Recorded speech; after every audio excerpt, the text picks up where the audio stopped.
While all the other survivors kept hiding here and there, shivering in fear every day, Chuan, who had a system, was out hunting everywhere.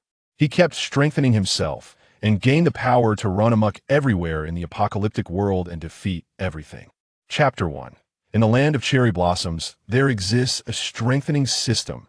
In mid-July, during the peak of summer, the relentless sun scorched the earth, unleashing unbearable waves of heat that rose from ground. Seated in the shade, a weary Makawa, his eyes bloodshot and heavy with exhaustion, struggled to stay awake. He had gone 4 days and 3 nights with scarcely any sleep, now plagued by a throbbing headache, dizziness, nausea, and irritability. Yet, he dared not succumb to the temptation of deep slumber instead. He could only close his eyes for fleeting moments. His sleep shallow and fraught with unease. Even the slightest sound would jolt him awake as if from a nightmare. For he found himself amidst an apocalyptic world, to be precise. He was transported to a parallel universe after succumbing to a deadly illness, now inhabiting the life of his alter ego who had come from the Celestial Empire to study in a land of cherry blossoms.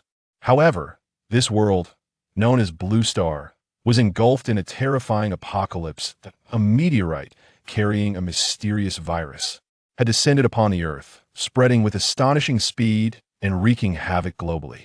The majority of humanity had undergone monstrous mutations, becoming frenzied and bloodthirsty. Driven solely by the primal instinct to feed, they exhibited heightened sensitivity to sound and possessed acute vision, attacking any moving creature. Moreover, when the sun rose, the infected would seek refuge from its rays in the shadows of buildings, meaning that every structure could harbor hidden threats, perhaps numerous, thus amplifying the danger. Should they attract the attention of the infected, their insatiable hunger would override all fears, rendering them fearless of sunlight, and their ferocity would only intensify. Under the cover of night, "System, display the status panel," Makawa commanded, closing his eyes once more as a wealth of information flooded his mind. Name, Makawa. Age, 21. Strength including explosive power, muscle intensity, etc. 13. Constitution including impact resistance, endurance, immunity, etc. 14. Agility, including reaction speed, evasion, running speed, etc. 17. Perception extremely sensitive to surrounding movements, rustling leaves, etc. 15. The average value for healthy adult males aged 20 to 30 is around 10. Available attribute points for allocation: 0. Host level. LV1. Experience required for upgrade: 77100. System. Store. Unlocked upon reaching level 10. As a traveler from another world, Makawa naturally possessed a system, which not only enhanced his physical capabilities, but also provided a substantial storage space from the outset. The system had granted him 10 attribute points, which he allocated with care, 4 to agility, and 2 each to strength, constitution, and perception. His primary focus on agility stemmed from the belief that in a world teetering on the brink of collapse, swift movement was paramount, enabling him to evade attacks and avoid harm. Now, his physical attributes exceeded those of an average individual significantly. Furthermore, as he hunted the infected, accumulating experience points to elevate his level and enhance his abilities, he would grow ever more formidable. Fearing the onset of sleep, Makawa quickly opened his eyes and glanced at his watch. It was already past 3 in the afternoon. He truly needed to find a place to stay soon, to endure the night that stretched before him, each minute feeling interminable. To be frank, during the sunlit day, devoid of any human presence, it felt as if the world was shrouded in a chilling silence. Yet, it was at night that the true horrors unfolded, a chaotic dance of demons where the infected roamed freely, hunting with fervor. Makawa slowly rose to his feet, wielding a crowbar, his makeshift weapon, which he had found and was surprisingly adept at using. Though it bore traces of dried blood, he inhaled deeply, retrieving 2 bottles of mineral water from his backpack and pouring them over his head, hoping to awaken his foggy mind and dispel the drowsiness that threatened to overwhelm him. The streets of Tokyo were littered with convenience stores he had scavenged from 2 or 3, ensuring that he lacked for nothing in terms of supplies, using them liberally. Although he possessed a storage space, he still opted to carry some provisions in his backpack, for he understood that should he encounter a survivor camp, producing items out of thin air would surely raise suspicions that as he surveyed the nearby houses. He was aware that most of the traditional wooden structures in Sakura country lacked the fortifications of steel and concrete, with doors and windows offering little in the way of protection. However, due to the time and his physical state, he could not afford to continue his journey. He chose what appeared to be a relatively intact residence and circled the house, discovering that it was surprisingly unscathed. Throughout this process, he sensed no unusual sounds emanating from within, and thus he approached the door, twisting the handle, only to find it locked. He had no intention of forcing the lock instead. He resolved to climb to the second-floor balcony. His agility was remarkable. Upon reaching the balcony, he found the sliding glass door secured, with the curtains drawn tightly. With ease, he pried open the glass door using the crowbar, thinking that should he confirm the area was safe, he could subsequently block it off with some large furniture. Once inside, Mikawa realized he had entered a girl's room. He swiftly moved to the door behind him and opened it, striking the ground with the crowbar, creating a series of resonating thuds that echoed in the silent room. Immediately, he retreated back into the room, gripping the crowbar tightly, bracing himself for a potential confrontation, knowing that any infected within the house would surely be drawn to the noise. He remained tense, his demeanor grave. 1 minute, 2 minutes, 3 minutes. 10 minutes passed without a hint of danger. Still on high alert, Mikawa turned around and began to move some furniture to block the sliding glass door, plunging the room into darkness. Quickly, he retrieved a powerful flashlight from his backpack and switched it on, illuminating the room with a brilliant light that made even the swirling dust in the air visible. Phew, fatigue washed over him. The tension in his mind only intensified Mikawa's weariness. Yet he could neither succumb to sleep nor allow himself to rest. He needed to thoroughly inspect the entire house to ensure it posed no threat before he could allow himself a moment's respite on the second floor. He could not possibly stay on the first floor. After all, being on the second floor, he would have some reaction time upon hearing any commotion, aware that danger was imminent.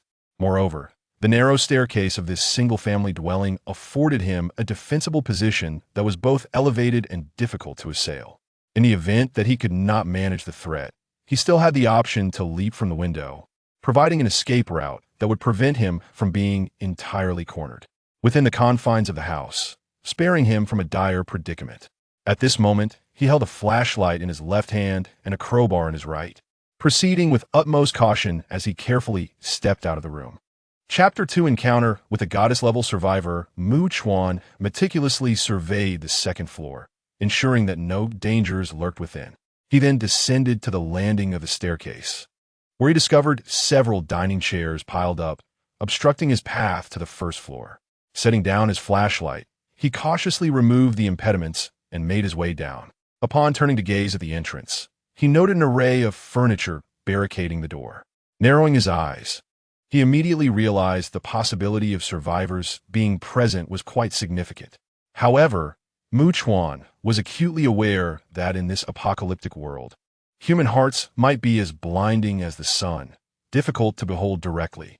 Encountering a person could very well prove more perilous than encountering an infected. Thus, he treaded with heightened vigilance, moving forward as though walking on thin ice, until he reached the living room, which was connected to the open kitchen. Every potential entry point in the living room was barricaded, rendering it airtight and devoid of light. The atmosphere was eerily silent and stifling. As Chuan remained still, he soon caught the faint sound of rapid, shallow breathing emanating from behind the kitchen counter. This unmistakably indicated the presence of a survivor, ensconced in darkness, utterly terrified. Were it an infected, it would have already revealed itself and lunged at him. In that fleeting moment, a thought crossed Chuan's mind. His sleep had been shallow, plagued by incessant awakenings throughout the long, dreary night, adversely affecting his overall state. However, if someone could keep watch over him, alerting him to any noteworthy disturbances, he might allow himself to relax and enjoy a brief respite, thereby achieving a semblance of effective rest. Realistically, he indeed required a sentinel. For how could he dare to sleep in a perilous situation without one? Naturally, He needed to ascertain whether the individual was male or female. He secretly hoped for a woman, one who appeared fragile and delicate, as such a person would be more inclined to rely on him, thus posing no threat. His mind raced, and he spoke in a low, steady voice. I mean you no harm. I am merely seeking shelter for the night. If nothing occurs, I shall depart at dawn. Should you choose to reveal yourself, I might offer you a morsel of food and some water. The latter statement was intended to coax the individual out from hiding. If, in his estimation, they could serve as a useful watchman, he would share a bit of sustenance. If not, despite his abundance of supplies, he was no saint and would not squander kindness frivolously. After uttering these words, Chuan observed a face emerging slowly from behind the kitchen counter, one that appeared far more haggard than he, who had gone 4 days and nights without proper rest. Yet, it was evident that she was an extraordinarily beautiful woman, a veritable goddess. She seemed to have been deprived of light for an extended period, struggling to acclimate to the brightness, her eyes squinting into mere slits before finally standing upright in her entirety. Standing at approximately 178 centimeters, she exuded an air of remarkable height. Her exceptionally long legs were clad in light blue jeans, and her upper figure was equally striking. Lowering her head, she surely could not see her own toes, which left Chuan merely observing, in a state of profound astonishment, clutching a fruit knife that trembled in her hand. As if on the verge of slipping from her grasp, she appeared both comical and absurd to Chuan. Please, don't come any closer. Her voice quivered, laden with palpable terror. The thought of Chuan acting recklessly filled her with dread. Should he indeed choose such a path, she would either resign herself to fate without resistance or hastily resort to using the fruit knife on herself. Chuan, however, scrutinized her intently, contemplating his next move. He retrieved a bottle of mineral water and a vacuum-sealed bag of bread from his backpack, placing them on the table before turning and departing without a backward glance. He settled at the staircase on the second floor, extinguishing the flashlight. Before long, the silence of the darkness was pierced by her voice. Excuse me, may I borrow the flashlight? I can't see. Her willingness to approach him stemmed from the absence of legal and moral constraints. The fact that he had not forcibly harmed her already marked him as a man of principle. Upon hearing her words, Chuan switched on the flashlight.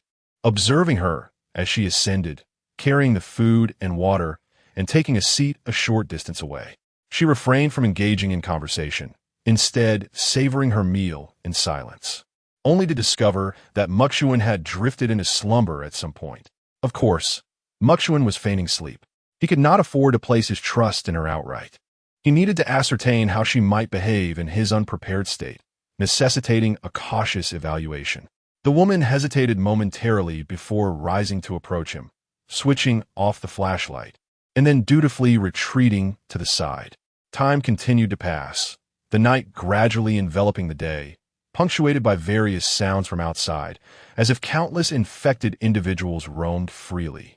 The air was filled with chilling cries that sent Chuan's heart racing with an accelerated beat of dread. Sleep was elusive, and his mind remained taut with tension. Time seemed to crawl, and amidst the impenetrable darkness, even the slightest noise could amplify the terror and oppression within. This state persisted until dawn broke. The moment Chuan turned on the flashlight, he noticed that the woman, her eyes wide open, was unable to endure the sudden brightness and quickly shut her eyes once more. After another sleepless night, Chuan felt a throbbing in his head, as if he were nearing his limit, reluctant to move, fearing the possibility of suddenly losing consciousness and succumbing. I am Chuan, a person from Tianchao. What is your name? Chuan. I am Yuzekiwa Haruka in the Sakura culture. Addressing others typically involves appending titles such as Kun, Chan, or Sanda, either the surname or given name. Should there be any noteworthy subtle sounds, please awaken me immediately. If you perform well, I shall provide you with sustenance and water. By the way, you intend to depart from here tomorrow, do you not? She consistently addressed him with honorifics, deliberately positioning herself in a subordinate manner. What troubles you? Chuan exhibited no intention of taking her away. Rather, he aimed to convey that it was she who needed him, not the other way around, as a mere night watchman. I wish to accompany you. Haruka Yuzukawa, akin to someone who has fallen into a river, desperately sought to grasp onto any visible piece of driftwood, her emotions spiraling as she fervently sought to demonstrate her worth. I am a medical student. Should you sustain any injuries, I believe I could be of some assistance. I possess a driver's license. I can drive, and I also, having long given up hope for rescue, she understood that remaining here was tantamount to awaiting her demise. Even if she were not devoured by the terrifying infected, she would inevitably perish from hunger and thirst. Upon learning of her status as a medical student, Mokuchuin's first thought was that he could acquire numerous simple medical skills from her, thereby enhancing his own capabilities. After all, the current medical equipment and testing tools were of no use, and he did not need to delve into overly complex knowledge. Chapter 3, I just want to do things that will make you happy. Mikawa gazed at Hayakawa Haruka, who served a purpose beyond merely keeping watch, and spoke calmly. You may accompany me through this door, but I will not offer you protection. If we encounter danger that I cannot handle, I will leave without hesitation. He was certain that he would not flee when confronted by a couple of infected individuals. He needed to eliminate them to gain experience points, thereby enhancing his attributes and continually fortifying himself to become stronger. However, if he found himself unable to cope, retreat would be his immediate course of action. Upon hearing his words, Hayakawa Haruka swallowed hard, her voice trembling as she stammered, "Mikoken, the monsters outside, they must be terrifying, right?" Mikawa nodded, preemptively stating, "You must conquer your fear. If you scream in terror upon encountering an infected person, I will also depart without a second thought." Overcoming fear is often spoken of lightly, a mere matter of words, yet in reality, it is a formidable challenge. For instance, some individuals recoil in fear at the sight of cockroaches or mice. Thus, one can only imagine the terror of facing infected beings, far more dreadful than zombies. Unlike the slow, decaying motions of the undead, these creatures possess speed and strength comparable to that of an ordinary human, coupled with an inexplicable resilience to pain and fear. Hayakawa Haruka clenched her fists tightly and nodded obediently. I understand. I will not let you down, Mikawa-kun." She fully grasped the straightforwardness of his words. In a perilous world where anyone could face their last day, it was commendable enough to focus on self-preservation. The luxury of protecting others was a distant thought. What was there about her that warranted Mikawa as protection? Simply because she was an attractive woman with a pleasing figure? Truthfully, the fact that he did not make unwelcome advances upon first meeting her indicated that he possessed a sense of restraint. Being with a man like him might allow her to retain a semblance of humanity. Noticing his silence, she sweetly inquired, "Mikawa-kun, are you planning to leave Tokyo for a less populated area?" "Indeed," he replied. Even though Mikawa was from the Celestial Empire and not particularly familiar with the land of the cherry blossoms, he was acutely aware of the overwhelming population density of Tokyo. The sheer number of infected individuals here was unfathomable. Conversely, many rural regions in Japan had nearly become wastelands, offering relatively safer havens. However, he could not venture there just yet. He needed to level up continuously, reinforce himself, and upgrade his storage space to accommodate supplies that could last a lifetime without spoiling. Regardless of the dangers present, Tokyo was rich in resources to be gathered, and he would need to remain here for an extended period. "Do you have a bicycle at home?" Mikawa inquired. Due to the current state of affairs, automobiles and motorcycles are unable to traverse the roads freely. They are obstructed by a myriad of vehicles that have collided with one another. The most critical aspect is the cacophony that ensues, which undoubtedly attracts the attention of the infected. Utilizing these modes of transportation is akin to drawing attention to oneself, and on a broader scale, it is tantamount to courting death. Consequently, having no plans for a long journey, he resolved to acquire a bicycle, which is notably quieter and does not require the replenishment of fuel. Yes, there's one, albeit a women's model, which I use for commuting to school. Of course, it has a rear seat, enabling it to carry a passenger. After Yusegawa Haruka completed her response, Mikikawa rummaged through his backpack and produced some food and water, offering them to her as a makeshift brunch. Once she finished, he instructed her to turn off the flashlight. He then closed his eyes and, in mere seconds, succumbed to slumber. Meanwhile, Uesegawa Haruka consumed the food and drank the water. In truth, she had managed to sleep for a spell the previous night, although enveloped in darkness. She was no longer alone, which alleviated some of her inner turmoil and fear. She now quietly observed Makikawa, noting that he was indeed quite handsome and possessed a commendable character, displaying considerable capability.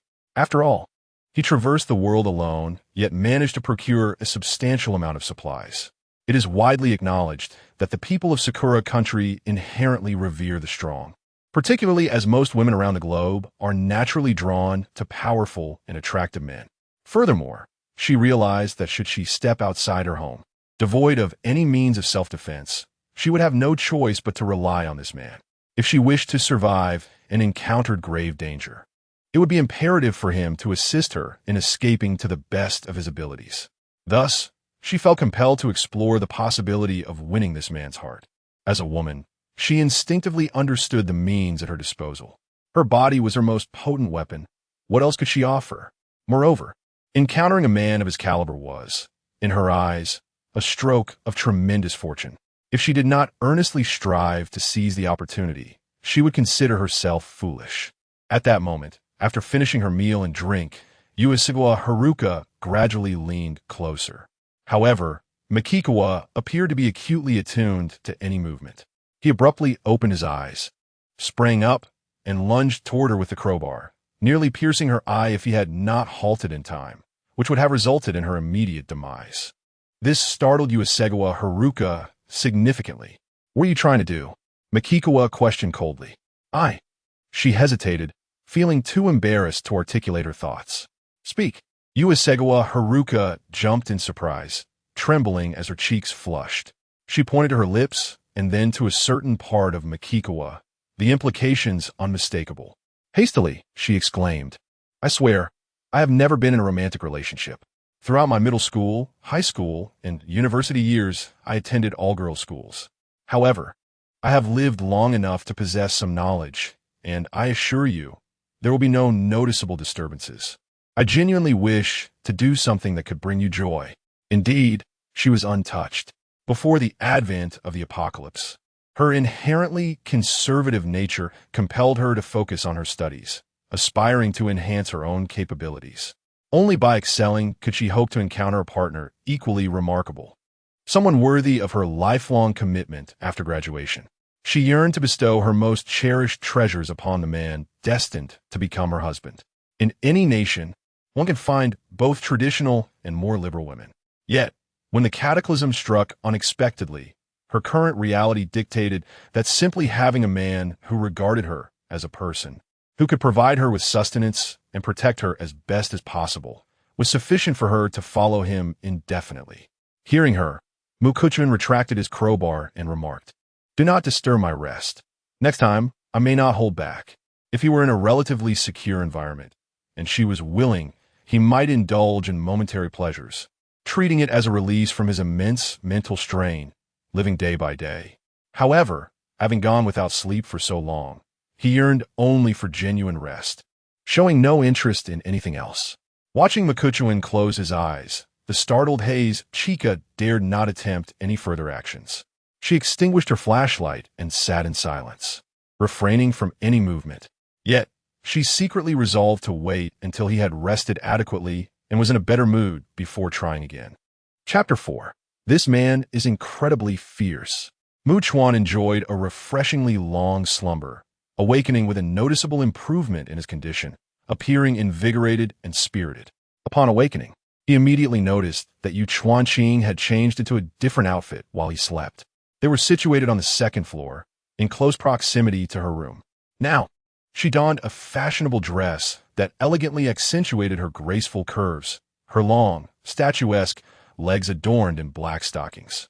She was indeed a sight to behold, captivating enough to draw one's gaze.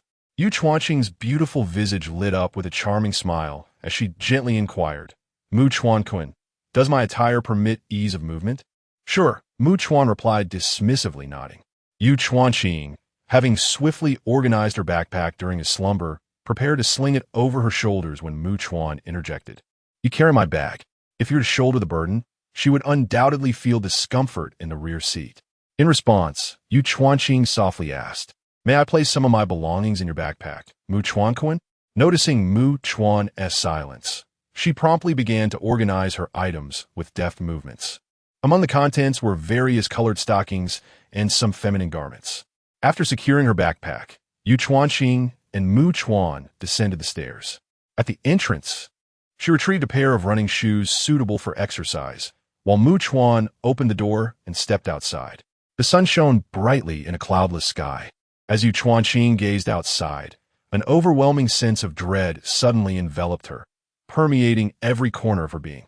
Her legs, ensconced in black stockings, trembled visibly, seemingly incapable of taking a step forward. "I'll wait for you for 10 seconds. Mu Chuan's voice floated lightly through the air, prompting Yu Chuanqing to clench her fists and hurriedly follow him outside. Without needing further encouragement from Mu Chuan, she quickly moved to the side, unlocked her bicycle, and wheeled it over.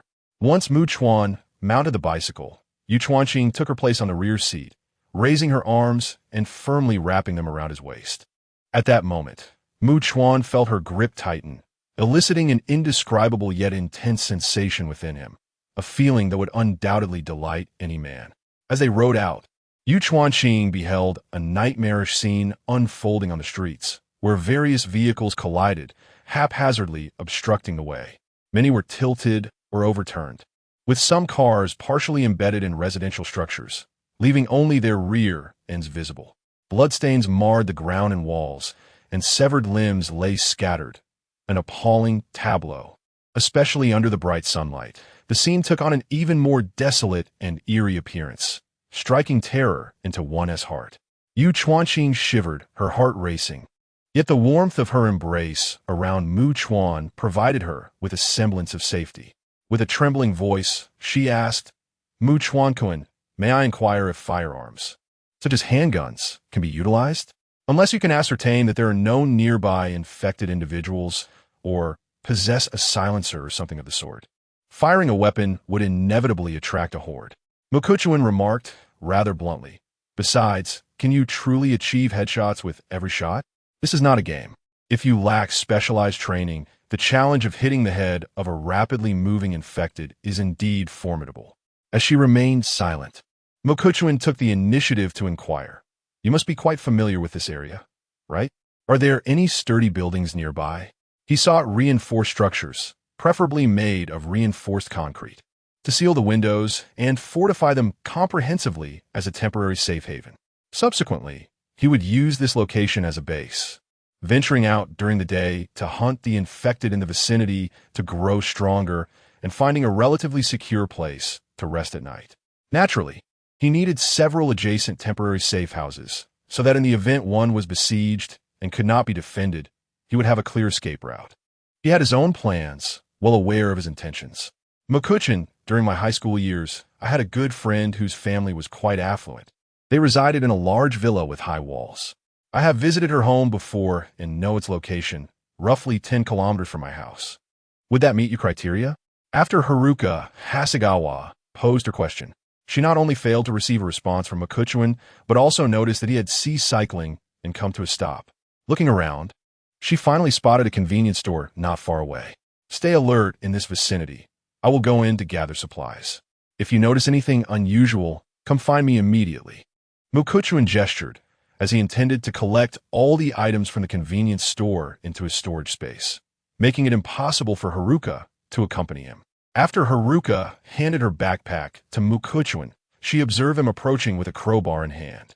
As Mu Chuan struck the door with a notable commotion, he sensed unusual activity within the store. Without a moment's hesitation, he retreated, witnessing a single infected individual burst forth, clad in a convenience store uniform, with blood-red eyes that seemed on the verge of popping from their sockets, veins protruding, lips darkened, and an overall frightful appearance. Only this one emerged. No other infected followed, leading Mu Chuan to consider himself fortunate, as the likelihood of encountering a solitary infected in such a densely populated Tokyo was exceedingly slim. Meanwhile, Haruka Hasegawa, who had been glancing around, encountered an infected for the first time. Her graceful form trembled, and instinctively she nearly screamed, only to quickly raise her hands to stifle her voice. She then beheld Makuchin, undaunted, approaching with the crowbar. The infected, emitting chilling and piercing growls, resembled a frenzied beast solely driven by hunger, lunging forward with reckless abandon. Makuchin, with his remarkable agility, reacted far beyond the ordinary, evading the attacks without immediately countering. For he sought the opportune moment. A headshot was essential, as strikes to other areas would prove futile. Chuan's expression was composed, his mind steady and focused. With a piercing gaze, after evading for considerable time, he finally found an opportunity to strike. His attack was exceptionally swift and fierce, as the crowbar plunged directly into the eye of the infected, emerging from the back of the skull. With a swift motion, he withdrew the crowbar, and the infected collapsed, motionless. Meanwhile, Haikawa Haruka, who had been observing Chuan's silhouette, stood utterly stunned, her enticing and luscious lips agape in disbelief, her heart filled with profound astonishment. This man was far more formidable than she had ever imagined. Chapter 5. Actions speak louder than words now. The cold, mechanical prompt of the system echoed in Makikawa's mind, who did not spare a glance at Hayasegawa Haruka. Experience points, 30. Current host experience, 107-100. Host level increased. Current host level, LV2. Experience required for next level, 7-200. You have 10 attribute points to allocate. Would you like to allocate them to attributes or upgrade storage space? Allocate to attributes. For him, the storage space was entirely sufficient, and there was no immediate need for expansion. He decided to invest 4 points into agility, while distributing the remaining points evenly between strength, constitution, and perception. His stats now stood at strength 15, constitution 16, agility 21, and perception 17, resulting in a modest yet significant enhancement to his overall capabilities. I'm going to check the convenience store, he stated to Hayasegawa Haruka without turning his head, grasping a crowbar as he walked into the store. He carelessly stuffed food and drinks into his backpack, promptly transferring everything from the store and the back room into his storage space. The sensation was nothing short of exhilarating. Upon exiting, he noticed Hayasegawa Haruka standing beside the bicycle, visibly anxious as she scanned her surroundings. He approached her and handed her the heavy backpack. Her beautiful eyes sparkled with admiration as she opened her luscious red lips to speak, but Makikawa, having received a slight boost in perception, caught the sound of footsteps approaching from the west. He turned sharply to look. Hayasegawa Haruka paused, following his gaze, and saw a small group of 3 men, all equipped with packs and weapons, evidently on a scavenging mission. They approached quickly. The leader, a muscular man with a scarred face and a robust build, towered at approximately 6 feet 3 inches, his arms thicker than Hayasegawa's thighs, resembling a formidable mountain. His bald head gleamed under the sunlight, reflecting light as he wielded a large machete, living up to the title of a macho man. The other 2 men were a younger man, likely still a university student, and a balding middle-aged man, probably in his 30s. Instinctively, Hayasegawa Haruka stepped behind Makikawa. The trio halted a short distance away, refraining from advancing further. The burly leader glanced at the corpse of the infected lying on the ground, noting the absence of excessive wounds. This was clearly a one-hit kill. He turned his attention to Makikawa, his voice booming with admiration. You possess remarkable skills. They had naturally noticed the stunning Hayasegawa Haruka hiding behind Makikawa. The younger man and the middle-aged man's eyes lit up. Encountering such a strikingly beautiful woman, especially one with an impressive figure, was a rarity even before the apocalypse. Regardless of the time or situation, men are invariably drawn to beauty. In a world devoid of morality and law, where anyone could face the specter of death at any moment, it was only natural for individuals to act with reckless abandon. The 2 men, consumed by their thoughts, contemplated the idea of eliminating the handsome, youthful man before them, believing that doing so would grant them possession of the alluring woman in their midst. My name is Waisei K-Suk. May I inquire as to your name? The burly leader asked, dismissing Haruka Yusekawa entirely. To him, she was merely a beautiful young woman, whose allure held no significance in a world where survival hinged on strength and capability. The presence of a formidable man outweighed any superficial charm she possessed. Kei-suk was not foolish. He understood that if he wished to endure, he must align himself with powerful allies. He would not sacrifice the potential of recruiting a man capable of vanquishing the infected for the sake of a woman. Mikawa, could it be that you hail from the Celestial Empire? Kei-suk remarked, and upon receiving a nod from Mikawa, his brow furrowed, a flicker of disdain crossing his features. This reaction stemmed from a long-standing aversion to those from the Celestial Empire, an animosity that had only deepened with the onset of the apocalypse. Kei-suk's feelings were not unique. Many in the land of cherry blossoms harbored similar sentiments, often concealed beneath a veneer of civility. Thus, his desire to recruit Mikawa was swiftly overshadowed by his entrenched biases. Standing firm, he brandished his large machete and spoke in a condescending tone, "Leave the woman in your backpack, and then get out." He held Mikawa in low regard, confident that in a confrontation, his superior strength and weaponry would ensure his victory, with Mikawa suffering the direst consequences. However, in this harsh reality, Kei-suk was reluctant to risk injury. He concealed his intentions to eliminate Mikawa, knowing that if the latter turned his back, he would seize the opportunity to strike swiftly. Having made an enemy, would he truly allow Mikawa to escape after seizing his woman and supplies? The notion of Mikawa not seeking retribution was utterly foolish. Kei-suk's thoughts revealed his lack of faith in his companions. He did not expect them to assist him in battle. Instead, he considered them mere distractions to draw the infected away, allowing him a chance to flee if the situation grew dire. Upon hearing his command, the beautiful Haruka Yusekawa's fair complexion reflected shock. "Do not make me repeat myself." Fukuyama Yusuke thundered with palpable rage. "I am offering you a chance to preserve your life. You would do well to cherish it." Instantly, the two men beside him, emboldened by their master's presence, clamored to assert their dominance. "Have you not heard Lord Fukuyama's words? You denizen of the Celestial Empire? You ought to express your gratitude for his mercy and hastily depart." They exhibited an audacity that disregarded Mikikawa entirely, their eyes glinting with unmasked avarice as they gazed at Ia's Kawaharika. After all, Fukuyama Yusuke was a formidable adversary, and with weapons in their possession, they felt invulnerable. 3 armed men against an unarmed Mikikawa was a contest they deemed unwinnable. Ia's Kawaharika bit her crimson lip anxiously, her heart racing with dread. Even if it were just Fukuyama Yusuke, his stature and armament far surpassed that of Mikikawa, exuding an air of undeniable menace. With the addition of 2 armed accomplices, the odds were stacked against Mikikawa in a 1 versus 3 scenario. She feared that, barring unforeseen circumstances, the outcome would surely spell doom for Mikikawa. And if she wished to avoid becoming a pitiful plaything stripped of all dignity, she would have no choice but to take her own life. Yet, Mikikawa narrowed his eyes, uttering not a single word. With swift and decisive action, he brandished his crowbar and charged towards Fukuyama Yusuke and his cohorts. Chapter 6: Total Annihilation. Fukuyama Yusuke was taken aback by the audacity of the 2 men beside him. This Mikikawa truly believed he could take on 3 opponents single-handedly. Who did he think he was, Superman? "You 2 go," Fukuyama Yusuke bellowed, intending for these 2 inept individuals to charge first, with him following closely behind. This tactic would compel Mikikawa to engage with the 2 men first.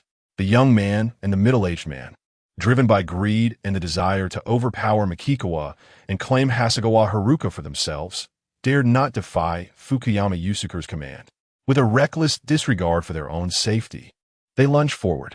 Fukuyama Yusuke trailed them by about a meter, his large blade glinting ominously in the sunlight, a dazzling and blinding sight. He planned to seize the moment when Mikikawa attempted to strike one of the 2, believing that the young man would be caught off guard. Hasegawa Haruka's heart raced, her beautiful eyes glistening with worry, her lovely face reflecting her anxiety, fervently praying, "Please, Mikikawa, do not come to harm." In an instant, as the young man swung his weapon with a fierce expression, lacking any coherent technique, and Mikikawa, Fukuyama Yusuke noticed something extraordinary. Makikawa's evasion was unnaturally swift, seemingly transcending human limits. His counterattack was both rapid and ferocious. The crowbar effortlessly pierced through the young man's eye, exiting through the back of his skull. It was a seamless, fluid motion. The young man collapsed instantly, lifeless. The speed and precision of the action left Fukuyama Yusuke momentarily stunned. A surge of horror coursing through him. The bald, middle-aged man, armed and taken aback, instinctively turned to flee, only to be met with a soul-rending pain. He looked down in terror at the sight of the crowbar protruding from his chest, having likely pierced his heart. Suddenly jolted back to reality, Fukuyama Yusuke swung his large blade towards Makikawa, who had yet to retract his crowbar. The strike was so swift it seemed to tear through the air, accompanied by a whistling sound. What left Fukuyama Yusuke in a state of shock was Makikawa's effortless evasion of the attack, appearing calm and composed. Fukuyama's expression shifted markedly. Even witnessing it firsthand, he found it difficult to believe a person's reflexes could be so extraordinarily rapid. Truth be told, he felt a significant pressure mounting within him. No matter how powerful he was, if he could not land a blow on the exceedingly agile Makikawa, it would all be in vain. Hasegawa Haruka's eyes widened in disbelief as she observed Makikawa's figure. While she knew he was formidable, witnessing him dispatch two opponents in such a brief span of time was astonishing. At this moment, she no longer questioned the morality of taking a life. She could not afford to view the situation through the lens of pre-apocalyptic ethics. After all, if Makikawa did not eliminate them, they would surely kill him, and her fate would be no better. Certainly, Fuyanaga Yusuke had not yet fallen, and Hasegawa Haruka could not truly breathe a sigh of relief or feel completely at ease. Still filled with trepidation, she watched as Fuyanaga Yusuke continued to wield his massive machete, while Makikawa, wielding a crowbar, moved with remarkable grace, effortlessly evading each strike. Makikawa did not underestimate Fuyanaga Yusuke. This brawny behemoth was not akin to the two feeble foes he had dispatched earlier with ease. Yet again, he missed. Fuyanaga Yusuke recognized his grave error. He had significantly underestimated Makikawa. Aware of this realization, he intensified his assault, his movements becoming increasingly frantic and forceful. The machete descended in relentless blows, sweeping horizontally. He relied on his formidable physique and the length of his weapon to launch a barrage of attacks, determined to deny Makikawa any opportunity to counter. However, his failure to connect only heightened Fuyanaga Yusuke's anxiety. His heart raced uncontrollably, and beads of cold sweat began to form on his brow. As he grappled with the dilemma of whether to continue fighting or to turn and flee at full speed, Makikawa suddenly struck. It is not an exaggeration to say that his speed was so astonishing that Fuyanaga Yusuke could scarcely react. It was a lightning strike, swift and merciless. Thud. The crowbar pierced through Fuyanaga Yusuke's arm, which clutched the machete, producing a dull thud. A surge of excruciating pain flooded his mind like a tidal wave. He could not withstand it.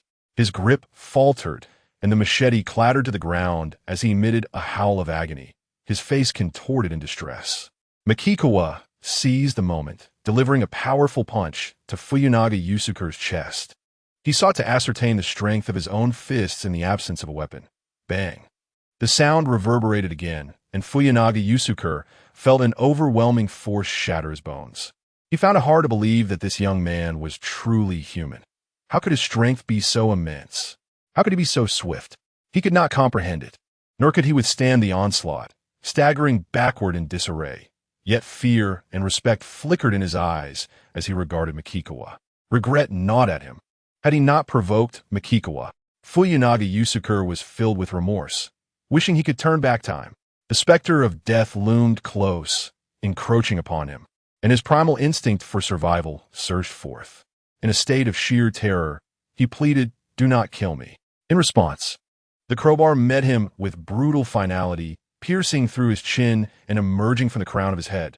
With bulging eyes, Fuyanaga Yusuke succumbed to the void.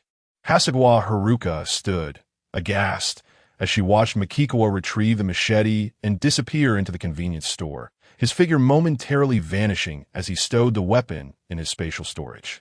Stunned in place, Hasegawa Haruka's heart raced like a startled deer. She could scarcely believe she had encountered the most formidable man in this apocalyptic world. 1 against 3, and within such a brief span, he had dispatched them all without leaving a single survivor. If there existed a sanctuary in this world, it would undoubtedly be by Makikawa's side. As her emotions surged, Mokagawa approached her once more. Hasegawa Haruka felt an overwhelming sense of security enveloping her, a sensation that no woman could inherently resist. It was a feeling that would lead her to seek, cherish, and become enamored with it deeply. Gazing at her, Mokagawa spoke with an air of calmness, suggesting, "Let us visit the villa of your high school classmate." Hasegawa Haruka nodded vigorously. The two then entered the vehicle, and she tightened her embrace around Mokagawa's waist, resting her face against his back, subtly inhaling the scent that lingered on him. Chapter 7. Carpe Diem. Not far from the convenience store, merely about 300 meters away, a book seemingly flew out from a residential building and fell onto the street. Mukuchuan glanced around and quickly discerned a young couple standing by the second-floor window of the house to his left, waving at them. Soon, the man and woman exited their home and approached the street.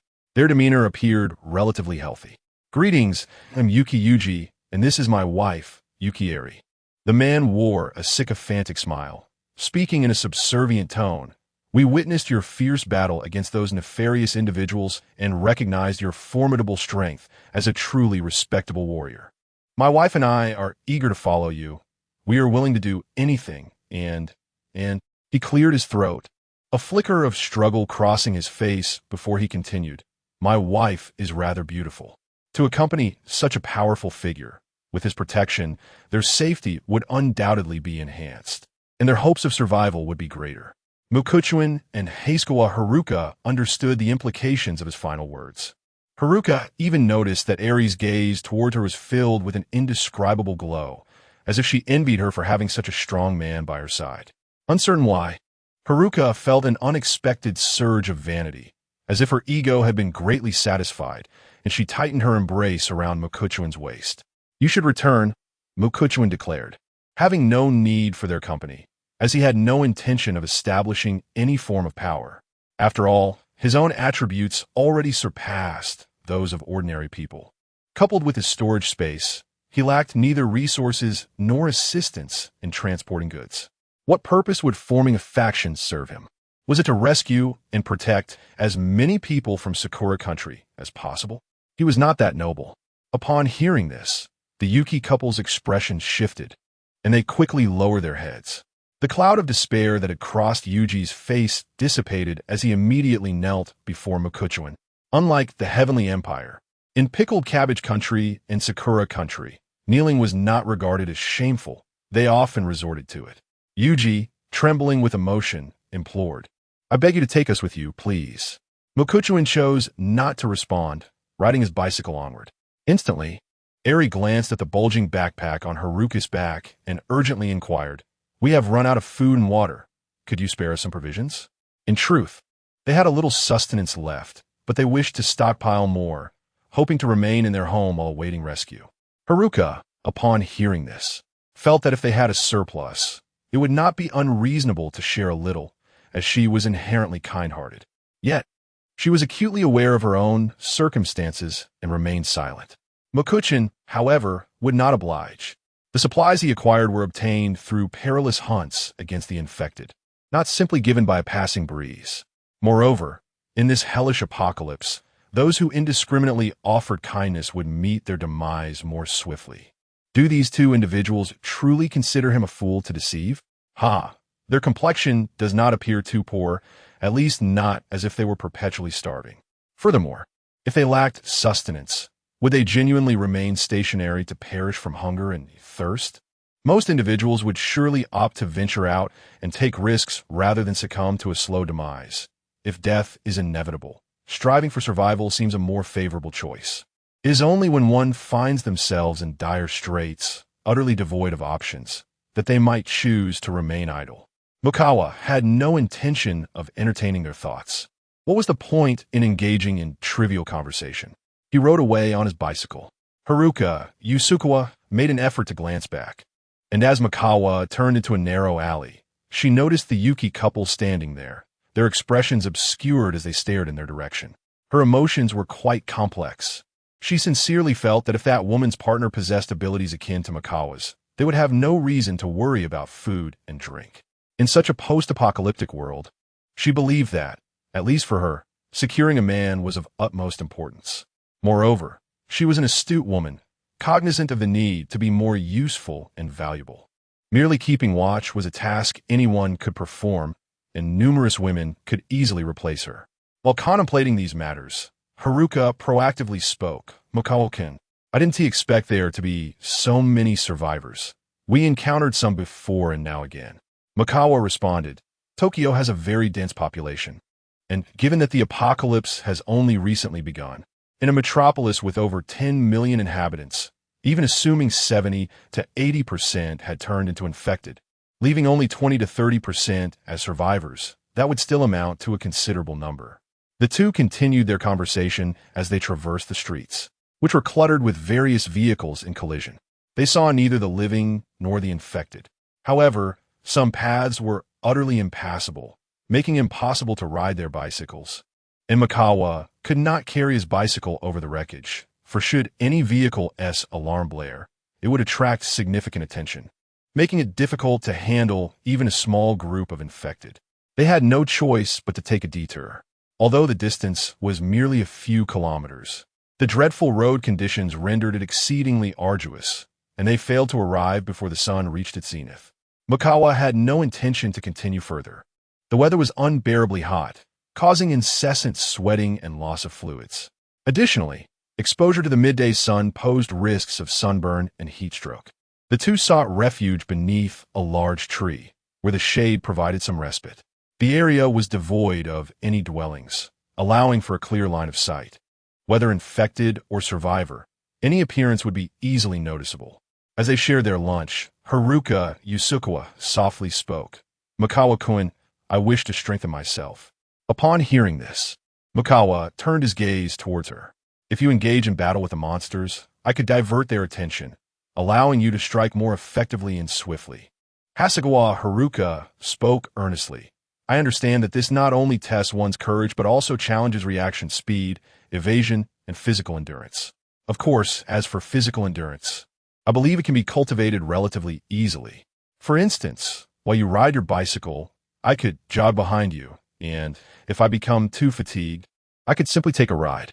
She paused for a moment, then continued. "However, regarding reaction and evasion speed, I will require your assistance, Mikiko-kun.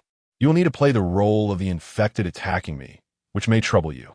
If I may ask, is that agreeable?" Mikiko nodded readily. If she could prove useful in the battle against the infected, even if it were merely to divert their attention, it would be advantageous for him. "Thank you." Hasegawa Haruka expressed her gratitude before gazing into the distance, her tone tinged with complexity. "Without you, Mikiko-kun, I certainly would not have dared to step outside that house. The best outcome awaiting me would have been to perish in fear, starved and parched. Though we have only traversed a short distance, we have encountered considerable danger. Yet I feel utterly powerless. I am of little use." She then slowly turned to face him, her voice adopting a conciliatory tone as she asked, "So, Mikiko-kun, may I now engage in something I am capable of, something that might afford you a moment of relaxation?" She raised her right hand and pointed to her crimson lips, the implication clear. Mikiko nodded. If possible, he had no objection to indulging in some immediate pleasure, allowing himself a brief respite from the tension that had pervaded his mind and body. Chapter 8.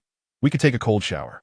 Hasegawa Haruka's clumsiness truly exceeded Mikiko's imagination, revealing to him what it meant to be a genuine novice. He offered her some guidance before allowing her to express herself freely, and without reservation, he thoroughly experienced the astonishing weight of the spectacle before him. To speak candidly, it was indeed remarkable, granting him an enduring sense of satisfaction. Thus, this period turned out to be relatively joyful and relaxing.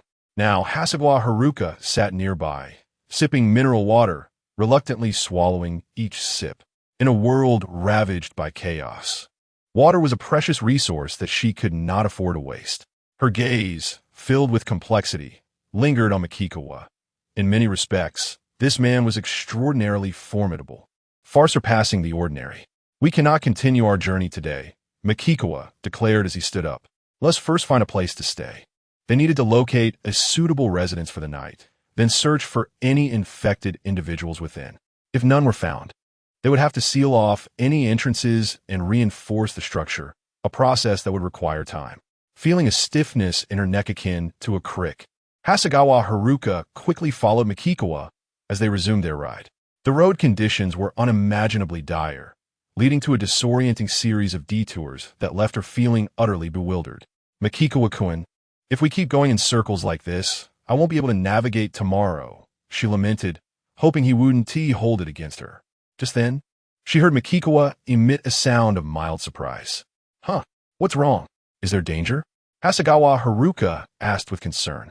However, with Makikawa by her side, even the prospect of danger no longer filled her with anxiety. She trusted in his ability to handle any threat. "There's a decent house up ahead." Makikawa pointed to a nearby apartment building, clearly constructed of reinforced concrete rather than wood. It appeared relatively new, likely completed not long ago, and perhaps still unoccupied. Yet, he understood that fortifying a 4-story apartment as a temporary safe haven would be a considerable undertaking. Hasegawa Haruka, embracing his waist, leaned slightly to peer ahead. "Tomorrow, I will go inside to inspect it. If it is safe, I need to search for many items, such as a generator," Makikawa stated. "Once we have fully reinforced it, we will temporarily reside there." Upon hearing this, Hasegawa Haruka expressed her concern. "A generator?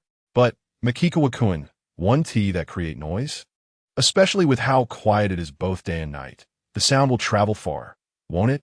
We can line the room housing the generator with soundproofing materials, thus muffling the noise," he reassured her. After all, he had storage space. As long as he could locate it, he could effortlessly transport items within, eliminating the need for strenuous trips. After all, many tasks were impossible without electricity. For instance, sealing the windows with steel plates and welding them requires electricity. And having a water-cooled air conditioning fan during the sweltering summer is nothing short of a blissful experience. He had no intention of using an air conditioner, as the external unit not only generates noise, but also cannot be placed in a sealed room. Haruka Iase did not fully comprehend these matters, yet she certainly desired electricity. Should Makikawa require her assistance, she would obediently follow his instructions. The two then searched for an undamaged residence nearby, discovering an open door. Makikawa circled the house, his senses heightened and more acute, confirming that there were no moving entities within. However, to ascertain the presence of infected individuals or survivors, they would have to enter personally. Approaching the door, Makikawa struck the ground with a crowbar, creating a sound to attract attention. After a brief wait with no response, he stepped inside. Haruka, tensed as if facing a formidable adversary, closely followed Makikawa. They cautiously explored the living room, open kitchen, and bedroom, finding no sign of danger. Upon reaching the first-floor bathroom, their eyes widened in surprise at the sight of a bathtub brimming with water. Makikawa speculated that perhaps, in the face of the impending apocalypse, the inhabitants had filled every possible reservoir with water. Yet, sensing the situation was amiss, they likely fled. Ascending to the second floor, they continued their meticulous examination, ultimately confirming the house's safety. They swiftly descended to begin their work, sealing all accessible openings on the first floor with available furniture, and repeated the process on the second floor. The entire dwelling was now thoroughly sealed, with not a sliver of light penetrating inside. It was midsummer, and the oppressive heat rendered the interior akin to a steam room. They were drenched in sweat, feeling as though they might succumb to heat exhaustion. "The bathtub contains water. We could take a cold shower to cool off," suggested Makikawa.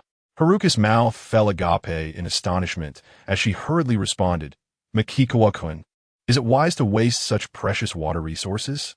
Hearing this, Makikawa gently lifted her chin with his right hand, gazing into her sparkling eyes, exuding an air of a domineering figure. "Follow me. You need not worry about sustenance." This treatment caused Haruka's heart to race, her beautiful face flushing a deep crimson. radiating both shyness and a hint of allure. Beneath her hurried words lay a note of joy. Makiko-can, before bathing, let us have something to eat, and then you shall play the monster? I truly wish to hone my reflexes and evasive skills. If I shower first, I will only sweat more during training. Very well. Makiko nodded. After satisfying their hunger and thirst, they returned to the living room. As Makiko set a powerful flashlight aside, Haruka took a deep breath, fists clenched, and declared, Makiko-kun, I am ready. Makiko deliberately slowed his pace to launch an attack on Hasegawa Haruka, yet she evaded with considerable haste and disarray, allowing Makiko to capture her effortlessly. After he released her, Hasegawa Haruka, undeterred, exclaimed with spirited enthusiasm, Makiko-kun, please come again. She was acutely aware of the necessity to utilize every moment to enhance her skills. The more indispensable she became to him, the greater the likelihood that when confronted with insurmountable and terrifying dangers, he might choose to escape alongside her.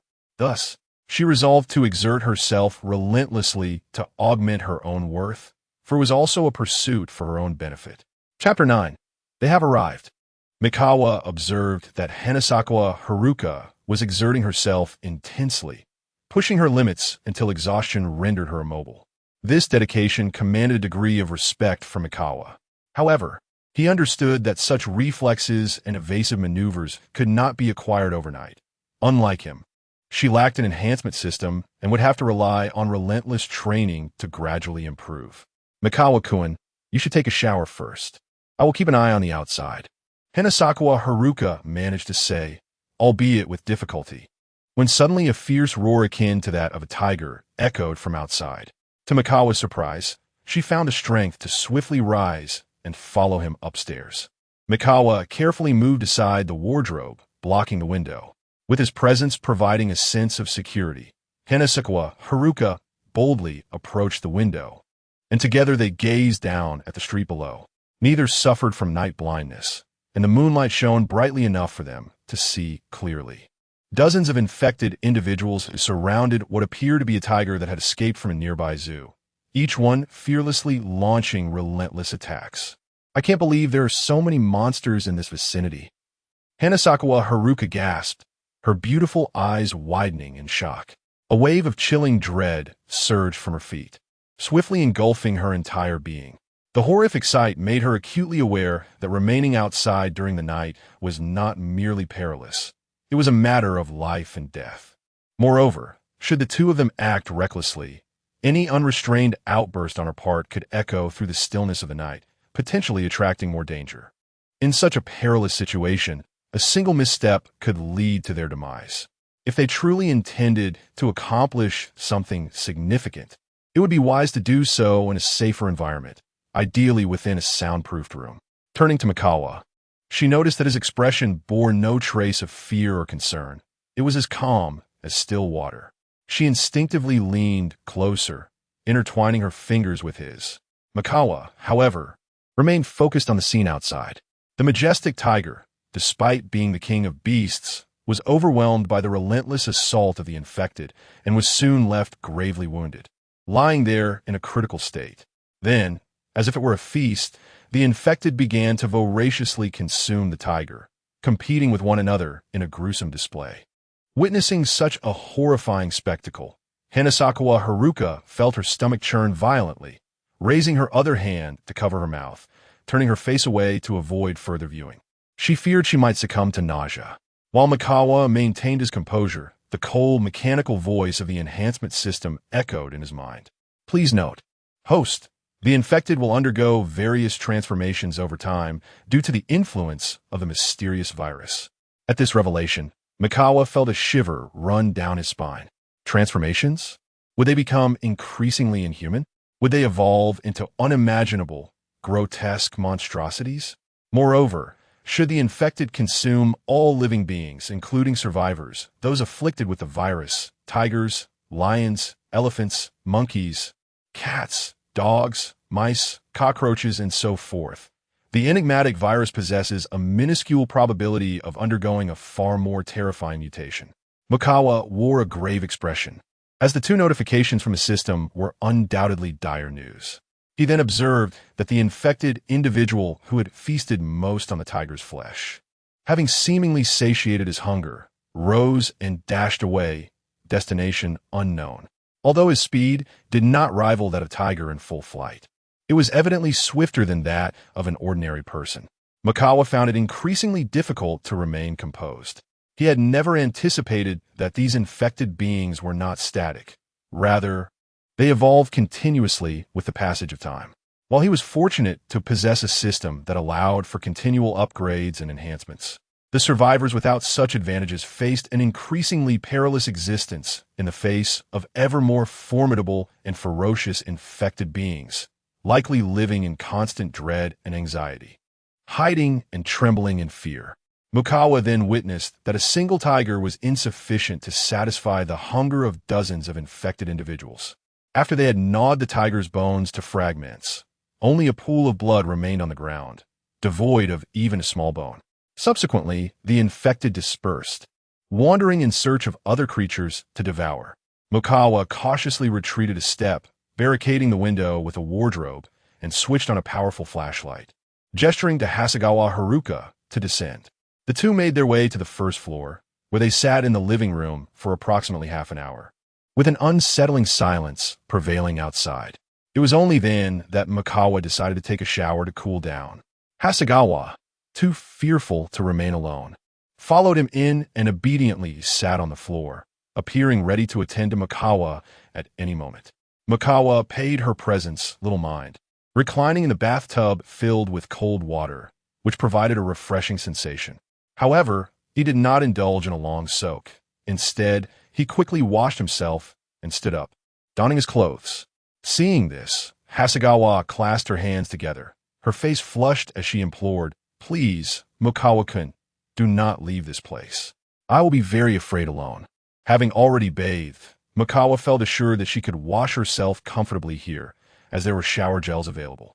Furthermore, even if he intended to engage in something, as long as he did not fear her losing control and making noise that could attract those monsters, she would not object. Half an hour later, at the stairway of the second floor of the residence, Mukawa had already fallen asleep, while Hasegawa, clad in a loose-fitting short-sleeved shirt, sat nearby, fanning herself to create a slight breeze for both her and Mukawa. In truth, she was not foolish. The number of infected in Tokyo was alarmingly high, posing great danger. Yet Mukawa had no intention of fleeing to a less populated area immediately. Instead, he aimed to transform that apartment building into a temporary safe haven. This seemed decidedly amiss to her. Nevertheless, for her, being near Mukawa was the only place she felt truly safe, so she chose not to voice her concerns. Time continued to elapse, and it was unclear how long had passed when Haruka Yuzakigawa seemed to perceive some commotion outside. In a fit of alarm, she urgently whispered, "Mikikawa-kun, it seems there's something happening outside." Mikikawa immediately opened his eyes, sitting up with alacrity, and switched on a powerful flashlight. His senses were far more acute than those of Yuzakigawa, and he quickly discerned the chaotic sound of footsteps outside. It appeared dawn was approaching, and numerous infected individuals were seeking refuge from the impending sunlight. He raised his right hand, placing his index finger to his lips, and as they swiftly entered a room on the second floor, both of them heard the noise of something entering. Indeed, the furniture they had used to barricade the entrance provided little in the way of actual obstruction, serving only as a slight warning. Their hearts were now filled with tension and dread. The terrifying monsters had breached their sanctuary, and the exact number of these creatures remained unknown.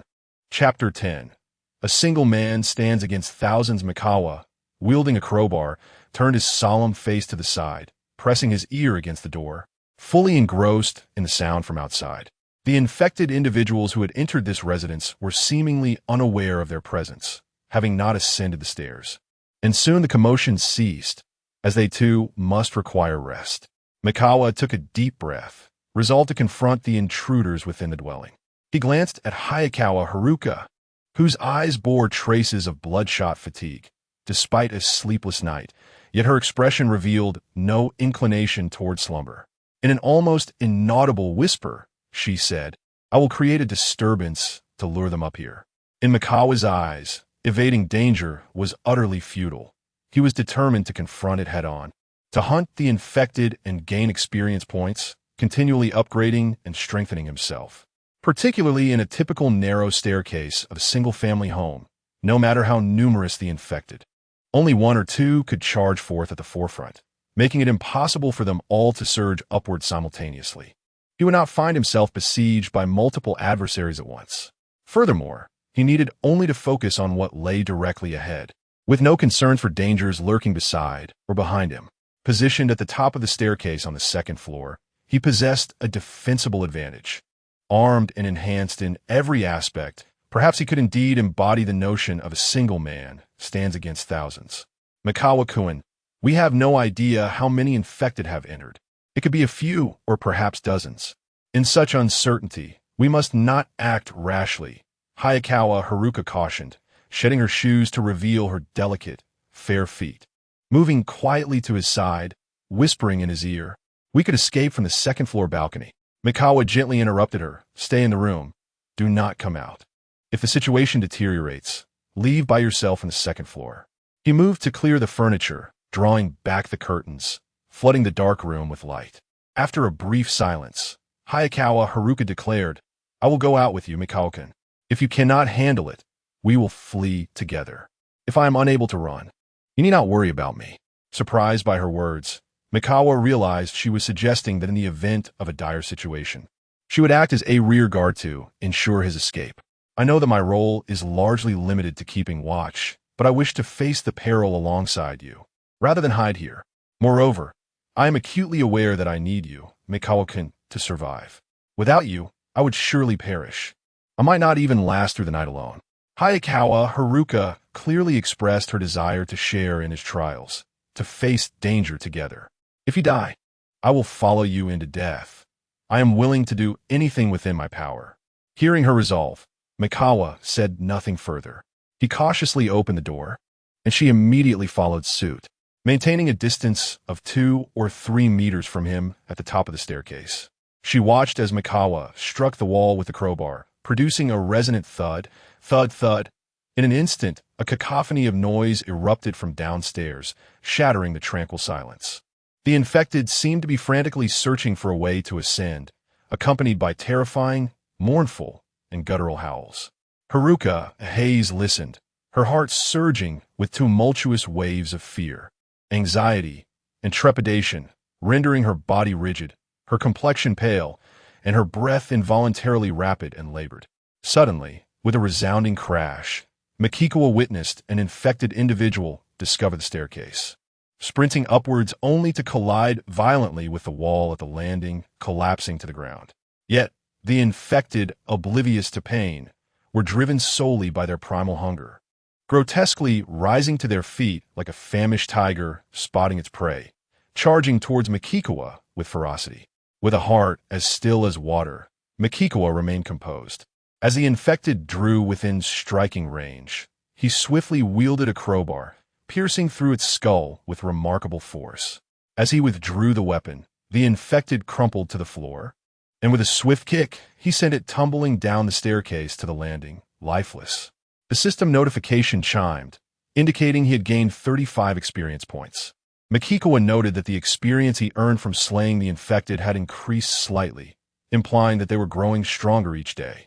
Soon, a second infected charged up, only to trip over the first corpse, attempting to crawl upward like a spider. Mikikawa dispatched it with the same efficiency as before. As the third, fourth, and fifth infected relentlessly surged forward, Mikikawa, occupying a position of advantage, found the encounters relatively manageable. However, the sheer number of infected taking refuge from the sunlight in this building exceeded his expectations. There were 11 in total. The staircase leading to the ground floor was now littered with the bodies of the infected, and he had accrued a total of 385 experience points, allowing him to level up. He allocated his points across various attributes, now boasting a strength of 17, vitality of 18, agility of 25, and perception of 19. Current level, LV3, experience required for next level, 192-300. I will descend to assess the situation. If it is safe, I shall return. And we can have something to eat before you rest while I inspect the apartment building, Makikawa stated, glancing at Haruka Hayes. During the day, the infected would remain dormant unless provoked by noise, making this house relatively secure. Having spent a night without sleep and with the threat now alleviated, Haruka felt a wave of fatigue wash over her. Yet, she yearned to remain by his side. For her, the absence of Makikawa brought a profound sense of insecurity, and she had begun to depend on him. However, she recognized the necessity of obedience. She would heed whatever he commanded. After temporarily departing, Makikawa descended the stairs to thoroughly inspect the surroundings. Discovering no immediate danger, he barricaded the breaches with collapsed furniture and then ventured outside, circling the house before returning to the second floor. After both had satisfied their hunger, Haruka Yasuzawa reclined on the floor, closing her eyes, while Makikawa stood up, intent on seizing the moment to act. He first disposed of all the infected corpses from the staircase onto the street below, then promptly approached the facade of a pristine apartment building. However, before he could enter, he discerned numerous footsteps, not the chaotic shuffling of the infected, but rather the deliberate tread of survivors. He was taken aback, surprised to find that there were indeed others here. He halted, refraining from crossing the threshold. Before long, he observed a middle-aged man clad in a flowing kimono, exuding a commanding presence, emerge wielding a cherry blossom blade. Makikawa could unequivocally ascertain that this man was far more formidable than the robust Yusuke Fukunaga. This was a true martial artist, whereas Fukunaga merely possessed an imposing physique. Following closely behind a middle-aged man were several others, youths, middle-aged individuals, and even the elderly, each one eyeing him with vigilance.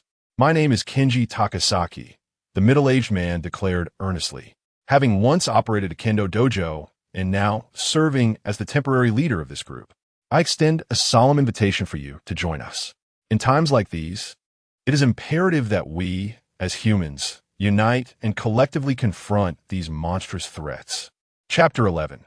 The policewoman, both Takasaki Kenji and others, had previously heard noises and witnessed numerous infected individuals entering the residence of Makikawa and Hasegawa Haruka.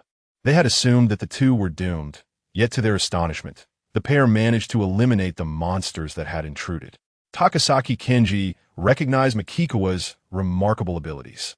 Encountering such a formidable individual, he felt compelled to attempt to recruit him, aware that amassing a collection of talented elites was essential for expanding his team and, consequently, for better safeguarding his daughter. However, Makikawa resolutely shook his head in refusal. He harbored no interest in joining any faction and felt a twinge of disappointment upon realizing that the residence he coveted was already occupied by others. Takasaki Kenji, seemingly unwilling to concede, responded with a serious tone, "My lord, no matter how capable you are, you may be able to confront a handful of monsters. Perhaps even leverage your advantageous position against a dozen. But can you face dozens or even hundreds? Everyone understands that even the mightiest individual has their limits." Yet they were unaware that Makikawa possessed a systematic approach to his endeavors. "My lord, to put it bluntly, your stamina is not infinite. Should the number of monsters be sufficient, no matter how powerful you are, they could exhaust you to the point where you are rendered utterly powerless." Takasaki Kenji continued to persuade him with both emotion and reason. "Only by uniting the strength of many can we confront hundreds, thousands, or even tens of thousands of terrifying monsters. This is the only way to ensure our safety." Before he could finish, Makikawa turned on his heel and strode away. As Takasaki Kenji and his companions watched him enter the residence, an elderly man remarked, "Does this young man truly believe he can survive solely on his own? Regardless, he was undeniably a person of great capability." Takasaki Kenji interjected, "He can handle the monsters that have entered the residence." In truth, had Makikawa been a solitary wanderer, he would not have invited him to join. Such lone individuals often struggle to feel a sense of belonging within a team. Furthermore, if Makikawa had a close companion, he would at least possess a vulnerability within the larger collective that would instill caution in his actions. Those accompanying Takasaki Kenji all had family members residing in that apartment building. Fathers, mothers, sons, grandsons, and granddaughters. A truly unencumbered lone wolf would not be welcomed nor easily integrated. Even recruiting a few would prove to be a challenge in establishing any temporary order or regulations.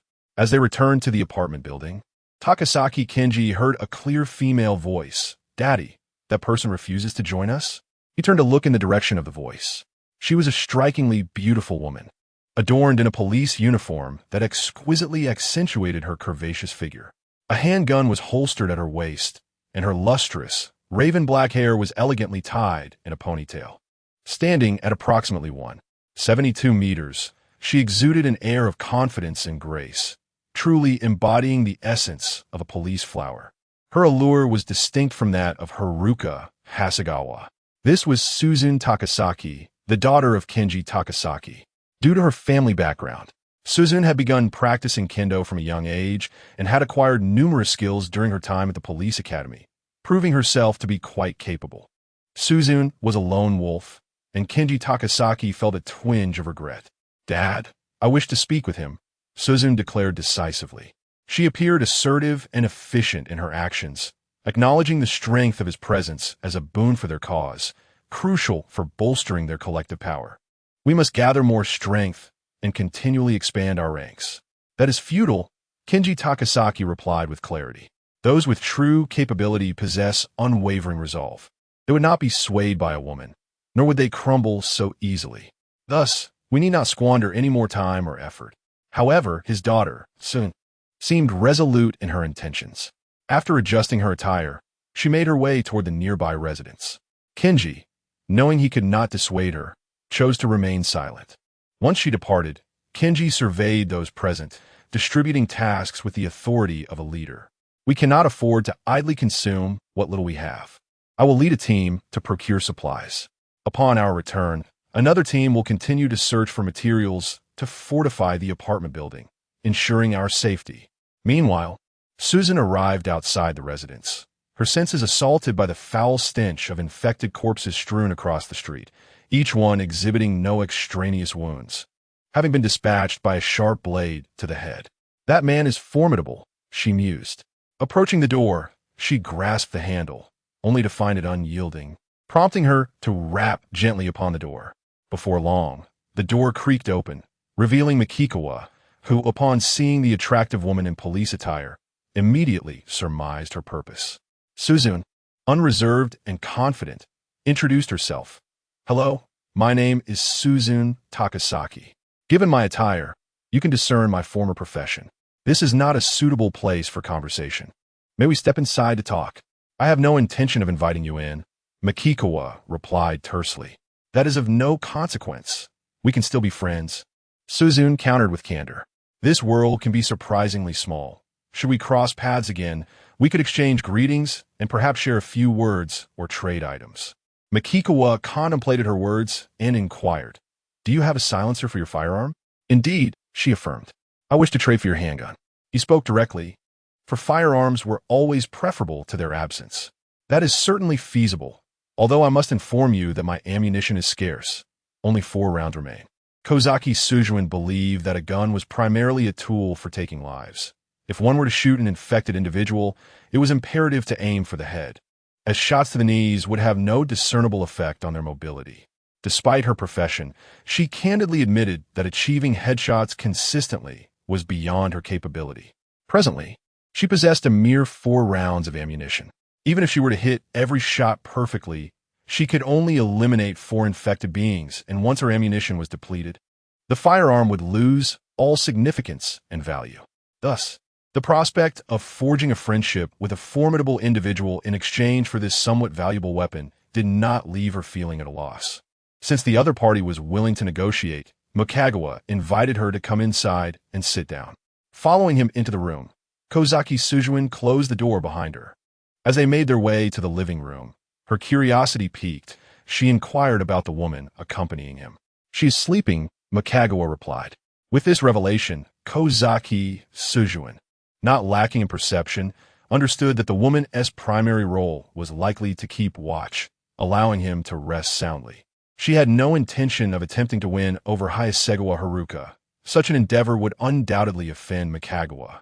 In a world ravaged by catastrophe, Provoking a formidable character over a woman was an act of sheer folly. Chapter 12. She still wanted to give it a try. Following the two individuals into the living room, Chuan, unable to endure the oppressive heat, moved the furniture blocking the glass sliding door and drew back the curtains to allow the air to circulate, which offered a slight reprieve from the sweltering atmosphere.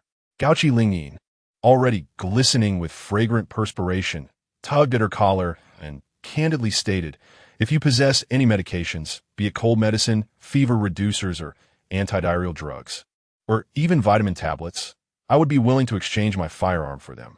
In the post-apocalyptic world, while food holds significant value, medications are equally vital. Chuan naturally had a few medications on hand and, without hesitation, replied, 2 boxes of fever reducers. To him, these 2 boxes were of little worth. He could easily acquire a plethora of various medicines from the pharmacy, stashing them away in his storage space without concern for expiration, as they could be preserved indefinitely. Gouchi Lingyin pondered silently for a moment and chose not to haggle, nodding in agreement with alacrity. "Although your abilities are indeed remarkable, I believe that if you were to refine your skills further, you could harness your power even more effectively."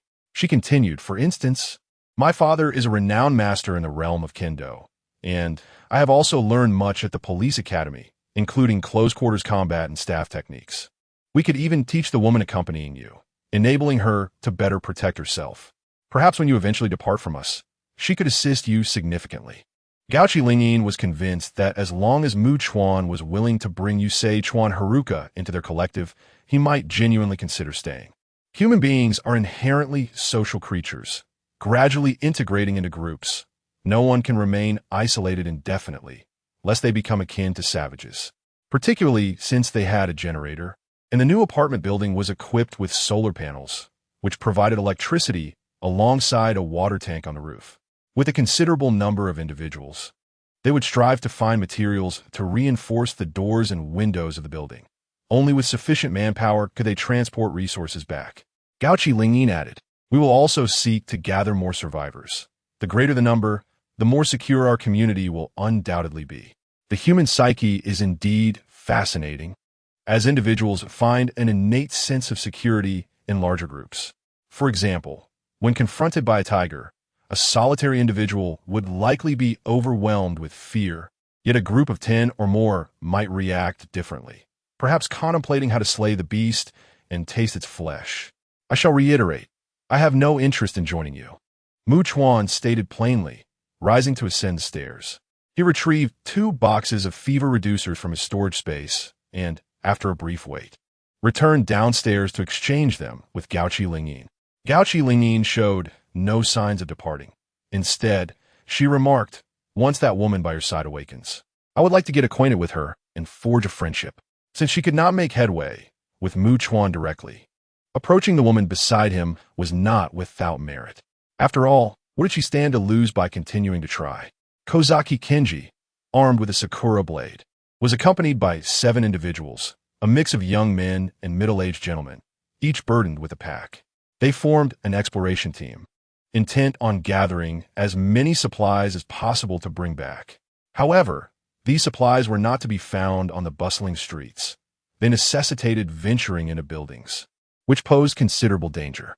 Each member of the team appeared exceedingly tense, casting wary glances around, their eyes glimmering with fear. They were mere mortals, devoid of any extraordinary abilities, constantly facing the terrifying and ferocious infected, who could remain unperturbed in such circumstances. The path ahead was fraught with difficulty. One among them suggested that, since the route was nearly obstructed, they should climb over the vehicles instead. "No," Kozaki Kenji replied, his demeanor grave. "If we tread upon the vehicles and trigger an alarm, the monsters lurking within the buildings will swarm us in an instant." Thus, they were compelled to take a detour. Nevertheless, it was worth noting that convenience stores dotted the streets of Tokyo, providing ample opportunities for resource collection. After approximately 10 minutes of wandering, they stumbled upon a convenience store. The group halted a short distance away, no one daring to approach. They exchanged glances, each seemingly hoping that another would take the lead. Observing this, Kozaki Kenji sighed inwardly. If there were only a few infected, he would have allowed them to confront the threat, to test their mettle. Should they falter, he would intervene. With this thought, he stepped forward, deliberately making a noise at the entrance of the store. Almost immediately, he heard commotion from within. He swiftly retreated. Then, both he and the others witnessed a horde of infected, resembling ferocious beasts, erupt from the store with bone-chilling roars. The numbers were staggering, nearly 20. Everyone was taken aback, including Kozaki Kenji. The infected now held a significant numerical advantage, and the implications of being outnumbered were self-evident. Moreover, even if they managed to slay such a multitude, could they all hope to survive? It was an impossibility. Yet, none wished for their demise. All yearned to live. The grotesque appearance of the infected, rushing towards them in a frenzy, compounded the overwhelming pressure and shock they experienced. While Kozaki Kenji maintained his composure, the others displayed palpable terror, their legs trembling and weak, unable to surmount the intense fear. "There are too many. We cannot handle this." "Run!" cried a middle-aged man, his face ashen, his voice a desperate wail, as he turned and fled in a panic. In moments of peril, one person's flight can have dire consequences, easily influencing others to follow suit.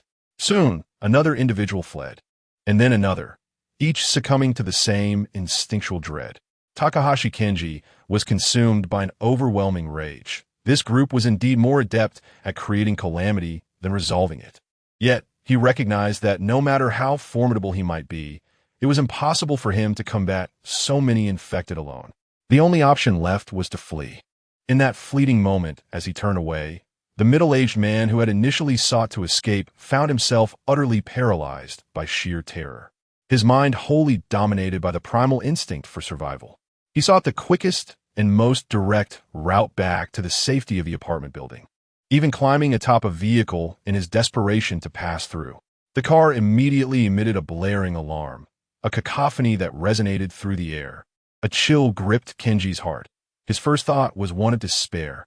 He swiftly surveyed his surroundings, witnessing a torrent of infected individuals surging forth from every direction, their numbers far beyond his capacity to count. "Do not run. Do not return to that apartment building. You will lead them there," Kenji bellowed with all his might. But his voice was drowned out by the cacophony of panic. The crowd, engulfed in terror, was singularly focused on fleeing to what they deemed a sanctuary. In utter hopelessness, Kenji turned, drawing his cherry blossom blade, and struck at the approaching infected. His swordsmanship was indeed exceptional, capable of severing the heads from their bodies with precision. Yet, the other infected showed no signs of fear. They advanced with a grotesque ferocity.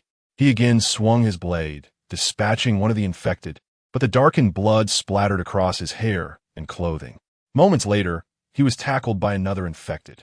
With a vicious bite, the creature sank its teeth into his shoulder, effortlessly tearing away a chunk of flesh. The searing pain coursed through him, threatening to shatter his consciousness. In the next instant, he felt unbearable agony radiating from his thigh, arm, waist, and neck. Every part of his body screamed in torment. His vision began to blur, and his awareness sank into an abyss of darkness. In his final moments, Kenji's last thought was the heartbreaking realization that he could no longer protect his daughter, Takahashi Swearin. Chapter 13. A startling wave of terror as Takasaki Suzune idly played with the handgun. She engaged in conversation with Makikawa, patiently awaiting the awakening of Hasegawa Haruka. Suddenly, she witnessed Makikawa swiftly stow away the firearm, draw the curtains, and rearrange the furniture to barricade the window. Takasaki was momentarily taken aback, unable to comprehend the situation, when she saw Makikawa hastily departing from the living room.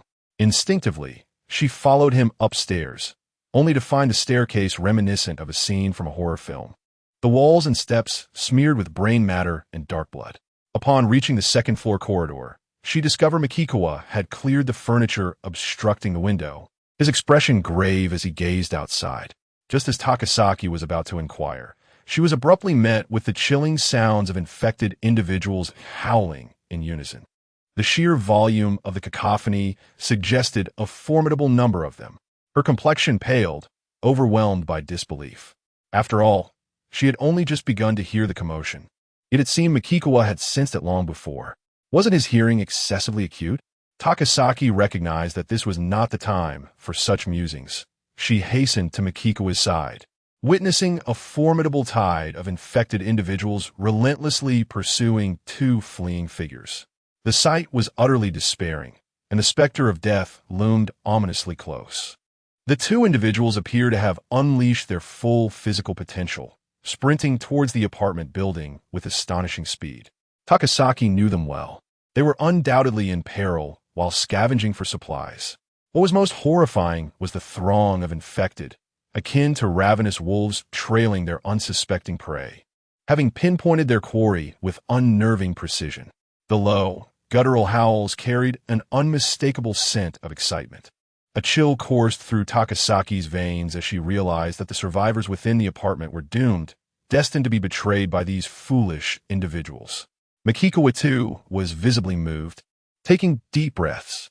Even with his enhanced physical capabilities, he knew he could not contend with such overwhelming numbers. Soon, heart-wrenching screams and cries for help echoed from the apartment, as they observed individuals who, seemingly cornered, resorted to jumping from the building. Many infected leapt after them, contorting grotesquely as they crawled to the ground, devouring their prey with ravenous abandon. A relatively small survivor camp had fallen with alarming ease, lacking any means to repel the onslaught of the infected. What on earth is happening? Hasegawa Haruka's faint voice broke through the chaos. Awakened by the commotion, she cautiously opened the door, only to find Makikawa and a woman clad in a police uniform standing by the window in the corridor. "Do not speak," Makikawa whispered urgently. "We are beneath the very gaze of those creatures. We must not attract their attention."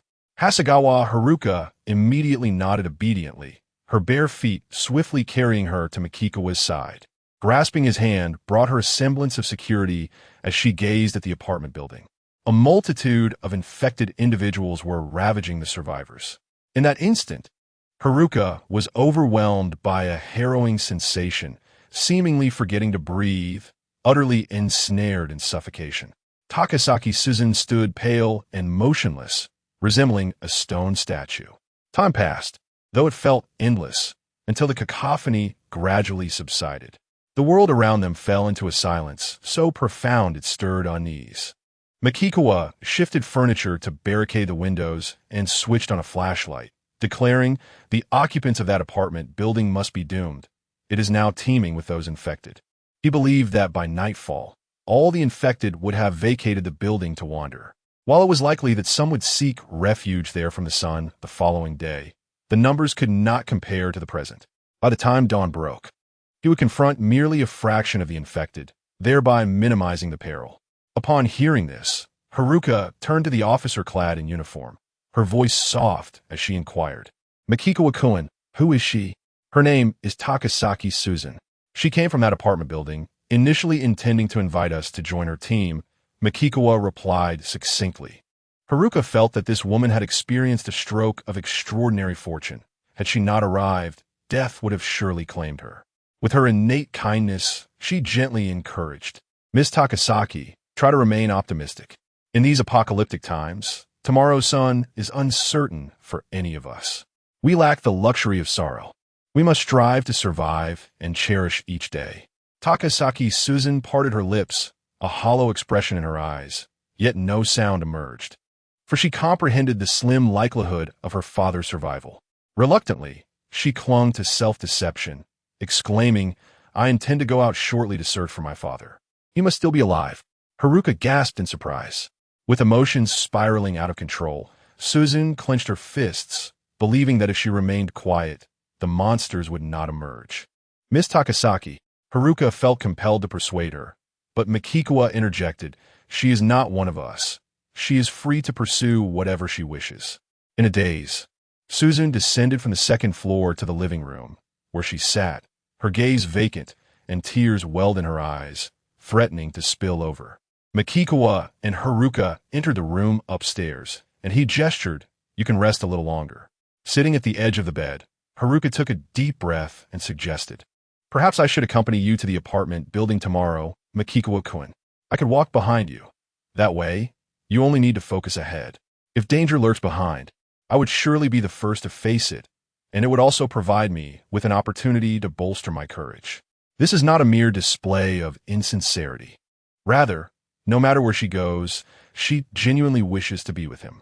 Even if her current capability is limited to facing dangers alongside him and ensuring that as long as she remains unharmed, his safety is assured. There is no need for that. After shaking his head, Mukagawa observed Haruka's complex gaze lingering on his face. After pressing her vibrant, glossy lips together, she continued, "Then I shall persist in doing what I can. I am aware that my previous efforts were far from adequate. I lack experience, thus I must diligently practice, striving to excel in the shortest time possible." She was truly eager to contribute in some manner, even if it was merely to allow Mukagawa to enjoy a delightful moment of relaxation.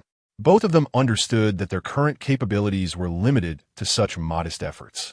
Engaging in grand affairs, such as indulging in a seafood feast, would be best conducted in a location where not even the loudest sounds could escape, thus ensuring relative safety. Otherwise, in a place like this, should she inadvertently shout out in a moment of abandon, it would likely draw the infected individuals from the apartment building towards them immediately. Haruka stood up, her complexion slightly flushed, and said, "Mukagawa-kun, if there is anything I am lacking, please inform me, and I shall make the necessary improvements." Chapter 14. They feast upon their deceased kin. As Mukagawa gently closed his eyes, running his fingers through the raven locks of Haruka Hasegawa, who was diligently honing her eloquence, he heard the sound of someone moving towards the entrance and opening the door to leave. Haruka, having also heard the noise, did not cease her practice, but instead continued to immerse herself in her training. By 10 o'clock in the morning, after Haruka had further enhanced her proficiency, Mukagawa descended the stairs and exited the house, having enjoyed a delightful period of rest. Naturally, Mukagawa intended to hunt the infected, continually leveling up and fortifying himself. He understood that the earlier commotion had both advantages and disadvantages. The benefit was that most of the nearby infected had likely been drawn away, congregating in that apartment building, now hiding from the sunlight and reluctant to emerge. Thus, even if there were still infected in the nearby residences, their numbers would be minimal, significantly reducing the danger he faced. However, the downside was that due to the reduced numbers, he feared he might struggle to accumulate a substantial amount of experience, making it improbable to level up consecutively by 5 or 6 levels, or even 8. Consequently, he deliberately walked a bit farther, arriving at the entrance of a house approximately 200 meters away. Observing that the front door was ajar, he circled around before returning to the entrance, where he struck the wall with a crowbar to create a commotion. Instantly, a harsh, low growl emanated from within the house. Through his perception, he estimated there to be about 5 or 6 of them. He swiftly retreated, gripping the crowbar tightly, and, as one infected individual charged out, he delivered a decisive blow to its head, causing blood and brain matter to splatter. Experience points, 35. As the system's notification echoed in his mind, a second infected person rushed out from the house, and Mukagawa easily dispatched it as well. He swiftly eliminated 4 infected, garnering a total of 140 experience points, which, added to his previous 192, fulfilled the requirement of 300 points for leveling up. Current level of host, LV4, experience needed for level up, 32,400. Host has 10 attribute points available for allocation. Following his usual routine, Mukagawa allocated 4 points to agility and distributed 2 points each to the remaining 3 attributes. The enhancement in perception immediately alerted him to the arrival of another infected. As this new infected burst forth, Mukagawa was momentarily taken aback. While the previous 4 resembled humans, this one had begun to evolve into something inhuman. Notably, its sharp teeth resembled those of a tiger rather than a human, capable of effortlessly crushing a sturdy bone. Mukagawa recalled that many infected had previously feasted upon a ferocious tiger. Perhaps this was one of the mutated ones?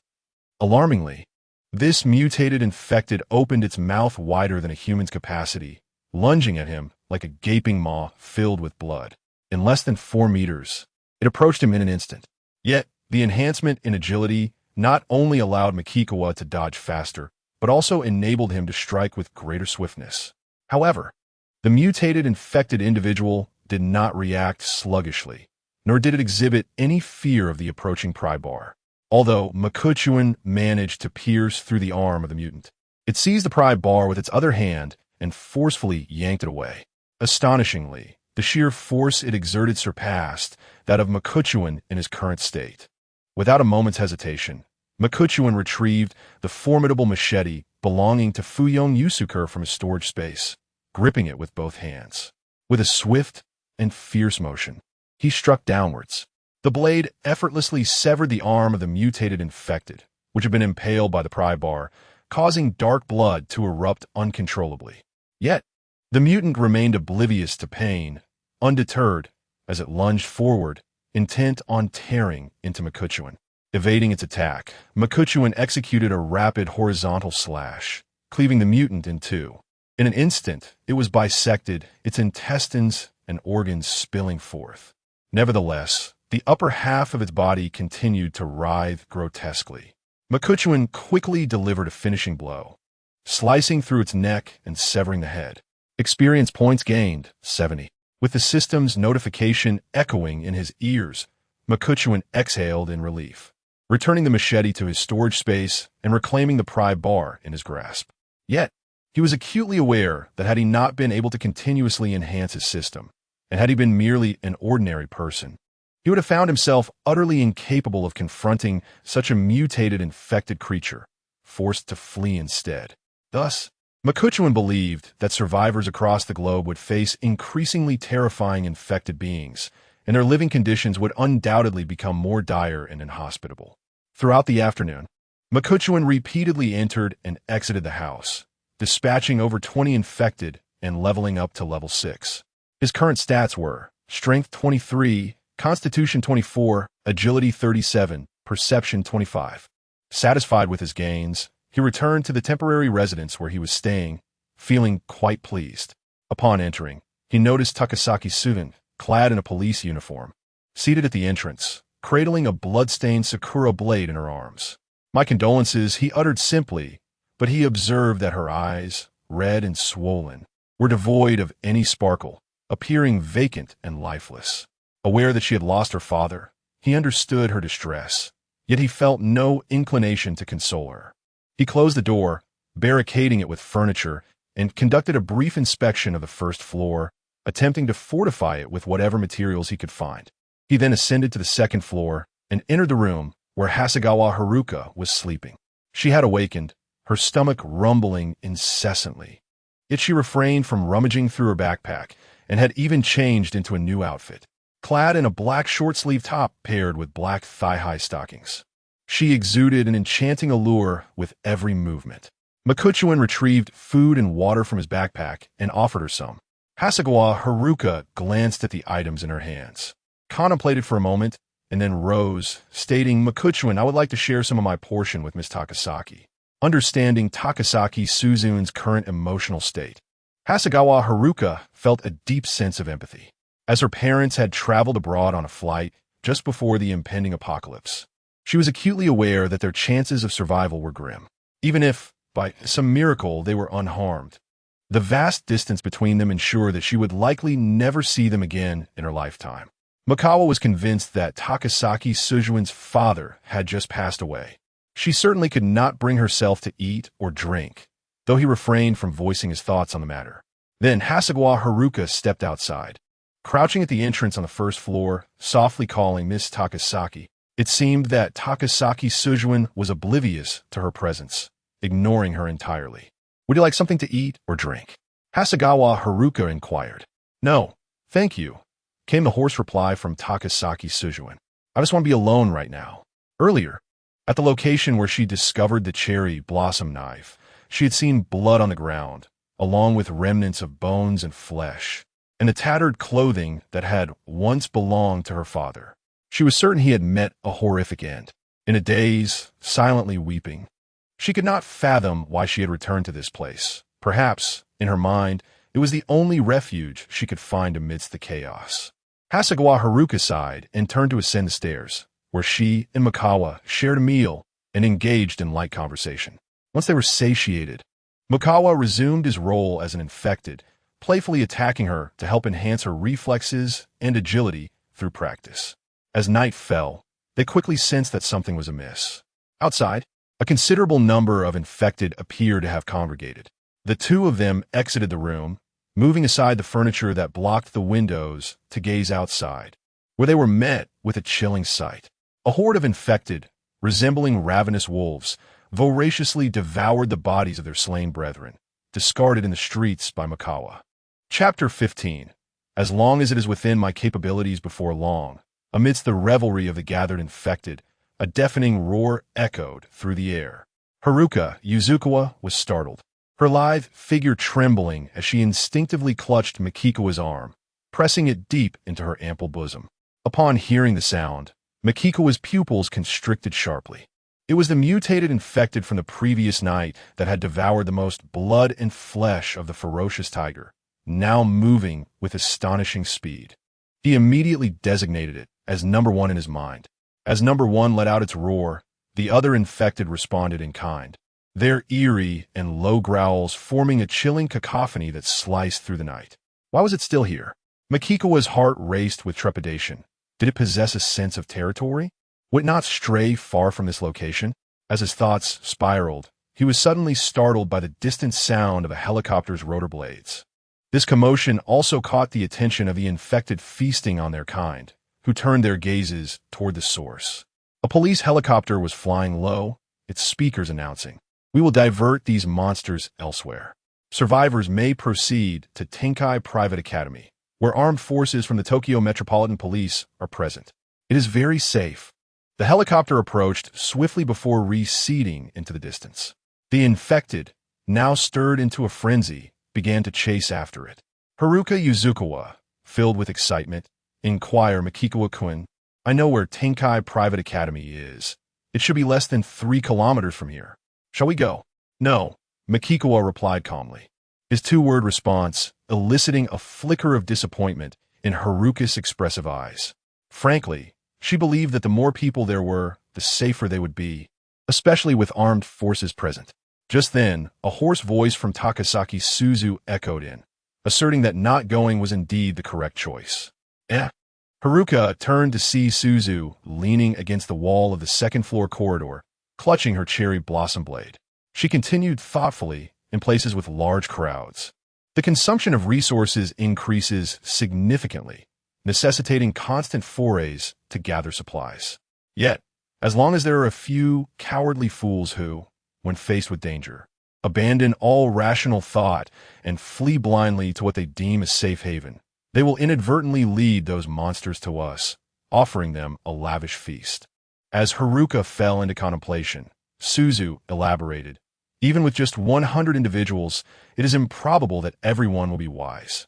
I firmly believe there will always be greedy, cowardly fools among them.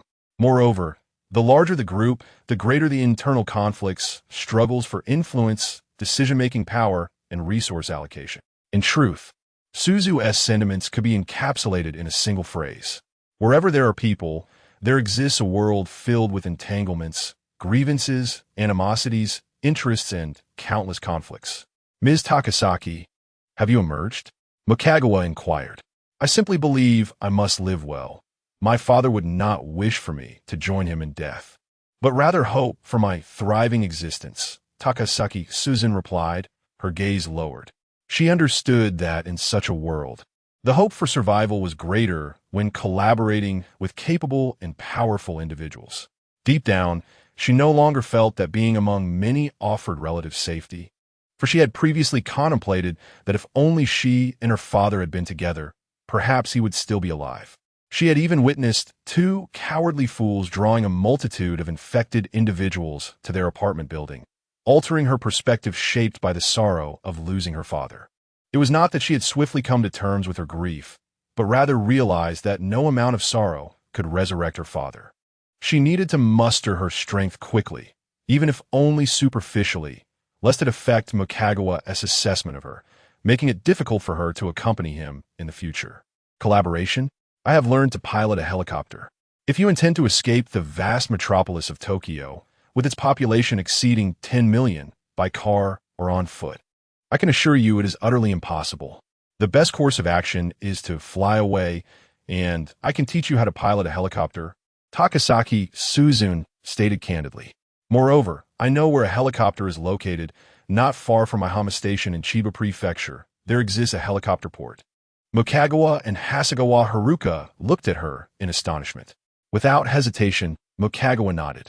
In this apocalyptic world, acquiring more skills could only be beneficial. And if you were to find a helicopter to escape, it would indeed be safer than traversing on land, as the infected would never take to the skies. The three then entered the room, where Mukagawa lay down.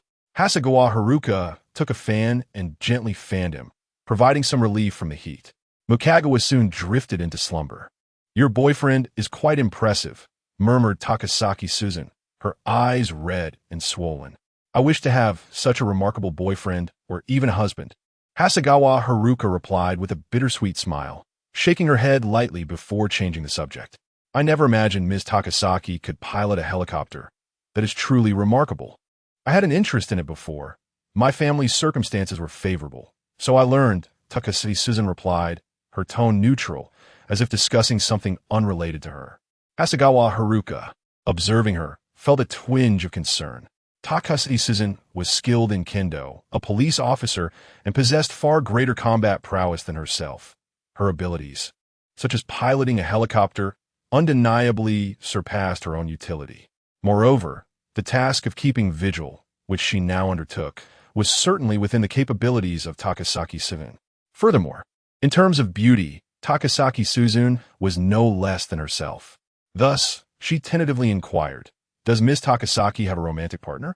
"No, I have never been in a relationship," came the understated reply.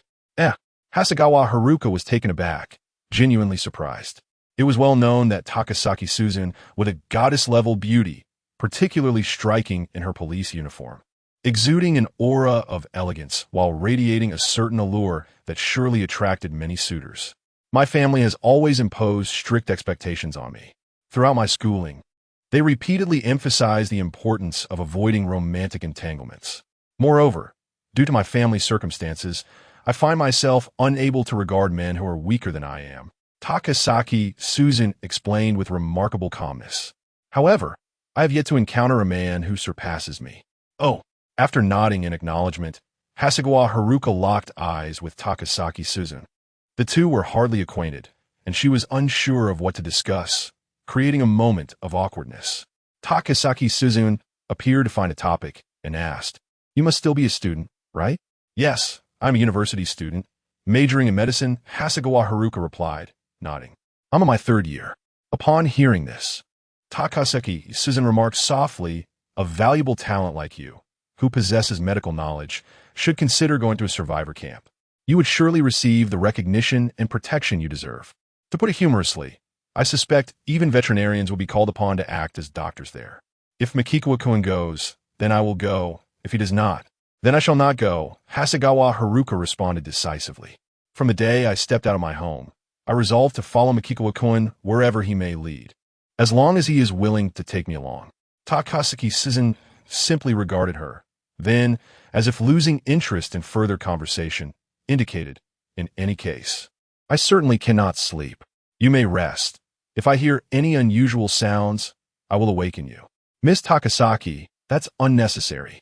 At present, I cannot assist Mikikawa-kun in any meaningful way, so I wish to do my utmost in any task I can undertake," Hasegawa Haruka insisted, shaking her head firmly. Seemingly realizing something belatedly, Takasaki Suzune stood up and said, "I will step outside to rest." She then took her Sakura knife and exited the room, closing the door behind her, while Hasegawa Haruka remained seated, her senses alert to the sounds outside. "I must swiftly find a way to assist Mikikawa-kun when he confronts the monsters," Hasegawa Haruka mused, gazing at the slumbering Mikikawa. She resolved that at dawn, should no infected individuals seek refuge from the sunlight, and should Mikikawa remain unawakened, she might as well observe how a man reacts in the morning. Any man would naturally understand. Thus, she contemplated a morning bite, while also dedicating herself to diligently practicing her silver tongue skills.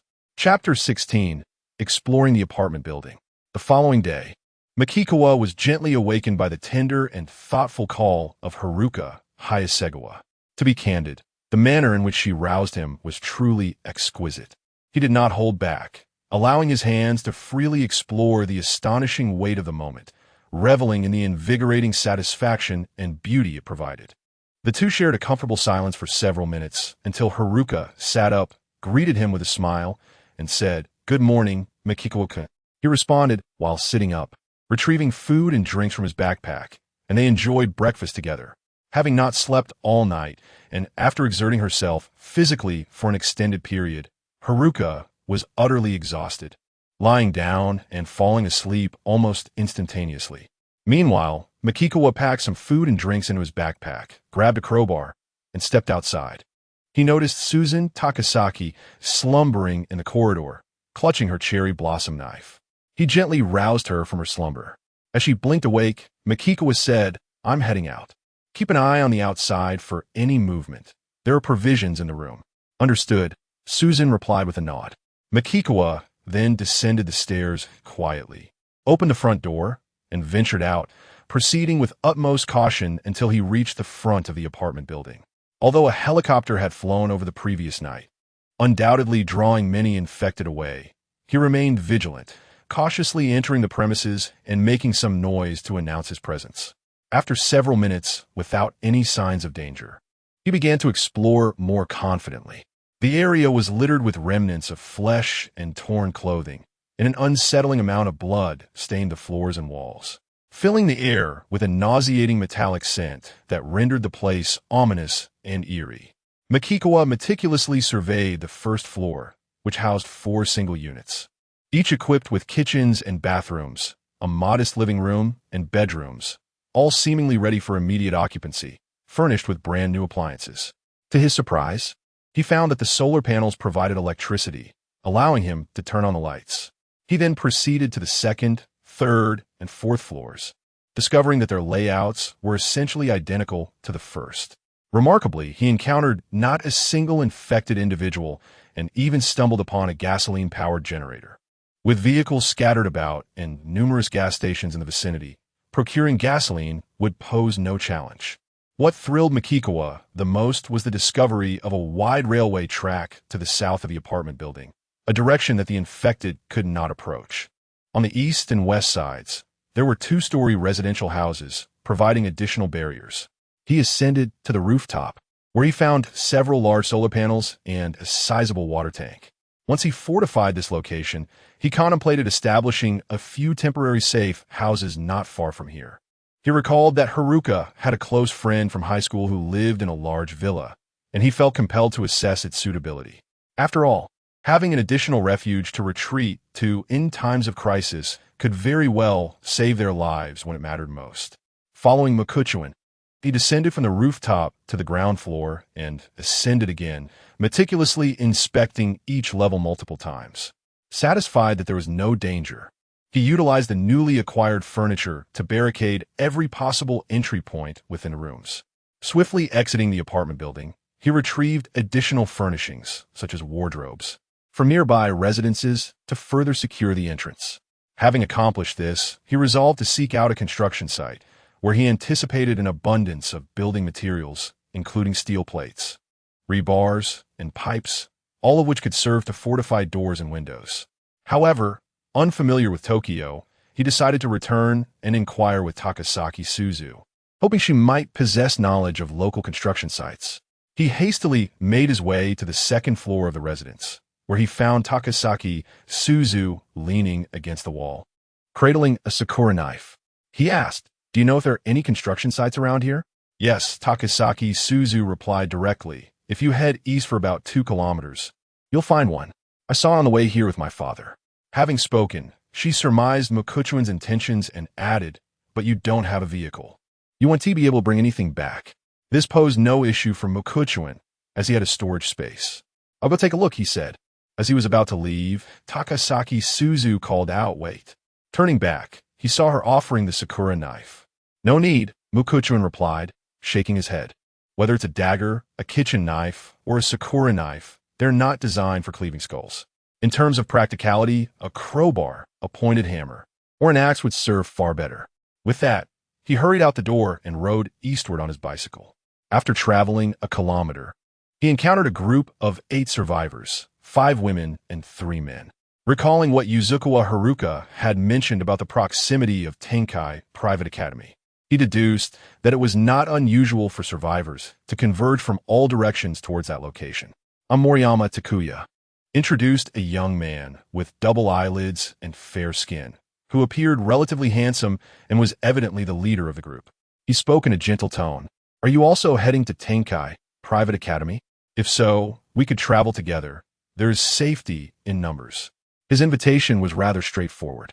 Mokuchuan appeared to be in better spirits than them, clearly well-nourished and without concerns for sustenance. Additionally, venturing alone required a certain audacity, indicating that he was undoubtedly a person of considerable capability. Thus, bringing Mokuchuan along would not only enhance their safety on the journey, but, should he prove to be exceptionally skilled, he would likely soon establish himself as a figure of significance. For wherever there is a gathering of individuals, accompanied by a clear leader, it would be foolish to neglect the opportunity to recruit a formidable individual. Even if Mokuchuan did not remain with their group, others would recognize their association with him, oblivious to the depth of their relationship, thereby deterring any reckless attempts to bully them. Moreover, they might exploit Mikawa's identity to secure some advantages for themselves. Others continually urged Mikawa to carry a bag, as long as he was willing to join them. They could request some food and drink, harboring such ulterior motives. In truth, this group had all mingled within the same social circle before the apocalypse, comprising young masters and wealthy young ladies. The thought of risking their lives to gather supplies was daunting for them, especially since they were already famished and had been pampered since childhood, leaving them with little strength. Their sole hope now rested on the private academy Tianhai, which they had heard about last night as a sanctuary for survivors.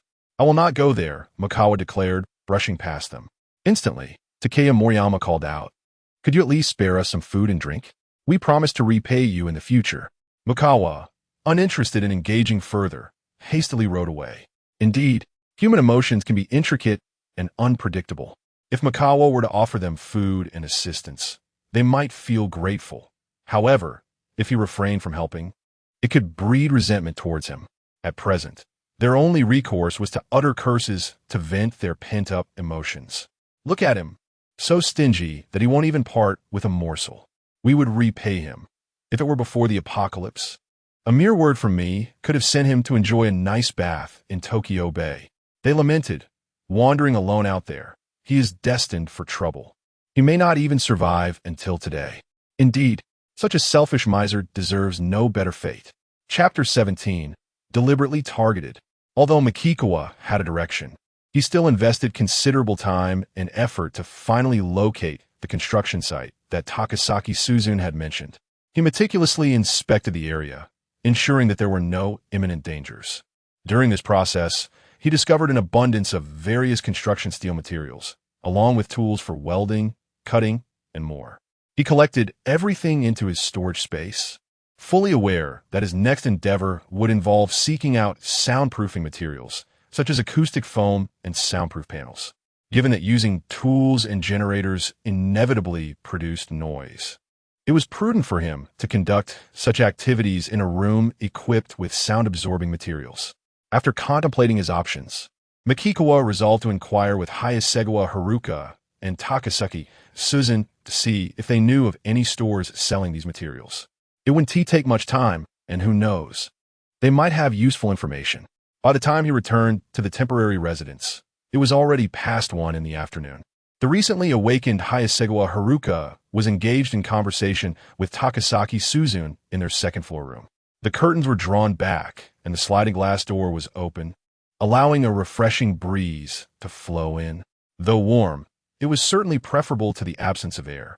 "Mikikawa-kun, welcome back," Hayasegawa Haruka greeted with a smile. Mikikawa nodded slightly and got straight to the point. "Do you happen to know where I can find stores selling soundproofing materials?"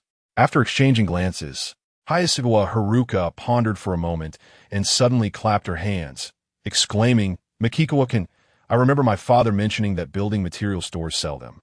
but I'm not sure where such stores are located. Suzun, do you know? I don't know either, Takasaki Suzun replied with a shake of her head. However, Mikikawa, you might consider going to Tenkami Private Academy. There should be many survivors there. If you ask around, someone is bound to know. It would certainly be more efficient than searching aimlessly on your own, as relying solely on luck could either lead to a swift discovery or consume a great deal of time and effort. Mikikawa rested his chin on his right hand, contemplating that Tenkami Private Academy was not too far from their current location. According to Hayasegawa Haruka, it was less than 3 kilometers away. A round trip would not take much time at all, and if he obtained useful information, he could acquire a substantial amount of materials the following day to reinforce the apartment building thoroughly.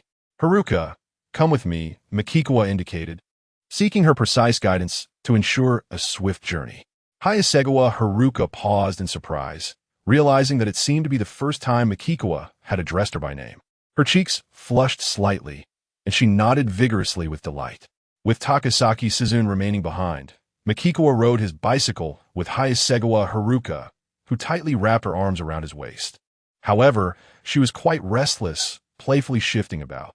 Mikikawa chose not to comment on it. In any case, he found the situation rather enjoyable. As they drew closer to the academy, they encountered several groups of survivors along the way.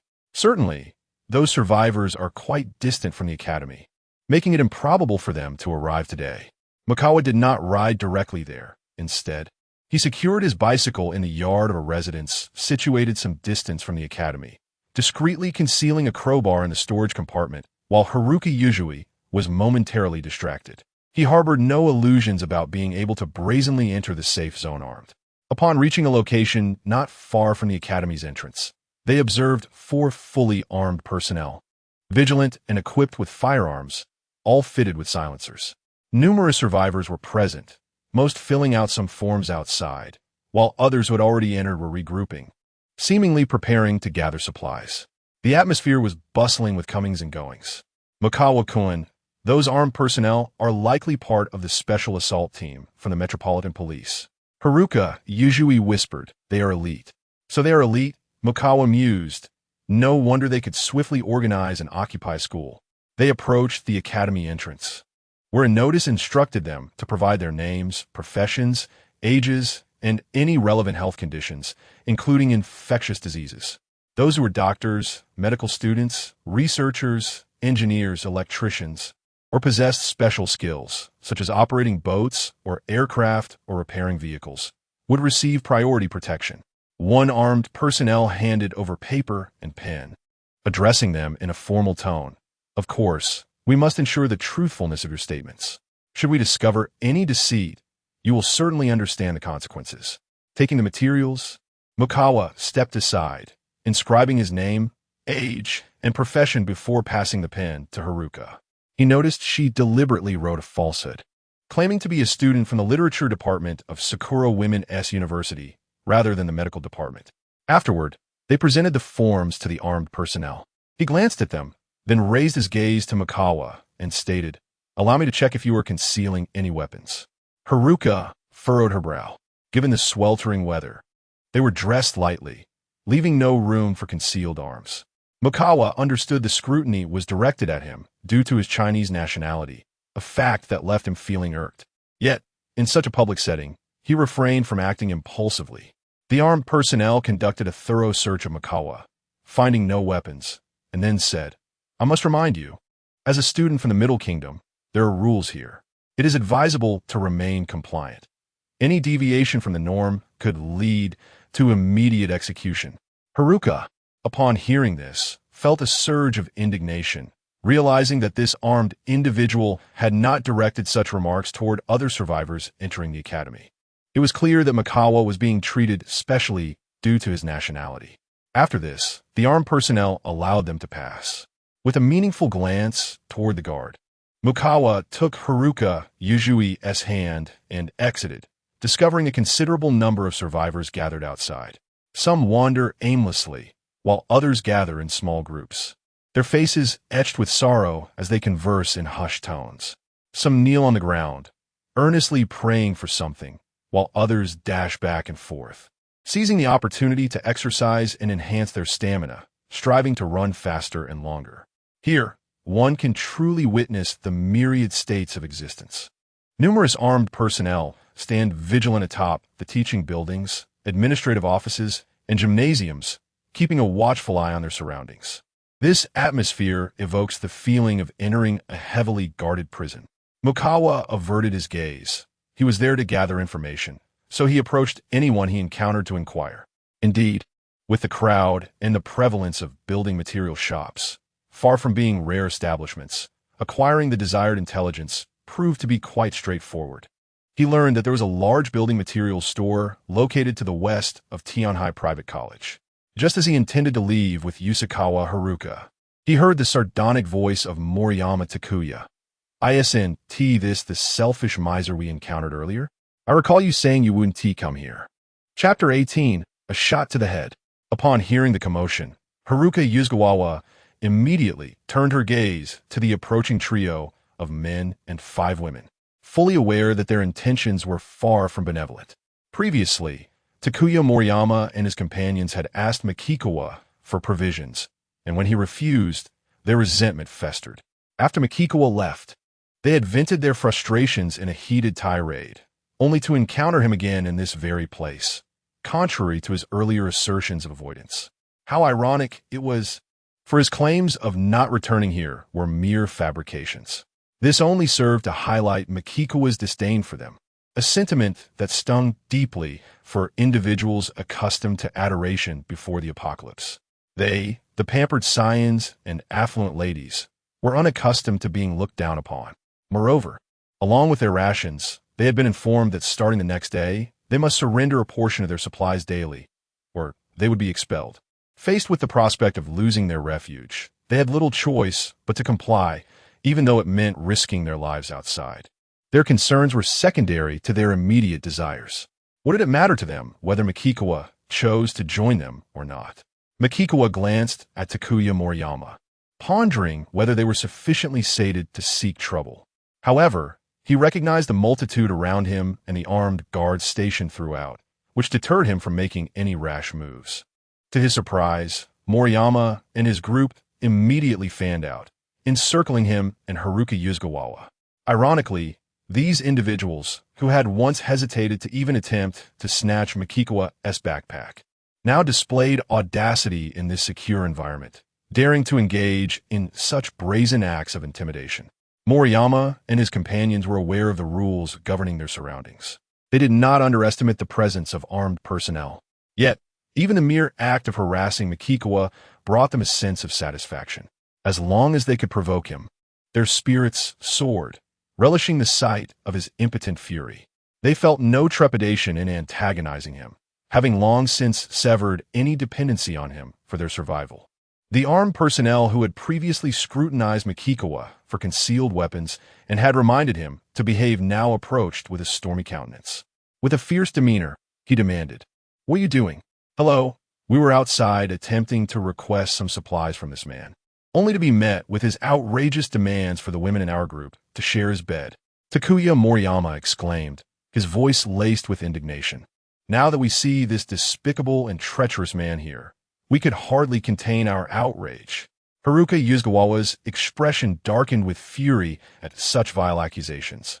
Knowing full well the damage they could inflict on Mikikawa's reputation, she quickly interjected, "Mikikawa-kun is not that kind of person. Is it not commonplace for individuals from Tianchao to behave this way? And you, a woman from Sakura Nation, are associating with a Tianchao individual? You are bringing shame upon our country. Could it be that the valiant men of our Sakura Nation are inferior to a mere face from the Celestial Empire?" An armed personnel scoffed with disdain, stating, "Moreover, our resources are limited. There is barely enough for our own Sakura citizens, let alone any surplus to allocate to this celestial individual." At that moment, Yusakawa Haruka's complexion turned a deep shade of anger, her hands clenched into tight fists. To her astonishment, even she had been subjected to humiliation. However, as someone who had yet to step out of the school and into society, Yusakawa Haruka remained somewhat naive. In her fury, she declared loudly, "You have been deliberately targeting Mikikawa-kun. Now this?" I will certainly lodge a complaint with the leaders here regarding your blatant discrimination against him. I am Kitayoshi Kazuhiro, and you are free to file your complaints. By the way, I was concerned you might not know our captain, so let me inform you. Our captain's name is Kamitsumiya Yoshiji. The armed personnel retorted with a deliberate sarcasm, then turned to Makikawa, speaking condescendingly. You will come with us. I intend to inquire thoroughly about this matter. If you have indeed committed such a heinous act, there are rules here, and you shall be punished accordingly. Upon hearing this, Moriyama Takuya and others were filled with immense delight. They had not anticipated that Makikawa was actually from the Celestial Empire. Furthermore, Kitayoshi Kazuhiro was evidently on their side. This only inflated their arrogance, convincing them that in this place, they could bully Makikawa without restraint, entirely unconcerned that the citizens of Sakura would come to his aid. Moriyama Takuya erupted into raucous laughter, exclaiming, "So this woman, who attempts to coerce our team with food, is actually from the Celestial Empire. No wonder he is so despicable and shameless." His voice rang out loudly, seemingly intent on ensuring that both the armed personnel and the Sakura citizens understood that Makikawa was not one of them, but a foreigner from the Celestial Empire. Many turned to listen, engaging in whispered conversations, creating a cacophony of noise. Yasukawa Haruka was shocked to realize that not a single armed personnel approached them. They all merely observed with cold indifference, showing no inclination to intervene. She was not foolish. She understood that these individuals, who would unhesitatingly side with their compatriots during the conflict between the Sakura citizens and Makikawa, would certainly not stop them from punishing him. Soon, many began to revel in the spectacle, eagerly anticipating a grand display. The companions of Moriyama Takuya continued to hurl cold mockery, uttering an array of harsh and piercing remarks. The mere sound of their derision nearly caused Yasukawa Haruka to explode with rage. She seemed to lose her composure, her body trembling violently, her face flushed with indignation, her voice quivering yet sharp as she questioned, "Why are you spreading such lies? Why are you slandering Makikawa-kun?" She was also profoundly anxious, realizing that they all found themselves in a post-apocalyptic world where the mental strain was undoubtedly immense for everyone. If they were to use Makikawa as a punching bag for their frustrations, he would surely be beaten to a pulp. Now, Mukawa gazed expressionlessly at Moriyama Takuya and the armed personnel, Kitayoshi Yoshihiko, a surge of intense murderous intent boiling within him. He turned a glance at Hasegawa Haruka, whispering in her ear, "Haruka, you should leave here first. I will accompany them." Hasegawa Haruka, filled with concern, fixed her anxious gaze on Mukawa. Ultimately, she nodded, her unease palpable as she watched Mukawa follow Moriyama Takuya and Kitayoshi Yoshihiko into the classroom building before hastily departing. Mukawa and his companions arrived at the student lounge on the third floor, where Kitayoshi Yoshihiko promptly shut the door. Moriyama, Takuya, and the others, brimming with unwarranted confidence, eagerly rubbed their hands together, exuding an air of arrogance that dismissed Mukawa entirely. Kitayoshi Yoshihiko, seizing the moment, raised his firearm intending to shoot Mukawa in the knee. However, to his astonishment, Mukawa moved with astonishing speed, disarming him before he even had a chance to react. Realizing the dire situation, Kitayoshi Yoshihiko was gripped by a cold dread as Mukawa, with a chilling gaze, aimed the gun at his head and pulled the trigger. The suppressed shot produced a barely audible sound, and the bullet swiftly penetrated Kitayoshi Yoshihiko's skull. A single shot to the head. Witnessing Kitayoshi's eyes widen in shock as he collapsed like a lifeless dog, Moriyama Takuya and the others were left in utter disbelief, their faces contorted with abject terror, nearly losing their sanity. Chapter 19. This man is absolutely extraordinary. As Makikawa turned around, holding a firearm and standing behind the door, Takaya Sansen and the others trembled violently, as if caught in a dizzying whirlwind, suffocatingly retreating a step. They realized that Makikawa must possess formidable skills, otherwise he would not dare to roam alone outside. However, they were utterly unprepared for the sight of Kitayoshi and Hayako collapsing before Makikawa, completely defenseless and without any semblance of resistance. The tumultuous emotions within them, fear, regret, and dread crashed against one another like titanic waves, threatening to plunge them into an abyss of despair. After all, with Mikikawa's exceptional prowess and the firearm in his possession, they could scarcely entertain the thought of charging at him in desperation. The ever-trembling Takaya Sansan reacted the quickest, dropping to his knees and repeatedly banging his head against the ground, producing resounding thuds as blood streamed from the wounds. Yet, a pleading smile crept onto his pallid face as he implored, "Mikikawa, I acknowledge my mistakes. I beg you spare me." The others, without hesitation, followed suit and knelt, with one woman eagerly proclaiming, "Mikikawa, I am willing to do anything. I can be your loyal servant." Mikikawa, uninterested in their desperate pleas, executed them swiftly, each met with a bullet to the head. His actions were decisive and efficient, leaving no room for hesitation. Afterward, he rifled through Kitayoshi and Hayako's belongings, extracting 8 magazines, 3 grenades, a handgun, a dagger, and various other items. He stored them all in his own space before retrieving a fresh set of clothing.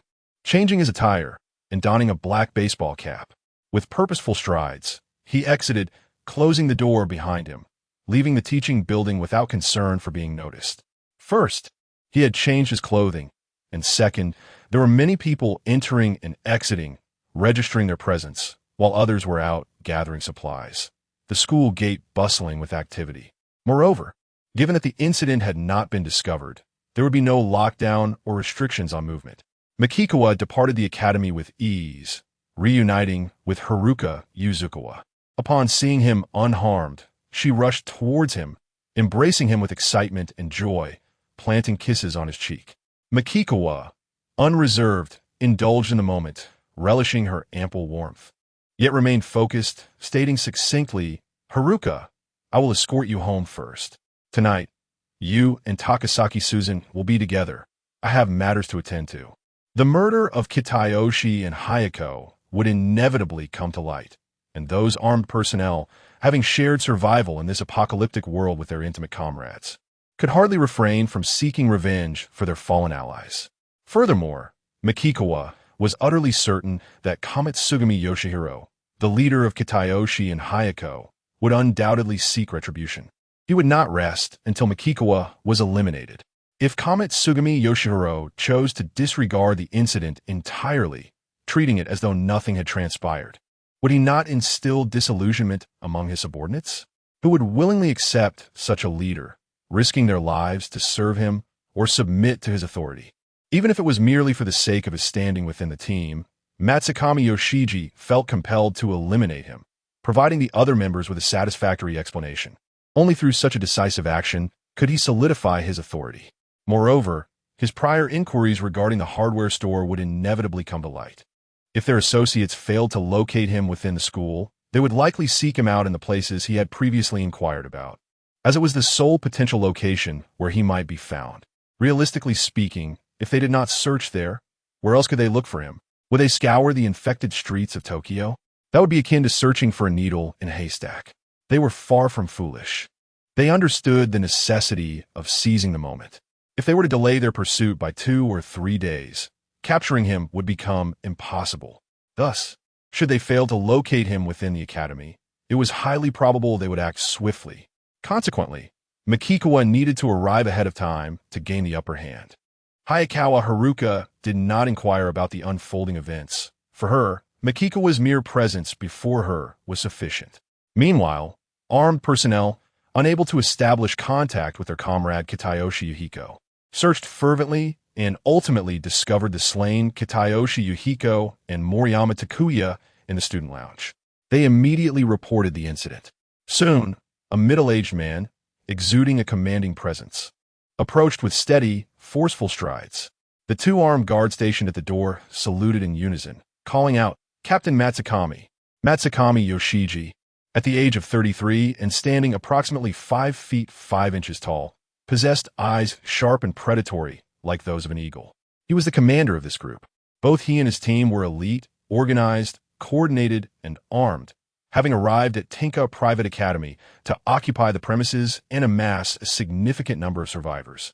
selecting suitable individuals to bolster their ranks and enhance their collective strength.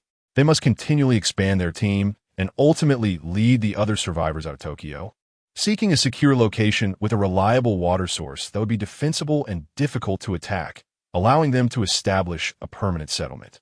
In the future, they would dispatch members of their team to gather various supplies, thus avoiding the need to venture out themselves. They harbored no concerns that those sent to procure resources might not return. After all, if they did not come back, where else could they find a safer refuge? Furthermore, evacuating a large group from densely populated Tokyo, where the number of infected was incalculable, would present a greater chance of survival should they encounter unforeseen peril.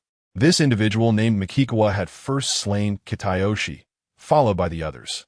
Matsukami knelt down to conduct a thorough examination, his expression unwavering as he remarked. Kitayoshi had no time to react or defend himself. Mikikawa is certainly no ordinary individual. He is likely a product of rigorous training as an agent from the Celestial Empire. The two team members behind him exchanged glances, silently assessing the gravity of the situation. However, Mikikawa did not don the attire of these individuals, and North Kichi's firearm was nowhere to be found. Given that everyone was dressed lightly in the summer, concealing a weapon would undoubtedly render it conspicuous. He could not possibly hide the firearm beneath his clothing and leave unnoticed. Kamitsumiya Yoshiji pondered thoughtfully. Due to previous incidents, so many eyes had scrutinized him, and he had not changed his clothes. Therefore, upon exiting the teaching building, he would surely be observed by the public and those of us stationed at elevated positions, alert to the surrounding activity. If their people had discovered anything, it would have been communicated over the radio long ago. Moreover, should the public witness Mikikawa following North Kichi and his companions without a care in the world, would this not create a stir? Would it not incite fervent discussion? Yet, the absence of any commotion outside indicates that the public remains oblivious to Mikikawa's presence. Captain Kamitsumiya, shall we commence a thorough search of the entire school? Someone inquired. We must enlist the aid of the public. This approach is the most effective. Furthermore, if Mikikawa remains within the school, he will be surrounded by those searching for him, making it exceedingly difficult for him to alter his hiding place. Kamitsumiya Yoshiji replied slowly, if we cannot locate North Kichi's firearm anywhere, it must be in the possession of this individual named Mikikawa. Since he could not possibly leave unnoticed with the weapon, he must still be here. Indeed, the armed personnel present were poised to act when Kamitsumiya Yoshiji, with a serious expression, continued, Mikikawa's presence here is undoubtedly for a specific purpose, and we must ascertain what that is. Chapter 20. He is the hunter, they are the prey. An hour later, a multitude of individuals scoured the mountains and searched the entire school, yet neither the firearms nor the hand grenades of Kitaguchi Yoshihiko were discovered, nor was the living presence of Mikikawa found. Of course, the team members under Kamitsumiya Yoshiji learned from the crowd that Mikikawa had inquired about the location of a building material store, with someone directing him to one situated to the west of the academy. Listening to the report, Kamitsumiya Yoshiji furrowed his brow in deep concern. With so many people searching and given the limited size of a high school, it was not merely improbable to find a person or a weapon, but one could rather easily locate a small hidden mouse. This evidently indicated that Mikikawa was not within the school premises.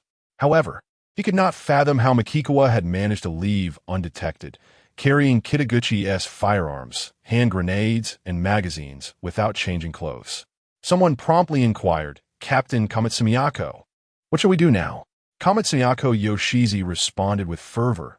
Regardless of the circumstances, we must ensure that this individual, Mikikawa, pays a heavy price for the death of our team member, setting aside other considerations.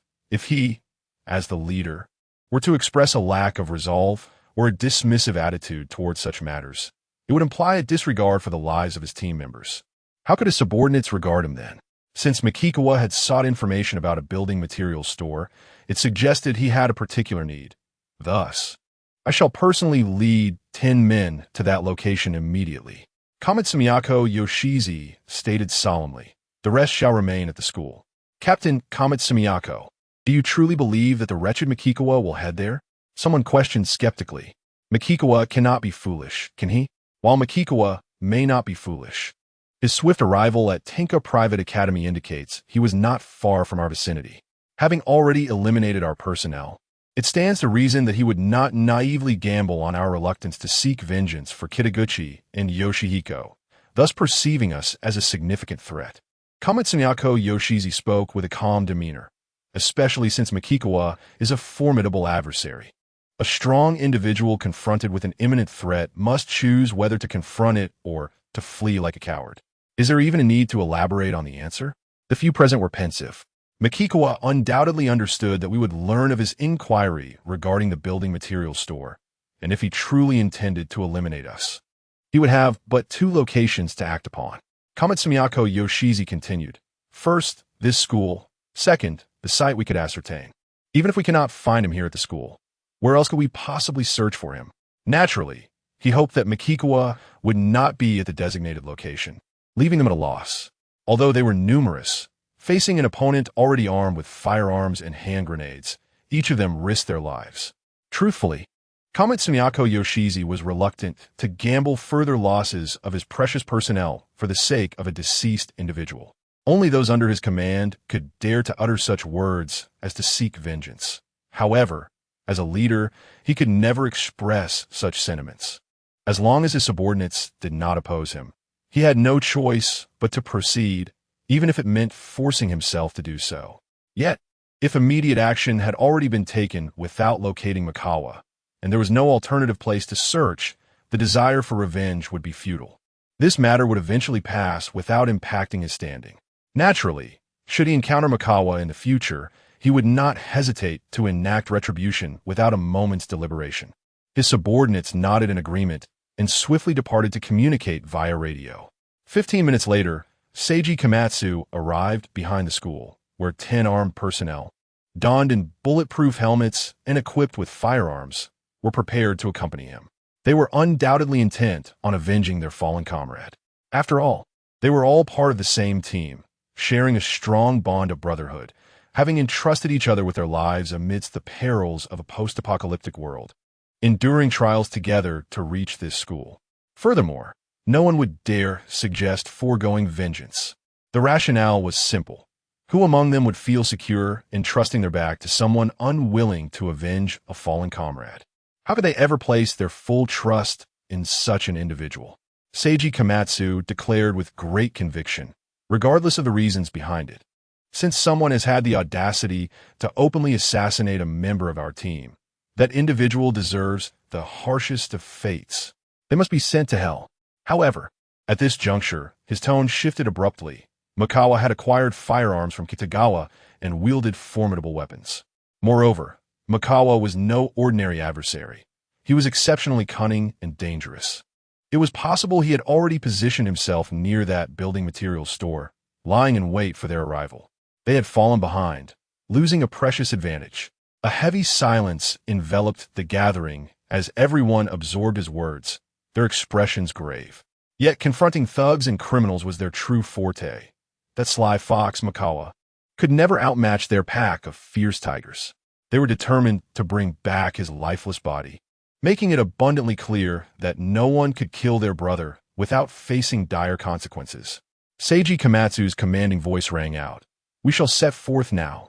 Upon reaching the vicinity of the building materials store, we will pair up in twos and occupy 4 positions around the structure to encircle it. He did not believe Makawa would be foolish enough to hide inside the store if he were indeed present. However, this strategy would provide a clear reference point for all. Should Makawa attack any group, the others would swiftly discern his precise location and act accordingly. With that, they departed without delay. It was evident that they were unlike ordinary individuals. They moved with a profound understanding of one another, each vigilant in different directions as they cautiously approached the vicinity of the building materials store. Seiji Komatsu, concealed behind a nearby structure, silently signaled to his team. Immediately, 8 of the 10 dispersed into pairs, maneuvering to ensure they completely avoided the store while remaining alert to any movements on either side. 2 individuals remained, crouching beside Komatsu Miyoshi. Suddenly, a voice crackled through the intercom. reporting that a team had entered the building to the west of the construction store, where they eliminated several monsters that had sought refuge within, confirming the area was secure. After a while, updates from the other 3 teams began to filter in. Komatsu Miyoshi commanded, each team, report every 3 minutes. Yet, an unsettling sense of foreboding gnawed at him. 3 minutes passed, and the 4 dispersed teams provided their reports.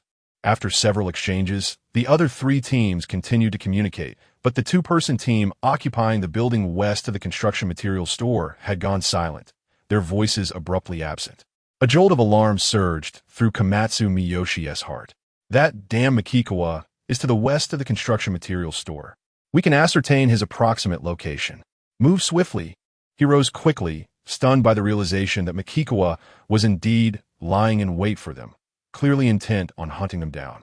In this tense moment, he had become the prey, while Makikawa assumed the role of the hunter. Furthermore, the 2 missing team members could not have been shot dead. A single gunshot could claim only 1 life. The other would have had time to communicate, even if only a few words.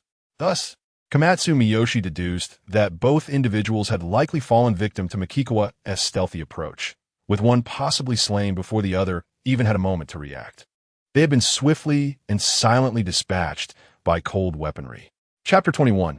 Is this guy Superman? Chuan meticulously collected all the gear from the 2 individuals he had dispatched into his storage space. Indeed, as Komatsu no Miyoshi had surmised, he had stealthily infiltrated the area and swiftly eliminated them with his large machete. He had no intention of lingering in the shadows to take them out with gunfire, not to conserve ammunition, but because he was acutely aware of his own lackluster marksmanship, while close-range shots might suffice. Attempting to blow the heads off those clad in bulletproof helmets from a considerable distance was, in reality, quite impractical. Of course, he managed to locate them due to his heightened perception, as the 2 individuals roamed about within the residential vicinity, seeking to catch a glimpse of him. Their heavy armament and cumbersome movements betrayed their presence, creating a noticeable commotion. Furthermore, their attempts to report back generated additional noise, with the world enveloped in an eerie stillness. He could discern the existence of individuals within the building from as far as 20 or 30 meters away, solely by the sounds they made. Presently, he possessed the uncanny ability to detect his adversaries before they even realized he was near, forever seizing the initiative. Descending the stairs, Chuan resolved to continue his pursuit. He understood that others would undoubtedly converge upon this location, inadvertently bringing them closer to him, thus facilitating his search. Exiting the building, he proceeded with caution. Within less than an hour, he had successfully eliminated 6 more individuals, leaving all 4 groups decimated, with only Komatsu no Miyoshi and his companions remaining. Casting a glance at the setting sun, Chuan recognized that nightfall was imminent. If he could not dispatch the remaining foes swiftly, he would have to find refuge to endure the lengthy night and resume his efforts come dawn. Pressed for time, Chuan swiftly devised a plan. Retrieving a specialized walkie-talkie from his storage space, and declared, "I am waiting for you at the hardware store." How foolish do you think we are to believe such a statement? Are you truly unafraid that we might simply toss a few grenades inside? Komatsu no Miyoshi's voice, tinged with mockery, echoed back. Chuan, do not presume you're the only clever one in this world. Others are not mindless fools. Despite his bravado, a palpable sense of retreat began to take hold. 8 of their comrades had already perished, thoroughly shattering Komatsu no Miyoshi's confidence and instilling a growing dread that if the 3 of them remained any longer, they too would meet their demise. You wouldn't dare. The noise from a grenade explosion would be too great, and we have no idea how many infected might be lurking in the shadows. Even a mere dozen could spell disaster for your escape, Chuan articulated calmly, making his intentions clear. In truth, what he said was of little consequence. What mattered was his desire to keep Komatsu no Miyoshi engaged in conversation. If they were unwilling to seek him out, he would take the initiative to find them, resolving the matter either way. As Chuan strolled along the riverbank, he listened intently to the sounds emanating from all directions and remarked, "You may as well disclose your positions to me. Even if they are fabricated or deceptive, I am indifferent." The 2 companions of Koson Gongshiji, who were listening to the voice crackling through the intercom, wore expressions of deep discontent. Chuan had ruthlessly slain many of their comrades and audaciously dared them to reveal their locations, promising to seek them out personally. Their indignation was palpable. They yearned to confront Chuan and exact a brutal vengeance upon him. They immediately began to pace on the second floor, keeping a vigilant watch outside, intent on spotting Chuan's figure. "What's the matter? Are you afraid?" Chuan mockingly taunted. "Is this all the courage you possess?" Kosong Gong Shiji. "Do not attempt to provoke us with such crude taunts," one of them retorted coolly. "We are in no rush, for we have an abundance of well-trained personnel and numerous capable young men eager to join our ranks. You will undoubtedly pay dearly for the lives you have taken." Meanwhile, Chuan, having heightened his senses, halted his advance upon hearing the commotion. A smile crept across his face as he spotted a building. There, he thought, carefully stowing the specialized intercom back into his storage space and stealthily approaching. With nightfall fast approaching, he could not afford to wait outside for them to emerge. He had to infiltrate and eliminate them, securing the dwelling to survive the perilous night ahead. Even from a short distance, he could hear the conversations and footsteps echoing within the house. On the second floor, Kosong Gong Shiji observed the two returning companions, his expression shifting between hope and despair. Finally, he resignedly suggested, "Let us return tomorrow and inform everyone that Chuan has been slain by us, while we encountered a horde of monsters last night and suffered significant losses." Instantly, the two turned to him, disbelief etched on their faces. "We set out as a group of 11, and now 8 of us are dead, leaving only the 3 of us. If we do not withdraw promptly, we too will meet our end at Chuan's hands." Kosong Gong Shiji, appealing to their emotions and reasoning, urged, "If we return, no matter how bold Chuan may be, he would never dare to confront us at Tianhai Private Academy. He has maintained a low profile, and no one is aware that he is still alive." Upon hearing his words, the two exchanged glances, and Kosong Gong Shiji pressed on. "Do you truly wish to share the same fate as the others?" The fear of death was a powerful motivator for most. Moreover, the formidable nature of Chuan was undeniable. With 8 lives lost, even the dimmest among them recognized that Chuan was not an adversary to be trifled with. Thus, they shared a secret that could bind them together, potentially turning the two into his most trusted allies. Ultimately, survival was paramount above all else. Keimatsu no Miyako Yoshiji spoke, "This decision was mine. You two were merely following orders. Now, let us proceed separately to reinforce this building. After tonight, we shall depart tomorrow." The two men, their emotions somewhat tumultuous, nodded in agreement and descended the stairs to block every possible entry on the ground floor. As one entered a room on the first floor, preparing to move furniture to obstruct the windows, Mikikawa suddenly burst forth from the wardrobe, covering the man's mouth with one hand. As the man struggled violently, Mikikawa swiftly drew a dagger with his other hand and slashed the man's throat with precision. Blood gushed forth, and the man's struggles gradually ceased, leaving him lifeless. Mikikawa gently lowered the body and hastily made his way to the living room, employing the same technique to eliminate another armed individual who was moving a sofa. Without pausing, he ascended the stairs, only to find Keimatsu no Miyako Yoshiji just finishing blocking the second-floor window with a wardrobe. Their eyes met. Keimatsu no Miyako, seeing Mikikawa brandishing a bloody dagger, understood that the two men were dead. With an impassive expression, he quickly drew his own dagger, adopting a highly professional combat stance.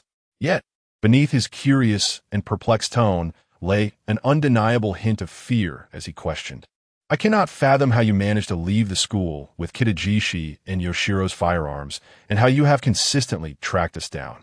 He did not wish to use his gun. The distance between them was merely 3 or 4 meters. By the time he drew his weapon and disengaged the safety, he had not yet aimed at Mikikawa before the latter charged.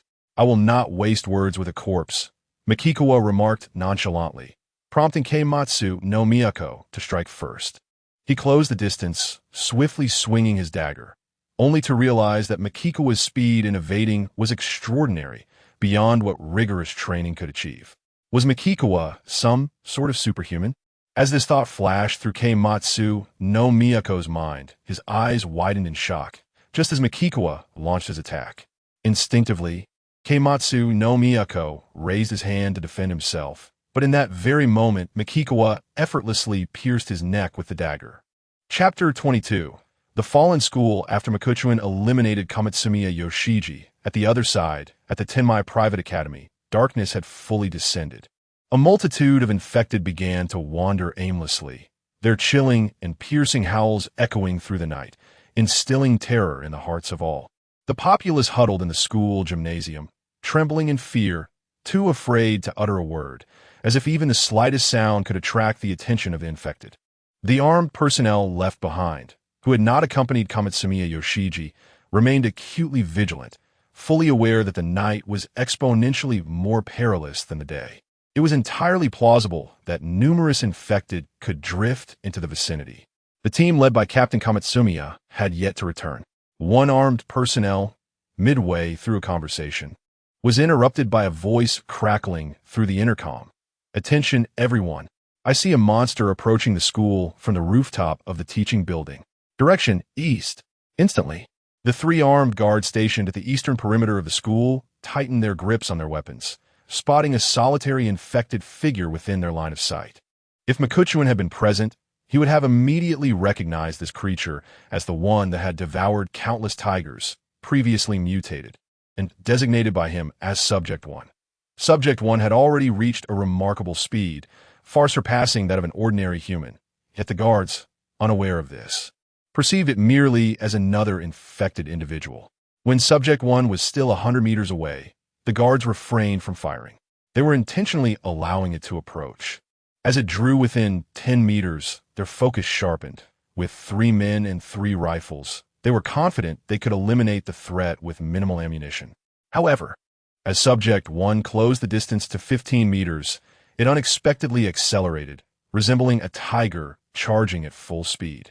Not only did it not run in a straight line, but it also exhibited extraordinary agility, making it challenging for the 3 armed personnel to aim accurately at its head. How can it run so fast? This is no ordinary monster.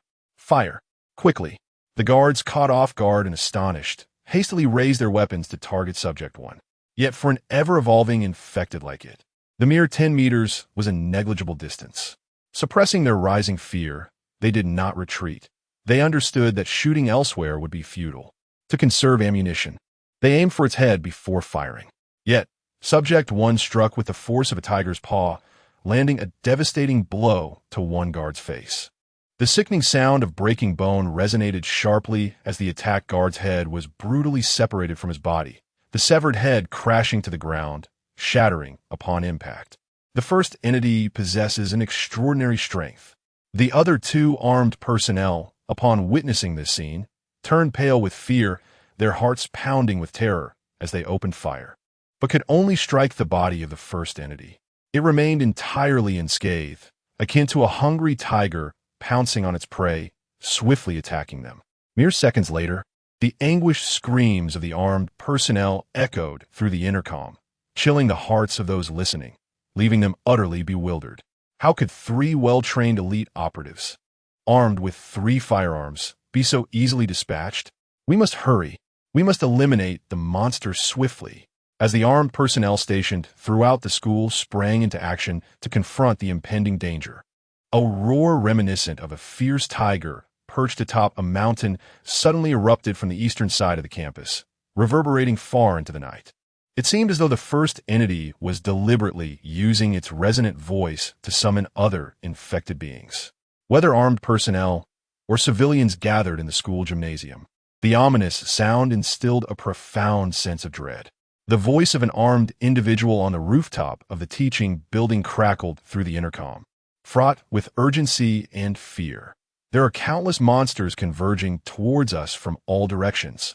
A chill swept through all the armed personnel as their expressions changed drastically. The intercom crackled again, conveying a desperate and frantic shout. There are simply too many. We cannot hold this position. We must regroup and direct the civilians to flee in all directions, drawing as many monsters as possible towards us. Then we will choose a path to break free. Otherwise, we are all doomed. At that moment, the low growls of numerous infected beings echoed together, resembling a surging tide that engulfed everyone's spirit. Each person realized they were surrounded, trapped in a dire situation with no escape. The armed personnel maintained a semblance of composure, managing to control their emotions. While the majority of the civilians exhibited evident panic, their mental states unraveling as chaos erupted among them. What has transpired? The monsters seem to be nearby. How many are there? Are we truly going to die? Do not be afraid. We possess formidable armed forces. We must have faith in them. Fear, anxiety, despair, and terror surged through the crowd. Subsequently, most individuals rushed out, unwilling to remain in the gymnasium, fearing that if the infected truly breached their defenses, there would be no place left to flee. Meanwhile, battles erupted on the west, south, and north sides of the academy, while the east had already fallen. The first entity, accompanied by dozens of infected beings, was making its way directly towards the gymnasium. It appeared to possess an alarmingly acute sense of smell. Detecting the scent of numerous survivors congregated together, seemingly drawn here with intent, rather than aimlessly wandering, desperate armed personnel shouted into the intercom. The Western Front can no longer hold. The oncoming creatures are overwhelming. Before he could complete his sentence, a blood-curdling scream escaped his lips. The soldier stationed on the rooftop of the academic building gazed down upon a scene reminiscent of a hell on earth, fully aware that survival was beyond his reach. Slowly, he drew his firearm, raising his trembling hand to aim the barrel at his temple. Without a moment's hesitation, he pulled the trigger and collapsed. Soon, the air was filled with sporadic gunfire, the thunderous explosions of grenades, frantic cries for help, the sound of bodies plummeting, and the anguished wails of despair, alongside the chilling roars of the infected. A cacophony of sounds echoed relentlessly. Time became a blur, and in every corner of the school, only the frenzied gnawing of the infected could be heard. There were no living souls remaining. Under the soft, luminous glow of the moonlight, this horrific scene appeared even more grotesque and blood-soaked. Chapter 23. Should we indulge in knee pillow? The following day, after a long and perilous night without sleep, Mukagawa meticulously examined all the possessions he had acquired, along with the gear from Kitayoshi Yoshihiko. He now possessed 12 firearms equipped with silencers, 97 magazines, and ample ammunition. Additionally, the handgun he had traded from Takasaki-sun, which contained only 4 bullets, brought his total to 13 handguns, along with several grenades. Indeed, it was a bountiful harvest. Rather than returning home immediately, Mukagawa decided to investigate the vicinity of Tenkame Private Academy. Given the enmity he had cultivated with Kamitsumiya Yoshiji and his crew, it was imperative that he eliminate every armed member of Yoshiji's team. With their proximity to his temporary safe house, he could not afford to leave any threats lingering. How could he rest soundly thereafter? As he approached the school gates, he was surprised to find a gathering of survivors lingering outside, though none dared to enter. His heightened senses allowed him to overhear various discussions, revealing that an incident had transpired there the previous night. Upon entering the school grounds, he was met with a scene of utter devastation. Blood, dismembered body parts, torn clothing, and craters from grenades littered the area. It was evident that a multitude of infected had descended upon this place. Yet, the survivors arriving today were oblivious to the turmoil that had unfolded. They had come here, full of hope, only to be confronted with this grim reality. One individual, visibly shattered, clutched the arm of a companion, trembling with despair as they exclaimed, "Wasn't it said that this place was safe? Why has this happened? Where are the people? Where are the armed forces?" Fear was palpable on the ashen faces of the crowd, who understood all too well that had they arrived the previous day, they might not have seen the light of today. The sight before them made it painfully clear. No place with armed forces was truly safe. Was there anywhere left in this world that could be considered secure? Their minds spiraled deeper into despair and confusion. Mukagawa chose not to venture inside to collect weapons. The previous night's feast for the infected had left the school buildings fraught with peril. He retreated to his temporary residence, and upon opening the door, he found Hayasegawa Haruka and Takasaki Suzune engaged in quiet conversation at the entrance. The moment they spotted him, fatigue etched on her face, Haruka's expression brightened, and she sprang up with excitement. "I've been waiting for your return, without sleep," Susan informed him. Upon hearing this, Mukagawa felt a peculiar sensation within as Haruka, hands on her hips, smiled and declared, "It is my duty to keep watch." "Welcome back," Mukagawa unscathed. Neither of them inquired about Mokuchuan's whereabouts. Mokuchuan took the initiative to inform them that the Tianhai Private Academy had fallen, and only the survivors who arrived today remained. Upon hearing this, both of their exquisite and beautiful faces exhibited varying degrees of change. Yuza Chiharu was genuinely filled with trepidation. Had Mokuchuan heeded her advice earlier, and they had ventured to the survivor camp, she would have condemned them all to death. Takasaki Suzune abruptly stood up, visibly moved, and questioned, "Do those monsters conspire to attack places with greater numbers? Otherwise, how can we explain this? Yet if that is the case, wouldn't it imply that the greater the number of people, the more perilous the situation becomes? Conversely, wouldn't fewer individuals be relatively safer?" Mokuchuan, of course, was unaware of the specific reasons, but the number of infected assailants that attacked Tianhai Private Academy last night was undoubtedly vast. A smaller force would still struggle to conquer a location fortified with elite armed forces and numerous survivors. Mokuchuan replied calmly, "We need not squander time and energy speculating, for we know nothing and cannot possibly arrive at an accurate answer." After a moment's hesitation, Takasaki Suzune inquired, "Mokuchuan, you intend to fortify that apartment building and use it as a temporary safe haven, correct? What is the matter? I find your actions rather unusual. Generally speaking, the number of monsters in Tokyo and the entire metropolitan area is incalculable. You do not plan to gather survivors or various talents. Wouldn't it be more logical to seek immediate refuge in a less populated area?" Takasaki Suzune pondered. "I can't shake the feeling that this is quite strange. I cannot find a rationale to explain it." Yuza Chiharu had previously contemplated this as well, believing that when ensnared in extreme danger, one should devise a means to escape rather than remain behind. "I have my reasons," Mokuchuan succinctly replied. He sought to eradicate the infected, continuously growing stronger. Upon hearing this, Takasaki Suzune refrained from asking further questions, for she understood that this man was the core of their trio. To him, their presence was inconsequential, yet for them, it was entirely different. The power of decision and discourse resided solely with Mokuchuan. She then signaled, "You both appear to be in need of rest, Chiharu as well. You two should head upstairs to sleep. I will keep an ear out for any disturbances. I wish you both sweet dreams." Mokuchuan and Yuza Chiharu ascended to the second floor, where the curtains and sliding doors of the room were drawn open. Yet, despite this, the air remained stifling.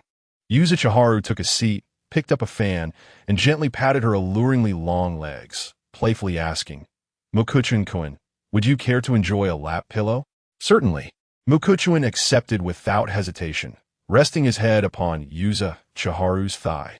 Instantly, he closed his eyes, feeling an indescribable sensation of bliss enveloping him. Now, clad only in a loose-fitting short-sleeve top, Haruka Hasegawa gently fanned herself and Makikawa with a fan, all the while observing him intently. She had long harbored concerns about Makikawa's potential absence, fearing she might never see him again, particularly after spending the previous evening with Susan Takasaki. Haruka realized she felt utterly devoid of security. Throughout the night, even the slightest sounds from outside magnified her feelings of fear and trepidation. Indeed, it was only in his presence that she experienced an intoxicating sense of safety, one that she cherished and reveled in. As Makikawa fell into a deep slumber, Haruka lowered her gaze, her eyes tenderly fixed upon his face. She felt fortunate and blissful to have met him and to be by his side, more so than many others. Then, with a hint of joy in her voice, she softly remarked, "Makikawa-kun, it truly is wonderful to have encountered you." Chapter 24. At last, a safe haven. Awakening from slumber, Makikawa discovered that half an hour had passed since Yusakawa Haruka had roused him. Sitting upright, he observed Haruka straightening her back, reaching for a nearby bottle of mineral water and taking a few sips. It was then that Makikawa finally sat up. Haruka promptly exclaimed. Makikawa-kun, you returned yesterday and have slept until this morning. Moreover, I am quite adept at tasks. We could venture together to that building today. However, before she could finish her sentence, Makikawa interrupted, stating there is no need. Haruka, you may remain here and request Takasaki Suzun to simulate an infected assailant for you, allowing you to hone your reflexes, evasion skills, and perhaps even learn some swordsmanship. Haruka obediently nodded in agreement. They then descended the stairs and enjoyed breakfast with Takasaki Suzun before Makikawa promptly set out. Although the entrance was barricaded with furniture, he had moved from a nearby residence. Upon entering, Makikawa cautiously inspected the entire apartment building, confirming that there was no danger. He retrieved soundproofing materials such as acoustic cotton and soundproof boards from his storage space and began the installation process.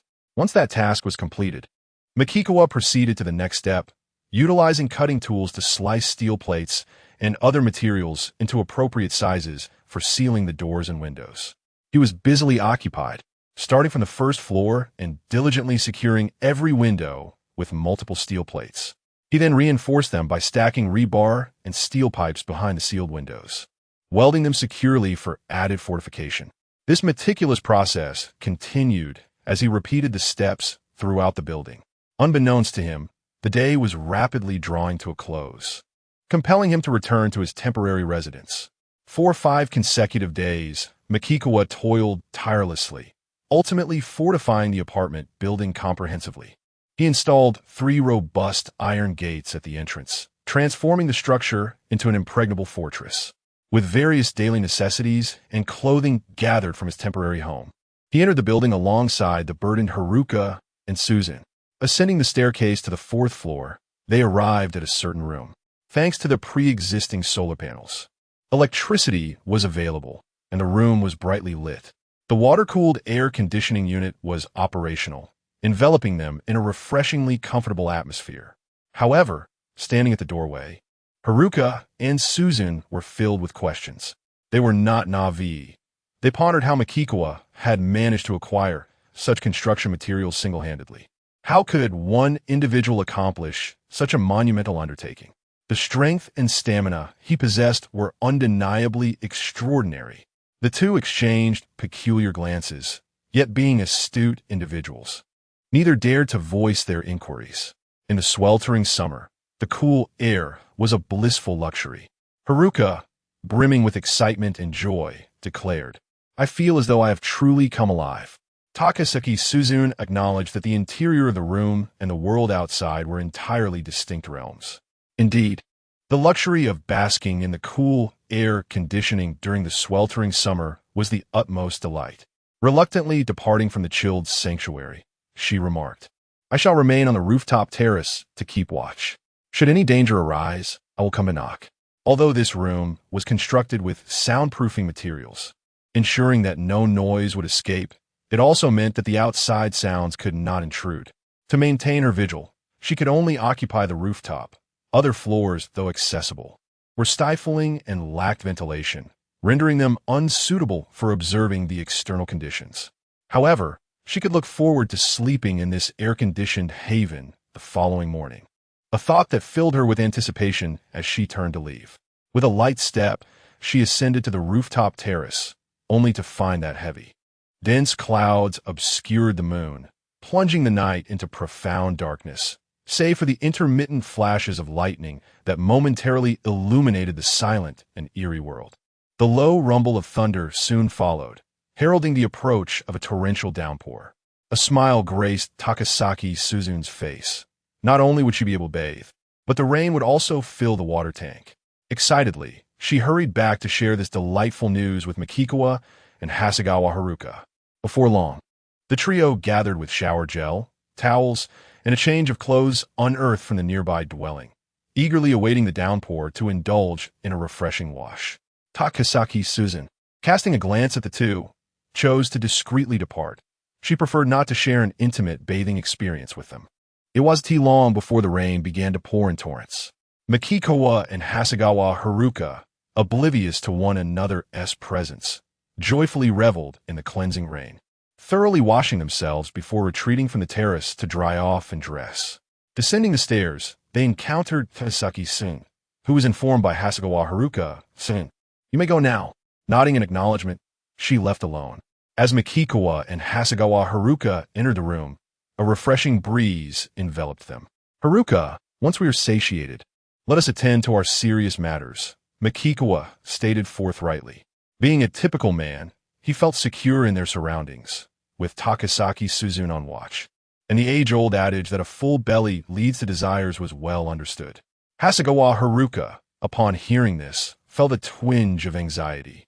She was suddenly reminded of Mikikawa's exceptional prowess and found herself concerned about whether she could withstand the intensity of the situation. The two settled near the water-cooled air fan, indulging in food and drink. Hasegawa Haruka's cheeks flushed crimson, her mind swirling with countless thoughts. Deep down, she understood that Mikikawa could not possibly be devoted solely to her. She need not harbor naive fantasies of exclusive romance. Such notions were utterly implausible and unrealistic. Yet, she silently yearned for the hope that Mikikawa might choose her as his singular companion, perhaps in an attempt to reassure herself. Haruka Yuzukawa repeatedly persuaded her mind that in this perilous apocalypse, where terror lurked at every corner, having enough to eat and drink and a safe place to reside was already a profound blessing. In the event of a significant danger, she believed Mikikawa would do his utmost to ensure her escape. She felt content and fortunate. What right did she even have to wish for Mikikawa to have only her as his sole companion?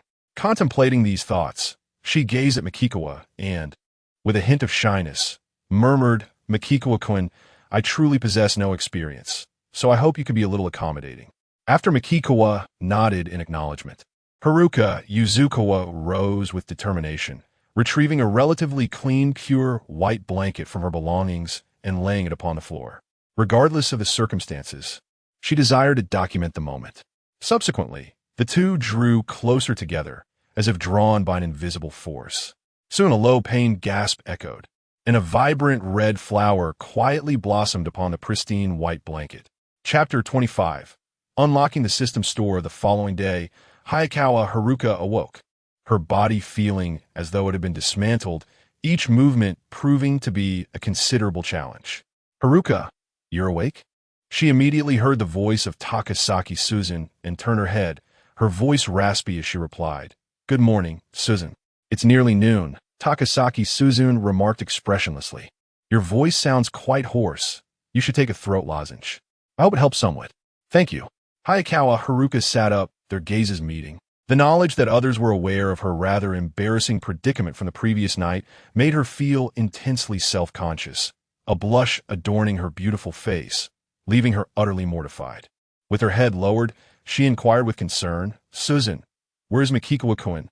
"He left early this morning," Takasaki Suzune replied, her tone taking on a subtly charged quality. "It seems that Mikikawa does not truly value you, Haruka." "Suzune, it's really not Mikikawa-kun's fault. He had no choice," Hayakawa Haruka quickly interjected, shaking her head. For his actions were indeed rather outrageous.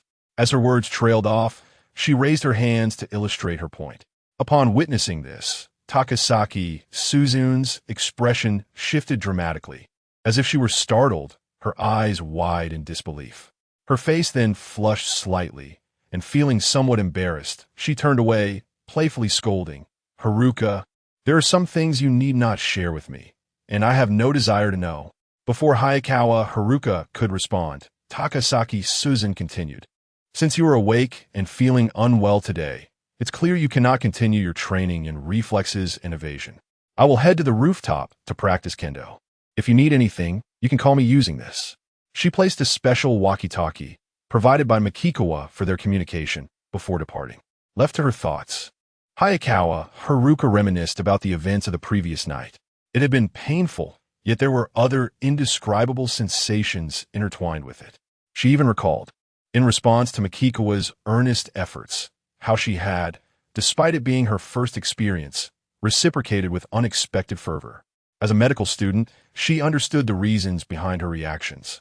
The thought made her cheeks flush, yet it also seemed to evoke an endless sense of nostalgia. Meanwhile, 2 kilometers away, Mikikawa was tirelessly seeking out infected individuals to eliminate. In Tokyo, with its densely packed population, infected persons were not difficult to find. Within just one morning, Makikawa was on the brink of leveling up to 10, thus unlocking the system store. He also observed several hopeful individuals heading towards the Tenkai Private Academy, only to find themselves in dire circumstances, forced to retreat. At that moment, an elderly man appeared eager to join a survivor team, but was met with rejection, and in frustration, he shouted, "How can you abandon your own father? You are supposed to be my daughter and son-in-law. Are you even human? You are no better than beasts. We are indeed at our wits' end." Previously, we ventured to the Tianhai Private Academy, only to discover it had met its demise. Now, we are compelled to embark on a long and arduous journey away from Tokyo, seeking refuge in the sparsely populated countryside. However, you, in your advanced years, find your stamina and mobility waning. After a short distance, you require rest, necessitating that I carry you, a middle-aged man exclaimed loudly. Moreover, while our team is not required to surrender the supplies we discover, with you in tow, I must secure enough provisions to sustain 3 individuals. This compels me to expend additional time and energy on perilous ventures in search of more resources, thereby escalating the inherent risks to my life. The speaker, evidently the son-in-law of the elderly man, continued without a shred of courtesy. Furthermore, your legs are unsteady, rendering you incapable of gathering supplies or performing strenuous tasks, and you require our care. To us, you are merely a burden. Sunwood Waita. The old man shouted in a moment of distress, yet Sunwood Waita retorted with conviction. At your age, you have lived enough. Why must you selfishly exacerbate our burdens and pressures? Why can't you allow us to experience even a modicum of relief? The elderly man's daughter remained silent throughout, her silence speaking volumes, clearly believing that her father had become a liability and resolutely contemplating abandonment. You wretched beast deserving of divine retribution. The old man could only helplessly continue to curse, watching as his daughter, son-in-law, and others departed, all in pursuit of survival, while he trailed forlornly behind. Makikawa recognized that this incident was merely a microcosm. He surmised that similar or identical events unfolded globally. After all, in this apocalyptic era, the absence of morality, law, and order has laid bare the darker facets of human nature. He withdrew his gaze and resumed his search for infected individuals, entering numerous buildings in succession and dispatching several foes, ultimately achieving level 10. Immediately, he allocated 4 points to agility, constitution, strength, and perception, enhancing each by 2 points, resulting in a comprehensive augmentation. His current stats stood at strength 31, constitution 32, agility 53, and perception 33. The system's cold, mechanical voice echoed in his mind. Host level reached 10, unlocking system store. All items in the system store can be purchased using points. Point sources: ordinary infected and mutated infected. Each time an infected individual is slain, the system will not notify the host of the points acquired, only the experience gained. The host can check points in the system store. Would the host like to open the store for viewing? This is not a safe environment. Makikawa had no intention of perusing it here. He swiftly returned to his safe house, securing 3 iron doors behind him, and then, with a sense of relief, declared, "System, open the store." In an instant, a vision materialized in Makikawa's mind as the system's cold, mechanical voice resounded once more. The system store currently offers 2 categories of items: permanent and random items, with random items refreshing every 15 days. Item levels are classified into 7 tiers: S, A, B, C, D, E, and F. Currently, the host can purchase items of grade F. As the host's level increases, the privilege to acquire higher grade items will be unlocked. The host's current points stand at 15. Much to Makawa's surprise, he had eliminated a considerable number of infected, yet found his points to be rather meager. He began to examine the offerings in detail. Enhancement Stone, a permanent item that can slightly augment any inanimate object, with effects that can be stacked. Price, 20 points. Invisibility Potion, a random item. Upon consumption, the user can enter an invisible state for 10 minutes. Note, It does not negate physical collisions, cannot render one as insubstantial as air, nor allow passage through walls. One becomes unseen, but remains tangible. Price, 20 points. Contract badge, a permanent item. When worn by another, should they slay an infected, the host will gain experience points. Price, 20 points. Basic vehicle repair skill, a permanent item. Upon use, it can address simple vehicle malfunctions. Price, 30 points. Indeed, there was a plethora of both permanent and random items available. At that moment, Mikawa pondered and immediately inquired, "System, do I only receive 10 attribute points for each level up?" He felt that such an amount was rather insufficient. How much would it take to reach level 100? "No, the points will increase with every 10 levels," the system replied. For instance, advancing from level 10 to 11 grants 20 attribute points. Transitioning from level 20 to 21 yields 30 points. And from level 30 to 31 provides 40 points, and so forth. Relieved by this revelation, Mikawa began to contemplate what to purchase with his points. Skills like electrical work, vehicle repair, and firearms proficiency would undoubtedly prove beneficial, yet seemed non-essential for his current situation. After some reflection, he decided that unless in dire circumstances, it would be prudent to conserve his points. He would strive to accumulate them, continually level up, and wait until he could unlock the ability to purchase superior items, ultimately acquiring the best options available. Subsequently, Mikawa closed the system shop, retrieved an assortment of canned goods and beverages, including canned beer, from his storage space, and packed them into his backpack.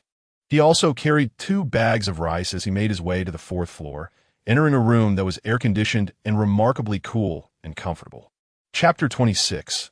Infatuation. As Haruka Hasegawa chatted with Susan Takasaki, her face brightened with joy upon seeing Mikikawa return, and she sweetly exclaimed, "Mikikawa-kun."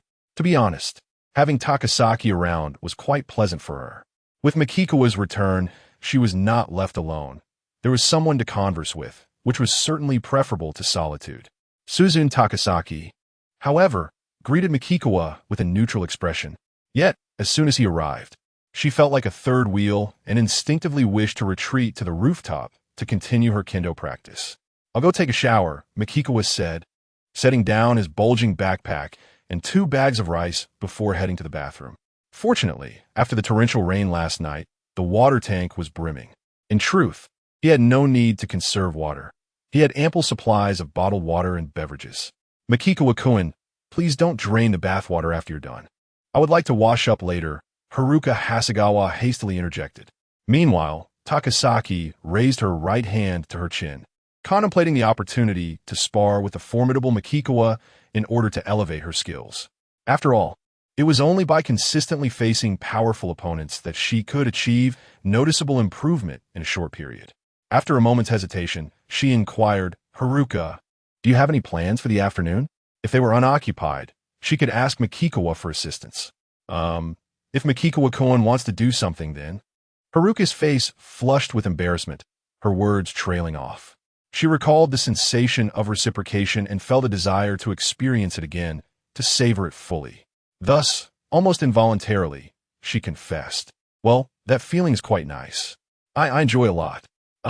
I've rested enough, so I will continue my kendo practice." As she spoke, Takasaki observed Haruka's eager expression and her admission of enjoyment, causing her heart to race unexpectedly. Her curiosity was piqued, leading her thoughts to wander far afield, contemplating what it might truly feel like to engage in such experiences. In truth, it was the awareness that they all inhabited a precarious world, where the sun might not rise again tomorrow, that stirred Takasaki's desire to personally experience things she had never encountered before. After all, in the unfortunate event of her demise, she wished to harbor fewer regrets. She did not find her thoughts absurd or laughable. How many people, faced with the specter of death, would genuinely dismiss the urge to embark on untried adventures? But my father has just passed away, and yet. Upon this realization, Takasaki felt a wave of discomfort wash over her. A profound sense of guilt and remorse began to take root in her heart. She appeared to be a woman with a profound sense of shame, abruptly standing up and hastily departing under the astonished gaze of Haruka Hanasaki. making her way to the rooftop terrace. There, she grasped a cherry blossom knife, relentlessly chopping and slashing. Meanwhile, as Makikawa enjoyed a bath, clad only in a short-sleeved shirt, Haruka hummed a cheerful tune. In her joyful spirits, she retrieved a pair of black stockings, donning them along with elegant black high heels, accentuating her tall and statuesque figure. Standing nearly 178 meters tall, her height surpassed 180 meters with the heels, making her long legs, ensconced in black silk, irresistibly captivating. At that moment, as Makikawa emerged, towel in hand and wrapped in a bath towel, he couldn't help but acknowledge that this woman was indeed an enchanting beauty, capable of ensnaring any man's heart. Previously, with Takasaki Susan present, he had refrained from asking, but now he inquired, "Haruka, how do you feel?" "Not too bad," she replied. Her cheeks slightly flushed as she smiled sweetly. "You don't need to worry too much, Makikawa-kun. As we say in your homeland, it's the overworked ox that suffers, not the field." She was well aware of her lack of experience, realizing that as long as Makikawa was attentive to her feelings, he wouldn't be able to fully let loose. He certainly hadn't indulged fully the previous night, although she knew she wouldn't be treated inhumanely. The experience must have been quite unpleasant for her. Yet, she felt a sense of happiness within. After all, as a night marking her transformation into a true woman, she found it quite delightful and had tasted some exquisite flavors, memories worth cherishing in the future. Perhaps they had indeed forged a substantial relationship, with Makikawa having traversed the unique pathway to her heart. Her eyes sparkled with evident affection and admiration as she looked at him. Makikawa took a seat, planning to first satiate his hunger before engaging in some enjoyable activities together, spending a pleasant afternoon. "Haruka, let us invite Takasaki Susan over for canned hot pot tonight. Now that the power is back, we can open the cans and cook them together. Enjoying a delicious hot meal in a cool room would be truly delightful." Upon hearing this, Haruka crouched down, rummaging through her backpack and discovering an array of canned goods. There were various types, including pork, beef, vegetables, eel, and fried chicken, with a substantial quantity of each. If they cooked everything, the three of them would have enough to last for days. She meticulously checked the expiration dates. In a post-apocalyptic world, if one were to feel dizzy from hunger and barely able to move, who would care about expiration? However, if conditions allowed, it was still prudent to pay attention. After all, experiencing food poisoning would be quite troublesome. After placing drinks and canned beer into the refrigerator, she suddenly thought of something and turned to Makikawa. "Makikawa-kun, if we had fresh ingredients, I could really showcase my culinary skills. I'm not boasting. I have great confidence in my cooking abilities. To capture a man's heart, one might consider first winning over his stomach is indeed a viable approach. Surely, there will be opportunities in the future to savor your culinary skills, Haruka." Having indulged in a hearty meal, Makikawa playfully suggested, "Let's engage in some exercise." Upon hearing this, Haruka Yasukawa felt her cheeks flush, and with a hint of embarrassment, she replied, "Makikawa-kun, do take care if I find myself unable to move by evening. It would be incredibly embarrassing in front of Susan-san." Immediately, Makikawa moved closer, wrapping one arm around Haruka's waist while the other roamed freely. Her generous figure truly captivated him. Chapter 27. The first warm meal in the apocalypse. Throughout the afternoon, Haruka Yasukawa had expressed her gratitude 9 times. At this moment, she felt as though her very soul had departed from her body, soaring freely in the realms of paradise. Ultimately, it was the tantalizing aroma of warm food that beckoned her back to the corporeal world, for her energy had been expended to such an extent that hunger gnawed at her being. With a languid demeanor, she sat up, donned a loose short-sleeved shirt, and swallowed several times, acutely aware that it had been an eternity since she had savored a cooked meal. Prior to her encounter with Makikawa, she had subsisted on raw rice and whatever edible provisions she could scrounge, and since joining him, her diet had consisted solely of convenient foods that required no cooking. As Makikawa rummaged through the pot with his chopsticks, he announced, "Haruka, I will fetch Susan Takasaki." After he departed, Haruka attempted to rise but found her legs weak and unresponsive. Thus, she slowly made her way to the table, eagerly awaiting the meal. Before long, Susan Takasaki, her hair tied back and flushed from her vigorous sword practice, entered behind Makikawa, her stomach betraying her with a loud growl. Instantly, her face flushed crimson with embarrassment. Observing this, Haruka quickly chimed in, "Makiko-can, Suzune, I am absolutely famished as well." Gratefully, Susan gazed at her and then noticed the vibrant glow on Haruka's face, which accentuated her delicate beauty, exuding an indescribable allure. To put it simply, she possessed an enchanting charm. Seeing Haruka's contentment, as if she had basked in a delightful and wonderful afternoon, piqued Suzune's curiosity. Could it be that? The thought crossed her mind, prompting her to vigorously shake her head, hastening to take her seat with an air of formality. Haruka, bewildered by this behavior, found it perplexing. Meanwhile, Makikawa, indifferent to the unfolding dynamics, fetched the rice cooker and opened it. The distinctive fragrance of the freshly cooked rice mingled with that of the warm dishes, invigorating to the senses and tantalizing enough to awaken one's appetite. Susan, instinctively drawn to the rice cooker, filled bowls for Makikawa and Haruka before finally serving herself, stating, "If either of you require more rice, do not hesitate to ask. Also, I have some chilled beverages and beer in the refrigerator," she added. Haruka, clasping her hands together in a gesture of earnest request, said, "I would love a drink if you would be so kind." With the grace of a server, Suzune stood and approached the refrigerator, retrieving an assortment of beverages and beers, placing them on the table. As she opened a bottle for Haruka and handed it to her, she inquired, "Makikawa, do you need anything?" Mukai shook her head, deftly picking up a piece of tender beef with her chopsticks, followed by a couple of bites of rice, savoring the exquisite flavors. However, the two of them, still feeling somewhat bored, uttered a casual remark about starting their meal, prompting them to finally lift their bowls and begin eating. Yuzukawa Haruka took a bite of vegetables, followed by rice, and then sipped her drink, her movements rather graceful.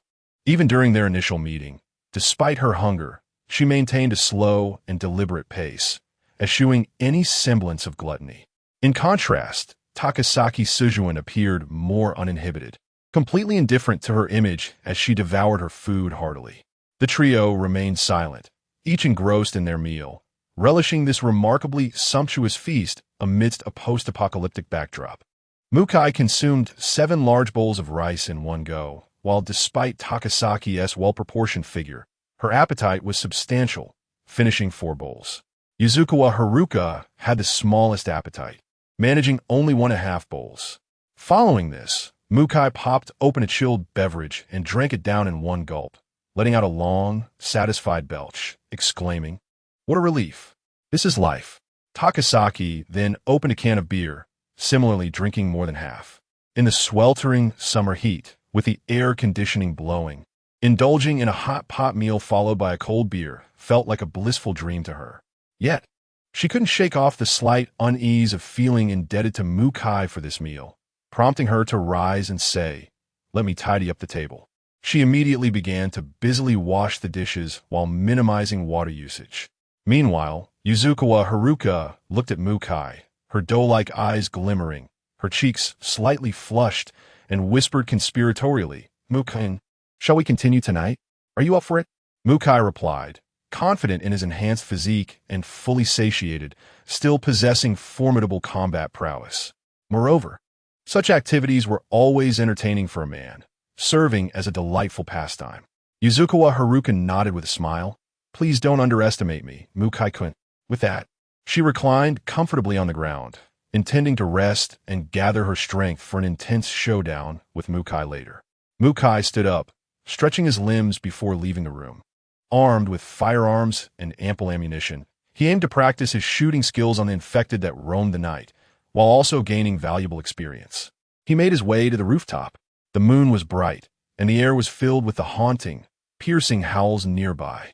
Mukai retrieved a silenced firearm from his storage space, moving stealthily under the luminous moonlight as he surveyed the surroundings from his elevated vantage point. To his astonishment, he spotted the mutated infected, dubbed Number 1 by him, that had consumed an excessive amount of tiger meat. His brow furrowed. Could it be that Number 1 possessed a sense of territory, even though it had been lured away by the noise of the helicopter? Would it ultimately return to wander in this vicinity? Moreover, in comparison to before, the physique of Subject 1 has undergone a conspicuous transformation. Its height has surpassed 2 meters, and it has grown significantly in bulk. On its left shoulder, there's an unsettling orb, comparable in size to an adult male's fist, resembling an oversized eye, which is profoundly disconcerting. Subject 1 is increasingly becoming inhuman, evolving into a grotesque creature. Most astonishingly, for Chuan, a considerable number of infected individuals have gathered around Subject 1, no fewer than 200. At present, Subject 1 resembles the alpha of a wolf pack, leading the infected through the darkened urban jungle in search of prey. Has a semblance of leadership begun to emerge among them? Are they developing a semblance of organization? Are they capable of coordinated action? Chuan suddenly realized the gravity of the situation. The infected, when united, pose a far greater and more terrifying threat, especially considering that in places unseen, similar occurrences are undoubtedly taking place. Subject 1 is certainly not an isolated case. While Chuan pondered these matters, he abruptly noticed Subject 1 lift its head, directing its gaze towards him standing on the rooftop of the apartment building. It appeared to possess a sense of smell akin to that of a fierce tiger, detecting the scent of a living human on him with alarming ease. Chapter 28. They actually retreated? Upon witnessing this, Chuan felt his heart leap to his throat. With lightning speed, he raised his firearm, eager to pull the trigger and attempt to eliminate the first infected individual. However, as he observed the first infected moving with remarkable swiftness towards the apartment building, he found it exceedingly difficult to aim at its head. Moreover, a multitude of infected were hot on its heels. The scene was nothing short of spectacular, profoundly stirring the soul. Yet, Chuan remained unfazed. He had meticulously reinforced this apartment building, transforming it into an impregnable fortress of steel. After all, these infected beings were still made of flesh and blood. Could they truly shatter the fortified doors and windows with their bare hands? Could they breach the formidable walls of reinforced concrete? Nevertheless, Chuan felt an urgent need to prepare several temporary safe havens. Better to be over-prepared than under-prepared. Should this stronghold be compromised, he needed to know where to flee, lest he find himself trapped in a dire predicament with no escape route. As the infected approached within 50 meters of the apartment building, Chuan, from his elevated position, fired at the first infected. His aim was woefully inaccurate. He completely missed. Indeed, lacking specialized training, coupled with the first infected moving at full speed, it was a stroke of luck if he even managed to hit its body, let alone land a fatal shot. He continued to fire, exhausting an entire magazine without dispatching a single infected. He had underestimated the challenge of targeting a moving infected's head. It proved far more arduous than he had anticipated. The infected now nearly encircled the apartment building, relentlessly launching assaults to breach its defenses. The air was filled with the sounds of bang and bang. Chuan decisively retrieved a grenade, prepared to throw it, when the first infected unexpectedly let out a powerful roar. The other infected, as if receiving an unspoken signal, turned their gaze towards it and, upon witnessing the first infected retreat, began to back away as well. Chuan furrowed his brow in confusion. What was happening? Did they abandon their pursuit of flesh upon seeing a living human? How could that be? Yet, as he watched the first infected lead a throng of its kind away, his mind raced with suspicion. Could it be that the first infected sensed that there were only 3 individuals within this apartment? Thus, for the multitude of infected, conquering this place and consuming them would yield only a meager meal, a disproportionate exertion for such a paltry reward? In truth, it was not an act of mercy, but rather a realization that the cost did not justify the benefit. This reasoning was quite simple. Much like a group of individuals encountering a large beast would join forces to hunt it, would they really expend great effort and resources to eliminate merely 3 or 4 mice? Aside from this, Chuan could find no other explanation for the phenomenon. He secured his weapon and swiftly returned, intending to converse with the 2 women, eager to hear their perspectives on this perplexing situation. Both were astute, intelligent individuals. If the three individuals share similar views, it cannot be asserted that their consensus is entirely correct, yet it would likely not stray far from the truth. Mukawa swiftly entered the room, discovering Takasaki Susan holding a change of clothes, seemingly preparing to take a shower, while Hasegawa Haruka had already finished hers. Perhaps due to the multiple layers of soundproofing materials he had installed in the room, they seemed oblivious to the commotion outside and now stared at Mukawa with bewildered expressions. "Mukawa, what is the matter?" Takasaki Suzun inquired. "I was just discovered by Subject 1. Huh? Subject 1? Subject 1 is the code name I assign to a mutated infected individual. Now, Subject 1 has undergone physical changes, and just moments ago, it led a multitude of infected to assault this apartment building." "What?" Hasegawa Haruka's exquisite features reflected shock. Takasaki Suzun, incredulous, exclaimed, "What? A mutated infected is actually leading other infected to act in unison. They have begun to exhibit organization?" Mukawa nodded, "Indeed, and remarkably, upon realizing they could not breach the defenses, they retreated." Hasegawa Haruka and Takasaki Suzun exchanged grave glances, quickly following Mukawa to the rooftop terrace. Peering over the edge, they noted the absence of wandering infected nearby. "Subject 1 must have detected me through its sense of smell," Mukawa speculated. "That is indeed plausible, which suggests that Subject 1 possesses a keen sense of smell, capable of detecting the scent of the living," Takasaki Suzun remarked with solemnity.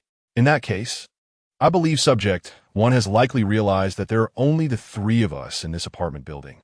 It is highly probable, with so many monsters, even if they were to conquer this place, they would find only us three, which is insufficient to satisfy their hunger.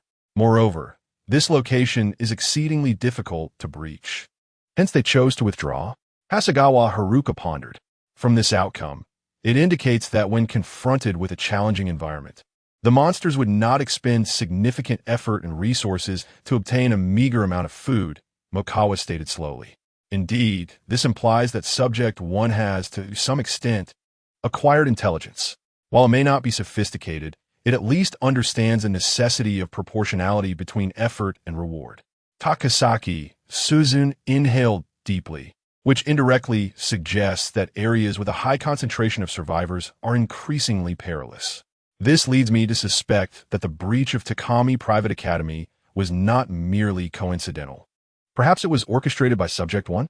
Upon hearing this, Hasegawa Haruka felt a shiver run down her spine, her scalp prickling with unease. Mukawa too considered that the events at Takami Private Academy might indeed be linked to Subject 1. Following this line of reasoning, it is conceivable that mutated infected individuals possess not only a degree of intelligence, but may also begin to form their own teams. Mukawa added, after all, this would enable them to hunt more effectively while enhancing their own safety, presenting a myriad of advantages with no detriment. Regardless of the circumstances, Mokuchuin felt an urgent need to address the situation with Subject 1 promptly. After all, Subject 1 was undergoing continual mutations. The longer he delayed, the more formidable the challenge would become. However, the predicament lay in the overwhelming number of infected individuals surrounding Subject 1. It was beyond his capacity to confront such a multitude, let alone tackle Subject 1. Thus, although he harbored this intention, the harsh reality reminded him that unless he swiftly upgraded his abilities, accumulated attribute points, and consumed a vial of invisibility potion to render himself unseen, he would stand little chance of approaching Subject 1 amidst the throngs of infected beings. After a thorough discussion among the three of them, Takasaki Suzun turned to take shower. Mokuchuin decided to remain for a while longer, observing the situation intently. Hasegawa Haruka chose not to leave either, intending to keep him company. She tucked a strand of hair behind her ear, gazing at the city illuminated solely by moonlight, an eerie and foreboding sight devoid of any artificial light. Mokuchuin wrapped his arm around her waist, drawing her close and whispering, "Haruka, let Takasaki Suzun keep watch tonight. You should get some rest, and tomorrow morning, take me to your high school friend's home." In light of recent events, Mokuchuin resolved to take immediate action. Recognizing the necessity of establishing a second temporary safe haven, one that was neither too close nor too distant from their current location, he deemed it worthwhile to visit the grand villa where Haruka's close high school friend resided, to assess its suitability as a potential refuge. Chapter 29. Entering the girls' school the following morning, as Mukoa and Hasegawa Haruka awakened, Takasaki Susan, who had been keeping vigil on the rooftop, fortuitously opened the door and approached them, presenting Haruka with her father's cherished sakura knife. Naturally, they had informed her the previous night that they would be departing today. Observing this, Haruka hastily shook her head, exclaiming, "This is your father's heirloom, Susan." The sakura knife held deep significance for Takasaki Susan. It was far more than a mere weapon. Should she take it and accidentally damage it, she would feel immense guilt and remorse. "Haruka, you need not concern yourself so much. If it breaks, it breaks. I have left my father's here," Takasaki Susan stated earnestly, gesturing to her heart. "Moreover, this is a truly fine blade, exceptionally sharp and not easily broken, making it quite suitable for you, who possess no martial skills, to use for self-defense." Reluctantly, Haruka glanced at Mukoa, seeking his approval. Mukoa scrutinized Takasaki Susan for a moment before signaling, "Haruka, you should accept it." "Oh." She obediently accepted the knife. Expressing her gratitude to Takasaki Susan, Takasaki then stretched, sauntered to the side, and without any pretensions, collapsed onto the floor, draping a jacket over herself, and promptly fell asleep in the air-conditioned room. After Mukoa and Haruka had consumed a substantial amount of food, they swiftly exited. He rode a bicycle while Haruka jogged behind, engaging in physical training. Exhausted, she eventually opted to ride, her arms tightly encircling Mukoa as she pointed out the route. Before long, they encountered a number of survivors seemingly heading towards Tenkai Private Academy. Each appeared haggard and dazed, resembling the living dead. With a complicated expression, Haruka kindly informed them, "If you are heading to Tenkai Private Academy, there is no need to waste your energy and time. It has already succumbed." As the bicycle continued onward, Haruka glanced back to see those individuals standing in bewilderment, as if they were uncertain of their destination. At that moment, she heard Mukoa's somewhat exasperated voice. "This road is truly treacherous." Ahead lay a multitude of vehicles, haphazardly strewn across the path, blocking any passage for the bicycle. Reluctantly, he had to choose an alternate route. In this ceaseless circling, they unexpectedly passed a girls' school named Sakurame Private High School. Haruka immediately exclaimed, "Mukoa-kun, this is the high school I once attended." To be honest, if the premises were free of infected individuals and deemed relatively safe, she would dearly love to step inside and reminisce about her high school days. But she was certain that infected lurked within. The distinction lay solely in their numbers. "Let's enter," Mukoa suggested. Hasegawa Haruka was taken aback, exclaiming in disbelief, "Makikawa-kun." This, for Makikawa, preparing several emergency hideouts as retreats, was indeed a pressing matter. However, the ever-mutating and seemingly territorial threat of the entity known as Number One loomed ominously close. He needed to enhance his strength swiftly while accumulating more points to purchase items from the system. He aimed to hunt a substantial number of infected individuals, confident that their numbers within the school would not be excessive. After all, infected creatures tended to roam during the night. While some might return, most would likely not. Even if there were many, as long as he created a commotion, his heightened senses, which surpassed those of ordinary individuals, would alert him. Additionally, his agility was his greatest attribute, allowing him ample time to react and escape while carrying Hasegawa Haruka swiftly. Furthermore, if he encountered a solitary infected, he could allow Haruka to engage in battle, giving her the opportunity to grow and gain experience. Should she falter, he would intervene. "Haruka, if you're scared, you can wait for me here." As Makikawa stepped out of the vehicle, Hasegawa Haruka, gripping her sakura knife, took a deep breath, suppressing the surge of fear within her, and hastily declared, "I refuse to wait here, Makikawa-kun. I have a weapon too, and I can fight. I will definitely assist you while you battle the monsters." Upon hearing her words, Makikawa embraced her and kissed her passionately. Haruka's face flushed crimson, For her, such an unexpected kiss felt like a delightful surprise. However, this was certainly not a place conducive to frivolous banter. The two then ventured inside. The school appeared desolate, devoid of life, exuding a haunting sense of desolation even in broad daylight. Hasegawa Haruka's heart raced as she anxiously scanned her surroundings, closely trailing Mikikawa, finding solace only in his proximity. Together, they proceeded into the classroom building.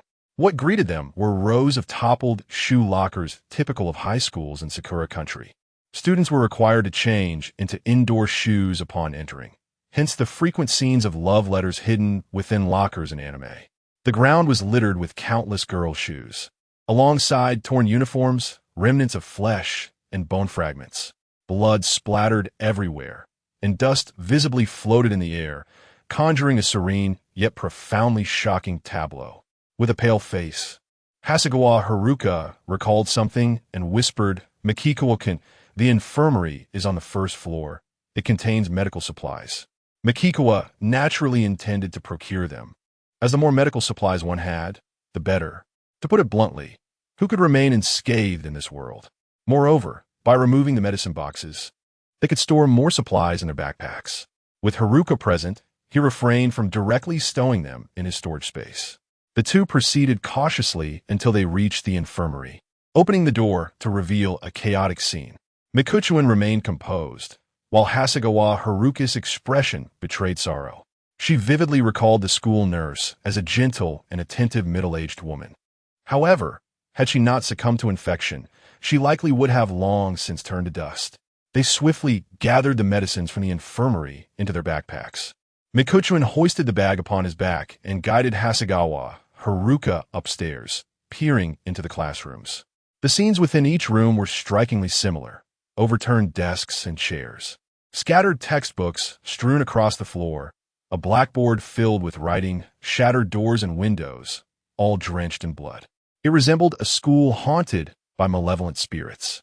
The pair ascended to the third floor when Mikuchuan suddenly sensed something amiss and halted abruptly, declaring, "There is movement ahead.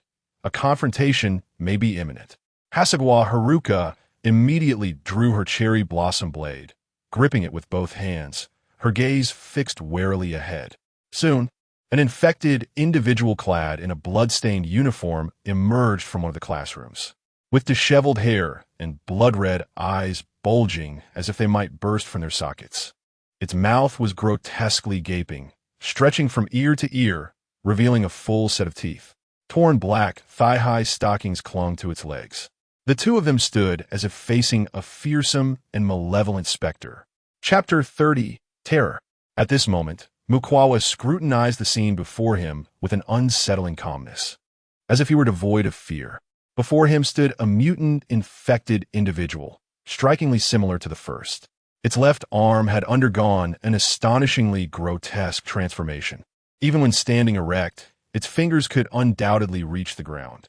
The sheer length of the left arm was astonishing, suggesting that these mutants were evolving towards a more inhuman state. Mukwawa's heart sank. How long had it been since the onset of this nightmare? The rate of mutation was alarming. What horrors might these creatures evolve into after a month, 2 months, or even a year or two? However, it seemed that this mutant did not possess the same instinct to gather other infected individuals as the first did. Meanwhile, Kawasumi Haruka trembled, a chilling sensation that could freeze blood coursing through her veins. Beads of cold sweat adorned her face and body. Though she had encountered infected beings before, the one before her was undeniably unsettling. Just the sight of it made her scalp tingle, instinctively igniting a desperate urge to flee. Mukwawa gestured. Haruka stepped back. Obediently, the young woman, gripping her Sakura blade, retreated. Mukwawa, resolute, drew the handgun he had exchanged from Takasaki Suzun, loaded with 4 bullets. At that moment, the mutant began its charge, resembling a rampaging bull, its speed increasing with each passing second. The heavy thuds of its steps reverberated through the eerie corridors of the girls' school, instilling a profound sense of dread that could easily evoke fear and panic within the living. As the mutant closed in, just 5 meters away, Mukwawa swiftly raised his handgun. At such a close range, he could easily aim at the creature's head for a clean shot. just as he was about to pull the trigger. The mutant leapt forward as if to pounce. He quickly retreated and fired a shot. Upon impact, the bullet struck its body as it landed, missing its intended target. Yet, to Mukwawa's astonishment, the bullet merely tore through the mutant's skin, being expelled and falling to the ground with a sharp clink. Startled, Mukwawa immediately secured his handgun and charged forward with a crowbar. The mutant swung its extraordinarily long left arm, the sound of slicing air echoing ominously. Mukwawa deftly dodged. The impact of its strike shattered the classroom door into countless shards that spiraled through the air. The creature emitted a deafening, anguished roar and prepared to strike again. Remaining composed, Mukwawa evaded its attacks while searching for an opportunity to unleash his full strength and strike its head with a crowbar. Yet, the mutant's elongated arm posed a significant challenge. Its extensive attack range coupled with its speed and force created a relentless gust of wind that swept towards him. Maintaining a safe distance of approximately 1.5 meters became imperative. As Muchuan narrowly evaded the attack of the mutated infected, Yahasakawa Haruka's heart raced tumultuously, throbbing with tension, fear, and dread. A whirlwind of emotions clashed violently within her. Nevertheless, she yearned to assist in the battle between Muchuan and the infected. Even if her sole contribution was to divert the attention of this mutated creature, it would suffice. She resolved to be of greater use. I must act. I must aid Muchuan-kun in his fight against the monster. Haruka fervently urged herself. Then she took a deep breath and cautiously maneuvered around the fierce clash of the two formidable beings, positioning herself behind the mutated infected. With all her might, she shouted, "Monster! Look over here!" The sudden exclamation indeed captured its attention. It pivoted sharply, executing a complete 180 with remarkable ease. Its body faced forward, yet its face was turned back. The sight was enough to send chills coursing through anyone witnessing it. Haruka's complexion drained of color, and she froze in place, seemingly paralyzed with fear. Furthermore, she noticed a conspicuous bulge on the creature's back and trembled as she called out, "Muchuan-kun, there's something swollen on its back." In truth, Muchuan had already acted before her words left her lips. Armed with a crowbar, he unleashed a swift and powerful strike that pierced through the back of its skull, exploding its head and showering the surroundings with blood and brain matter, creating a gaping hole that was visible from both sides. The moment he retracted the crowbar, the mutated infected collapsed. However, Muchuan soon realized that despite the creature's demise, the system did not emit the usual mechanical and cold notification of experience points gained. Was the crisis not yet averted? Relieved, as Haruka began to approach, Muchuan urgently shouted, "Fall back." Startled, Haruka and Muchuan watched in disbelief as the decapitated mutated infected stood up in a grotesquely contorted manner, swiftly turning its twisted face to confront Muchuan. Witnessing this scene, even Muchuan felt a cold sweat break upon his brow. Was this a mistake? How could it still be alive after having its head blown off? Wait, hadn't Haruka mentioned something swollen on its back? Muchuan suddenly recalled the first subject.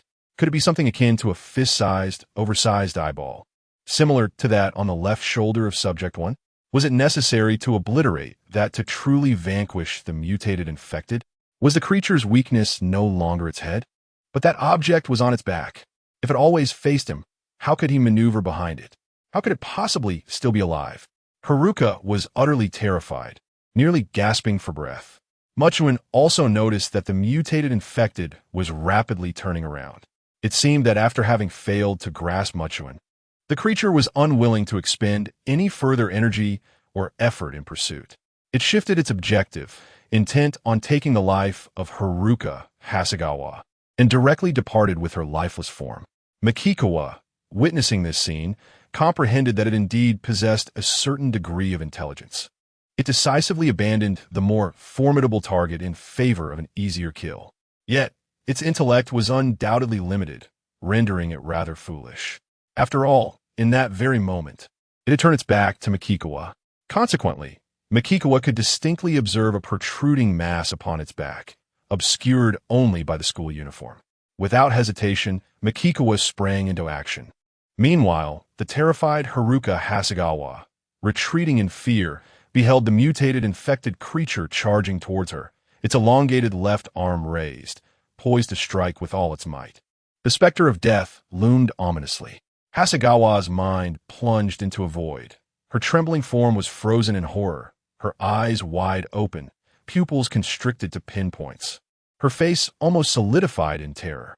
Just as she instinctively prepared to shut her eyes, she witnessed a crowbar piercing through the body of the mutated creature. And in a swift motion, Makikawa raised a hand to grasp the long left arm that was about to descend upon her, forcefully tearing it away. Chapter 31. The mature and enchanting female teacher with beads of sweat dotting her face and body, Harukawa Sayaka collapsed onto the ground, gasping for breath as if she had narrowly escaped a disaster. She gazed at Makikawa, enveloped by an overwhelming sense of security that was both delightful and intoxicating. She believed that if he merely embraced her with fervor at that moment, her spirit might ascend directly to paradise. In Makikawa's mind, the cold, mechanical voice of the system echoed, "Experience points 240. He immediately crouched down, tearing apart the uniform of the mutated infected being to examine its back. The edges of the punctured area were rimmed with crimson, and raised red lines extended outward from the center, measuring 4 to 5 centimeters in length. The sight was utterly repulsive. Despite the damage, it was evident that this was unlike the anomaly on the left shoulder of the first subject. It appeared to be a blood-red, bulging mass reminiscent of a blood sac. As these thoughts crossed his mind, he rose to his feet and complimented Haruka. Sayaka, you did exceptionally well." Upon hearing this, a flush of color returned to her cheeks, and she seemed genuinely pleased. With a light-hearted tone, she replied, "Makikawa-kun, I need to use the restroom, and could you please give me a bottle of mineral water? I beg you not to ask why. I truly do not wish to share something so embarrassing." Makikawa gave her a meaningful glance before they proceeded to the restroom. After inspecting the area and finding no signs of infected individuals, he emerged, somewhat perplexed, and inquired, "Sayaka, why is there no men's restroom in this girls' school? There are no male students, but there are male teachers." Years ago, the school had been embroiled in a scandal involving a romantic relationship between a male teacher and a female student, which had prompted the girl's parents to intervene. The school had swiftly suppressed the incident to prevent it from reaching the internet or public scrutiny, fearing it would tarnish its reputation.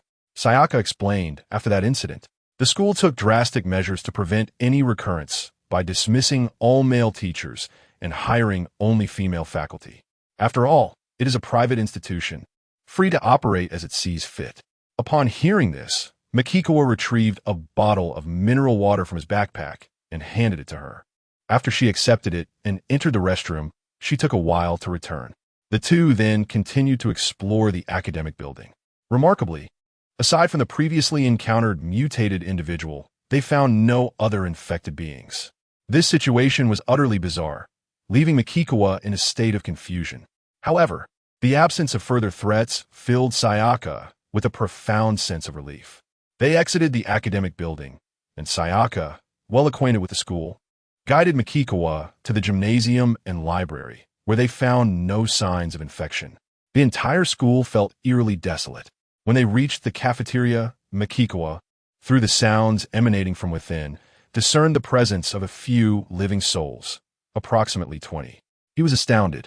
After all, the cafeteria was not a concealed or easily defensible location.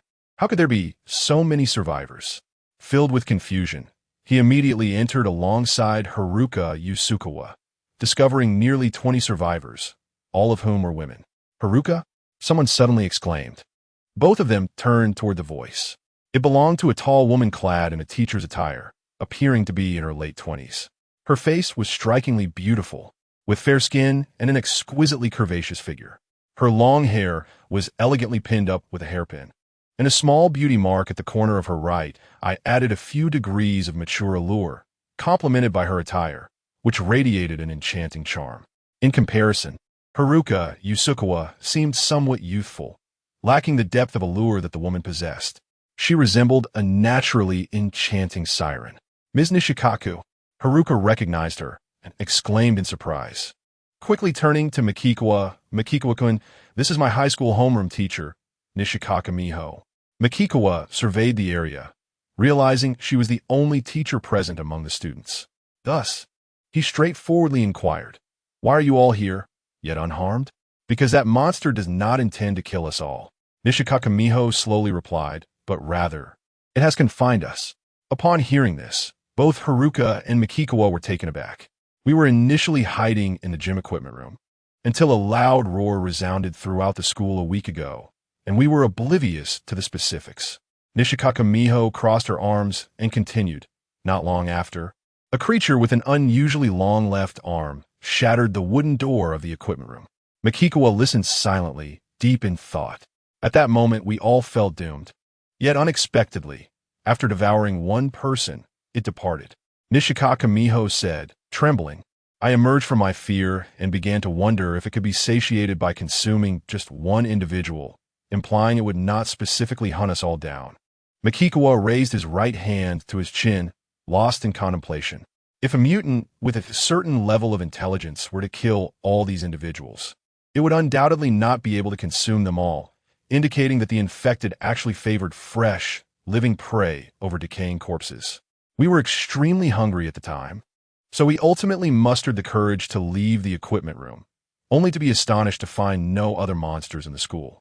Nishikaka Miho said with a despondent smile, "At least the school cafeteria is well stocked. Being able to eat and drink to one's fill before death can be considered a form of happiness." Mikikawa then understood the reason for the absence of other infected individuals. They had been driven away. The mutant sought to hoard its food, and these survivors were its sustenance. It did not permit other infected beings to encroach upon its territory, in stark contrast to the first subject, which led numerous infected in their hunt. "Since you are aware that remaining here will eventually lead to your demise, why do you not leave?" Mikikawa inquired, perplexed. "Are you unable to escape?" "Mr. Mukuchuan, we attempted to escape, but as we neared the edge of the school, the monster would appear and kill indiscriminately, leaving us with no means of escape." Nishizumiho slowly said, "You entered the school, and that monster did not harm you. Perhaps it was satiated and lacks the appetite to feed now." With a deep sigh, she continued sympathetically, "You two really should not have come here." The expressions of the others reflected a mix of despair and fear. Huddled together like a group of pitiful quails trembling in the cold wind, seeking warmth.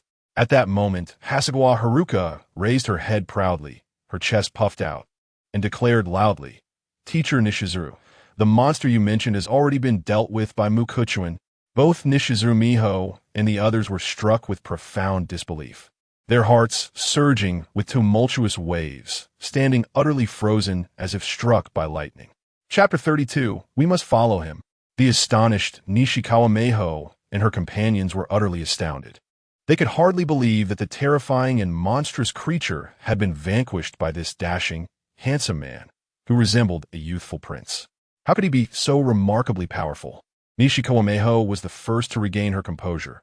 Her heart stirred as she regarded Mikikawa with admiration, murmuring in awe, "I never imagined Mr. Mikikawa possessed such extraordinary abilities." Mikikawa, maintaining an unperturbed demeanor, seemed unfazed by her praise. In a surge of urgency, Nishikawa Miho quickly declared, "We are willing to accompany Mr. Mikikawa."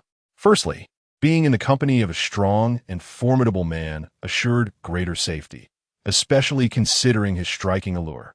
Secondly, aside from herself, the group consisted solely of high school girls, utterly devoid of combat prowess. Even if they were to venture outside the school together, amidst the lurking dangers, how long could they possibly survive? In times of peril, the weak must align with the strong to secure protection. Only then could they harbor hope for survival. Thus, no objections arose from the female students.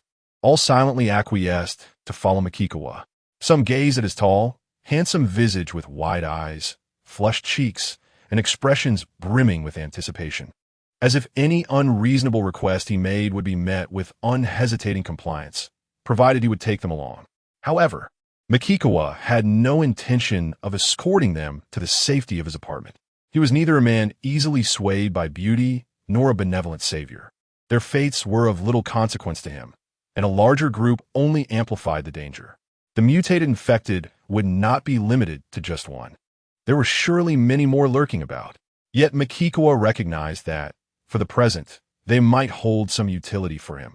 Ultimately, The most crucial factor in his quest to confront the first infected was the ability to locate it.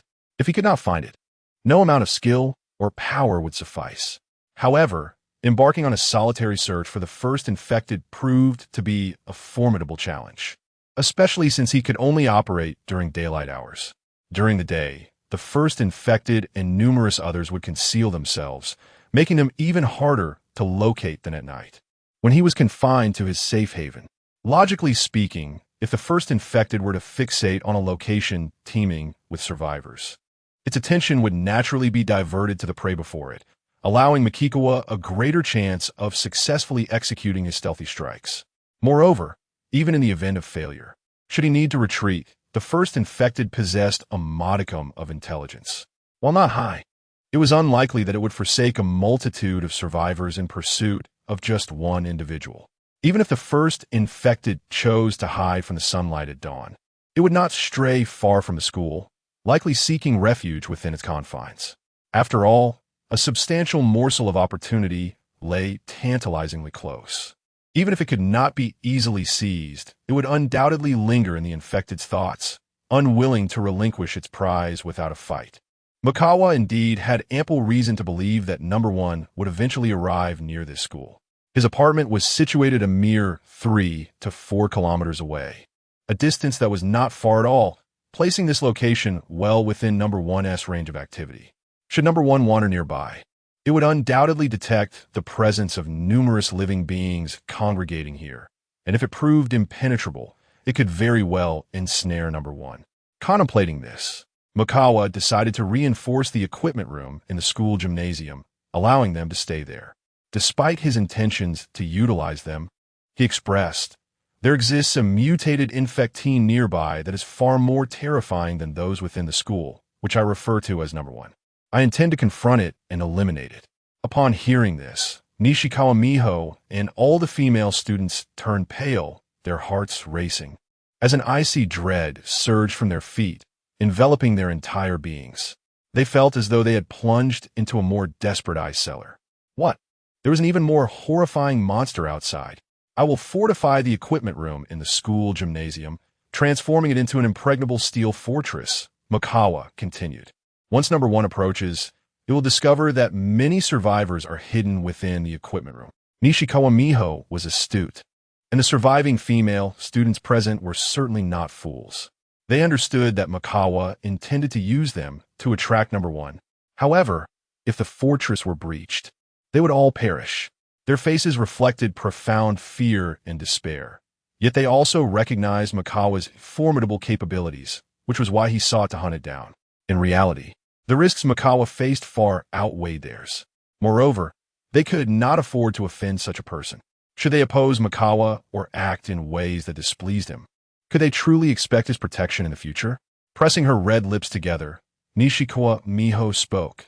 "If we assist you, Mr. Makawa, in luring the monster, and by some stroke of luck survive, I must ask plainly, after accomplishing this task, will you ensure we have a safe place to reside? We can manage our own food and drink." Relying solely on Makawa to gather resources for so many was completely impractical. They had to rely on themselves. In response, Makawa nonchalantly remarked, "Once I have fortified the equipment room in the school gymnasium into a steel fortress, do you not already possess a very secure location?" The meaning behind his words was clear to Nishikawa Miho. She regarded Makawa with a gaze of complex emotions. In truth, they desired to remain close to this powerful individual, hoping he would protect them should danger arise at night, rather than. However, she understood she possessed no bargaining power. Ultimately, she could only nod in agreement. Yes. Following this, Makawa departed. Hayasekawa Haruka glanced at Nishikawa Miho and the others, offered a brief greeting, and turned to follow Makawa. Once the two had left, Nishikawa Miho immediately suggested, "Some of us should head to the teaching building to see if we can find more food and water, while the rest gather all the food from the cafeteria for easier transport. Certainly, there are students who bring snacks and similar items to school. If one were to meticulously scour the entire academic building, the club activity rooms, and other areas, they would undoubtedly uncover a plethora of such items." At this moment, a girl clad in a student uniform distinguished in stature among her peers and remarkably beautiful, spoke. We must align ourselves with him, relying solely on our own strength. Even if we find a safe place to reside, we certainly cannot expect to survive for long, as danger lurks everywhere and can strike at any moment. She paused briefly before continuing. Mr. Makikawa has vanquished the monsters within the school and is preparing to confront even more terrifying creatures. This clearly demonstrates that his power surpasses our imagination. If we do not devise a way to follow such a formidable figure, it would be akin to being struck senseless. Everyone turned to look at her, aware that she was Hashimiya Shiyu, along with her twin sister Hashimiya Yukari, both exceptional students in their senior year. Had the apocalypse not arrived, they would undoubtedly have gained admission to the University of Tokyo. However, a man of great strength and capability would not be so easily distracted by beautiful women. That notion is utterly absurd. Hashimiya Shiyu articulated with clarity. Conversely, if we were as powerful as Mr. Makikawa, then he would seem rather insignificant, and many around him would be equally unremarkable. Will we still wish to accompany someone like Mr. Makikawa? Miyoshi Meiho and the others fell into silence. Thus, it is entirely reasonable that Mr. Makikawa does not regard us with favor or wish to include us. It would be strange if he did. To be frank, whether for me or for you, what can we do now besides sharing his bed?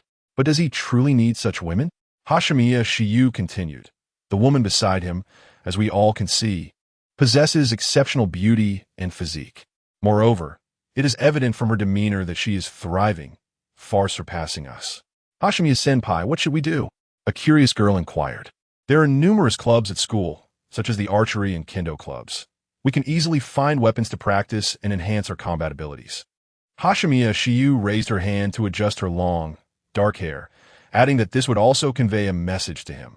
Although we are currently weak, we are willing to endure hardship to practice and better ourselves, striving to become individuals of value to him. Having long since abandoned any hope of rescue, they understood that being in the company of a capable and formidable ally was undoubtedly advantageous. Even if he ultimately chooses not to bring us along, that is inconsequential. Diligently improving ourselves is beneficial, for in this apocalypse, while monsters pose a threat, many men may prove to be far more perilous. We must cultivate our own power for self-preservation. Hashimiya Shiyu stated succinctly, moreover, to earn the regard of others and to be desired as companions. We must certainly demonstrate our worth. If we lack value, what reason do we have to expect others to take notice of us? Chapter 33, Blushing on the Other Side. Mukawa brought Hasegawa Haruka to the vicinity of the school gymnasium. Hasegawa, equipped with a specially designed walkie-talkie, began to patrol the area around the gym, remaining vigilant to any sounds from all directions. Meanwhile, Mukawa headed straight for the equipment room. The interior was devoid of windows, shrouded in darkness and oppressive heat. To his surprise, he found that the lights functioned. This private school had evidently invested in solar power. He retrieved a water-cooled air conditioning fan from the storage space and turned it on, seeking some respite from the heat. Next, he pulled out previously cut but in use construction steel and welding tools, commencing the reinforcement of the equipment room's walls. Having recently fortified a 4-story apartment building by himself, he had amassed considerable experience in such endeavors. Given the modest size of the equipment room, even welding layers of steel plates to the outer walls was accomplished by midday. However, after such exertion under the blazing summer sun, Mukawa felt fatigued and overheated.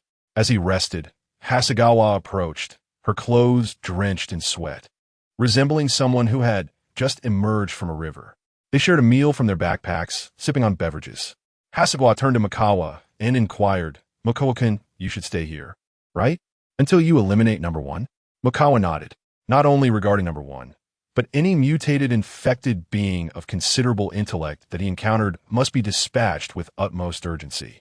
Thus, he could not afford to visit the large villa today.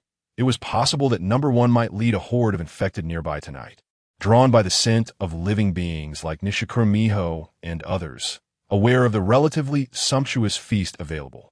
Therefore, he needed to act swiftly in the afternoon to hunt down numerous infected, striving to level up and accumulate points to purchase more invisibility potions, perhaps the key tool for approaching and eliminating number one. Mukawa-kun, I shall remain here as well, Hasegawa suggested, her bright, watery eyes glimmering playfully. In that case, perhaps Susan-san will have to endure a potentially long, solitary period on her own. Mukawa, disinterested in idle chatter, returned to serious matters. Haruka, if number one does not pass by here tonight, we shall continue our journey to the villa tomorrow. After I finish my meal and take a brief rest, I will venture out. Barring any unforeseen circumstances, I will return before nightfall. If not, I will contact you via the walkie-talkie, so please remain attentive to it. Hasegawa nodded gently, understanding that there would be no danger in the vicinity before nightfall. Infected beings do not wander during the day, and survivors would not enter the school. After all, it was not a location abundant in resources. It is common knowledge that schools are densely populated, leading to an instinctive belief that the number of infected individuals is undoubtedly high, posing a significant danger, with the potential presence of particularly terrifying infected beings. Just like that previous mutant, had it not been for Makikawa, who could have dealt with it? Any other survivor group encountering it would surely face annihilation. Moreover, Makikawa has established a secure shelter, ensuring safety within its confines. With her appetite satiated, Haruka Yusukawa clapped her hands and inquired with curiosity, "How long does Makikawa-kun intend to rest before setting off?" "Half an hour," he replied. "Then I can seize this opportunity to refine my skills," she responded gently with a smile. "Previously, Makikawa-kun saved my life. I truly wish to repay that kindness earnestly." Makikawa nodded lightly in acknowledgement. After a morning filled with diligent labor, he deemed it appropriate to indulge in a brief respite, balancing work with relaxation. While Haruka immersed herself in rigorous practice of her silver-tongue skills, Makikawa, having little else to occupy his time, retrieved the specialized walkie-talkie worn by Kamitsumiya Yoshiji and others. He intended to reach out to Takasaki Susan, although he was uncertain of the actual communication range of the walkie-talkie. He understood that this police-grade device would surpass the capabilities of civilian models significantly. Surely, a few kilometers should not pose an issue, right? Awakening from her slumber, Takasaki Susan sat up. To be frank, the erratic cycle of day and night left her feeling as though her sleep quality was lacking, often waking with a lingering sense of fatigue. She resolved to take a substantial nap in the afternoon to ensure she remained vigilant during the long night filled with haunting, discordant howls. However, she also wished to reach out to Makikawa to inquire about their situation. Hastily, she exited her room and ascended to the rooftop terrace, fiddling with the walkie-talkie until Makikawa's voice resonated through it. "Susan, just to inform you, Haruka and I will not be returning tonight." "Understood," she replied softly. Yet an indescribable complexity stirred within her. After the sudden onset of the apocalypse, she and her father had come to this apartment building, gathering a few survivors who ventured out during the day. Although it was not long before the infected breached the building, she later found herself alongside Makikawa and Haruka. Yet tonight, she was truly facing a perilous night of solitude in this grim new world. The thought struck her, evoking an intense sense of loneliness. Furthermore, an unsettling feeling of insecurity enveloped her, leaving her spirits in disarray. However, instead of questioning their absence, she expressed her concern. "Makikawa, have you found that villa? Is it suitable for conversion into a second safe house?" "We have yet to arrive," Makikawa replied, briefly summarizing the situation. Listening intently, Takasaki Susan felt a profound inner turmoil. If possible, she preferred not to be alone. Taking a deep breath, she tentatively suggested, "Makuchuan, since the distance isn't too great, I believe you could return Haruka first.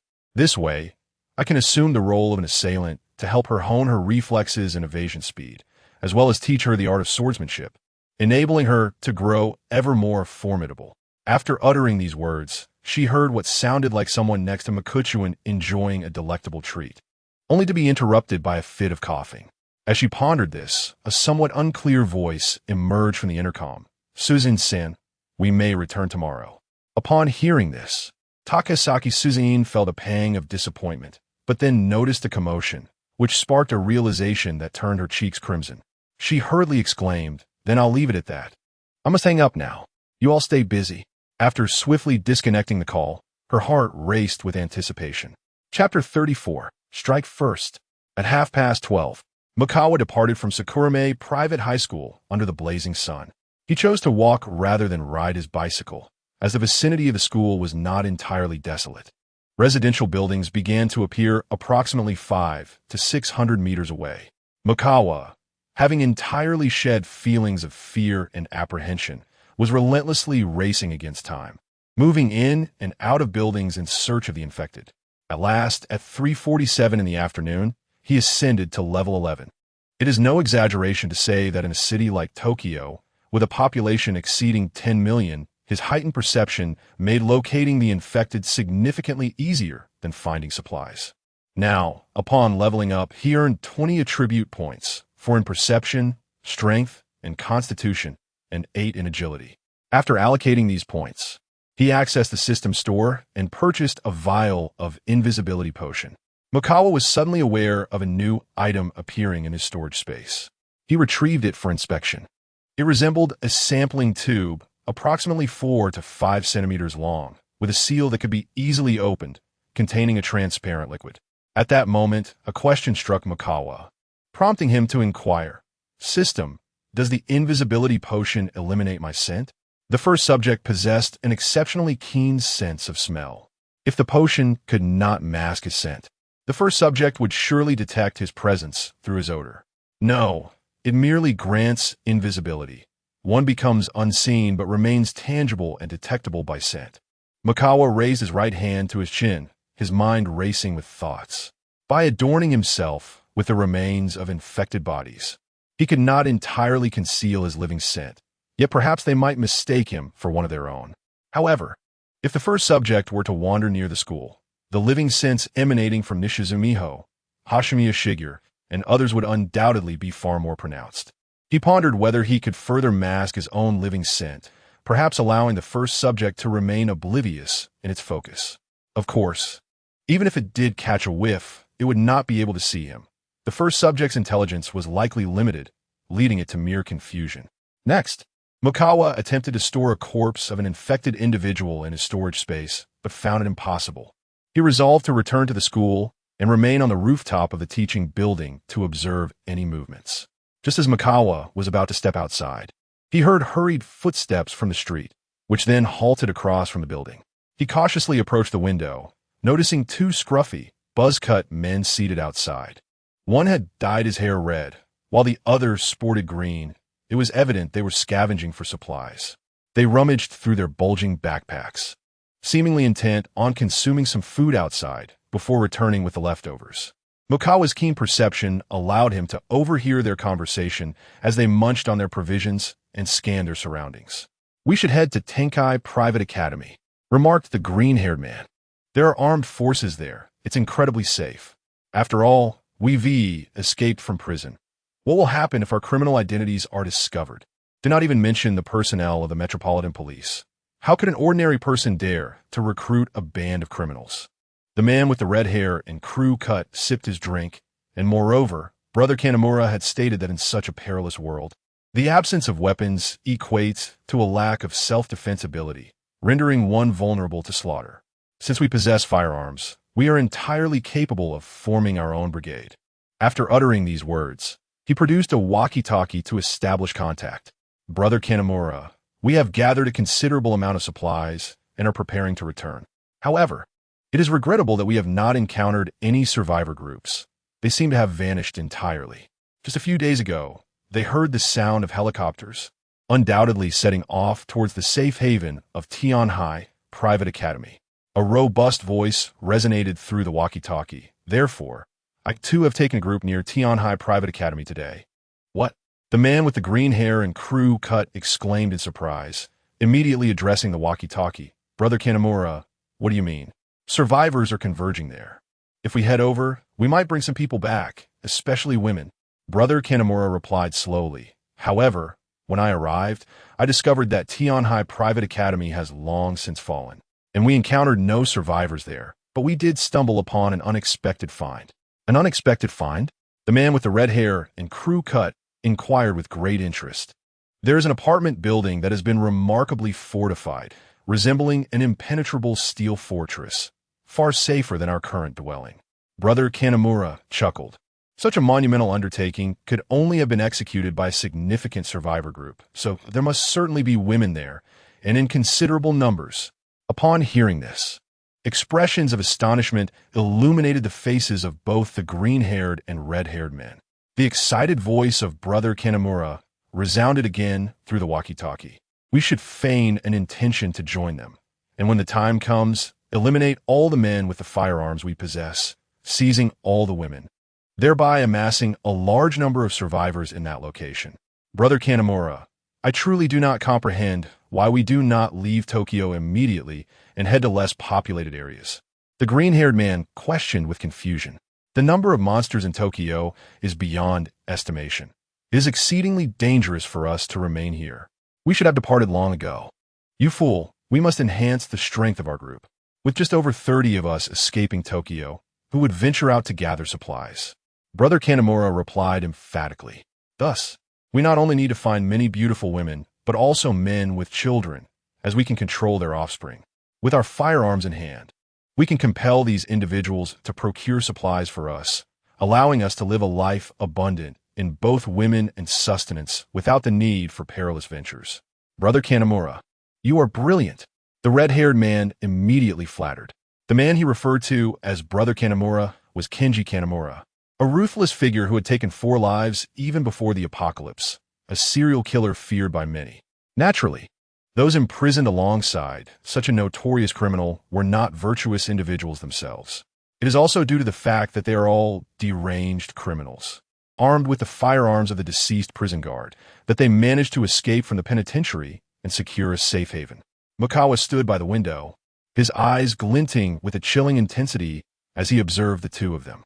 He realized that indeed, in this apocalyptic world, the infected pose a significant threat. But survivors may also be perilous. As time progresses, it is not only the men who should be feared. Even the elderly, children, and women, who may seem harmless, are certainly not to be underestimated. One must approach each encounter with utmost caution and the most sinister assumptions. Moreover, since this group of individuals has set their sights on a sanctuary and intends to eliminate him, he must take the initiative and eliminate them first. If he could procure the firearms they possess, it would undoubtedly enhance his own ammunition supply. However, with over 30 of them, all armed, even though he has far surpassed ordinary humans in various aspects, without using his invisibility elixir, it would be exceedingly difficult for him to confront such a formidable assembly of ruthless criminals. A sudden scheme struck him. He could stealthily track these two individuals, discern their dwelling, and then, under the cover of night, deploy a hand grenade. The explosion would reverberate through the darkness, attracting a multitude of infected towards the source of the sound. Chapter 35. A thrilling sensation. The man with green hair and the one with a red crew cut remained oblivious to the fact that Chuan had been stealthily trailing them. The duo arrived at an underground parking garage, where an array of vehicles obstructed the entrance, forming a makeshift barrier. With a few additional resilient items, they could easily seal off the area. Moreover, the expansive parking space boasted multiple exits, ensuring that should the situation escalate, they would not find themselves entirely trapped, devoid of escape routes. Inside, vehicles were present, providing not only the comfort of air conditioning, but also a means of defense. Should infected individuals descend upon them, they could take refuge behind the cars, firing at the assailants, or employ the vehicles as battering rams. At that moment, the green-haired man and the crew-cut fellow noticed several individuals returning from scavenging for supplies. These individuals lounged about, casually smoking, playing cards, and occasionally taking swigs of alcohol. Some even appeared oblivious as they engaged in self-indulgent antics against the wall. The pair approached a middle-aged man adorned with tattoos, his countenance fierce and his eyes exuding a menacing intensity, who was comfortably seated in a luxury vehicle, enjoying the cool air conditioning. They respectfully addressed him, Brother Jinsuin. After a subtle nod from Jinsuin Kenwu, the two dropped their backpacks and swiftly sought refuge in another vehicle to revel in the refreshing coolness. Meanwhile, Kenwu extracted a pack of cigarettes, lit one, and inhaled deeply, his eyes gleaming with a frenzied, pathological light. The apocalypse was simply extraordinary. I can do whatever I desire. Ha ha ha. This is the paradise I have longed for. While most people trembled in fear of the perilous world around them, he found immense pleasure in it. The absence of order, morality, and law created a new realm where he could indulge his every whim. The very thought sent a rush of exhilaration through his veins. Chuan stood on the 5th floor of a building across the street from the underground parking garage, overlooking one of the exits. He retrieved a walkie-talkie. Attempting to reach Hayasekiwa Haruka, it seemed she had been attentively monitoring the device, as she quickly responded. Haruka, I have matters to attend to tonight and will not be returning. Remain in the equipment room of the gymnasium, Chuan instructed succinctly. Without inquiry, Haruka obediently acknowledged, and he stowed the walkie-talkie, positioning himself by the window. As the sun descended, he observed several groups of individuals returning, their bulging backpacks in tow. Clutching a hand grenade, he patiently awaited the opportune moment. As dusk fell and 2 hours elapsed, it became clear that those who could return had done so. Those who had not likely would not. With resolve, Chuan prepared to initiate his plan. He was aware that his strength had significantly increased, and, with a full-force throw, the grenade would travel at an astonishing speed, unlikely to detonate prematurely. Meanwhile, within the underground parking garage, Kengo Kanamura took a quick head count and noted that 2 groups had ventured out to procure supplies and had yet to return, leaving only 29 individuals remaining. Additionally, 4 firearms had been lost. As the time came for tonight's guard duty at the underground parking lot entrance, the assigned personnel swiftly took their positions. Kengo Kanamura chuckled heartily, proclaiming that as long as others remained discreet, they could do as they pleased. The world was meant to be this way. The red-haired, green-haired, and crew-cut man armed themselves and hurried to the southern entrance of the parking lot, which was securely barricaded, not allowing a single ray of moonlight to penetrate. Both men were on high alert, acutely aware of the sounds outside. The green-haired crew-cut man muttered under his breath, "Damn it, it's unbearably hot." Silence. The red-haired crew-cut man hissed, "There are monsters outside. If they hear us, we're doomed." Before they could react, a resounding crash echoed as something shattered the glass of the vehicles blocking the entrance. In the blink of an eye, a deafening explosion erupted, a force powerful enough to rupture eardrums, sending them hurtling backward. The grenade detonated, igniting the fuel tanks of the vehicles, and flames began to engulf the area. Upon hearing the blast, Kengo Kanamura and the others sprinted towards the source, armed and ready, only to find the green-haired and red-haired men lying in a pool of blood, their bodies battered and unrecognizable, teetering on the brink of life and death. The entrance was not only breached, but was also ablaze, waves of heat washing over them, thick smoke swirling in the air. The cacophony of the explosion was enough to draw a multitude of infected individuals from the vicinity toward their position. Some were paralyzed with terror, their legs trembling, grappling with the reality of the sudden explosion. Kengo Kanamura, however, remained resolute, commanding, "We must retreat to the second line of defense, gather supplies, and reinforce our barricade. The monsters cannot breach us like this." Yet, a nagging doubt lingered in his mind. Was this explosion truly a mere coincidence? As he pondered, he and the others fell back to the second line of defense. Everyone frantically searched for anything that could be used to bolster their defenses, racing against time to fortify their position. They withdrew, maintaining a safe distance, hiding behind vehicles, weapons trained on the entrance. An overwhelming sense of dread enveloped them. Each individual was paralyzed with fear, their faces pale, beads of sweat trickling down, holding their breath in complete stillness. They could distinctly hear the approaching horde of infected, their chaotic footsteps reminiscent of grotesque demons emerging from the depths of hell. They were right outside, alarmingly close. Soon, the chilling sounds of flesh being torn and bones being crushed filled the air. Each person succumbed to profound terror, their hearts pounding loudly in their chests. Meanwhile, from the vantage point within the building, Mikikawa observed intently, producing another grenade.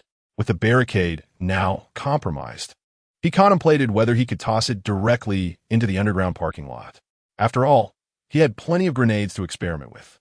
With all his strength, he hurled it forth. The hand grenade soared downward at an astonishing speed, slicing through the air above the infected feasting upon the green-haired, red-haired, crew-cut corpse, landing outside the second defensive line set by Kenji Kimura and his companions. A resounding explosion echoed, bang, as the deafening shockwave reverberated in their ears, scattering an array of debris in chaotic disarray. Kenji Kimura and his comrades, faces etched with despair, watched helplessly as a gaping breach was blown open in their second line of defense, realizing they had no time left to seal it. Unexpectedly, Makikawa discovered that several infected had been obliterated in the blast, granting him a modicum of experience points. Damn it, someone is intentionally targeting us. Someone is scheming against us. They are deliberately using the noise of the explosions to lure those monsters here. Kenji Kimura's eyes burned with fury, his voice a tempest of rage. They resort to using bombs to create openings for the monsters, allowing them to flood in without obstruction. That ruthless individual seeks to employ these creatures to annihilate us. As he spoke, a considerable number of infected surged through the blasted gap, pouring into the underground parking lot like a relentless tide, their sights set upon the group. While Kenji Kimura and his allies swiftly opened fire, Makikawa observed the throng of infected gathering at the entrance, realizing this was indeed an opportune moment to amass a significant bounty of experience points. With such a dense congregation, a single-hand grenade tossed among them could easily eliminate 5 or 6 infected. However, Makikawa refrained from hastily throwing them in succession. He deliberately allowed a multitude of infected to enter before continuously retrieving grenade after grenade from his storage space, launching them one after the other, delighting in the destruction wrought upon the infected and the successive waves of experience points he accrued. This sensation was exhilarating. Chapter 36. Full of vigor. With over 20 hand grenades relentlessly hurled his way, Chuan's level ascended from 11 to 14. Each level gained afforded him 20 attribute points, culminating in a total of 60 points. He allocated 12 points each to strength, perception, and constitution, while the remaining 24 points were devoted entirely to agility.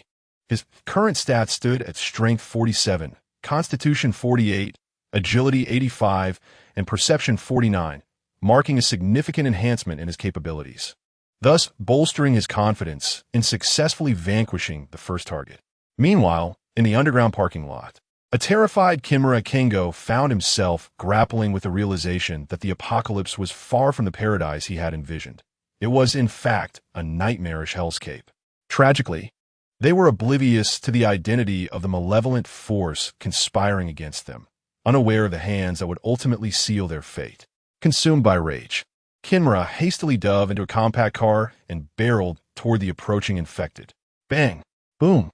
Numerous infected lunged at him, either colliding with the car door or clawing at the windshield, creating a cacophony of sound. This commotion obscured Kimura's vision, and the vehicle collided with a support pillar, causing the hood to spring open. Dizziness enveloped him, yet the anguished howls that echoed around him compelled him to turn his head instinctively. To his astonishment, he discovered the infected encircling him, yet refraining from attacking. Overwhelmed by the stench of death and submerged in despair, he clung to a faintly absurd hope. Perhaps he would not be targeted by these monsters. As he slowly surveyed his surroundings, he noted that the infected were feasting on bodies, neglecting the heads entirely. At that moment, Chuan unexpectedly caught sight of the first target. However, the creature paid him no heed. This realization confirmed for Chuan that regardless of whether the monster had detected his presence through scent, it would not divert its attention to him while there was ample food available. Subsequently, the first target entered the underground parking lot. Kimura heard heavy, powerful footsteps approaching, reminiscent of an unfathomable, terrifying weight. He turned to look, his pupils dilating in shock. What was this? Towering over 2 meters, it appeared as a formidable mountain of oppressive might. To his horror, an eye of considerable size, akin to that of an adult man's fist, rested upon its left shoulder. Kinmura observed as the enormous eye seemed to rotate, as if scanning its surroundings. The sheer terror threatened to fracture his very being as he helplessly watched the first target advance toward him, finally understanding why the monsters had spared him. Suddenly, a cacophony of heart-wrenching screams erupted. Chuan resolved to withdraw swiftly. After all, this was not an impenetrable fortress. It would be wise for him to retreat post-haste. Should the first target rally a horde of infected against him, he would find himself ensnared in a perilous predicament. As he was about to set off in haste, a piercing and shrill roar abruptly reached his ears, compelling him to instinctively turn his gaze toward the source. Another mutated, infected creature. Unlike the first, this one had abandoned bipedal locomotion, resorting instead to a peculiar form of crawling that employed both hands and feet. Its posture was exceedingly bizarre, and its flesh appeared to have been enhanced, boasting a physique brimming with explosive strength and robust muscles. Makawa's heart skipped a beat, indeed. In a metropolis like Tokyo, with its population exceeding 10 million, the prevalence of infected individuals rendered mutated variants far from rare. He then observed the creature making its way toward an underground parking lot, albeit without entering. Moments later, the first creature emerged, holding aloft the severed head of a man whose eyes were wide open, his face frozen in an expression of sheer terror. It was the head of Kenji Kimura, brutally torn from his body. The first creature discarded Kimura's head nonchalantly and emitted a thunderous roar. Makawa glanced at them, sensing an impending clash. He paused momentarily, though not particularly astonished. After all, humans had engaged in conflicts and wars throughout history. Even animals were known to battle one another. It was widely acknowledged that two tigers could not coexist on the same mountain.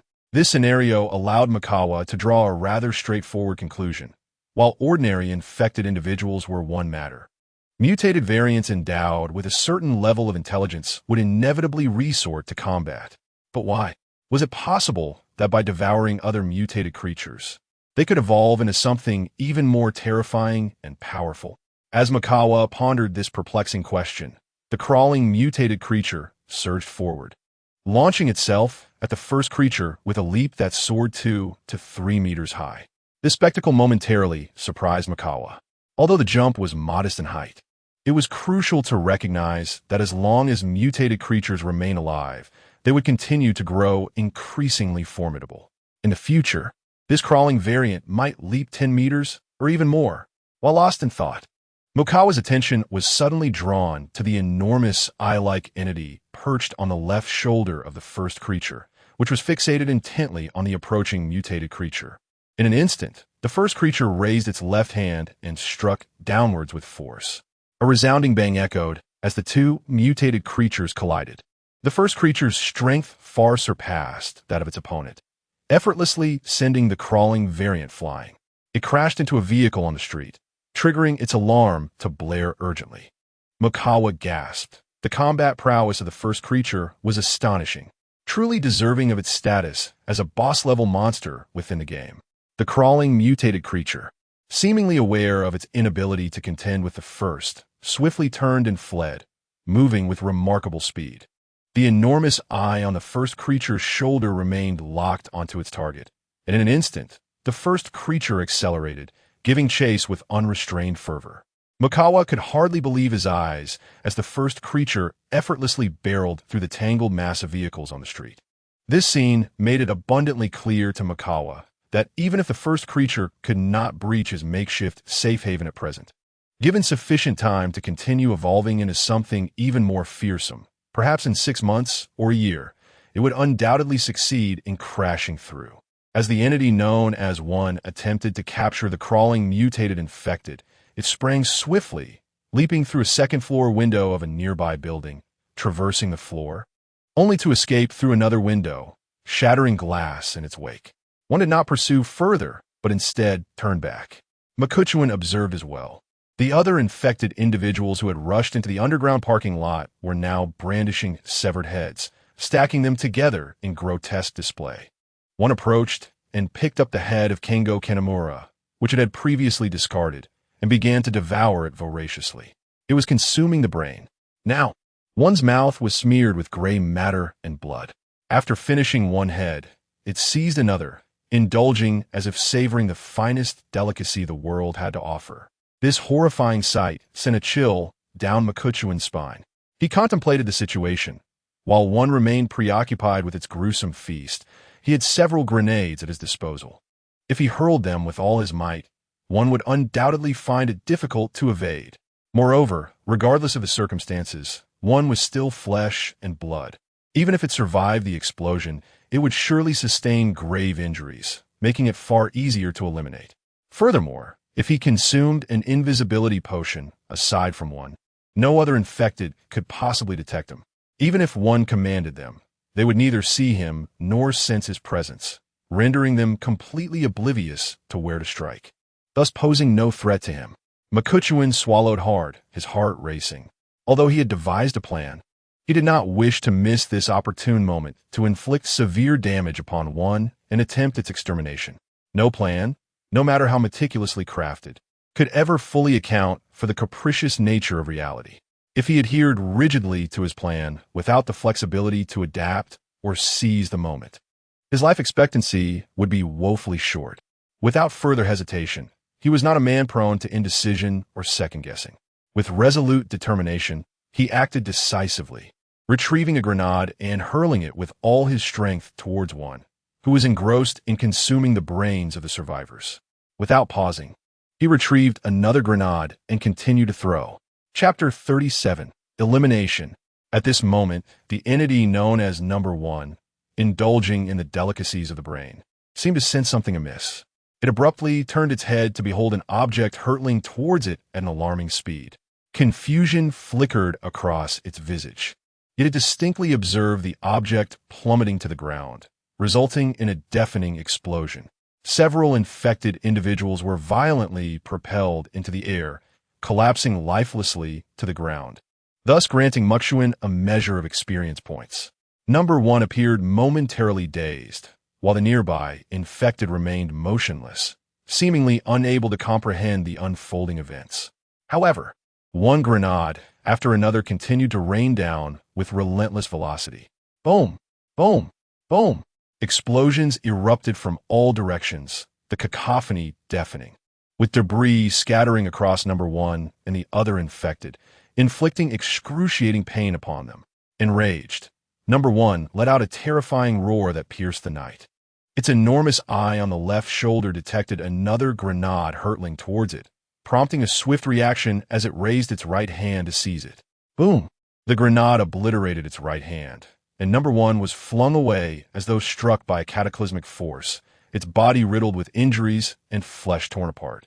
Witnessing this spectacle, McCutcheon felt a surge of elation, yet disbelief washed over him as he observed Number One rise once more. How could this grotesque creature, composed of flesh and blood, withstand such a close-range explosion without being utterly dismembered?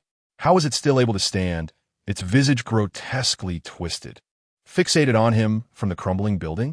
This was utterly absurd. In truth, Number One had previously caught the scent of living flesh emanating from McCutcheon. Yet the tantalizing feast before it had captivated its attention, causing it to disregard him. Now, however, this individual had inflicted severe wounds upon it, leaving it without a right hand. Consumed by hatred, Number One's eyes blazed a deeper crimson as it roared in fury. All the remaining infected in the vicinity seemed to receive a command of sorts, hastening towards the building where McCutcheon had taken refuge. In the face of this chaos, McCutcheon remained composed and swiftly descended the stairs. Throughout this process, he heard the continuous sounds of infected individuals breaking through doors and windows.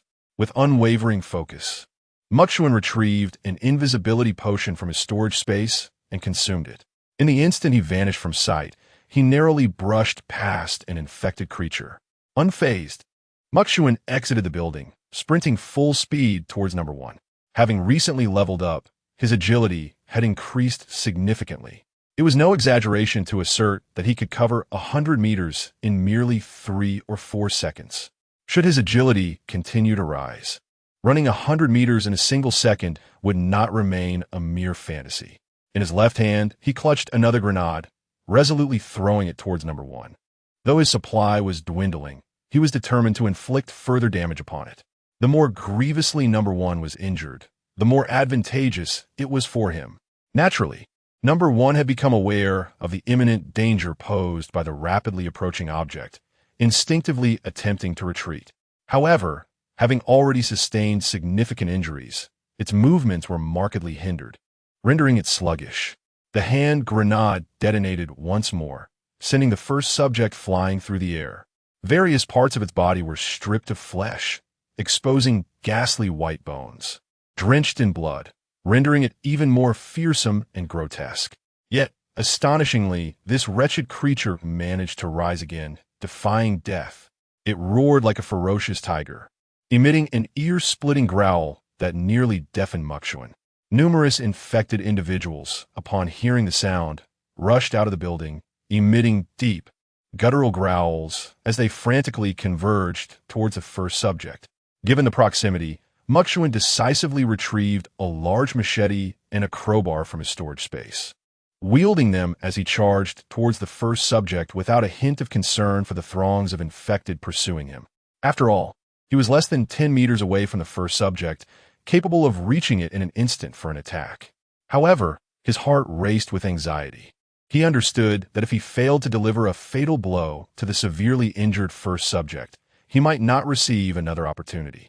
The other infected would quickly surround and protect it. The first subject, sensing Chuan's approach through its keen sense of smell, remained oblivious to his presence, appearing lost without a discernible target. Yet, Chuan stealthily advanced until he stood before it, both hands in motion. The machete swung towards the creature's neck, and with Chuan's substantial strength, it effortlessly severed the head from the body without the need for finesse. However, there was no system notification of experience gained. Next, the crowbar pierced through the enormous eyeball-like structure on its left shoulder, yet still no notification sounded. Clearly, despite losing its head and being impaled, the first subject remained alive, exhibiting an astonishing resilience that was almost unfathomable. It was remarkably difficult to kill. Without hesitation, Chuan retracted the crowbar and retrieved another hand grenade from his storage space, forcefully inserting it into the massive eyeball on the left shoulder of the first subject. He then sprinted forward, covering a distance of several meters before stopping to glance back. Before him surged a relentless tide of infected individuals, a truly spectacular and shocking sight. At that moment, the grenade exploded, finally toppling the first subject. Experience gained, 600. Current host experience, 1409-1400, host level increased. Current host level, LV15, experience required for the next level, 9-1500. Chuan immediately allocated 4 points to his physique, strength, and perception, and 8 points to agility. He then reviewed his statistics, strength 51, physique 52, agility 93, perception 53. He considered that if his invisibility duration ended before returning to the girls' school and he encountered danger, he could purchase another invisibility potion with his points. A sense of relief washed over him. This time, he decisively seized the opportunity, employing numerous hand grenades.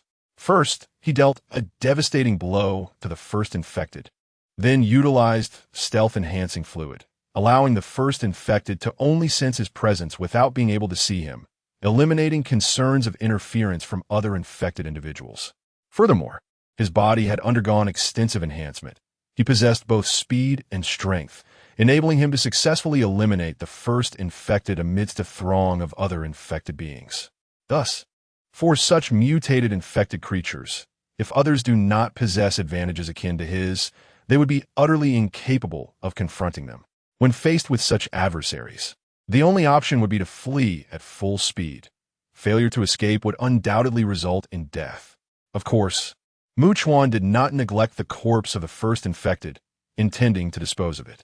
Otherwise, should other infected consume the corpse of this continually mutating being, the likelihood of further mutations could increase significantly.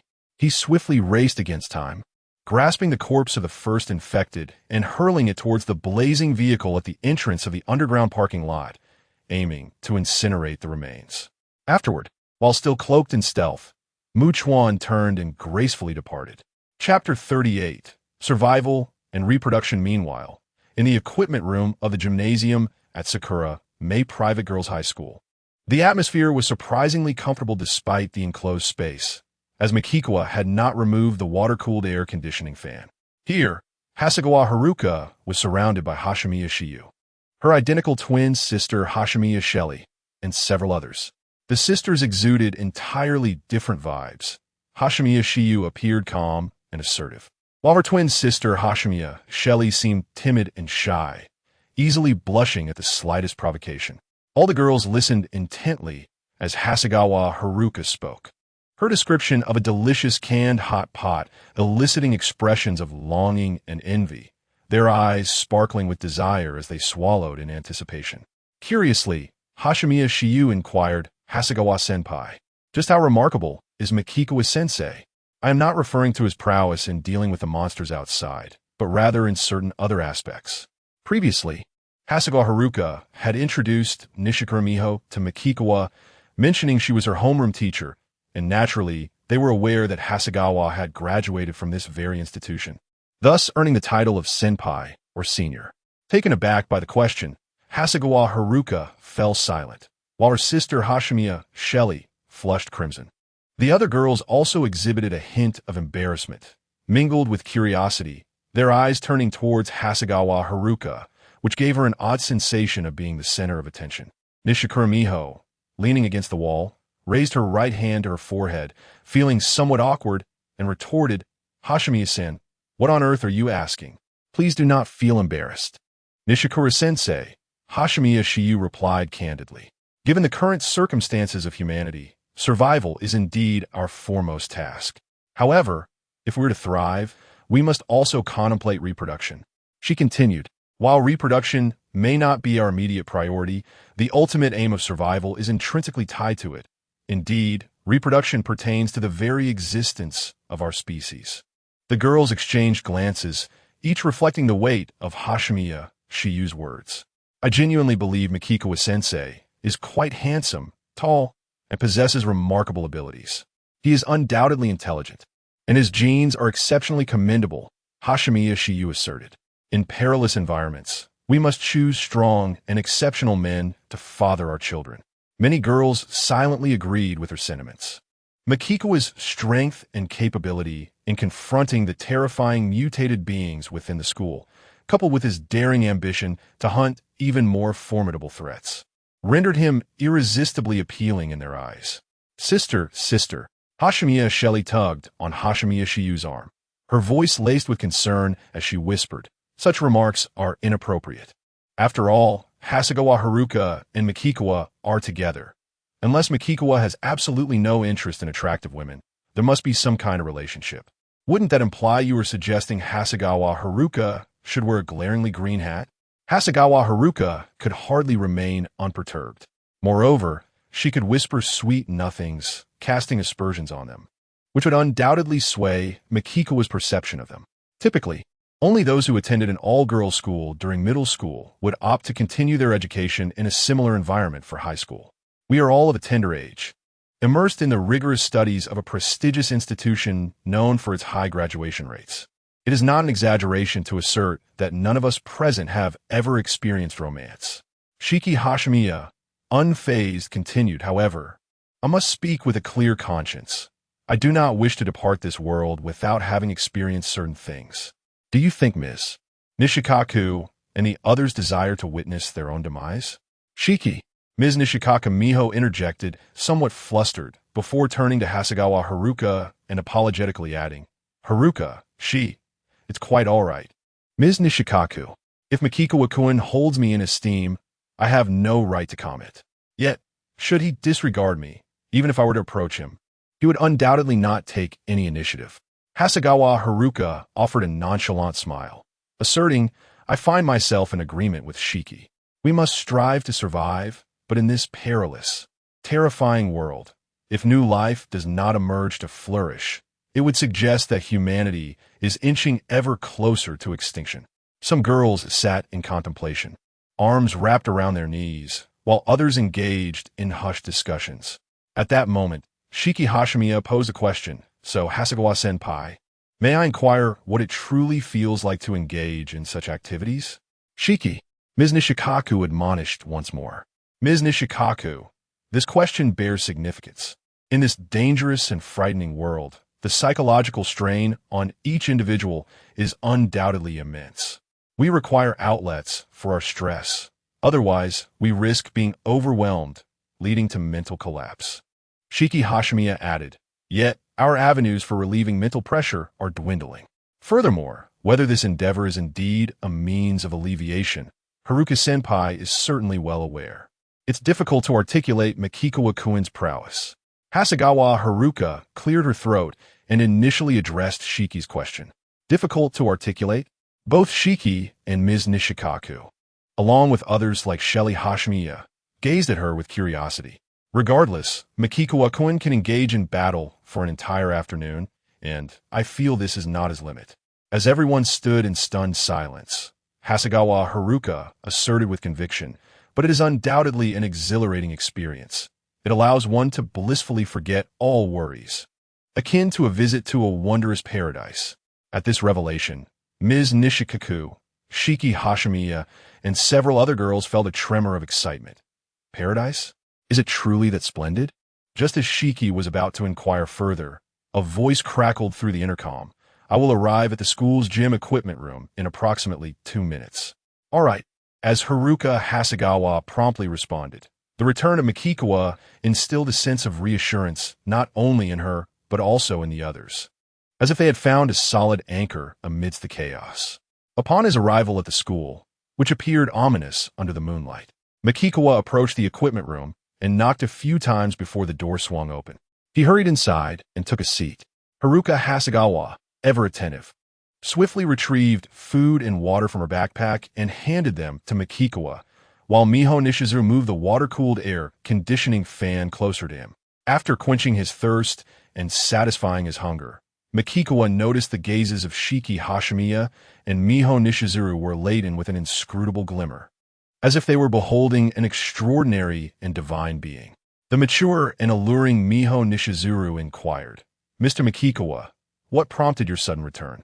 I eliminated number 1, Makikawa replied, before turning to Haruka Hasegawa and stating, Haruka, we shall depart from here tomorrow. At these words, the expressions of Miho Nishizuru, Shiki Hashimiya, and the others shifted drastically, their hearts filled with trepidation. They were not foolish. They understood that the departure of the two would likely mean they would not return, and the thought of relying solely on themselves in such a post-apocalyptic world was daunting. Thus, Shiki Hashimiya hastily interjected, Mr. Makikawa, I will not take you with me. Makikawa bluntly interrupted. I comprehend your reservations, Mr. Makikawa. After all, we currently possess neither combat prowess nor any noteworthy skills. Shiki Hashimiya inhaled deeply. However, I am aware of a place that is exponentially safer than the shelter and significantly larger. Her declaration left everyone in utter disbelief, their eyes wide with astonishment. Chapter 39. Should we celebrate in style? Upon hearing this, Makikawa scrutinized Shiki Amajiri from head to toe. Through her description, he had surmised it must be a large cargo ship or cruise liner. Yet, he feigned ignorance and inquired, where? Both Tokyo and Yokohama ports boast enormous ocean-going vessels and sizable cruise ships. If they could commandeer a large cargo ship or cruise liner and venture a distance from the harbor, Shiki Amajiri interjected. Even if it's just 100 or 200 meters away, no matter how many monsters there are, if they cannot swim, they would merely drown in the water. And those that can swim would absolutely be unable to return to the surface. However, Shiki, the journey to the port is quite extensive, even before the apocalypse. The ports were teeming with people, and there were certainly many monsters, especially on the cruise liners, where numerous individuals would also be present. Haruka, Hayes remarked. Shiki Amajiri interrupted. Haruka, even if we manage to escape the vast numbers of monsters in Tokyo, wherever we go, we will ultimately remain on land. No matter how fortified a safe house is, it cannot move. When terrifying dangers arise, it can only offer refuge within. Everyone grasped her point. Remaining on a cargo or cruise ship could indeed serve as a means to distance themselves from the infection-ridden, perilous land, as cruise ships can navigate to various locations. At least for now, it is only humans who transform into monsters, and I personally believe that being on a cargo or cruise ship is safer than on land. Shiki continued, moreover, it can store a significant amount of supplies and allow us to travel wherever we desire, effectively serving as a mobile fortress. Ultimately, a secure dwelling that can move and accommodate ample provisions is surely superior to one that is stationary. Her words were also a display of her intelligence to Makikawa. In the apocalypse, it is undoubtedly preferable to be surrounded by astute individuals rather than a cadre of fools. Furthermore, if Makikawa were genuinely inclined towards acquiring a large cruise ship, he was acutely aware that it would require more than just a handful of people to operate. Thus, he would undeniably need a workforce. Additionally, being surrounded by women would certainly instill more confidence in him than being amongst men. Shiki Amajurai was aware that she was subtly pleading with Makikawa, even offering to share his bed, but such overtures would only expose their inadequacies in his eyes, making him regard them with even greater disdain. Makikawa was lost in thought. In truth, he was quite taken with the idea of procuring a large cruise liner. After all, the number of mutated infectors in Tokyo was undoubtedly overwhelming, and he knew he could not eliminate them all, especially after witnessing the first one smash through a car. He realized that if it remained alive and continued to mutate over time, it would inevitably breach the fortified apartment building that he had reinforced into a steel fortress. While he had managed to eliminate the first one, he was far from convinced that Tokyo was devoid of similarly powerful mutated infectors. Furthermore, akin to that crawling, mutated infected individual, which now exhibits the ability to leap remarkably high. Given time, it might one day reach the rooftops of apartment buildings. Consequently, Mukuchuan now perceives that the seemingly secure refuge on land will gradually become less secure as time passes, particularly in light of the increasingly terrifying and powerful mutated infected creatures. However, whether it be a cruise ship or a cargo vessel, they reside in the water, offering a formidable natural barrier, and unlike apartment buildings, they not only possess mobility, but can also accommodate helicopters. Even in the direst and most perilous circumstances, he would have ample opportunity to gracefully depart via helicopter. Mukuchuan believes it would be prudent to acquire a large cruise ship or cargo vessel as a sanctuary at the earliest opportunity. After all, having something is infinitely better than having nothing. Yet at present, he finds himself incapable of taking actionable steps toward this goal. The reason is straightforward. The journey to the port on foot is fraught with danger, and upon arrival, he would still have to contend with an unknown number of infected. It would be far wiser to travel by helicopter, flying at low altitudes, and continuously circling to draw away a significant number of infected from the port. Meanwhile, another team would swiftly board a large cruise ship or cargo vessel, ensure it is devoid of threats, and depart promptly from the harbor. However, apart from Takasaki Suzu, who would pilot the helicopter, and who would navigate the large cargo or cruise ship, he certainly needs to seek out a large library, gather a plethora of relevant professional books, and diligently study the necessary theoretical knowledge to understand how to operate such vessels. Yet, to be frank, Mukuchuan has little inclination to immerse himself in the study of navigation.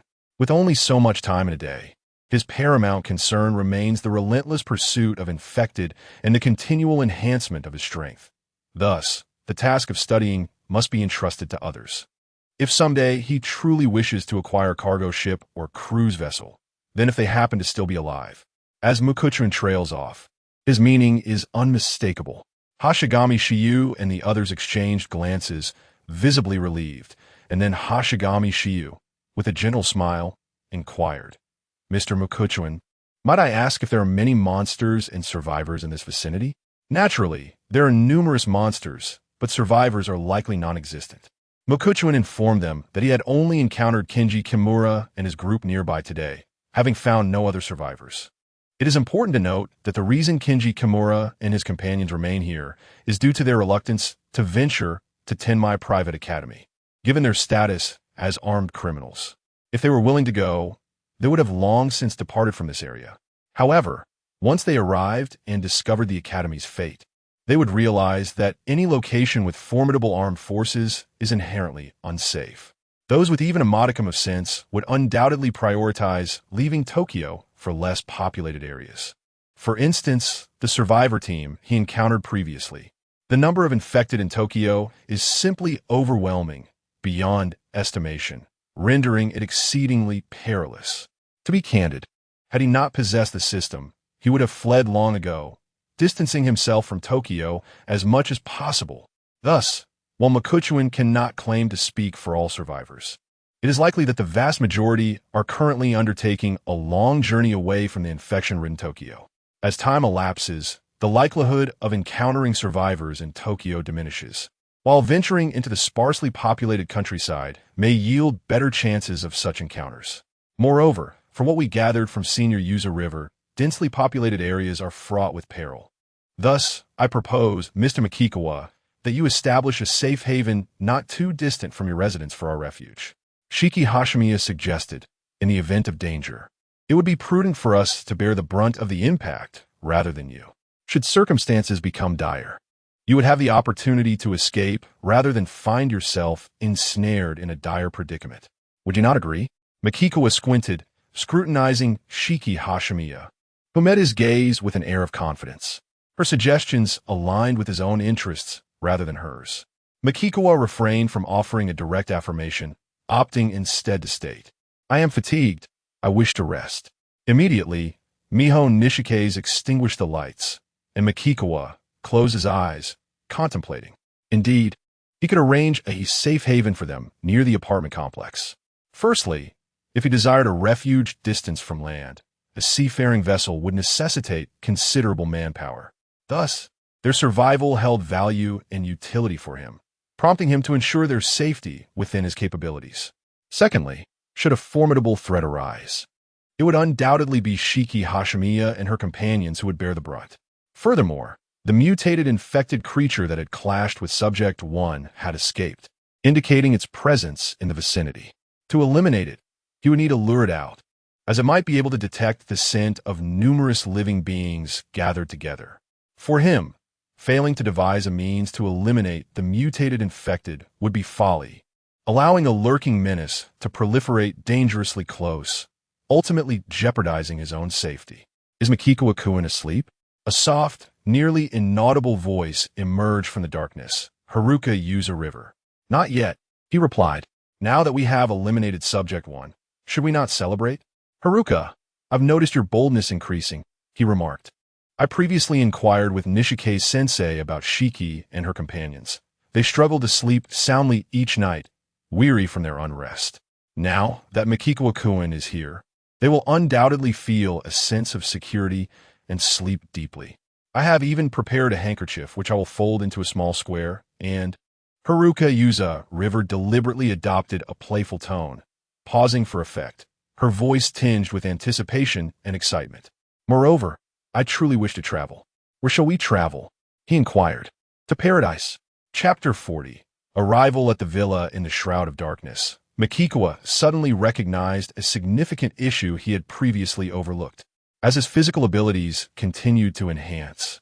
Even at this moment, Yuzui Chiharu was no longer his match, utterly devoid of any combat prowess. For a man, if matters cannot be resolved thoroughly, it often leads to a state of discomfort and uncertainty. He understood that, in his current state, he might need to face 2 or even 3 opponents to truly relish the thrill of battle, especially as his body continued to strengthen.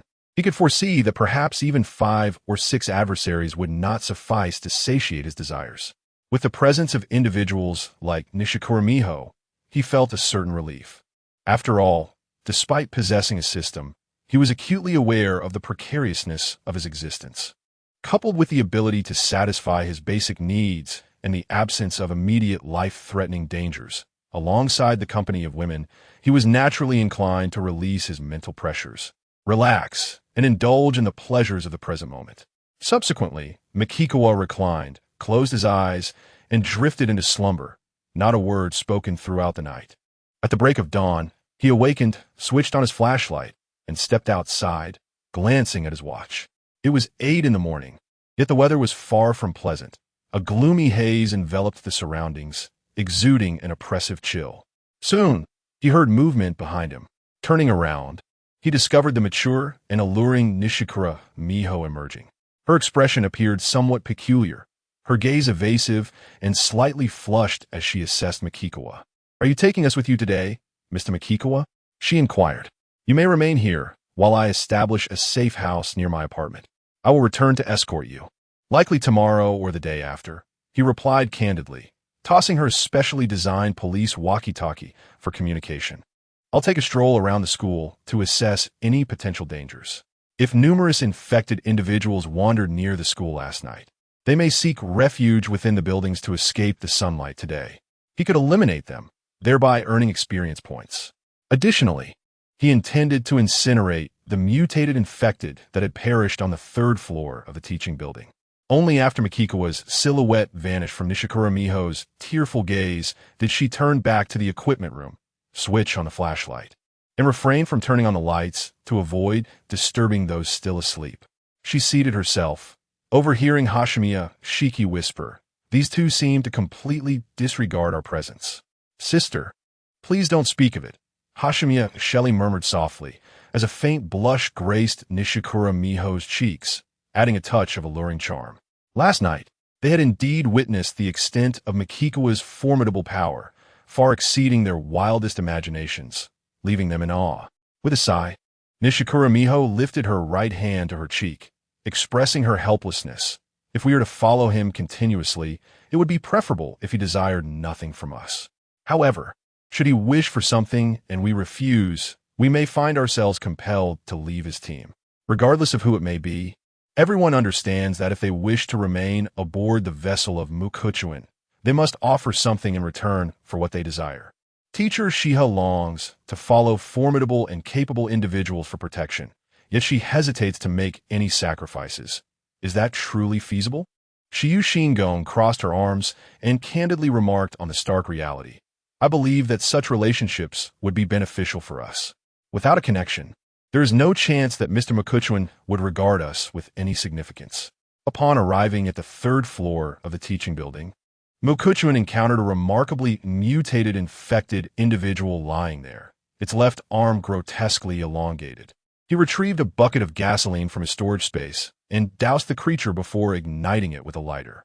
As the flames roared to life, he continued his search through the building. After a thorough inspection of the rooftop and other areas, he found not a single infected being. Upon his return, Yohasakawa Haruka had already awakened. They shared breakfast and departed under the watchful eyes of Shiyu Shingon and Shiha Miho. As they reached the school gate, Mukuchuan mounted his bicycle, with Haruka jogging behind to enhance her physical stamina. Exhausted, she eventually hopped onto the bike, wrapping her arms around Mukuchuan's waist, and sighed with a myriad of emotions. "I can distinctly feel that Mukuchuan-kun is becoming increasingly formidable. Haruka, I shall grow even stronger," Mukuchuan replied calmly. Haruka appeared taken aback, her youthful and delicate features betraying a complex mix of joy and concern. She reveled in Mukuchuan's strength, envisioning a life filled with happiness where she could escape all worries and embark on heavenly adventures. Yet, she was acutely aware that alone, she would never match Mukuchuan's prowess, and she understood that it was merely a matter of time before he sought companionship with other women. They then pointed the way and meandered until, under the midday sun, they arrived at the residence of one of Haruka's close high school friends. The villa was far more expansive than Mukuchuan had anticipated, encircled by towering walls that resembled a dreamlike castle, complete with gardens and a swimming pool. Clearly, only the affluent could inhabit such a place. However, to Mukuchuan, these walls seemed to offer little protection, especially against the agile, leaping infected. They could easily scale them. In fact, if the infected were to besiege the area, these walls might obstruct an escape route. Moreover, this villa was significantly larger than an apartment building. Despite Mukuchuan's considerable experience, fortifying it would undoubtedly consume more time. He realized that this duration would suffice to establish several smaller, scattered safe houses, which could serve as retreat points in emergencies. In Mukuchuan's perspective, temporary safe houses need not be vast, but they must be numerous. Ultimately, he decided against reinforcing this sprawling villa and resolved to select a smaller, more robust reinforced concrete structure, deeming 3 or 4 such locations sufficient. After all, the gym equipment room at Sakuramu Private Girls High School, which he had already fortified, could be considered a makeshift safe house. At this moment, Mokagawa inquired, "Qingxiang, does this villa possess solar power generation equipment?" "Indeed it does," replied Hayasekawa Qingxiang, clutching her cherry blossom knife. Following this exchange, Mokagawa surveyed the grand villa and took the lead into its depths. Hayasekawa Qingxiang, taking a deep breath, recognized the villa's vastness, perhaps concealing numerous dangers within. However, she resolutely vowed not to be a hindrance. She must be of assistance. With her mind taut with tension, she quickly followed suit. Upon entering, the pair cautiously observed their surroundings. Mokagawa, whose perception had become remarkably acute, gazed upon the opulent and resplendent first floor, discerning from the varied sounds that not only was there one survivor present, but also an infected individual lurking within. Chapter 41, Why Not Me? Mikawa accurately deduced that this grand villa, reminiscent of a dreamlike castle, surely harbored a basement. The infected individual within, emitting low and mournful howls, seemed desperate to escape, creating a continuous cacophony. Meanwhile, a survivor moved cautiously about a room on the second floor. "Haruka, there is someone here, perhaps the owner of this villa?" Mikawa whispered. "You might try calling out loudly. If it is indeed someone familiar with your voice, they may reveal themselves." Haruka Yuzukawa felt a pang of anxiety. In this post-apocalyptic world, the roaming infected posed a grave danger, yet survivors could be equally perilous. After all, she had encountered various threats, from the trio led by Yusuke Fukunaga to the openly discriminatory Yoshihiko Kitagawa. All had wished harm upon Mikawa. Nevertheless, Haruka obediently called out several times, "Aunt Ryoko? Uncle Shuji? Yuki-chan?" In the land of cherry blossoms, it is customary for girls to add chan to the names of close friends.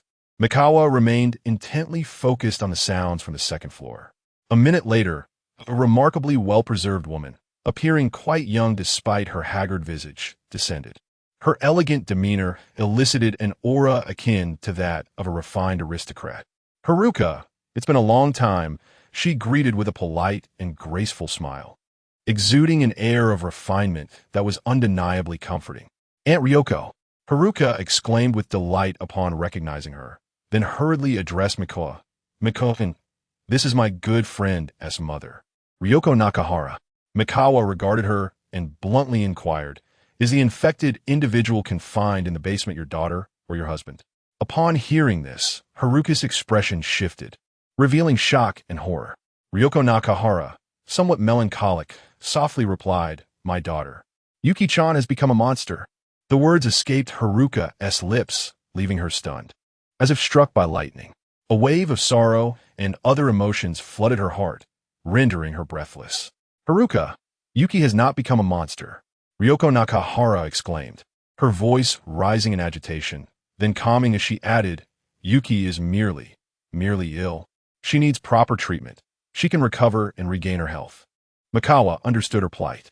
After all, how many parents could truly accept that their child had transformed into a flesh-eating creature, never to return to normalcy? He studied her before stating, "I intend to dismantle some solar power equipment." He had no intention of killing this woman's daughter in the basement, as Ryoko would undoubtedly intervene, compelling him to eliminate her first, an innocent who bore him no animosity. Moreover, such an action would surely weigh on Haruka's conscience. Mikawa was not particularly concerned with Haruka's feelings. However, Ryoko Nakahara was simply trying to protect her old daughter, only to find herself in peril. Thus, Mokuchuin dared not allow Hayasekawa Haruka, who observed everything, to remain by his side any longer. He contemplated either driving her away or eliminating her. He genuinely believed it unnecessary to sacrifice a valuable medical talent in this apocalyptic environment for the sake of a mere infected individual. To put it bluntly, should he ever find himself injured or unwell, Haruka, trained in this field, could undoubtedly provide superior care compared to others. "Do as you wish." Nakahara Ryoko appeared utterly despondent, seemingly indifferent to her surroundings. Upon hearing this, Mokuchuin departed, while Hayasegawa Haruka, wielding a Sakura blade, inquired, "Aunt Ryoko, would you like some food?" She was willing to share her entire ration for the day with Nakahara Ryoko, convinced that if Mokuchuin refused to provide her with sustenance, she could endure a day without it. "No, thank you. I have plenty of food here," Nakahara Ryoko replied, shaking her head, her expression a mixture of sorrow and confusion. "It's just that Yuki refuses to eat anything, and I have no idea what she desires." Haruka was taken aback, her scalp prickling with dread. Nakahara Ryoko was essentially nurturing a creature capable of consuming human flesh.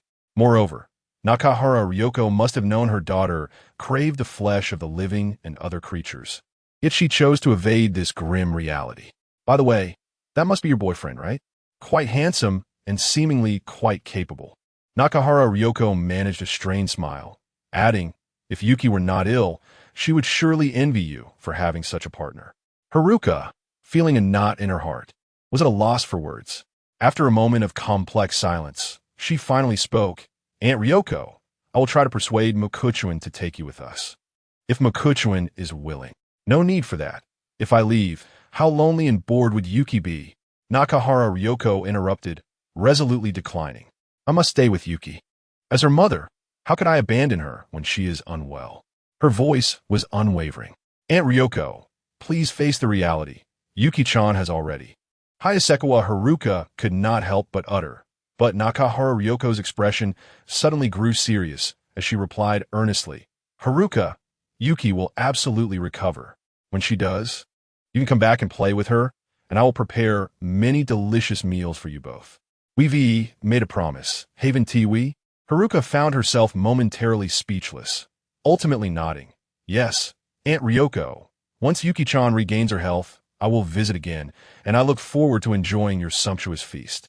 At this, Nakahara Ryoko managed a faint smile, continuing her conversation with Hayasegawa Haruka. Before long, Mokuchuin returned. "We are leaving," he stated succinctly. Hayasegawa Haruka glanced back at Nakahara Ryoko, who seemed reluctant to see her go, and softly said, "Aunt Ryoko, I will come again next time." Yet, deep down, everyone understood that this farewell was truly final. They would never meet again in this lifetime. "All right." Nakahara Ryoko nodded politely, saying, "I will see you off," as she bid farewell to Mikagawa and Hasegawa Haruka, watching their figures gradually fade from sight until they vanished completely. Nakahara Ryoko slowly turned back and made her way to the entrance of the basement. Here, a considerable amount of furniture lay in disarray. Sitting in this dim space, her bloodshot eyes shimmered with tears, and in a hoarse voice, she murmured, "Yuki, today Haruka and her boyfriend came to our house to visit." From the depths of the basement came not only haunting and low growls, but also frantic, relentless banging, as though some horrific entity was desperately attempting to break free. Yet, on Nakahara Ryoko's face, there was no trace of fear, only profound sorrow. "It's a pity, Yuki, that you are ill and cannot see Haruka. So, Yuki, you must recover swiftly." She softly spoke to herself. "Haruka has promised Mommy that once you regain your health, she will come play with you, and Mommy will always be by your side, until you are well again." With each word, her voice grew increasingly hoarse, and the crystalline tears in her eyes seemed to overflow, cascading down her cheeks. Raising her hands to grasp her hair, she whispered in utter anguish, "Why couldn't it have been me instead? Yuki is still so young, with a bright future ahead. Why? Why is it not me?" Chapter 42, Better to Have Than Not to Have. Hasegawa Haruka was evidently affected by the transformation of her close friend into an infected individual, her demeanor somber as she walked back to the apartment building in silence. Mikikawa chose not to speak, allowing her the space to reflect in solitude. The journey home was relatively swift, unlike the convoluted path taken on their way there due to poor road conditions. This time, they navigated with the benefit of familiarity, swiftly returning to the apartment on their bicycles. Upon passing through 3 iron gates and closing them behind them, they reached the 4th-floor apartment. Noticing the absence of Takasaki Suzuan, they proceeded to the rooftop, where they found her lost in fervent practice, wielding her Sakura blade with remarkable dedication. Due to her family background, She had been exposed to kendo from a young age. In Makikawa's eyes, her strikes were imbued with both power and speed. "Takasaki," Makikawa called out. Instantly, Takasaki Suzuin sheathed her sword, her movements fluid and practiced, revealing a solid foundation in martial arts, a clear indication that teaching Yuhasegawa Haruka would be an underutilization of her talents. As she turned to face them, the glistening sweat on her beautifully refined face transformed into a vivid expression of joy. "Makikawa, Haruka, welcome back," she exclaimed, her spirits lifted after enduring her first night alone in the apocalypse, which had made her acutely aware of the loneliness and lack of security that solitude entailed. However, she quickly perceived that Yuhasegawa Haruka appeared somewhat off, seemingly lost in thought and distracted. With concern, Takasaki inquired, "Makikawa, what is wrong with Haruka?" Makikawa responded, informing her that Haruka's friend had become an irreversibly infected individual. Upon hearing this, Takasaki's expression shifted to one of understanding, and just as she was about to offer words of comfort, Yuhasegawa Haruka smiled gently, saying, "Suzuin, I'm all right, just feeling a bit sad. I'll be fine in a moment. I have things to attend to." Makikawa needed to continue exploring the vicinity, searching for a secure location suitable for converting into a safe haven for Nishikaka Miho and others. With a furrowed brow, he turned and exited the apartment building. The truth was, the requirements were quite stringent. The location had to be within a reasonable distance from his own apartment, visible to his eyes, spacious enough to accommodate around 20 individuals, and constructed of reinforced concrete. He centered his search around his own apartment, traversing from the east to the north, and then from the north to the west. To his astonishment, he discovered a 3-story private clinic that met his criteria. Unlike in his homeland, in Sakura country, large hospitals typically do not accept walk-in patients without a referral from smaller clinics or hospitals. Therefore, in a vast metropolis like Tokyo, private clinics were plentiful and easily found. Approaching the entrance cautiously, Makikawa created a commotion with his crowbar, waiting several minutes before entering, reassured by the absence of immediate danger. He meticulously inspected the first, second, and third floors multiple times, confirming that no threats were present. Only then did he retrieve various materials and tools from the storage space. He intends to transform this private clinic into a fortress of steel, equipped with soundproofing materials and solar power generation devices. However, this private clinic is significantly larger than the equipment room of a school gymnasium. By the time the sun began to set, Makikawa had yet to complete the tasks at hand, and he would need to return the following morning to toil for another half-day. Upon returning to his apartment on the 4th floor, he entered the room to find Hayasekawa Haruka and Takasaki Suzuin drenched in sweat, sitting inside and enjoying the cool air conditioning. Clearly, during the afternoon, Takasaki Suzuin had either been playing the role of an attacker against Hayasekawa Haruka to enhance her reflexes and evasive maneuvers, or instructing her in the art of kendo. Makikawa inquired, "Suzu, is the police headquarters far from here? And do places like armories have grenades?" Indeed, he had previously savored the sweet taste of gathering infected individuals clustered together due to grenades, and he was eager to acquire more. "The police headquarters is located in our Chiyoda ward, so we should be able to find a fair amount of firearms and ammunition. However, as for grenades, I cannot guarantee their presence, as the police generally do not carry such items," Takasaki Suzuin replied. Of course, the Eastern Army stationed in Tokyo's Narima ward certainly possesses grenades, but our distance from Narima is considerable. Even if we could travel in a straight line, we would need to traverse through Shinjuku and Nakano wards, facing numerous dangers along the way, and, at night, we wouldn't have a safe house like this one to return to, she continued. Raising his right hand to his chin, Makikawa contemplated the situation. Even acquiring firearms and a substantial amount of ammunition from the police headquarters would be beneficial. This way, he could practice his marksmanship every night, honing his skills to become a sharpshooter, thus sparing his precious points for being spent on firearms proficiency beginner, and instead using them for his enhancement. If he could indeed find a significant number of grenades, it would be an unexpected boon. Takasaki Suzuin candidly remarked, "Makikawa, the police headquarters is vast, and there will undoubtedly be many monsters within. I believe that if it is just the 3 of us, not only will we fail to obtain anything, but we may also not return. In response, Makikawa said, Suzu, are you familiar with the internal structure of the police headquarters? If so, could you draw a detailed floor plan of each level for me? When the time comes, you can guide me there, and then wait outside while I go in alone. Of course, he had no intention of taking action the next day. After he had thoroughly fortified the private clinic, he would need to set off in search of a large library. He could not split himself. Tasks had to be accomplished one at a time. With this in mind, Makikawa immediately asked, Haruka, Suzu, do you know of any sizable libraries nearby? I don't know, Hayasekawa Haruka replied, shaking her head, after which Takasaki Suzuen spoke up. I know of one, but it's a bit far, probably around 10 kilometers away. That said, Makikawa, what do you need a library for? I'm looking for a plethora of specialized books related to ships, to learn and master theoretical knowledge, and then to create a safe house that can traverse waterways, far from the infected that roam the land. After all, having it is certainly better than not having it at all. After Mukshuan finished speaking, he took a seat, and we dined on canned hot pot accompanied by rice. He naturally preferred warm meals paired with rice. Hearing this, Yuza Chuan Haruka and Takasaki Suzuen displayed expressions of delight, promptly rising to attend to their tasks.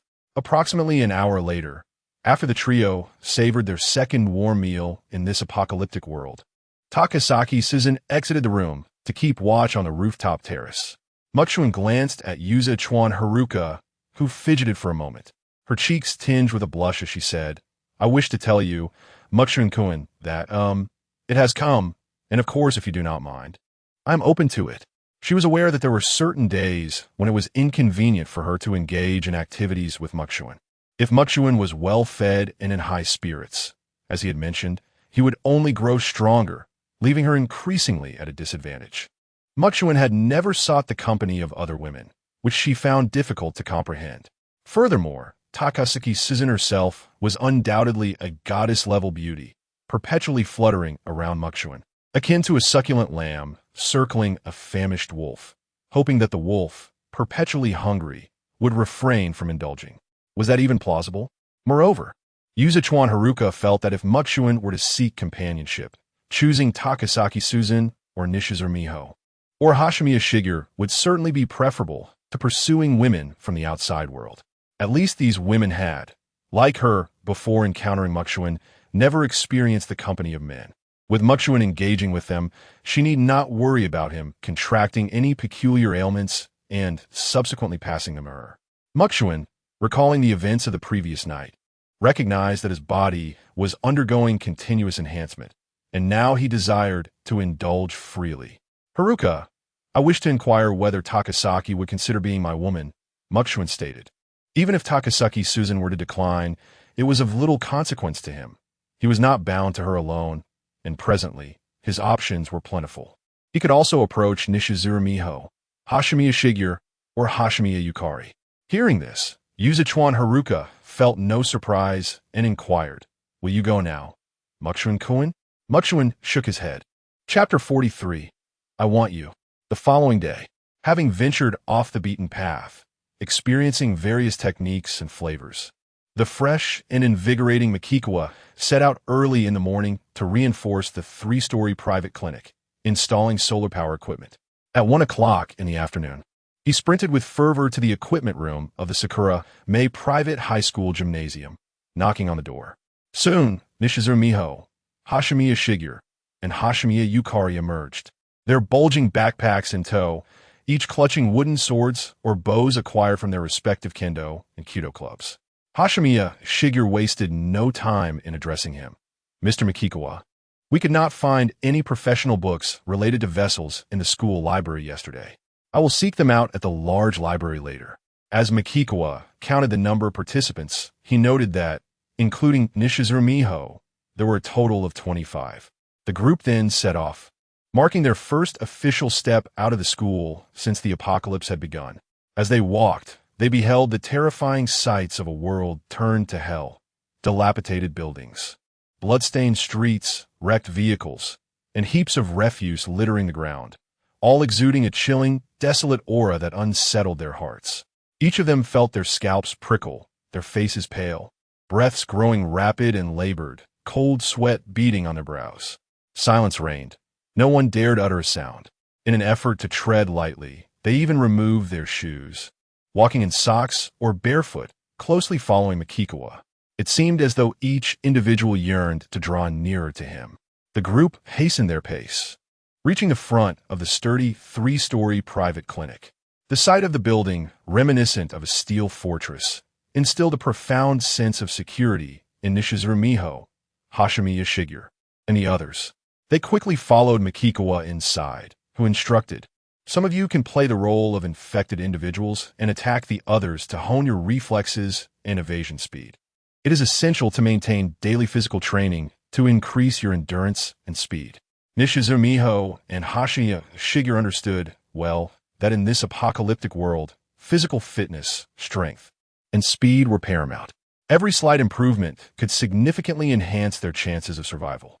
However, such advancements could not be rushed. They required diligent and persistent effort. After imparting his instructions, Makikawa turned and departed, returning to his apartment, planning to have Takasaki Susan accompany him to the library the following day. Upon reaching the rooftop, he observed Takasaki Susan portraying an infected assailant, relentlessly attacking Hasegawa Haruka. Meanwhile, out of his sight, the others remained industrious. "Takasaki, we depart tomorrow morning," Makikawa stated directly. "Haruka, you will keep watch tonight," allowing Takasaki to get a good night's sleep. Takasaki Susan nodded in response, her heart a tumult of emotions. Tomorrow, they are set to embark on a long journey, first to the library and subsequently to the police headquarters. Along the way, she and Makikawa are bound to encounter unimaginable terrors and dangers. The likelihood of her returning is dishearteningly slim. Yet, she does not fear death, rather. Her thoughts drift towards the desire to experience life fully, to understand what it truly means to be a woman. In the event of an untimely demise, she would find solace in having lived without regrets. Makikawa glanced at his watch. It was just past 2 in the afternoon. The summer days linger long into the evening, granting him ample time. He did not wish to squander this opportunity and planned to hone his parkour skills while heading to the underground parking lot to hunt down the infected and gather weapons from individuals like Kenji Kamimura, all while scouting for buildings suitable for reinforcement as safe havens. As he busily turned to leave, a thought struck him. He called to Takasaki Suzuin, "I have something to discuss with you. Please follow me." Meanwhile, Haruka Hasegawa practiced her swordsmanship on the rooftop. Takasaki Suzuin followed Makikawa into a cool, air-conditioned room. Her curiosity piqued. "Makikawa, what is it that you need to discuss away from Haruka?" she inquired. "I want you," he stated unabashedly. Makikawa was no shy young man, especially in a world where today could easily lead to an uncertain tomorrow. He had no intention of playing games of emotional cultivation before addressing the matter at hand. Suzuin's eyes widened in disbelief. Was he truly this forthright? Could he not express himself with a touch more subtlety? Noticing her silence, Makikawa added, "If you are unwilling, I shall not press you." Suzu's silence was palpable as she raised her right hand, gripping her left arm. To be frank, Makikawa was strikingly handsome and undeniably capable. In a world devoid of the apocalypse, if he were to genuinely pursue her, she would be more than willing to entertain the possibility. Moreover, she understood that rejecting him would not merely lead to future awkward encounters. It would likely leave her without a place among them. Even if Makikawa chose not to dismiss her due to her skills as a helicopter pilot, she would still find it challenging to integrate into the core of his group. She had previously heard from Haruka that Makikawa intended to bring a contingent of women from the girls' school, numbering over 20. To be candid in her eyes, it was evident that acquiring women was hardly a challenge for him. There were certainly others willing to oblige, more than just a handful. After all, in such a world, only a select few would be disinclined to cling tightly to the coattails of the powerful. Additionally, she was acutely aware that if she wished to experience life fully, her options were severely limited. Beyond Makikawa, there were no alternatives, and even if there were, he was the only one who captured her interest. The rationale was simple. In this apocalyptic existence, which woman would not desire a partner who is both strikingly handsome and immensely powerful, possessing formidable abilities? Merely recalling the recent passing of her father, she felt it was rather inappropriate to engage in such activities with a man. A multitude of emotions clashed within her heart. "Takasaki, do you have reservations?" Makikawa inquired. Given her straightforward nature, if she were unwilling, she would undoubtedly express it candidly. "Makikawa, I merely feel that my father has only recently passed away, and I—" Takasaki Suzune sighed, a sense of shame washing over her as she candidly admitted. Yet, the thought of stepping outside and possibly not returning, of dying out there, compels me to confess that I yearn to experience certain things. This must sound contradictory to you, right? Perhaps it makes me seem overly sentimental to you, but before she could finish her thoughts, Makikawa gently wrapped his arms around her. Takasaki Suzune did not resist. Instead, she gazed into Makikawa's face, close enough to see his eyes narrowed. His demeanor somewhat assertive as he stated, "Even if you say that, I will still be quite proactive tonight." She was not foolish. This implied that he would take the initiative, leaving her unable to refuse, allowing her to cast aside her concerns as much as possible. She slightly turned her head, remaining silent when Makikawa asked, "By the way, Takasaki, what about your police uniform? Have you washed it?" Takasaki Suzune instinctively inquired. "Why do you ask that? I hope to see you wear it. I am eager to witness your poised and gallant side," Makikawa replied with utmost sincerity. Takasaki Suzune was utterly taken aback. She had never anticipated that this composed, rational, and formidable individual harbored such an interest. Her cheeks flushed, and with a slight clenching of her teeth, she exclaimed, "I understand." Chapter 44. Is it afraid? Afterwards, with ample time at his disposal, Mukawa departed from the apartment complex and skillfully navigated through parkour to the vicinity of the underground parking lot. There he discovered the corpses of infected individuals, evidently slain by grenades, had been devoured by their kindred. The ground was littered with pools of blood and remnants of flesh, bone fragments, and shreds of skin. Little else was discernible. Exercising utmost caution, Mukawa entered the underground parking facility, immediately seizing any firearms he encountered. Alas, the magazines were all emptied and rendered useless. However, Kenji Kimura and his companions had indeed gathered a considerable amount of supplies, which he promptly stored away in his designated space. After meticulously scouring the area for further valuables to no avail, Mukawa stepped outside and glanced at his watch. It was already 4:21 p.m. He needed to hasten his return. Suddenly, he sensed an unusual disturbance. Approximately 100 meters behind him, something leaped down from a height. His perceptive abilities had expanded significantly. Any subtle movement within a 100-meter radius could be detected instantly, affording him ample time to decide whether to confront or flee. As he turned, something landed atop a car with a resounding thud, followed by the shattering of the windshield and windows. Mukawa quickly identified the creature as a crawling, mutated infected. To his astonishment, it was still lurking nearby. Yet, night had not yet fallen, and it had made no significant noise. How had it emerged? Evidently, it too could sense his presence. Given that both the first subject and this creature possessed such abilities, Mukawa was inclined to believe that most mutated infected had an exceptionally keen sense of smell. As long as the distance was not too great, they could undoubtedly detect any living being, regardless of how well concealed. However, what puzzled Mukawa was that this crawling mutated infected merely stared at him without launching an immediate attack. The scene was undeniably bizarre. Yet, Mukawa did not hesitate. He retrieved a crowbar from his storage space, intent on eliminating it. Frankly speaking, if the first subject were not accompanied by a multitude of ordinary infected, Mukawa believed that in a one-on-one confrontation, he could defeat it without the aid of stealth or grenades. Though it might take some time, victory would ultimately be his. Moreover, he was now poised to combat a comparatively weaker mutated infected, one that had been forced to retreat in a disheveled manner. This presented a substantial opportunity for experience points in his eyes. As he advanced a step forward, he was taken aback to observe the crawling mutated infected seemingly confronting a formidable danger, evidently frightened, as it emitted a low growl and began to retreat slowly. Was it afraid of me? Mukawa found himself engulfed by a profound sense of disbelief at this development. Yet he immediately pondered, could this crawling, mutated infected possess knowledge that he had vanquished something far more powerful and terrifying? The first subject? Otherwise, how could one explain its behavior? Yet he had been in a state of invisibility. This mutated infected could not have seen him. The thought of scent immediately crossed his mind.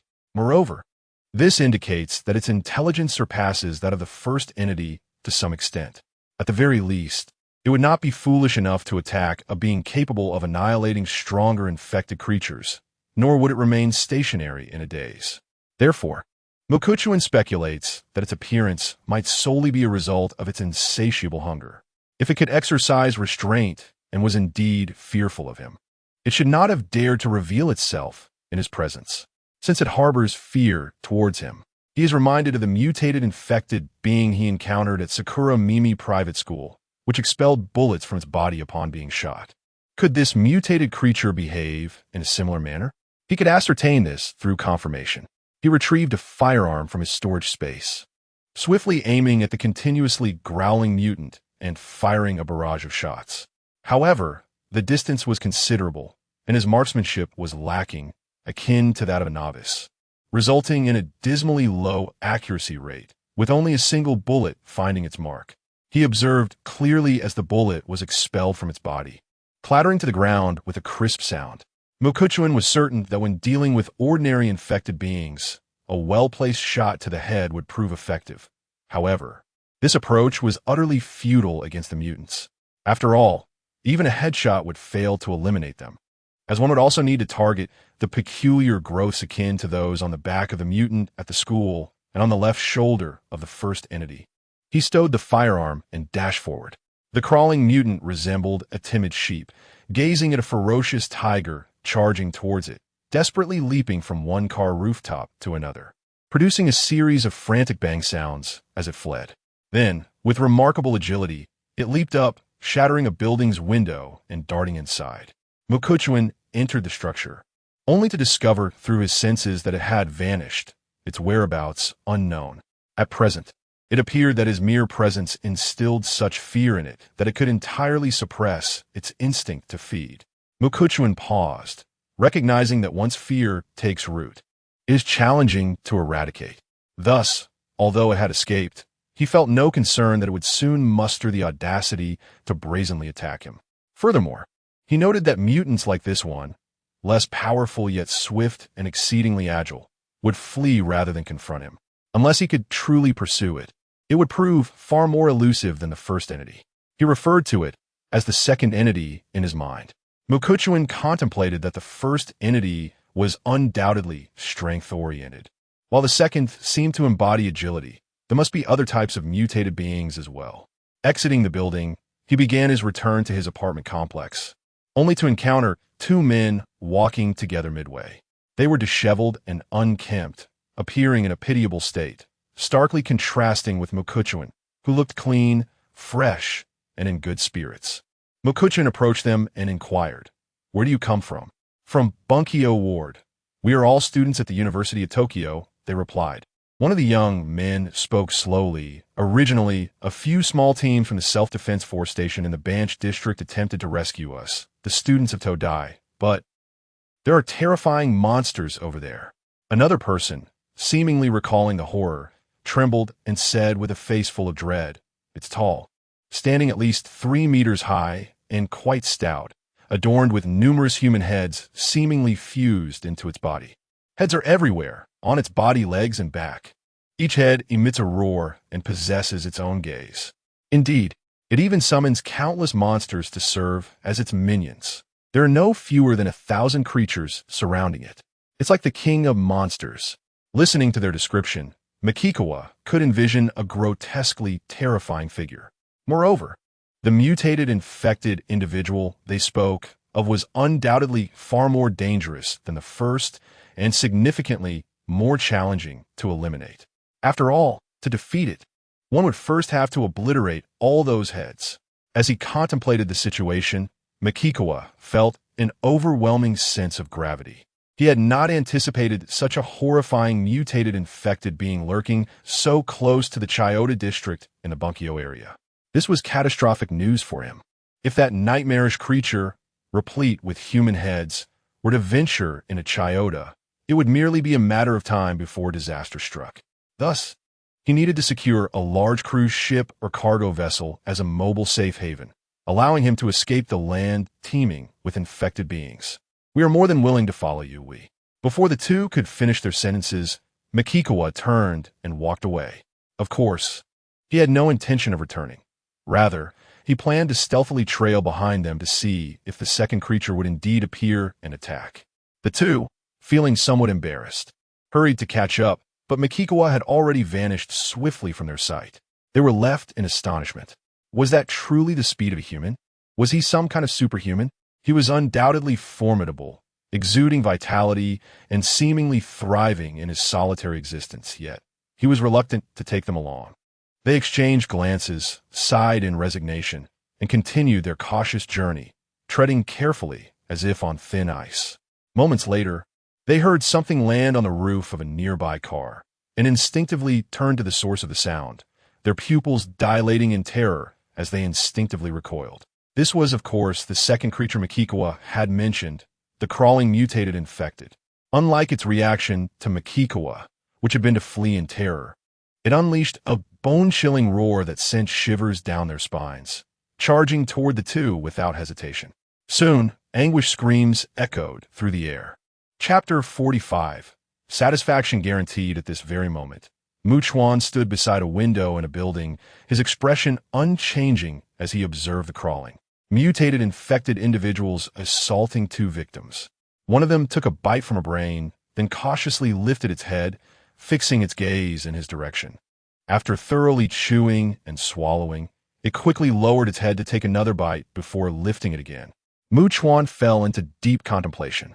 He had not anticipated that both the second and first infected shared a preference for the brains of survivors, regarding them as the most exquisite delicacy. It seemed that other mutated infected individuals would also partake in consuming brains. Their vigilance surpassed that of the first infected. Chuan mused to himself, surprised that even from such a distance, it could still scent his presence and discern his location.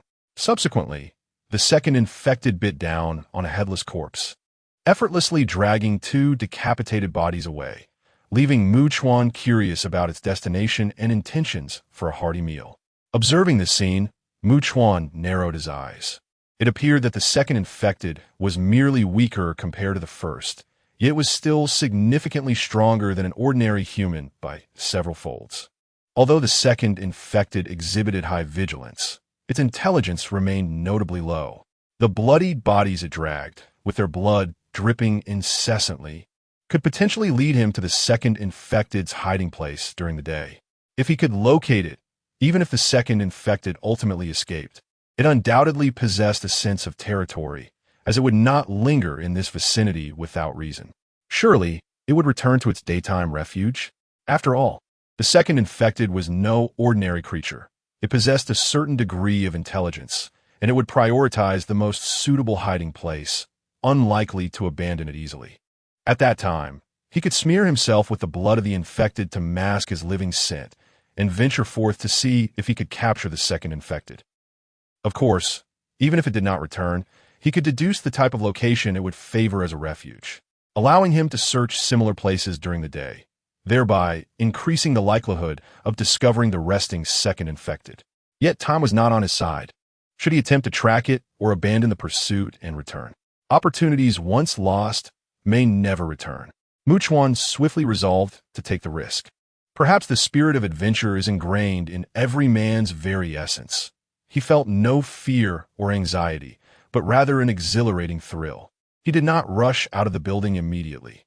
Instead, he lingered for a moment before proceeding, maintaining a cautious distance as he followed the trail of blood. After traversing 800 meters, he discovered that the two headless corpses had been discarded by the second infected. He surveyed his surroundings, realizing that the second infected was not as foolish or naive as he had presumed, and that its fear of him likely surpassed his expectations. Given the circumstances, it appeared that the moment he had slightly approached the second infected after exiting the building, it had fled without hesitation. However, having lost sight of his target, Chuan had no choice but to return for the time being. Upon arriving near the apartment building, he retrieved a backpack from the storage space, filled with essential items that women undoubtedly require during certain times. This was intended for Nishikura Miho, Hashimi Ashiki, and others. Due to the pressing nature of time, Makikawa urgently needed to locate professional literature related to ships, enabling Nishikura Miho and the others to focus intently on their studies and swiftly grasp the theoretical knowledge necessary for operating large cruise ships and cargo vessels. After entering their safe house, he addressed them. I will set out tomorrow to retrieve the books. In the meantime, concentrate on your studies. As for your provisions, I shall take responsibility for them temporarily. Nishikura Miho, Hashimi Ashiki, and Hashimi Yukari were profoundly shocked. They had not anticipated that he could support so many of them single-handedly. Could they truly dedicate all their time to studying? They were not naive. They understood the current situation was dire and required immediate action. Makikawa wished for them to master the material as swiftly as possible. Exuding an aura of maturity and grace, Nishikura Miho crossed her arms and, with a tremor of concern, inquired, Mr. Makikawa, is there a significant danger in this vicinity? I have heard from survivors about a terrifying monster in Bunkyo Ward, and given our proximity, what if it were to come here? Makikawa, unreservedly, replied, moreover, we cannot afford to delay. Upon hearing this, everyone turned pale, gasping in fear, their hearts racing as they watched Makikawa turn and leave. He returned to the apartment building, making his way to the air-conditioned room on the 4th floor, where Hayasekawa Haruka and Takasaki Suzune were engaged in conversation. Takasaki, after dinner, please teach Haruka and me the theoretical knowledge required to operate a helicopter, Makikawa suggested, indicating that Haruka could offer some guidance to Nishikura Miho and the others tomorrow. Understanding Haruka's diligent nature, he knew she would not squander the time while he and Takasaki were out. She would seize every moment to enhance her physical abilities. However, during her downtime, she would likely visit Nishikura Miho and Hashimi Ashiki for a brief respite. After dinner, Takasaki Suzune illustrated and explained concepts while Hayasekawa Haruka diligently took notes, meticulously recording her words. As the clock approached 9 in the evening, Haruka finally left the room to keep watch on the rooftop, leaving only Takasaki and Makikawa together. They exchanged a glance, and Takasaki's heart raced with anticipation. Clearing her throat softly, her cheeks flushed, she tentatively asked, Makikawa, should we attend to our business now? You should shower first, and then I will follow, Makikawa reminded her, and do not forget to wear your uniform. It would be best to add some silk. Upon hearing this, Takasaki almost stumbled in surprise. Turning back, slightly flustered, she shot him a glare and retorted, understood. You shall be satisfied. As her voice fell, she took her bathrobe and entered the restroom, filling the bathtub with cold water. The heavy rains from the previous days had filled the water tank to capacity, allowing for a steady flow. Meanwhile, Makikawa was not idle. He intended to utilize some construction steel materials at hand. He meticulously sharpened one end of a thicker solid rebar to create a weapon akin to an ancient spear for Hayasekawa Haruka and her companions. For them, dispatching ordinary infected individuals primarily involved piercing through their skulls, which was undoubtedly more practical than using a Sakura blade. However, when it came to mutated infected, no weapon, no matter how formidable, would suffice. Subsequently, Makikawa retreated to his workshop, retrieving materials and beginning his labor. About half an hour later, he recalled that he had pressing matters to attend to with Takasaki Suzune. Thus, he grasped the 2-meter-long rebar, already sharpened to a lethal point, and sought out Hayasekawa Haruka, who was keeping watch on the rooftop terrace. Haruka, you will practice thrusting this toward your face, he instructed, demonstrating a swift thrust before retracting the weapon and handing it to her. Haruka nodded vigorously and, upon receiving it, found it quite heavy. Turning away, Makikawa entered the room, where he beheld Takasaki Suzune, her long, lustrous black hair, previously tied up, now cascading freely, having been meticulously combed and appearing exceptionally smooth. She had altered her hairstyle, presenting an image that felt entirely transformed, imbued with a touch of gentility. Her police uniform accentuated her graceful figure perfectly, exuding an alluring charm and unique elegance. Standing at 172 meters, coupled with her naturally tall stature, she wore the stockings previously donned by Haruka and high heels procured from a residence, amplifying the length of her legs clad in black silk, rendering her appearance even more statuesque and enchanting. Feeling rather self-conscious under Makikawa's gaze, Susan instinctively raised her right hand to grasp her left arm, displaying a hint of embarrassment as she turned her beautifully blushing face, seemingly capable of dripping crimson, away. "Susan, I am quite pleased, and I shall take a shower now," Makikawa remarked before stepping into the restroom. 5 minutes later, clad in his bathrobe, he re-emerged before the visibly tense Takasaki Susan and gently wrapped his arms around her. Chapter 46. They are coming soon. The night, which seemed to be worth a fortune with every passing moment, has finally passed. The next day, Makikawa set off for the Grand Library on his bicycle, accompanied by Takasaki Suzuho. With a backpack filled with provisions slung over her shoulders, Suzuho wrapped her arms around Makikawa's waist. Recollections of the previous night surged within her like an overwhelming tempest. Yet, she believed that if she could endure through the storm, a rainbow would emerge on the other side. It felt as though she could begin to savor the sweet essence of life, which would only grow sweeter with time. Everything appeared to ascend to an indescribable level of sublimity, as if her soul had entered a wondrous celestial paradise. In that moment, her worries and sorrows faded away, leaving only boundless joy in their wake. "Makikawa, do you feel the same way as you do with Haruka?" She pondered. It was different. Each person is unique, and her experiences had honed her abilities far beyond those of Haruka. This was not mere exaggeration. Suzuho's physical strength and fitness levels far surpassed those of Hasegawa Haruka, and her experience in battle was significantly greater.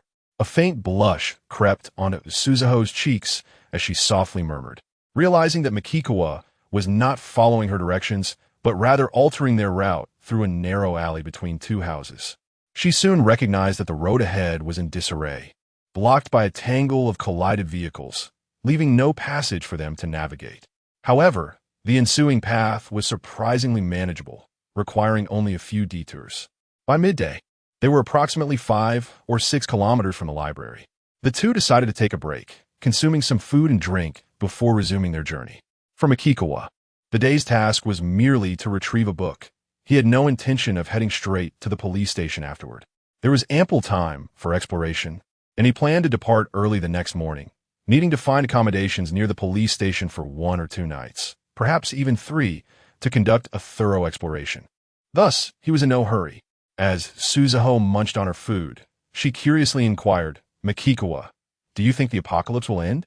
Can we look forward to a new world after this?" Just as Makikawa was about to respond, he suddenly sensed the approach of individuals. He swiftly rose to his feet. Suzuho, noticing his reaction, instinctively grasped her Sakura blade and stood beside him, vigilantly scanning their surroundings. Before long, they spotted a small group of survivors, 5 men, each armed. One of them stepped forward, introducing himself. "Greetings, I am Naoto Shirota. We are a team out collecting supplies. If you have nowhere to go, you are welcome to join us as we leave this monster-infested Tokyo."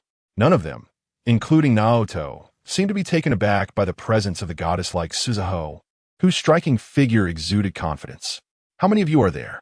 Makikawa inquired. "About 50, Naoto replied. Naoto Shirata remarked that they encountered each other at the entrance of Tianhai Private Academy and decided to form a team, supporting one another. Regardless of circumstances, the greater the number of individuals, the stronger the collective force, thus ensuring enhanced safety. Upon hearing this figure, Makikawa was genuinely taken aback. However, this indicated that, in this area, apart from the first variant he had eliminated and the one from Sakura Akira Private Girls School, along with the second one who was utterly terrified of him, there were likely no other mutated, infected individuals. Otherwise, with so many living souls congregated, they would have already attracted the attention of the mutated infected, drawn by the scent of the living. It seemed that the number of mutated infected was not as substantial as he had envisioned.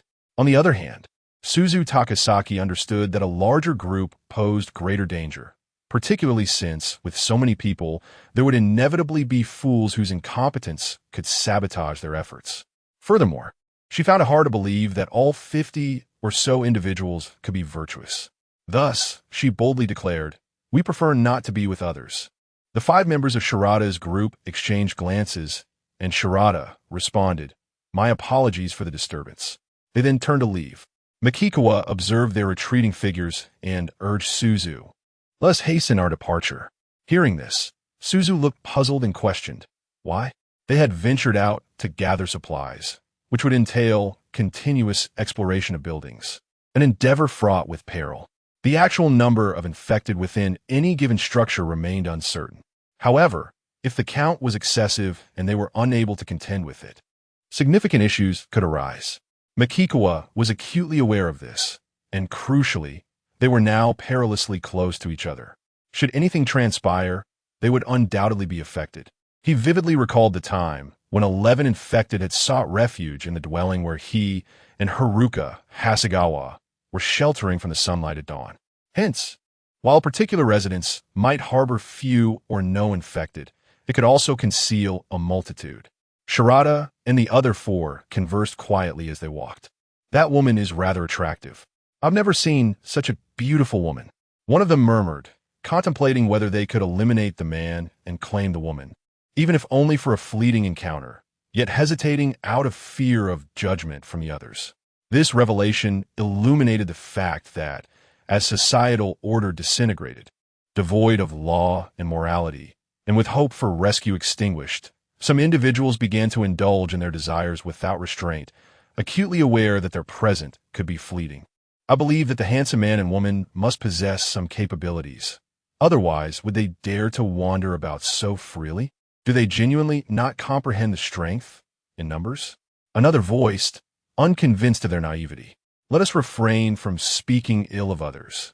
Naoto Sharada interjected, emphasizing the importance of vigilance. His authority seemed to command respect, prompting the other 4 to fall silent. They soon arrived at the entrance of a relatively large residence, approximately 200 to 300 meters from where Makikawa and his group stood. 2 individuals approached either side of the house, observing the situation, while 3 others lingered at the entrance, gazing at the ajar front door. At that moment, Naoto Jada stepped forward, striking the floor of the entrance hall with a weapon in hand, producing a cacophony of sound. In an instant, all present were met with the resonant, guttural growls of infected individuals emanating from within the dwelling. They realized the numbers were undoubtedly considerable, and as their expressions shifted and trepidation gripped their hearts, they heard the shattering of glass and the thud of infected bodies plummeting from the second floor. Naoto Jada and the 2 others at the door witnessed several infected already poised to burst forth from the entrance hall. Were there truly this many monsters within this residence? Startled, their hearts raced. Naoto Jada decisively urged, "Let us move." They swiftly turned and exited the yard, colliding amidst the scattered vehicles along the street as they sought refuge in the narrow alley nestled between 2 houses directly across. However, the pursuing infected began to scale the vehicles or crashed into them in their fervent chase, triggering the car alarms. In an instant, the piercing sounds of alarms blared, beep, beep, beep, and honk, honk, honk, echoing far and wide in the eerily silent daylight. It was akin to a massive stone plummeting into water, sending ripples of chaos. At that very moment, from at least a kilometer radius, the cacophony of infected either breaking down doors or shattering windows filled the air. It was utterly unfathomable how many had been awakened. Moreover, the most alarming fact was that they were drawing near. It was as if terror had fully resurrected. Not only did the faces of Naoto Jada and his companions pale, but Susan Takasaki, seated behind him on the bicycle, clutched tightly at Makikawa's waist, drenched in beads of sweat, her heart pounding fiercely, displaying an expression of utter despair. Chapter 47. Unbelievable. Takasaki Sujuin now found herself ensnared in a dizzying turmoil. Her complexion had turned ashen, as though an unseen pair of hands were tightening around her neck, rendering her completely breathless. With every drop of blood within her body seemingly exuding a sense of despair, she believed their fate was sealed. In stark contrast, Makikawa exhibited no signs of panic or anxiety. In the face of danger, maintaining composure was paramount. After all, succumbing to fear would serve no purpose. It would only lead to mistakes and hasten one's demise. He appeared devoid of fear as he calmly instructed, "Sujuin, get in the car. I'll carry you." Firstly, the road conditions were perilous, and cycling would undoubtedly prove inadequate against the unpredictable terrain that lay ahead. Secondly, his agility far surpassed that of an ordinary individual, with his strength and physique continuously enhancing. Even while bearing Takasaki Sujuin, his speed in a full sprint would surpass that of riding a bicycle by several folds. Unless absolutely necessary, he would not abandon his ability to pilot a helicopter, nor forsake Takasaki Sujuin, with whom he shared a profound connection. Upon hearing his words, Takasaki Sujuin swiftly dismounted the vehicle and leaped onto Makikawa's back, her hands gripping his neck tightly. Beads of sweat, no larger than beans, gathered on her forehead before cascading down her chin, all while she strained to survey their surroundings. Numerous infected individuals were converging upon them from all directions. Driven by a frenzy, such a terrifying scene was enough to send chills down one's spine. Takasaki Sujuin felt as if her very soul were on the verge of shattering, her body paralyzed in fear and unable to move. Makikawa charged forward, effortlessly leaping onto the roof of a car, even while carrying someone on his back. He then sprang from one vehicle to another. Bang! Bang! Bang!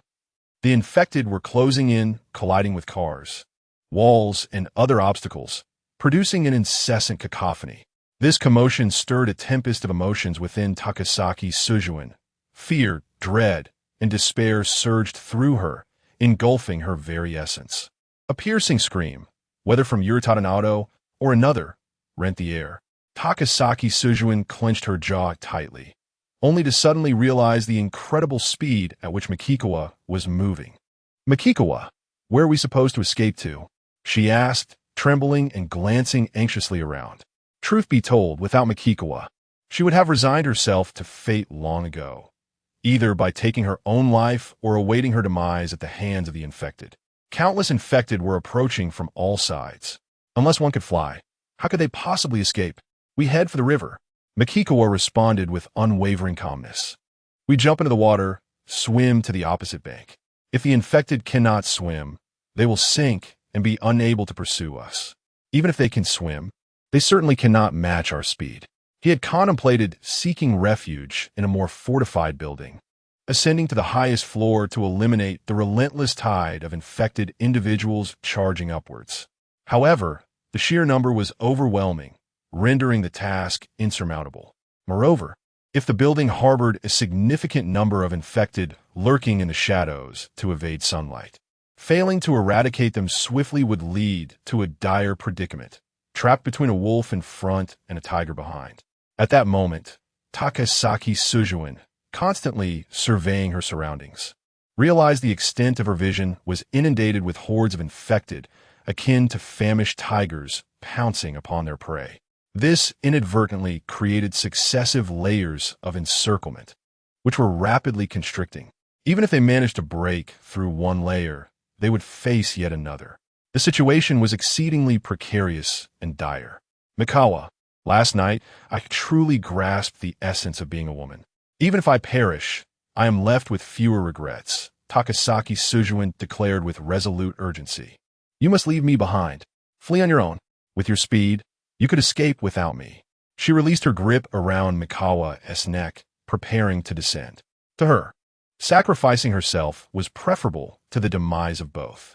"Hold on tight to me," Mikawa uttered with unwavering determination. Takasaki Sujuin momentarily froze. A wave of warmth washed over her, alleviating some of her fear. He had no intention of abandoning her. She felt reassured that she had not chosen the wrong man, nor entrusted her most precious self to an unworthy individual. If only they had met before the apocalypse, even if other women admired him, she would ensure he belonged solely to her. "No, Mikawa, you must hurry," she began urgently, when Mikawa leapt once more. Instinctively, she tightened her embrace around his neck as he propelled himself onto the roof of a car that had crashed into a two-story building's wall. then swiftly onto the garage of that dwelling, and finally to the rooftop itself. The movements were seamless, without a moment's pause. Takasaki Sujuin was taken aback, utterly astonished. What was the nature of Mikawa's strength? How could he leap so high and far while carrying her? It was unfathomable. She was unaware that Mikawa's body had undergone significant enhancements, enabling him to accomplish feats that others could only dream of beyond the realm of normalcy. Mikawa continued to traverse from rooftop to rooftop, avoiding the ground and ascending to higher ground. The multitude of infected below pursued them fervently, showing no signs of relenting. Yet they were unable to ascend. In mere seconds, Mikawa had leapt across the rooftops of 3 residences, landing on the 4th. With her glossy, dark hair billowing in the wind, Takasaki Sujuin felt as though she were in a dream, an overwhelming sense of unreality enveloping her. This experience, if recounted, would likely be met with disbelief. As she turned to glance back, the swarming infected appeared as a relentless tidal wave. Yet she found herself less overwhelmed by fear than before. Even being carried by Mikawa, with her arms wrapped around his neck, she experienced an unprecedented sense of security.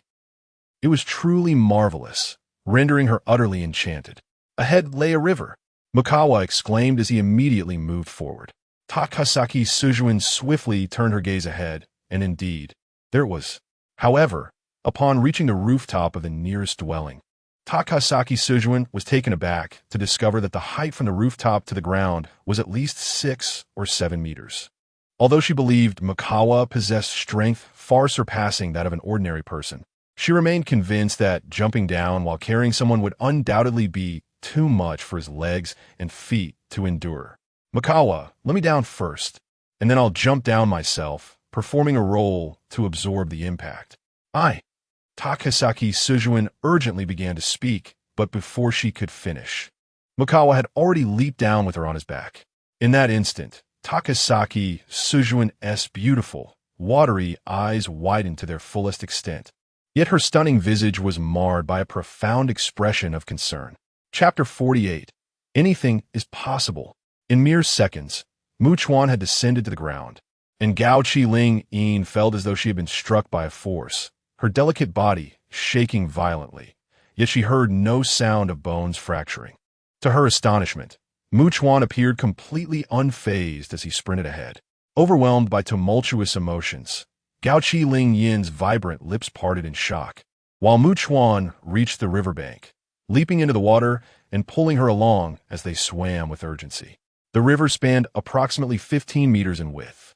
As they emerged from the water, drenched like drowned rats, they turned to witness the infected thronging into the river, desperately thrashing about.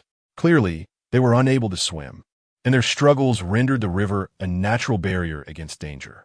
This realization bolstered Chuan's conviction that acquiring a large cruise ship or cargo vessel would yield immense benefits without peril. Gasping for breath like a survivor of calamity, Gao Ling inhaled deeply, her elation at having survived causing a delicate flush to grace her exquisite face, enhancing her beauty with a hint of allure. As the saying goes, surviving great tribulations surely brings fortune.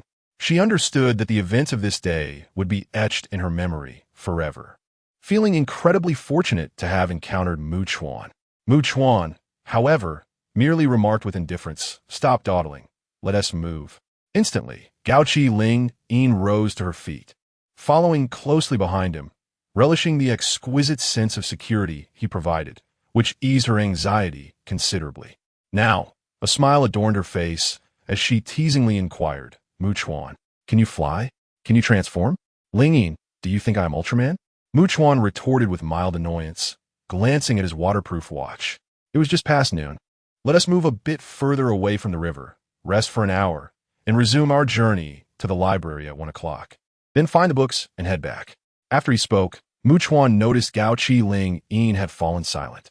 He turned to her, puzzled, and asked, "Is there a problem?" Embarrassed, she admitted, "Just now, when you ran from the rooftop, I lost track of your direction, and I'm not familiar with this area. I genuinely do not know how to reach the large library I am aware of." Observing her surroundings, Gao Ling expressed her shame. "Unless we cross the river again to return." Yet, Deep down, she understood that crossing the river was not an option. The river was perilous now, teeming with infected individuals. And if they did not drown, it would be akin to swimming through a river filled with ferocious monsters. Chuan, I am sorry for being so useless. Gao Ling apologized, a look of remorse on her face. Why am I even saying all this? Makawa interrupted her. And the two of them first sought refuge in a small park. Ensuring there was no immediate danger, they settled beneath a large tree to enjoy the cool breeze. They removed their damp backpacks, continued to eat and drink, while remaining vigilant of their surroundings. To the north of the small park stood a sizable luxury apartment building, approximately 12 or 13 stories high, with residential houses and shops flanking the west, east, and south sides. We must find survivors nearby to ask for directions, Makawa suggested, admitting he was unfamiliar with the area. Takasaki Suzu also found herself at a loss when it came to navigation. Realistically, their only option was to inquire with others. Suzu nodded gently, though a hint of worry crossed her face. But, will we be able to find anyone? Despite the fact that Chida Naoto and his group were searching for supplies across the river, indicating their team was not too far away. The likelihood of finding someone on the opposite bank seemed slim. Makawa pondered for a moment, and then proposed.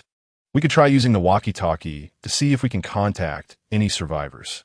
As long as there are survivor teams within a few kilometers, or even a dozen kilometers, who happen to be using their radios, we should be able to reach them. Utilizing the walkie-talkie to broadly search for survivors would certainly be more effective than relying solely on luck. Upon hearing this, Suzu gazed at him, impressed by his quick thinking. This man was not only calm and astute, but also remarkably handsome. She wondered what thoughts occupied her mind at that moment. After a brief hesitation, she spoke, her voice slightly raised. Makawa, what is it? You haven't given up on me. You truly are leading me to safety. A blush crept onto her cheeks as she said this, pressing her lips together and taking a deep breath. Regardless of the circumstances, as long as I am capable, I will do anything, even if you suggest. She trailed off. Yet even she recognized that her words were no longer mere hints, but rather clear indications of her desire to engage with him, even if only in a fleeting and passionate exchange. Without a moment's pause, Makawa replied, once Haruka leaves, Suzu, you and Haruka will join me in battle. Huh? What? Suzu nearly lost her composure, staring at him in astonishment. She instantly regretted her previous words. Who could have anticipated that he would respond so straightforwardly? As if he did not comprehend the hint she had dropped. Is that not acceptable? She faltered, her cheeks flushed with embarrassment. This is rather absurd, isn't it? In all honesty, Makawa continued, regardless of whether it's you or Haruka, a one-on-one duel with me would not allow me to fully enjoy myself. Suzu fell silent. Based on Makawa's previous displays of strength, she realized he was far more formidable than she had imagined, defying all conventional measures. Therefore, it would require at least two people working together to challenge him effectively. And to her surprise, she found herself understanding this sentiment. Moreover, she was acutely aware that, given Mikikawa's intentions, coupled with her connection to Hayasegawa Haruka as one of his women, such matters were merely a question of time. Furthermore, having recently brushed against death herself, she realized that without Mikikawa, she would have perished long ago. Having confronted despair and faced mortality, she candidly acknowledged that she could see through many matters and was no longer overly concerned. With a flush upon her cheeks, Takasaki Suzu sighed with a hint of resignation. I spoke with such fervor earlier, even shedding tears, yet I must accept this. Otherwise, you might belittle me, Mikikawa, thinking I am just a woman of empty words. After uttering these sentiments, she had satiated her hunger and leaned against a sturdy tree, closing her eyes to rest. Mikikawa, on the other hand, retrieved a backpack to conceal his actions and extracted a walkie-talkie from his storage compartment, first attempting to reach Hayasegawa Haruka, only to find the distance too great for connection. He then began switching channels, hoping to contact other survivors equipped with walkie-talkies to acquire the information he sought. He continued his efforts, and before long, a voice crackled through the device. Hello, I am Mizushima Hiroaki, currently located on the 6th floor of the apartment building just north of your position. Upon seeing you take out your walkie-talkie, I immediately decided to reach out and connect with you. It was a man's voice. Makikawa turned to glance at the opulent apartment building, while Takasaki Sivan, who had been resting, promptly opened her eyes. If you do not mind, you are welcome to enter the apartment building. It is quite safe here, devoid of monsters, and we have ample supplies. Mizushima Hiroaki's voice continued. We will be delighted to have you join us. You are still in Tokyo, a place teeming with monsters? Makikawa inquired with curiosity. Why not choose to flee? Flee? Where can we possibly go? Mizushima replied. We should traverse through the central district directly to the Tokyo port in Kodo, securing a large cargo ship to escape the perilous land. Mizushima chuckled lightly. This way, we can use smaller boats during the day to land and gather supplies. Thus, we aim to expand our team and bolster our numbers. Mizushima-kun is quite impressive, a woman's voice interjected through the walkie-talkie. Before the apocalypse, Mizushima-kun was a professional boxer. The woman purposefully revealed this information, intending to convey to Makikawa and his companions that a true powerhouse was extending an invitation to them. Upon hearing this, Takasaki Susan disdainfully curled her vibrant, rosy lips. What can that mere Mizushima Hiroaki possibly compare to Makikawa? Chapter 49. One must always guard against others, however, at this moment. Takasaki Swain suddenly had an epiphany and gently parted her crimson lips to inquire, Do you know the way to? She mentioned the name of a large library. Seeking their guidance on the route, Makikawa interjected, suggesting that if they were aware of the path and would be willing to sketch a detailed map for them, they could exchange it for food. My friends, you and your lady exhibit quite the audacity wandering about, remarked Mizushima Hiroaki. A bold spirit often stems from profound self-assurance. I suspect you two are not ordinary individuals. I genuinely hope you will consider joining us. Only through unity can we harness greater strength. He understood that even insincere flattery could elicit joy in others when heard. We have no interest in joining anyone else, Makikawa replied bluntly. Very well, Mizushima Hiroaki conceded. We're willing to trade a drawn route map for some supplies, thus establishing a friendship with you both. I shall take care of that shortly. He concluded his communication via the walkie-talkie, gazing down at Makikawa and Takasaki Swain. Yet he fell into contemplation. Surrounding him were only adults, devoid of elders or children. In this post-apocalyptic world, the elderly and young were viewed as burdensome liabilities. What utility could they serve in a group? What kind of books do you think they are seeking? Mizushima Hiroaki posed a question. The individuals present exchanged glances, pondering. Surely, they were not in search of culinary tomes or classic literature, let alone light novels. Mizushima Hiroaki raised his right hand to his chin, reflecting deeply. Perhaps they seek professional manuals on navigation or piloting helicopters. The others were not naive. It was evident that the perilous journey they undertook to locate a large library was driven by a specific purpose. It was not difficult to surmise the limited scope of their search. Furthermore, they likely were not alone, as evidenced by the walkie-talkie in their possession, indicating a possible team behind them. His initial invitation to join had been a gesture of goodwill, rooted in the hope that if their objectives aligned, they would be inclined to collaborate. Mizushima Hiroaki mused. Even if they had no such intentions, my words might have instilled that notion, prompting a willingness to cooperate. Yet, I never anticipated their outright refusal. This complicates matters. Mizushima-kun, Tokyo port is not devoid of large cargo vessels, is it? What troubles you? A reasonably attractive woman exclaimed, visibly taken aback. It is not as if we must seize a ship, which would lead to a direct conflict of interests.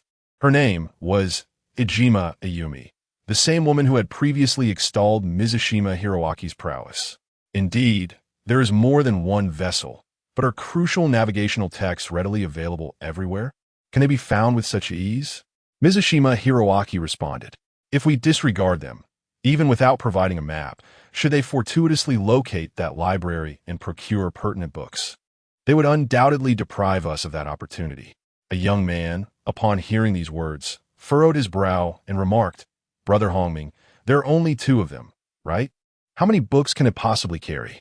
Surely, they will leave some behind. He was Suidao Hongming's cousin, Suidao Jinkai. For this reason, should they locate the books, they would undoubtedly select the most essential and useful ones, striving to take as many relevant volumes as possible. After all, it would be foolish to embark on a perilous journey merely to retrieve a handful of books. Sui Dao Hongming replied with a hint of indifference. To speak frankly, even if they are not searching for the books we desire, having heard my earlier words, they would certainly wish to acquire a vessel capable of navigating far from the shore, a cargo ship, or something akin to a cruise liner. Anyone with a modicum of sense understands the adage that while one need not fear a myriad of possibilities, one must remain wary of the singular unforeseen event. If we were to neglect Makawa and his companions, even without providing them with a map, should they discover the library and seize the books they covet, we would be compelled to seek resources elsewhere. This would inevitably prolong our time spent exposed, thereby increasing our risk of mortality. Such a scenario would be exceedingly detrimental to us. Should my grim foretelling prove accurate, then we would find ourselves vying for the same prize, leading to an inevitable clash of interests. Moreover, should they locate us, it would directly affect our situation, compelling us to take action. Sui Dao Hongming stated with a decisive and ruthless tone. Furthermore, since they have no intention of joining our ranks, they are of no use to us. However, they possess weapons, such as that cherry blossom blade, as well as a radio for communication, items that hold practical and significant value. Acquiring them would undoubtedly serve our interests. No one found fault with this assertion. In a post-apocalyptic world, benevolence is often rendered useless. To survive longer, one must adopt a heartless disposition, willing to err on the side of aggression rather than risk letting an enemy escape, especially now when phones and similar devices are rendered inoperative.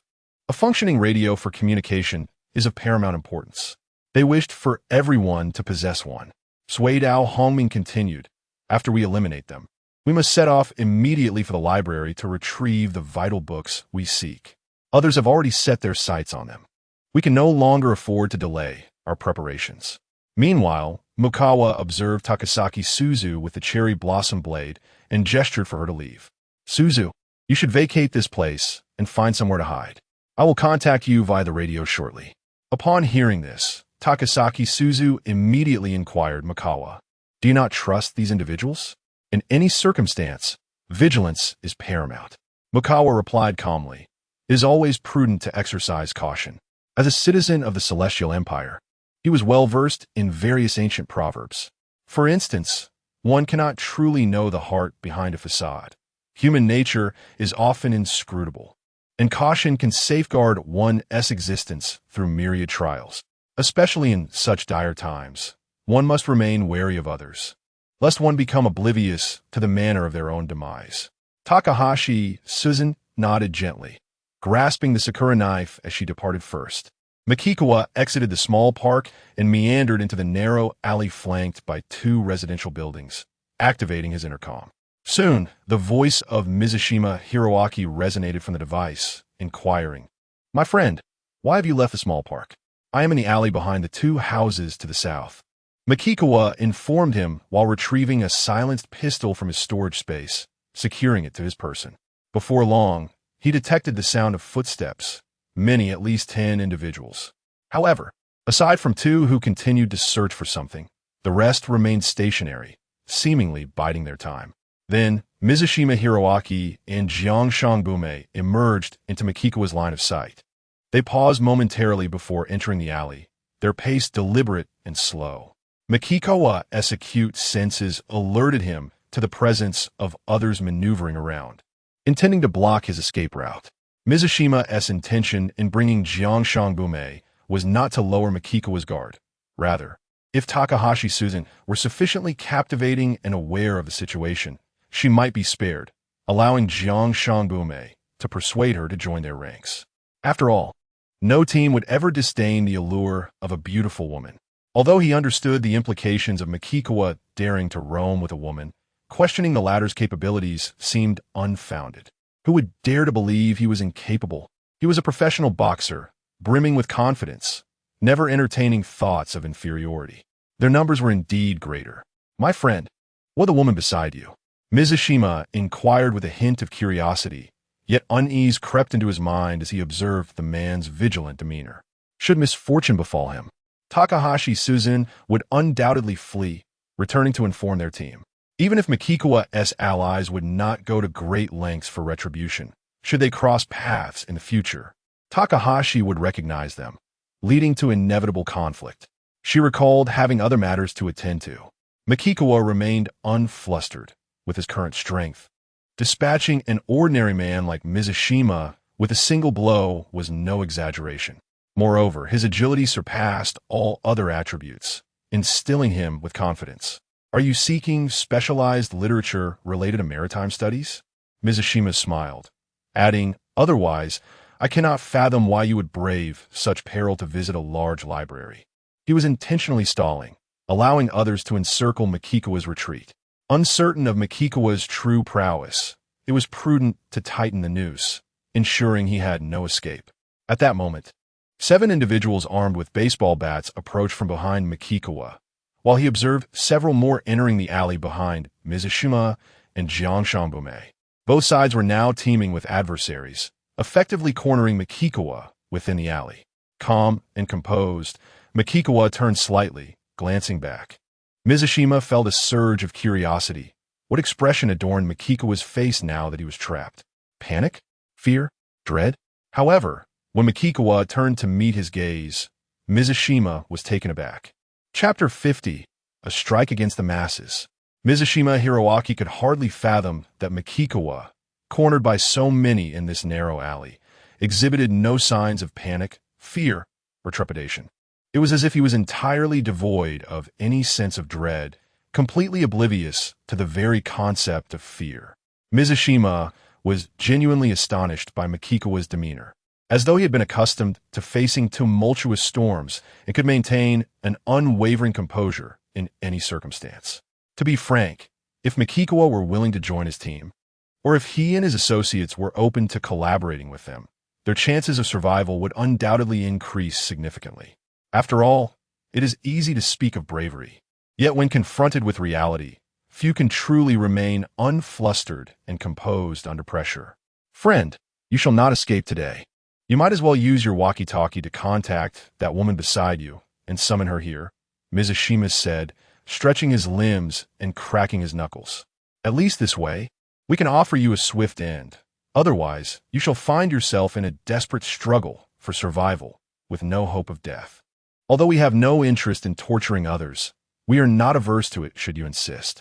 Not just him, but the others also regarded Mikikawa with predatory gazes, their eyes resembling those of hunters eyeing a lamb destined for slaughter. It would be wise to heed Mizushima's advice. It might spare you some suffering. Besides, even if it were just Mizushima alone, you would still be unable to prevail. Kawasaki Ayumi spoke with unshakable confidence, her tone dripping with arrogance. Moreover, a swift death is far preferable to enduring torment, yearning for death yet finding none. We are offering you an opportunity. Do not act foolishly. Friend, I will count to 3. Mizushima began, only to find Mikikawa launching a punch toward him, albeit at a leisurely pace. Mikikawa was not using his full strength. He sought to gauge the potency of his current abilities against an ordinary person, all while ensuring he left a survivor to extract what he desired before eliminating them. As a professional boxer, Mizushima wore a disdainful expression, the corners of his mouth curling in a smirk as he swiftly raised his right hand, forming a fist, and unleashed an unrestrained blow. Kawasaki Ayumi and the others, witnessing this, felt a deep-seated incredulity at Mikikawa's apparent foolishness. Engaging in a fist fight with a professional boxer? An unarmed individual, standing alone, was merely a punching bag to a seasoned fighter. Bang! The impact of their fists colliding erupted with a thunderous sound. Not only did Kawasaki Ayumi, standing close by, hear the sickening crack of bone, but everyone blocking Mikikawa also experienced the horrifying sound, witnessing Mizushima as if struck by an unfathomable force, his bones protruding grotesquely through the skin of his shoulder. Such a ghastly sight sent chills down their spines, leaving them aghast. All present were momentarily struck with shock, their widened eyes filled with incredulity, as the tumultuous waves of disbelief crashed violently against their very souls. At this moment, Every individual appeared as if frozen in time, rendered utterly unresponsive. They were both unable and unwilling to believe the spectacle before their eyes. Mizushima Hiroaki's face, once adorned with disdain and contempt, had now become a pallid mask, glistening with beads of sweat. The excruciating pain surged through his mind like a relentless, ferocious tide, threatening to engulf him entirely and plunge him into unconsciousness. Trembling uncontrollably, he gritted his teeth to suppress any sound. Yet within his gaze lay an overwhelming terror directed at Makawawa. His legs quivered and weakened, leaving him unable to maintain his stance. Act swiftly. If he knows our location and survives, we are all doomed, Mizushima shouted as he instinctively retreated. His cry jolted the others from their stupor, and they exchanged alarmed glances. Having already forged enmity with Makawawa, their failed attempt to eliminate him now loomed as a grave threat. Regardless of how formidable Makawawa might be, he could not withstand the onslaught of so many. Armed and emboldened by their numbers, they sought to quell their fear and charged forward with ferocity. In a state of panic, Jiang Shangbume, who had collapsed in terror, tremulously inquired, "Mizushima-kun, are you all right?" The very utterance ignited Mizushima's fury. Did he appear unscathed? In this apocalyptic era, remedies were beyond reach, and he felt as if he were nearly rendered useless. Given the severity of his injuries and the oppressive heat of summer, his eyes burned with resentment as he peered ahead. To his shock, he witnessed Makawawa deftly evading attacks from all directions. Seemingly plucking a crowbar from thin air, he plunged it into an adversary's abdomen, withdrawing it to strike at another. Blood gushed from the wounded man, who fell, contorted and pale, clutching his wound. How could a person move with such astonishing speed? Mizushima felt as though a terrifying force threatened to lift the very crown of his head. A profound chill gripped him. Was Makawawa truly human? Others, too, began to sense the abnormality, enveloped in a paralyzing dread. Realizing their futile attempts to hunt a mighty elephant rendered them mere foolish ants. With a resounding thud, yet another foe was sent flying by Makawawa's fist, his ribcage shattered. Soaring through the air before crashing to the ground and sliding for several meters, blood pouring from his mouth. They were utterly incapable of withstanding even a single strike from Makawawa. He stood as an invincible warrior amidst the throngs, exuding a fearsome presence that left Mizushima and the remaining onlookers drowning in despair. Could Makawawa truly take on an entire group alone? It appeared he had not even exerted his full strength. In truth, Mizushima and his companions were enveloped in terror, their minds teetering on the brink of collapse. What sort of monstrous entity had they provoked? Some individuals, as if stripped of all courage, discarded their weapons and knelt upon the ground, feigning surrender, yet showed no mercy, piercing their bodies with a crowbar. Others turned and fled without hesitation, but swiftly pursued them. In less than a minute, all those armed had been subdued by. Some emitted pained, low murmurs, while others lay motionless like lifeless dogs. The air was thick with a pungent and overwhelming scent of blood. Chapter 51. A small unexpected joy. Both Mizushima Hiroaki and Jiang Shangbume were utterly stunned, their eyes wide with shock, their minds blank as they watched Makawawa approach. Reaching into his backpack to retrieve a pen and paper, which he then tossed onto the ground, Jiang Shangbume abruptly regained her senses. Akin to a meek creature beholding an omnipotent sovereign, immediately bowing her head to the ground, trembling with fear as she implored in a quavering voice, "Please, do not kill me. Draw the route." Mukagawa cut straight to the point, gesturing for her to proceed. Jiang Shangbume hurriedly seized the pen and paper, her right hand trembling as she meticulously mapped out the route from their current location, detailing street names and shop titles with great precision. Meanwhile, Mukagawa observed Mizushima Hiroaki, who sat there with a pale face filled with despair. Hiroaki dared not meet his gaze, filled with regret so profound that he wished he could return to an hour prior and deliver countless slaps to his former self. How else could he comprehend the sensation of plummeting from paradise to the depths of hell? Once Jiang Shangbume completed her drawing, she knelt on the ground, cradling the paper in her hands, struggling to present a pleasing smile. Holding the paper, Mukagawa inquired of Mizushima Hiroaki, "Is this accurate?" Hiroaki, despite his grave injuries, felt compelled to respond, as survival was his only hope, resting now in Mukagawa's mercy. He examined the drawing carefully and nodded, gasping in pain. Yes, it's correct. How many members are in your team?" Mukagawa asked again. 19, all men and women, no elders or children. We do not accept such burdens. And my cousin, the wretched Mizushima Hiroaki, occupies a position just beneath me in our lavish apartment. He is responsible for overseeing the supplies. Jiangshang Bumei answered, her voice laced with contempt.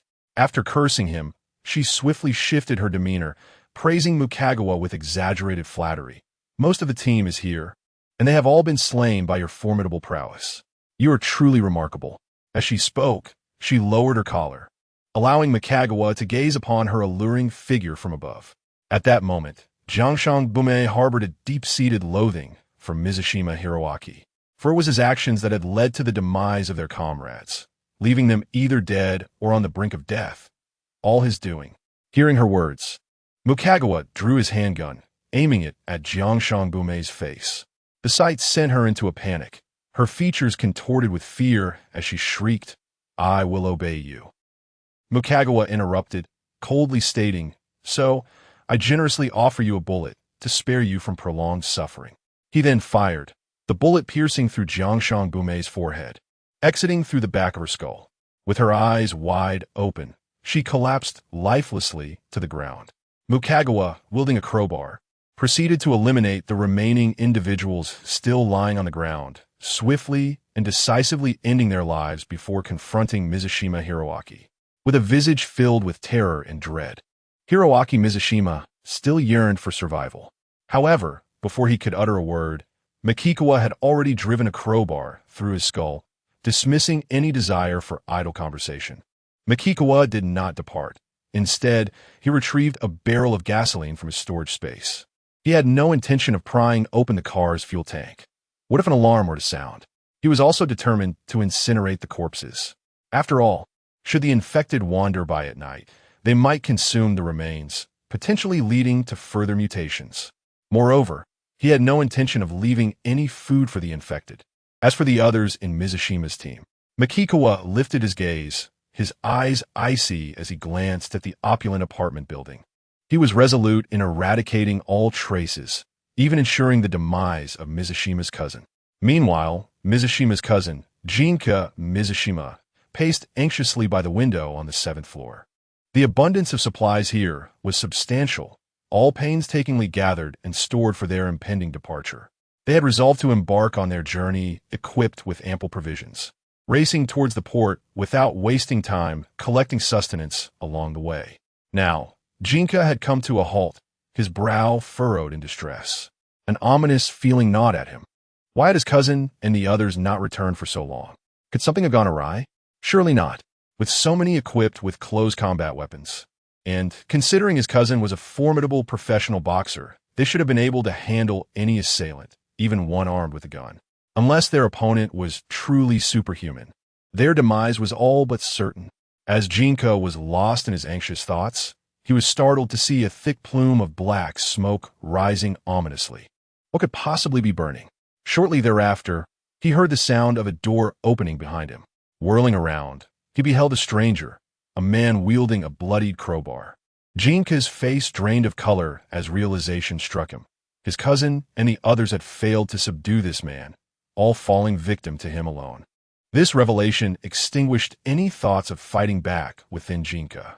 His expression solidified in sheer terror as he watched Mukagawa approach, trembling as he cried out, "Please, don't come any closer." Without hesitation, Mukagawa acted decisively and swiftly, the crowbar penetrating Jinka's skull in a single lethal strike, causing him to collapse. Only then did Mukagawa survey his surroundings. The area was teeming with supplies, far more than the collection amassed by Kenji Kanemura, perhaps 7 or 8 times greater. He also spotted 2 high-tech modern compound bows along with numerous arrows. Though unfamiliar with archery, Mukagawa understood that modern compound bows possess considerable power and range. and he surmised that drawing the bowstring was not overly taxing. If someone could wield it with proficiency and accuracy, providing him with long-range support, battling the mutated infected would undoubtedly become somewhat easier. Moreover, it must be noted that arrows can be retrieved after the battle has concluded. They are not simply discarded upon use. In fact, he could even fashion some rudimentary arrows from the materials at hand. Mukagawa reflected thoughtfully, acknowledging that Haruka Hasegawa was the only individual among them possessing valuable medical expertise. Rather than having her serve as a dedicated combatant, Mukagawa hoped she would devote more time to studying medical texts to enhance her skills. As for Susan Takasaki, her proficiency with a Sakura blade negated the need for her to switch to a different weapon. Mukagawa considered inquiring with Miho Nishikura and Shiki Hashimiya if any of them had previously participated in a KYD club during their middle or high school years. They would possess a foundational understanding of archery. He could then provide them with the compound bows for practice, thereby further improving their proficiency. Thus, although there were only 2 bows, this was a pleasant surprise for Mukagawa. In a buoyant mood, he stored the compound bows, arrows, and all supplies into his storage space, rendering the room instantly vacant. Upon leaving the luxurious apartment building, Mukagawa contacted Susan Takasaki via intercom, and they successfully reunited. Upon seeing Mukagawa unscathed, Takasaki exhaled a sigh of relief, joyfully embracing him. Mukagawa reciprocated, relishing the warmth of her embrace. Subsequently, they naturally engaged in a spirited exchange of banter. Chapter 52. Sisters. After a 10-minute separation, Takasaki, Susan, and Mukagawa set off, both with flushed faces, yet Susan seemed utterly unable to calm herself, as if a fierce fire raged within her heart. "Susan, I shall carry you," Mukagawa declared, prompting Susan to promptly leap onto his back. With the aid of a map and Mukagawa's remarkable speed and stamina, they successfully arrived before 2:30 in the afternoon. "I'll take a look inside," Mukagawa signaled. "Susan, please patrol the surroundings. If you sense any danger, contact me immediately and come back here." Nodding, Takasaki Susan watched as Mukagawa entered, clutching a walkie-talkie in one hand and a cherry blossom knife in the other, cautiously surveying the library, alert to any sounds from all directions.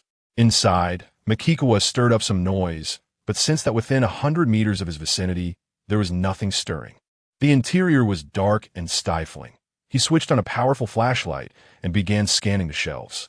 Any book that was not related to maritime studies was swiftly added to his storage space. He certainly desired other books as well. With a bit of time on his hands in the future, he could delve into literature, acquiring knowledge. Surely, this was no detriment. If he found himself pressed for time, he could always pass them on to Nishikawa Miho, Hashimiya Shu, or Hasegawa Haruka. In this apocalyptic world, a wealth of knowledge constituted a formidable power. After nearly an hour, Mukagawa emerged, his backpack laden with maritime-related tomes, and reunited with Takasaki Susan at the bicycle parking area outside the library, selecting a bike capable of carrying them both for their return journey. As evening approached, nearly 5 o'clock, they returned to their apartment on the 4th floor, only to find Hasegawa Haruka absent. It was evident she had gone to join Nishikawa Miho and Hashimiya Shu. "Mukagawa, shall we pay them a visit?" Susan inquired. "Susan, I must first retrieve something from my studio. Please wait for me downstairs," he replied.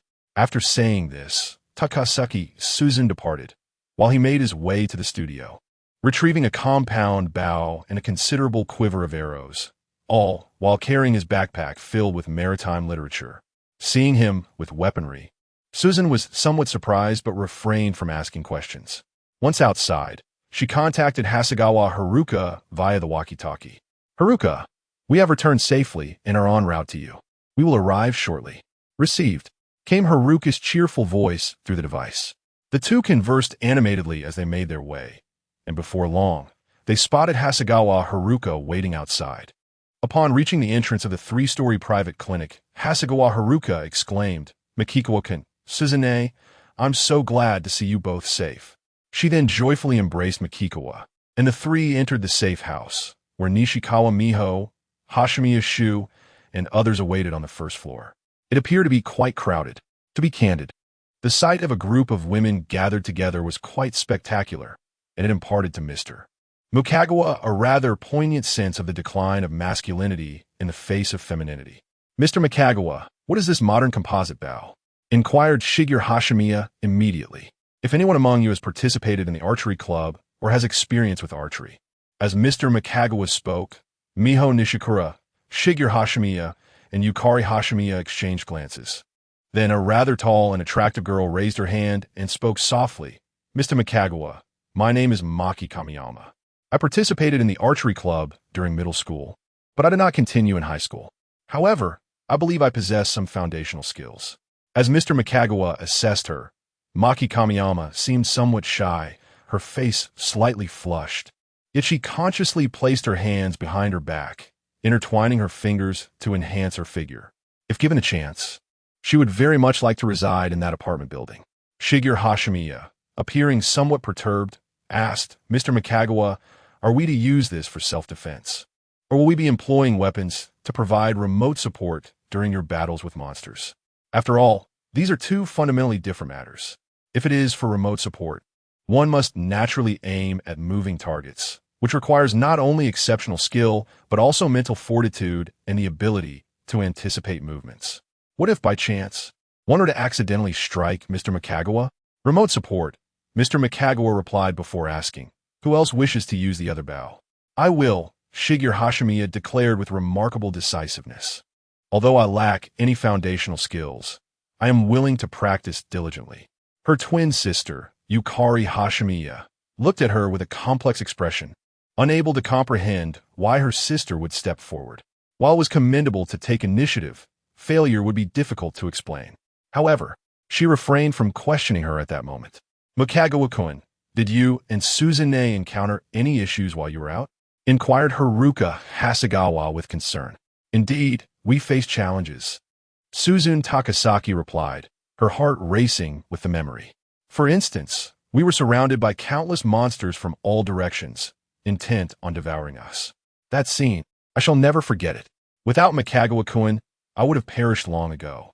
Just hearing her recount this, the others could vividly imagine the despair and terror of that moment. As Shigeru Hashimiya and Maki Kamiyama received the composite bows from Mr. Mukagawa, their hands visibly trembled. Miho Nishikura, Yukari Hashimiya, and the others displayed expressions of fear, gasping in shock. "Tomorrow, I will depart for the police headquarters, and I anticipate returning in at least 2 or 3 days," Mr. Mukagawa stated calmly. "Tomorrow morning, I will also bring sufficient supplies for you to last several days. Furthermore, you must devote yourselves to studying diligently, memorizing the relevant theoretical knowledge, to avoid any mishaps during practical applications." "Rest assured, Mr. Mukagawa," said the mature and alluring Miho Nishikura with a serious demeanor. "Each of us aspires to escape the land overrun by monsters. None of us will be complacent." At that moment, Mukuchin turned and said, "Lingyin, Qingxiang, let us return." After the three departed, Shingong Shuilai led her sister to a room on the 3rd floor, closing the door behind them. In a hushed voice, she inquired, "Sister, you just..." "Shuilai, we are indispensable in this team, one skilled in intellect and the other in martial prowess. Therefore, you must diligently study and strive to excel beyond all others. I too shall practice assiduously, aiming to assist Mr. Mukuchuan in his battles against the monsters as soon as possible." Shingong Shiyu stated with calmness and rationality. "You must also refrain from showing off in front of Mr. Mukuchuan. The significance of those who throw themselves at him voluntarily and those whom he approaches is decidedly different in his heart." Upon hearing this, Shingong Shuilai appeared momentarily stunned and murmured, "But sister, if Mr. Mukuchuan holds us in high regard, then he would naturally recognize us, if he were to mention certain matters." As Shuilai trailed off, her complexion abruptly flushed, a blend of embarrassment and shyness overtaking her as she worried. "What if in the future Mr. Mukuchuan expects both of us to?" Observing her, Shingong Shiyu replied with remarkable composure, "Shuilai, it seems your mindset has yet to fully transform. You still cling to notions from the world before. Your adaptability to this environment is indeed lacking." Her sister failed to recognize that they were merely fortunate to encounter someone as handsome and capable as Mukuchuan. Had they met other men or a group of men, Would their fate have been any brighter? Sister, do you not find such matters rather? Xingong Xiuelai's face displayed an expression of incredulity, but she saw Xiu shake her head. In this nightmarish world, the concerns that Xiuelai harbored Xiu sighed, feeling a mix of amusement and resignation, is hardly worth mentioning. Chapter 53. A glimpse of your full potential upon returning to their apartment on the 4th floor, Makikawa, Takasaki Suzun, and Hasegawa Haruka commenced preparations for dinner. With the opportunity at hand, Makikawa naturally desired a delectable meal of fragrant rice and warm dishes. However, he did not remain idle. He retreated to his studio to craft a sharp, long-handled weapon using sturdy rebar and other materials. Such a weapon, easy to wield, possessed both penetrating power and lethality, and could be thrown effectively in critical moments. He intended to provide some to Nishizuru Miho and the others while ensuring he had a few for himself, to be stored in his spatial inventory. In encounters with agile foes like Number 2, his current strength could enable him to throw with speed and distance, greatly enhancing penetration and damage, perhaps even managing to pin the adversary down. Approximately an hour later, Makikawa entered the room and sat at the dining table. As he picked up his chopsticks, the two women followed suit, exclaiming, "Let us eat." Subsequently, Hasegawa Haruka spoke up. "Makikawa, today I discussed the situation at the police headquarters with Nishizuru-sensei and the others. They believe there should be quite a few survivors there." Takasaki Suzun glanced at her, but Makikawa interjected. "Most people seeking weapons like firearms would likely think of places such as that. Police stations certainly have armories. Realistically speaking, where else could one find firearms? Moreover, while the effectiveness of guns in this world is a topic for another time, for many, possessing a firearm offers a tremendous sense of security. Therefore, I have reason to believe a considerable number of individuals will attempt to procure them. If I were to venture near the police headquarters, I might indeed encounter numerous survivors. If that is the case, it is not particularly reassuring news," he concluded. Takasaki Suzun furrowed her brow in concern, stating, "The more people there are, the greater the potential for trouble. Hence, we should adhere to our original plan." Makikawa met her gaze and replied, "Son, just take me to the vicinity of the police headquarters. You can find a place to hide, and I will contact you via the intercom once I emerge." She had no objections, understanding that if Makikawa entered the headquarters alone, he could focus solely on his own safety. However, if he brought her along, he would need to divide his attention to ensure her safety as well. After the three had their fill, Makikawa departed the room to practice his marksmanship on the rooftop, while Takasaki Suzun prepared to continue instructing Hasegawa Haruka on the theoretical knowledge of piloting a helicopter. "Suzun, Takasaki Suzun began. "There is something I wish to discuss with you." "Suzune, what is it?" Haruka inquired. "That Makikawa fellow," Takasaki Suzun said, somewhat bashfully, "intends to team up with me to confront him after you leave. Is that so?" Hasegawa Haruka paused in surprise, asking, "Did you agree to it, Suzune?" "Aye." Takasaki Suzun hesitated momentarily, feeling quite embarrassed as she recounted the events of that afternoon. As a result, Hasegawa Haruka couldn't help but laugh, teasingly remarking, "I fear that Rainon-san must have been utterly frustrated with Makikawa-kun, an oblivious soul who fails to grasp the nuances of a woman's heart, despite her overt hints of desire. He instead broached such a topic." "Haruka, you don't mind?" Takasaki Rainon inquired, visibly surprised. Upon hearing this, Hasegawa Haruka fell silent for a moment before responding slowly. "Rainon-san, I too share a similar relationship with Makikawa-kun. I am acutely aware of his exceptional prowess, and I know I am no match for him alone. If he wishes to indulge himself, it would be strange for him to refrain from such pursuits. Moreover, the comfortable life I lead, with food, drink, and shelter, is all thanks to Makikawa-kun. Without him, I might have perished at home, either from thirst or hunger, or worse, consumed by monsters. Thus, my very existence is intertwined with his." Hasegawa Haruka spoke softly, adding, "Furthermore, Makikawa-kun constantly embarks on perilous adventures, including visits to the police headquarters, where death could be lurking at any corner.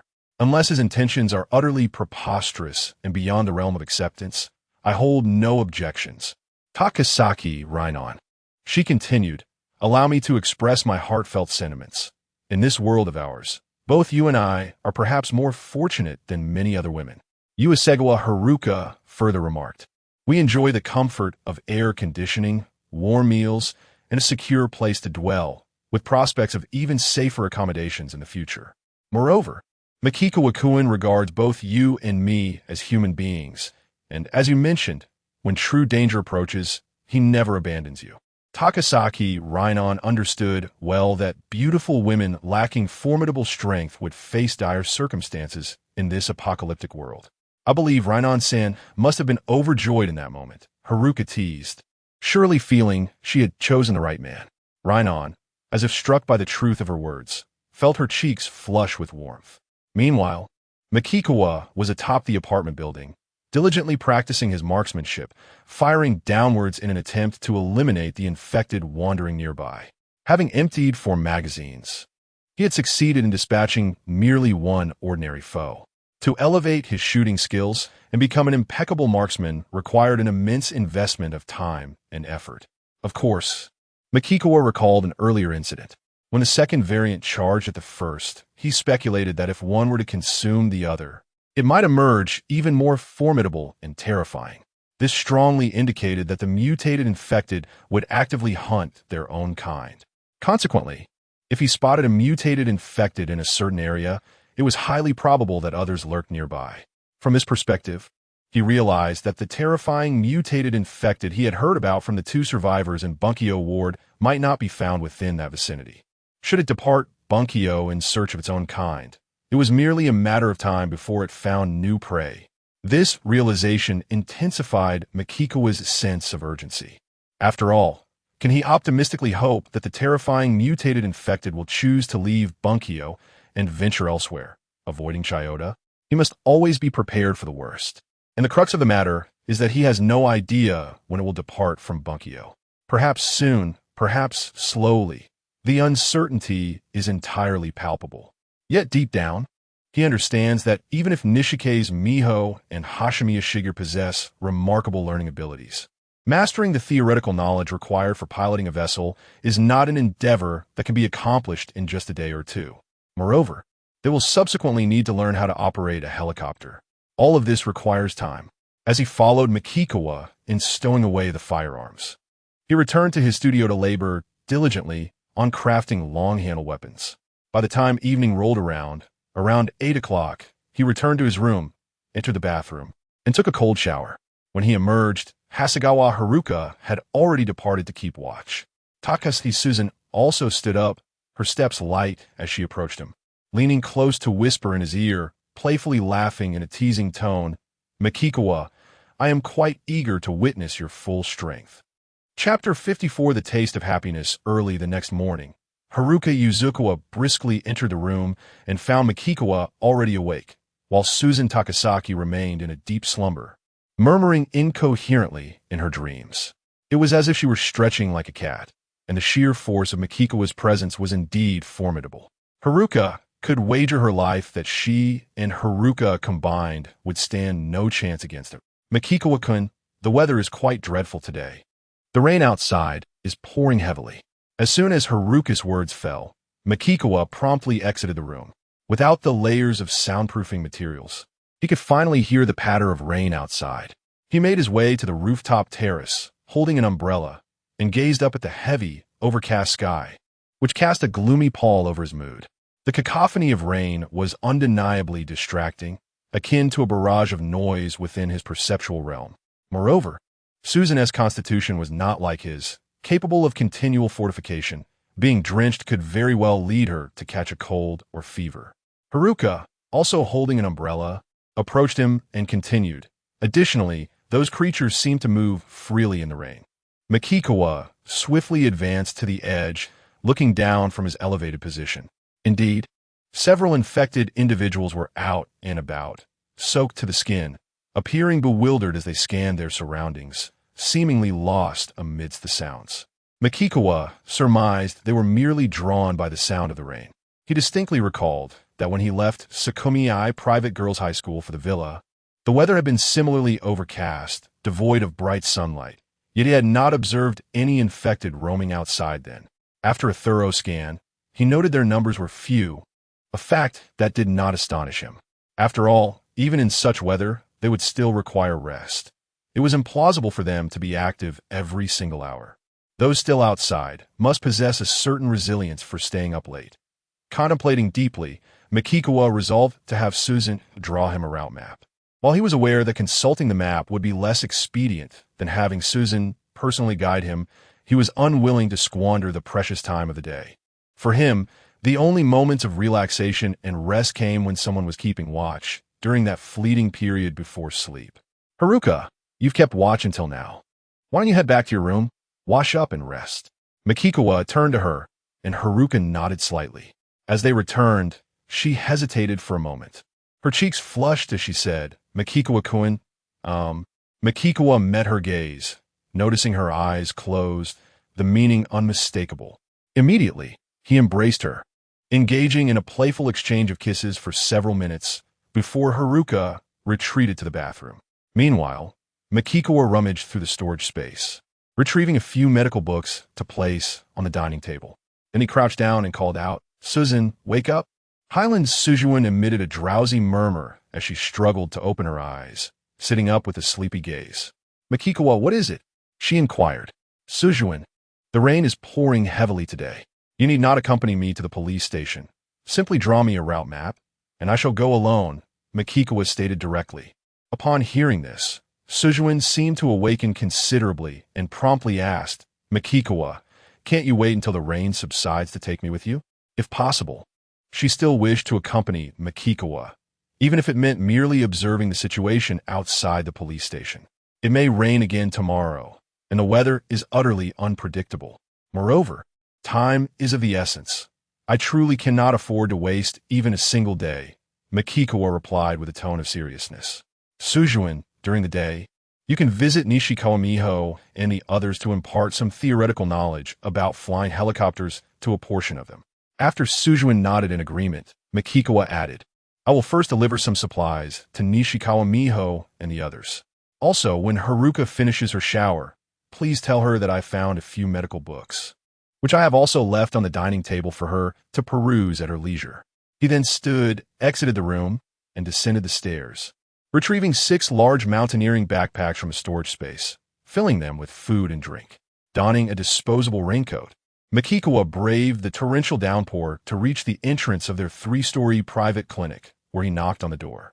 Soon, Nishikawa Miho opened the door, and Makikawa entered, setting down the bulging backpacks. "I shall return for more supplies," he remarked. "Along with the provisions you have brought, this should suffice for your sustenance for a week. However, I must impress upon you that the time I have allotted is limited. Do not let me down." He noticed some girls were asleep, while others gazed at him, calling out, "Mr. Makikawa," before diligently focusing on the books he had brought, jotting down essential points with pen and paper. "Mr. Makikawa, I didn't expect the rain outside to be so heavy," Nishikawa Miho expressed with surprise, as the clinic was well insulated with soundproofing materials. "You may take advantage of the rain to shower on the rooftop terrace. I will also bring some shower gel and shampoo shortly," Makikawa suggested. "That would be much appreciated." "Mr. Makikawa," Nishikawa Miho replied, her matured beauty shining through her grateful smile. Makikawa emptied the contents of the backpacks, which, if piled together, would resemble a small mountain. However, with so many girls present, even though they typically consumed less than boys, their daily needs were substantial. After Makikawa departed, Nishikawa Miho immediately crouched down to organize the supplies. Categorizing the food and drink, 2 girls voluntarily approached to assist, and as they worked, one of them whispered dreamily, "If only I could become Mr. Makikawa's woman like Ayasegawa's senpai. I would surely enjoy an abundance of delicious food every day, and undoubtedly, I would never go hungry. In this place, all food and drink must be meticulously allocated, and no one can indulge freely, filling their stomachs to the brim. No one can eat to the point of complete satiety. I find myself incredibly envious of Senior Yuza Chuan and that Miss Takasaki." Another girl, lost in a tantalizing reverie, imagined the rich broth cascading over rice, complemented by the delicacies from a can, envisioning that a single bite would unleash a symphony of bliss upon her palate. If only there were beverages or desserts to follow. It would be utterly sublime. The other girls, who were either awake or engrossed in their books, could not help but swallow in response to this enticing conversation. Please, let us refrain from discussing this. Miho Nishike's whispered, her own cravings ignited. After all, who in this post-apocalyptic world would not yearn for a delectable hot meal and fragrant rice? Chapter 55, A Transaction. An hour later, Mukuchuan donned a raincoat. Carrying a backpack filled with supplies and clutching a route map to the police headquarters, illustrated by Takasaki Susan. Braving the torrential rain, he advanced with the agility of a parkour athlete. His pace was not only swift, but sustained over an impressive duration. By around 11 o'clock, he had arrived near the police headquarters, scrutinizing his surroundings with meticulous attention. The headquarters sprawled over a vast area, its towering structure imposing. He decided to make a quick circuit around the premises, both to familiarize himself with the terrain and to perceive any movement within or nearby. Upon reaching the southern side of the headquarters, Mukuchuan abruptly halted. He heard the shattering of glass, a sound starkly distinct from the rain. It was evident that something had burst forth from the police headquarters, smashing the window in its wake. He looked up in astonishment to see the second subject, a crawling mutated infected, crashing through the glass. The creature was grievously wounded, with significant portions of its flesh missing, exposing its ghastly white bones. Moreover, two battered infected beings followed closely behind, leaping out in tandem. They bore the unmistakable appearance of having fought their way through a relentless siege, soaring over Mukuchuan's head and landing several dozen meters away. As Mukuchuan turned his gaze, he realized that the two followers were also crawling infected, steadfastly trailing the second subject, heedless of their surroundings as they sprinted away. Soon after, a multitude of infected began to leap from the building, seemingly intent on pursuing the second subject. The sheer number was staggering, at least in the hundreds. Mukuchuan swiftly retreated, astonished that the second subject was now able to summon its own minions, akin to the first subject. However, it seemed to gather only those of its own crawling kind, and it was evident that the police headquarters harbored mutated infected. The second subject must have orchestrated this gathering to hunt and devour, seeking to augment its own strength. As he ran, Mukuchuan pondered. Judging by their pitiful state, it appeared that only two of the second subject's minions had survived the onslaught. The second subject itself was gravely injured. This mutated infected was formidable, at least on par with the first subject, although not as swift. Otherwise, the second subject would certainly not have escaped. As Mukuchuan distanced himself, he realized the peril within the police headquarters far exceeded his initial estimations. It was a veritable den of horrors, and he could not afford to enter recklessly. He needed to procure at least 2 vials of invisibility potion. In this manner, ordinary infected would neither see him nor detect the scent emanating from him. Only the mutated infected would. Thus, the precise and swift pursuers would be the mutated infected active within headquarters. Consequently, he resolved to temporarily vacate the area and hunt infected nearby to level up. As he retreated, he fished out his walkie-talkie, hoping to make contact with survivors. The police headquarters was bound to have them in every direction, if not all. Certainly, there would be teams seeking to locate an armory for firearms. If possible, Mukuchuan wished to inquire whether anyone among the survivors possessed the skills to repair and maintain helicopters, where replacement parts could be found, and what common issues helicopters faced. After all, helicopters required regular inspections, maintenance, and the replacement of certain components. Kozaki Suzune is capable of driving, yet this does not imply she possesses the skills for maintenance and repair. Just as one who can operate a vehicle may not necessarily be adept at fixing or servicing it. Although Makikawa is aware that such knowledge exists in literature, having practical insights and experiences penned by seasoned professionals, complemented by theoretical knowledge from books, would undoubtedly enhance understanding. Furthermore, as time progresses, most survivors will certainly strive to distance themselves from the infection-ridden Tokyo, making encounters with fellow survivors increasingly rare. Would it not be foolish for him to inquire about survivors when he is not in a relatively accessible area? Moreover, the likelihood of gathering information increases with the presence of numerous survivor teams nearby. Regardless, engaging with survivors, even if fruitless, would not cost him much. After all, It merely requires a few spoken words. He steadfastly pursued a singular direction, having traversed nearly a kilometer when a man's voice suddenly emanated from the radio. "Did you come from the direction of the Metropolitan Police Department?" Upon hearing the voice, Makikawa, whose perception had sharpened considerably, discerned that the sound originated from a building to his left. However, he did not turn to look. Instead, he continued along his path, responding, "Yes. May I inquire how many individuals are with you? Or are you alone? Are you a lone wanderer?" "I'm on my own." "You must be quite skilled, then?" "Just average." The man chuckled, teasing, "It's quite audacious for someone of mediocre ability to wander alone out here, appearing so composed and untroubled."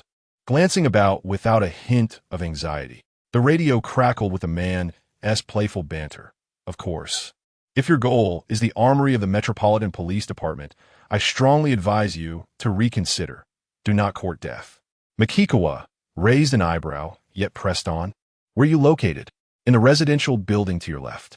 "I'll be there shortly," he replied, making his way over with haste. He harbored no fear. Should these individuals pose a threat, he would eliminate them all, just as he had done with Mizushima Hiroaki and his cohort. None would be spared. Before long, upon reaching the entrance of the residence, Makikawa encountered a middle-aged man clad in short sleeves and long pants, his skin rough and his brows thick and prominent. "Who opened the door?" The man scrutinized Makikawa from head to toe, grinning. "I am Kogaki Daisuke. My profession is rather uncommon. I'm a helicopter mechanic." "Makikawa, a student from the Celestial Empire," he replied, all the while feeling an incredulous sense of serendipity. Just as he sought assistance, he stumbled upon it. It was hard to believe that even he, amidst others, found this coincidence astonishing. "Makikawa-kun," Kogaki Daisuke continued, his expression grave. "Yesterday, we and other teams each sent one member to form a small group, dispatched into the Metropolitan Police Department to assess the situation. Naturally, those who entered were elderly individuals with children." He continued solemnly, "The last transmission we received from the radio was, 'Oh my God, what is that?' followed by screams." Makikawa raised his hand to his chin, clearly understanding that, for their teams, the value of the elderly lay in their role as expendable scouts, determining the perilousness of a location. "We have now decided to retreat," Daisuke Kagakari lamented. "It seems that the police headquarters has become the lair of the monsters, and acquiring firearms is certainly out of the question." Makikawa then inquired, "Mr. Kagakari, how many individuals are with you?" "There are 15 here," Kagakari replied candidly, "and there are an additional 23 at our temporary residence." The numbers he provided aligned with Makikawa's perception. At least in Makikawa's eyes, Kagakari appeared to be an honest man.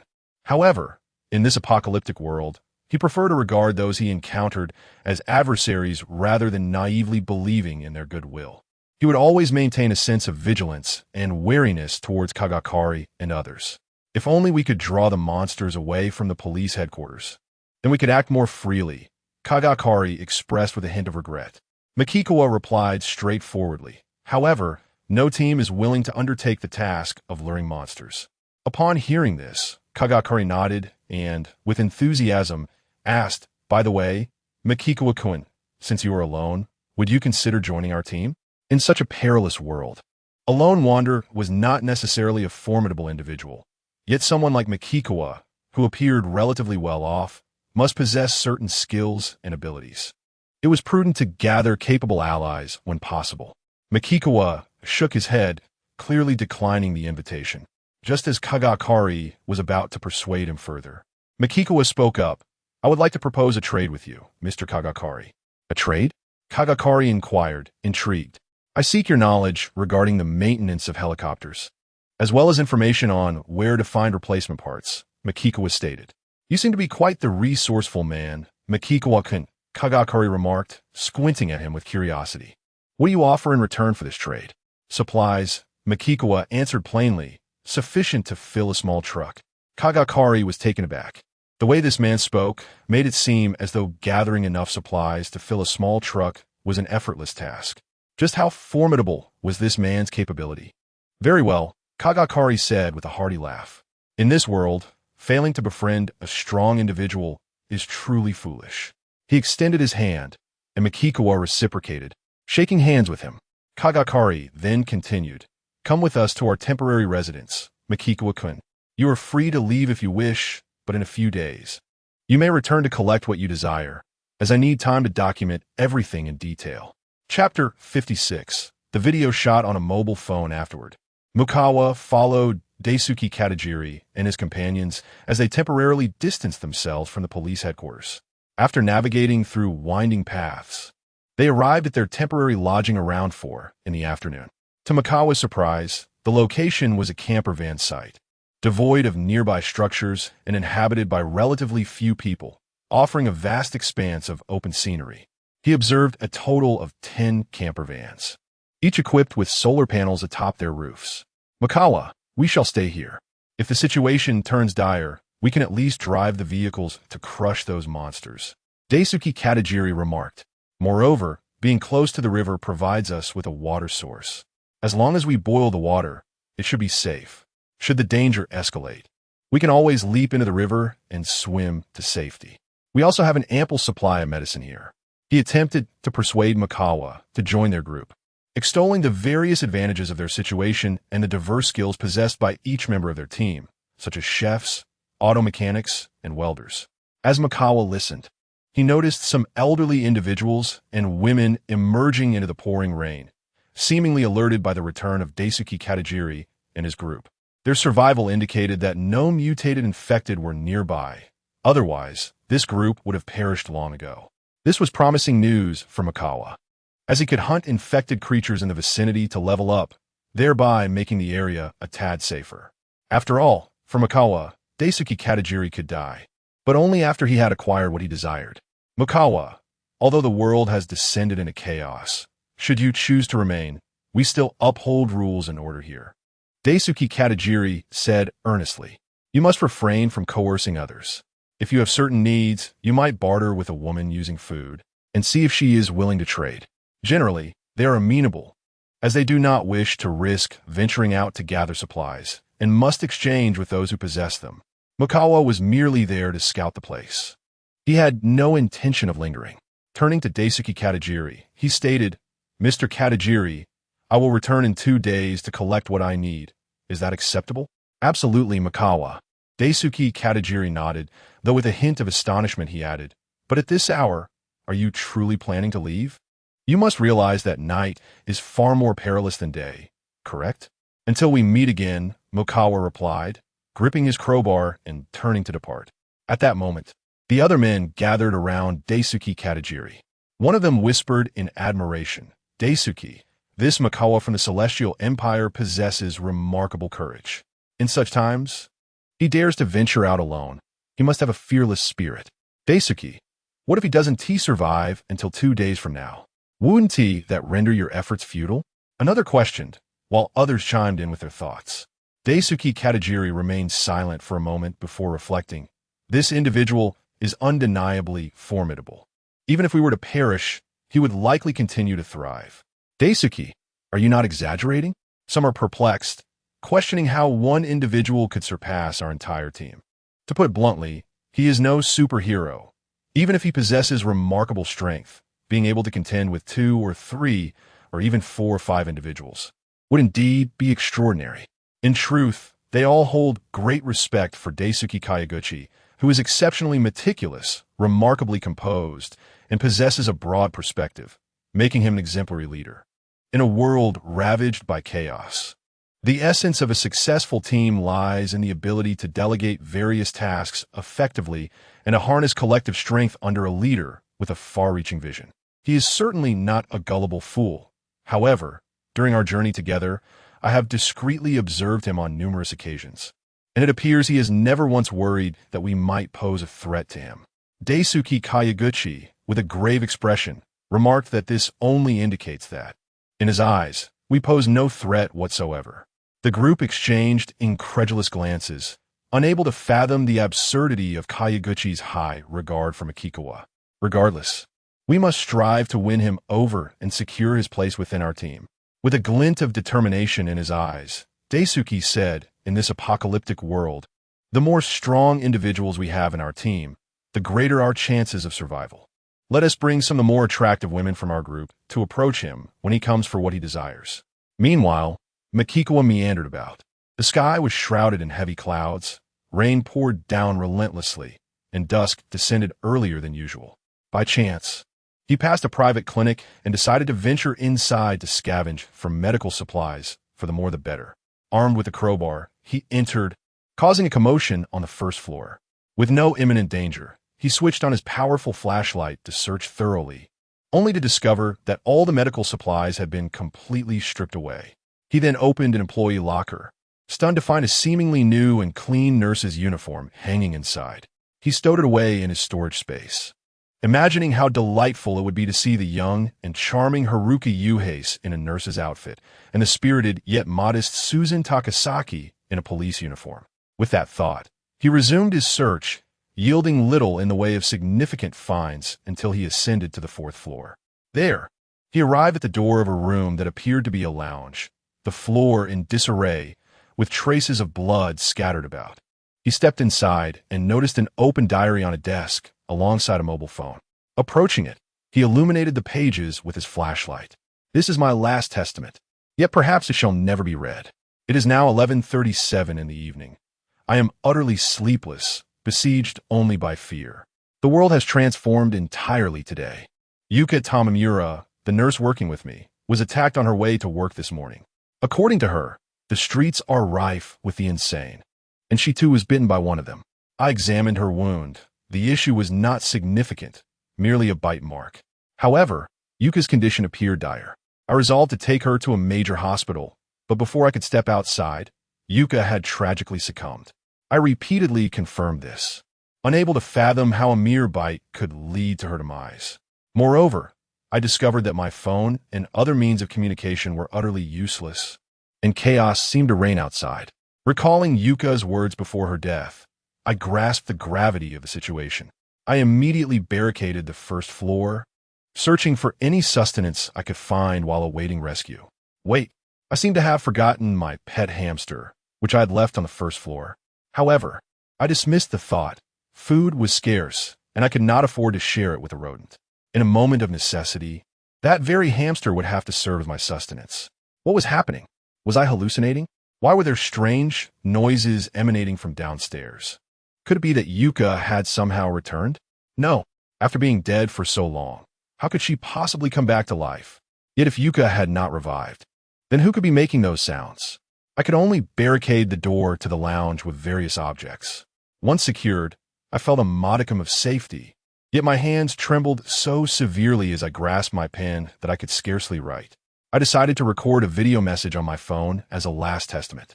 At this point, the text concluded, and Makawawa gazed at the phone, only to discover it was dead and unresponsive. He swiftly retrieved a generator from his storage space and located a charging cable to power the phone. Given the torrential rain outside, the cacophony would effectively mask the generator's noise. Upon powering the phone, he found there was no password set. He accessed the gallery and found the most recent video. The phone had likely been positioned upright, aimed at a woman whose visage was nearly shattered, her pallid complexion reflecting sheer terror. Trembling, she spoke with a quivering voice laced with sorrow. I hear something coming up the stairs. There is nowhere to hide. Makawawa instantly realized that Yuka, after consuming the hamster owned by the phone's owner, had undergone a transformation, acquiring the ability to smell the scent of the living and was now approaching. Moreover, this transformation had likely occurred much earlier than the first incident, rendering it even more terrifying, especially as the duration of the mutation correlated with increased intelligence. If the mutated infected individual in the police department was indeed Yuka, the thought alone was overwhelming. Outside, something was crashing against the door, while the woman in the video continued to speak in a quavering tone.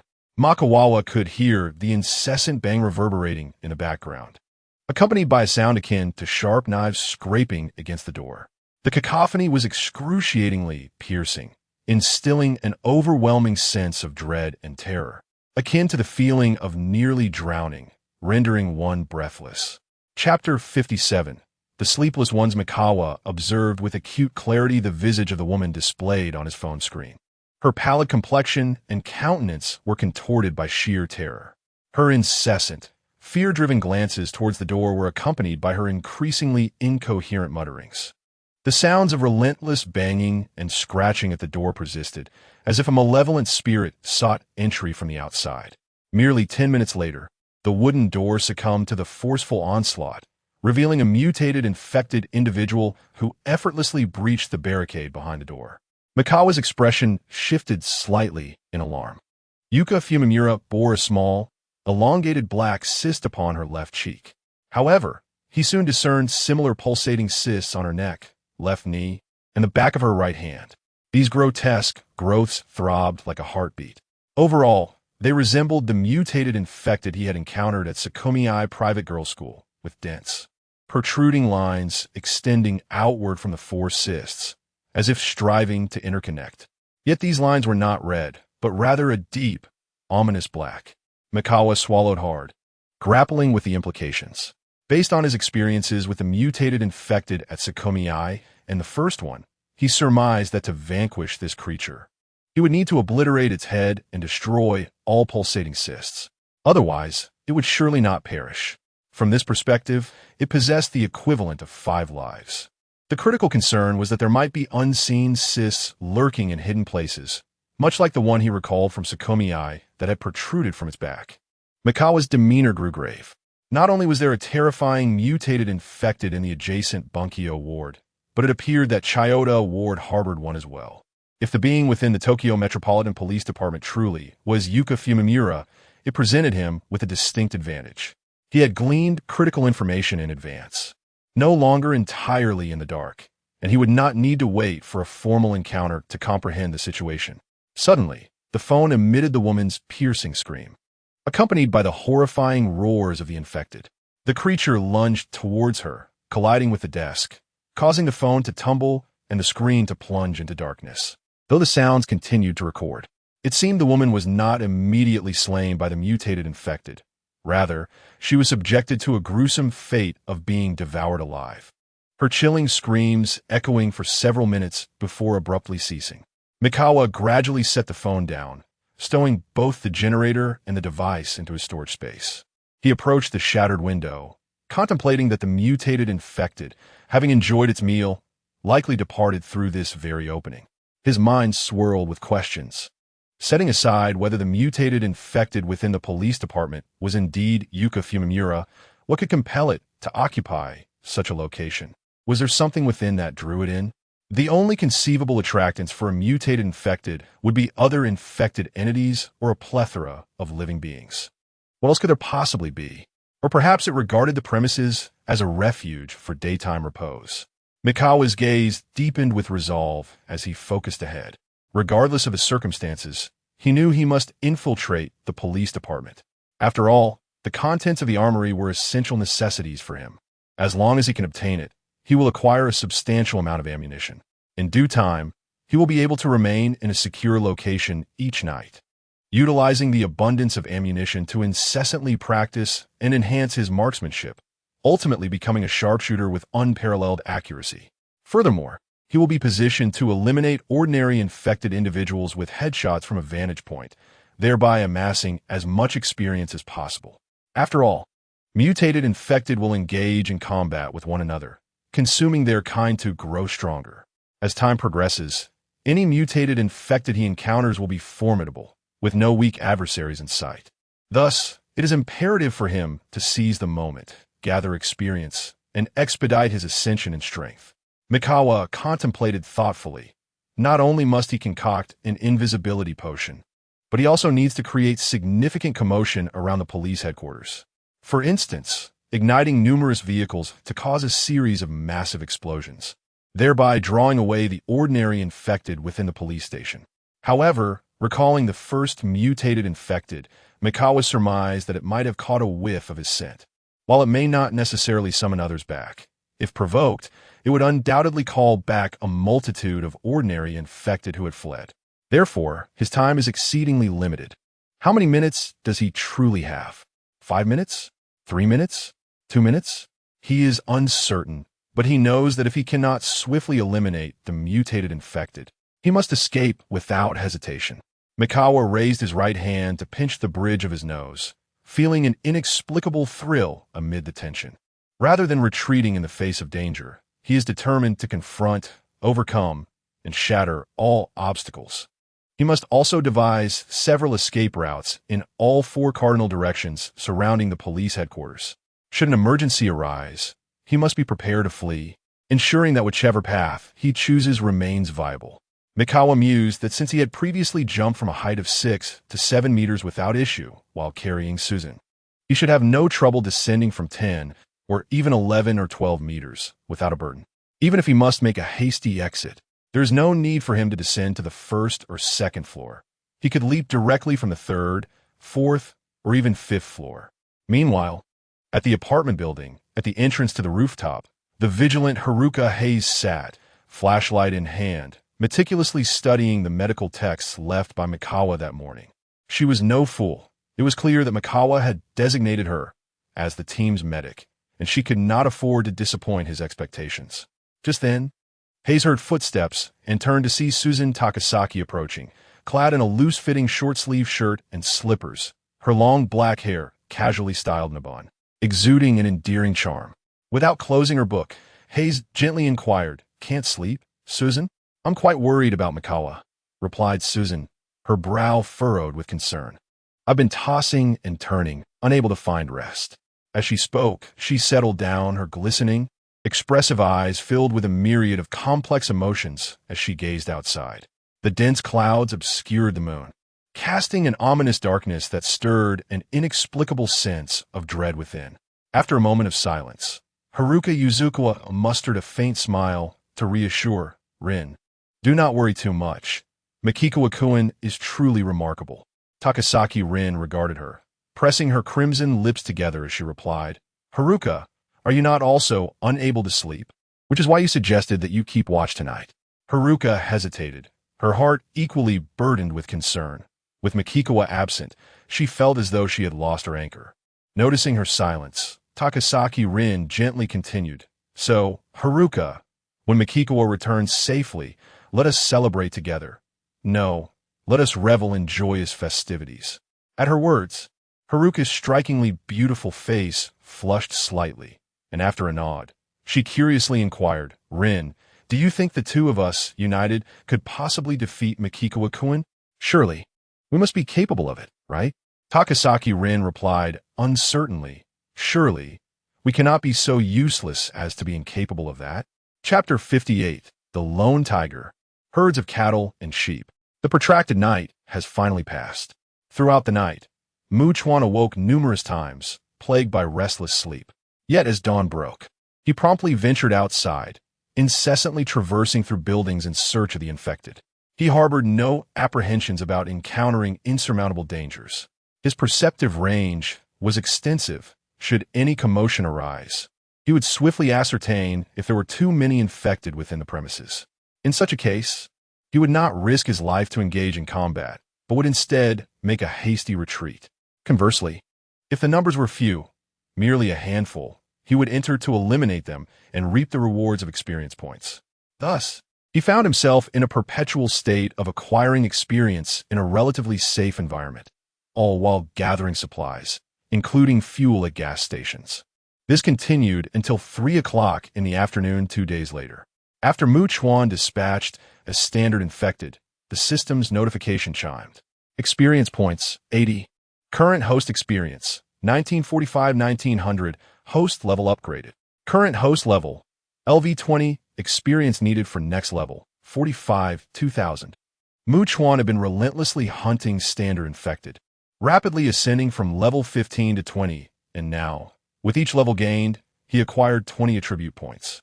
He had previously allocated all points from prior upgrades, leaving him with only the 20 points just earned. He also heard the system's notification. Host level reached 20. System store unlocks E-rank item purchase privileges. E-rank random and permanent items added for purchase. Would the host like to open and view the store? Without hesitation, Chuan opened the store, eager to discover useful items. The E-rank random and permanent items were listed above the F-rank items, naturally offering superior quality and effects. Proof of slaying beginner. Permanent item. Upon wearing, Each infected killed yields a small amount of additional experience points. Price, 120 points. Firearm Mastery, intermediate permanent item, upon usage. Significantly enhances proficiency with firearms. Price, 60 points. Odor Eliminating Bracelet, random item. Upon wearing, can eliminate one scent, usable 3 times, each lasting 10 minutes. Price, 50 points. Upon seeing this, Chuan's face lit up with delight. With the odor eliminating bracelet, even mutated infected would be unable to detect him. Furthermore, in a state of invisibility, he could stealthily approach the precinct, and if he located that mutated infected, he could silently exploit all of its weaknesses. After considerable contemplation, Chuan ultimately resolved to purchase a single bottle of invisibility potion, rather than 2, reasoning that if a need arose, he could always buy more later. After making the purchase, Chuan allocated the 20 points gained from this level up. 4 points to strength, 4 to constitution, 4 to perception, and 8 to agility. He then reviewed his attribute panel at level 20. His current stats stood at strength 71, constitution 72, agility 133, perception 73. Taking a deep breath, Makikawa resolved that eliminating the mutated infectee within the police headquarters would eradicate the greatest threat. Once that creature was no more, the remaining ordinary infectees, devoid of any sense of smell, could easily be lured away with a simple distraction. Thus, it was imperative for him to ensure a restful night, to rejuvenate his spirit, and prepare for the following day's meticulous planning of an escape route to the police headquarters. However, he found himself in a quandary. Although he could undoubtedly seek refuge at the location of Daisuke Tagiyama, where there would be sentinels keeping watch, he struggled to place his trust in that group. An instinctive wariness lingered in his mind. After considerable contemplation, Makikawa resolved to fortify his own secure location. He made his way to the nearest residential house from the trailer camp, retrieving roughly 1/3 of the supplies collected by Kenji Kamimura and the others from the storage compartment. After stacking the provisions in the living room, he attempted to contact Daisuke Tagiyama via the intercom. Evidently, Tagiyama had been keeping his device on. As he responded to Makikawa's voice, "Mr. Tagiyama," Makikawa began, "I am at a residential house approximately 10 minutes east of your trailer camp. I have prepared the supplies, and they are here. May I inquire if you have gathered the items I requested?" "Ah, indeed," came Tagiyama's jovial reply. "I have been riding to the point of fatigue. I've resorted to having someone else assist me. I shall be there shortly." After concluding the conversation, Makikawa ascended to the second floor, positioning himself by the window. Approximately 10 minutes later, he spotted Daisuke Tagiyama approaching, accompanied by 2 women carrying bags. Makikawa descended the stairs and stepped outside, waving to them. The trio immediately made their way towards him. Upon seeing Makikawa, Tagiyama raised his right hand, giving a thumbs up, and exaggeratedly praised, "Makikawa-kun, you truly impress. A capable man, such as yourself, has no need to worry about supplies. You can indulge in luxuries each day." The 2 women gazed at Makikawa in astonishment, realizing he embodied the very qualities Tagiyama had described. Initially skeptical of Tagiyama's depiction of this tall, handsome, and capable man, they now found themselves eager to align with someone of such stature. Who wouldn't be drawn to a man who is both striking and skilled? Makikawa regarded the 2 women briefly. They were indeed appealing, though they could not hold a candle to the goddess-like figures of Haruka Hasegawa, Susan Takasaki, and Miho Nishikura. He then led Tagiyama and the 2 women into the living room, where the considerable stockpile of supplies lay. Tagiyama removed his backpack and handed Makikawa a notebook. Upon receiving it, Makikawa opened the notebook to discover Tagiyama's impressive drawing skills. The pages contained detailed instructions on how to ascertain whether the helicopter operated on gasoline or aviation fuel based on the engine. Makikawa was pleasantly surprised. He had assumed helicopters, like airplanes, exclusively utilized aviation fuel. Additionally, the notebook specified locations where aviation fuel could be procured. The helicopter airport features a specialized refueling station, albeit modest in size, thus limiting its output. In contrast, both Narita and Haneda airports boast substantial refueling facilities dedicated to aircraft, with ample reserves of aviation fuel. Beyond the helicopter airport, One may ponder where in Tokyo to procure replacement parts for helicopters. However, Daisuke Tagakaki has meticulously documented all that he is aware of. A professional indeed, stand apart. His depth of knowledge is remarkable, and his writing is exceedingly detailed. I trust that the knowledge I possess sufficiently justifies the resources bestowed upon me by Mikagawa. Tagakaki chuckled. Mikagawa did not laboriously scrutinize each page. Instead, he swiftly flipped from beginning to end, discovering a dense tapestry of text. Upon examining the final pages, he found them equally thorough and, after sampling random sections in the middle, confirmed the consistency of detail. He deduced that Tagakaki had not taken him lightly. Satisfied, Mikagawa nodded. While this information regarding helicopter maintenance and care might hold little value for others, it was indeed a treasure for him. Tagakaki then placed his right hand upon Mikagawa's shoulder and, with a bold grin, remarked, "Mikagawa, should you choose to join our team. And if those two ladies are willing to accompany you, I suppose I would serve as your matchmaker." Although he did not disdain beautiful women, he believed their true worth lay not in personal indulgence, but in attracting talented individuals to his team. Even as a team leader, no, any man of capability would not be so easily swayed by a woman's beauty, succumbing to foolish distractions. Thus, he understood that Mikagawa's likelihood of joining due to the women was slim, yet he wished to try nonetheless.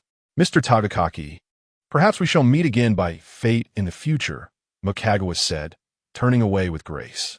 Observing this, Tagakaki felt neither surprise nor disappointment, merely a touch of regret.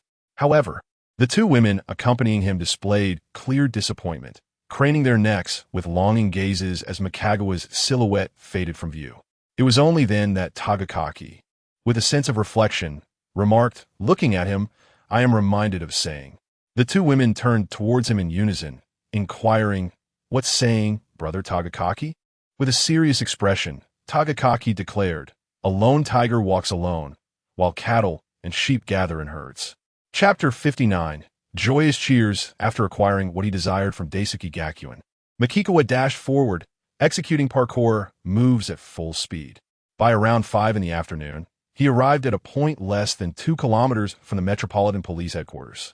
He sought a residence that appeared relatively intact, with its front door securely closed and windows unbroken. After a few minutes of searching, he discovered a suitable house, circled it once, and then opened the door, creating a commotion outside, even in the absence of any perceived danger. Mikagawa cautiously inspected the interior before barricading all doors and windows on both the first and second floors with furniture. Yet, throughout that night, much like before, any slight rustle would rouse him from sleep, prompting him to check for safety before dozing off again, only to wake moments later. Alone and in an inherently unsafe environment, he felt a profound lack of security, instinctively maintaining a heightened vigilance that prevented him from sleeping too soundly. When dawn broke, after several sleepless nights, Mikagawa exited the house and hastily proceeded towards the police headquarters. He meticulously planned 4 escape routes in all cardinal directions from the headquarters, devising a total of 16 potential exits to ensure he had options in case of an emergency. This meticulous preparation consumed considerable time. Ultimately, he decided to return to his safe house for a restorative sleep. Upon returning to his apartment building, it was already past 3 in the afternoon. He ascended to the 4th floor and found Haruka Yuzekawa engrossed in a book, while Susan Takasaki was nowhere to be seen. "Welcome back, Mikagawa-kun," exclaimed Haruka, her face lighting up with joy as she turned, quickly rose, and leapt into his arms. The two shared a heartfelt embrace, indulging in a playful exchange for 10 minutes before parting.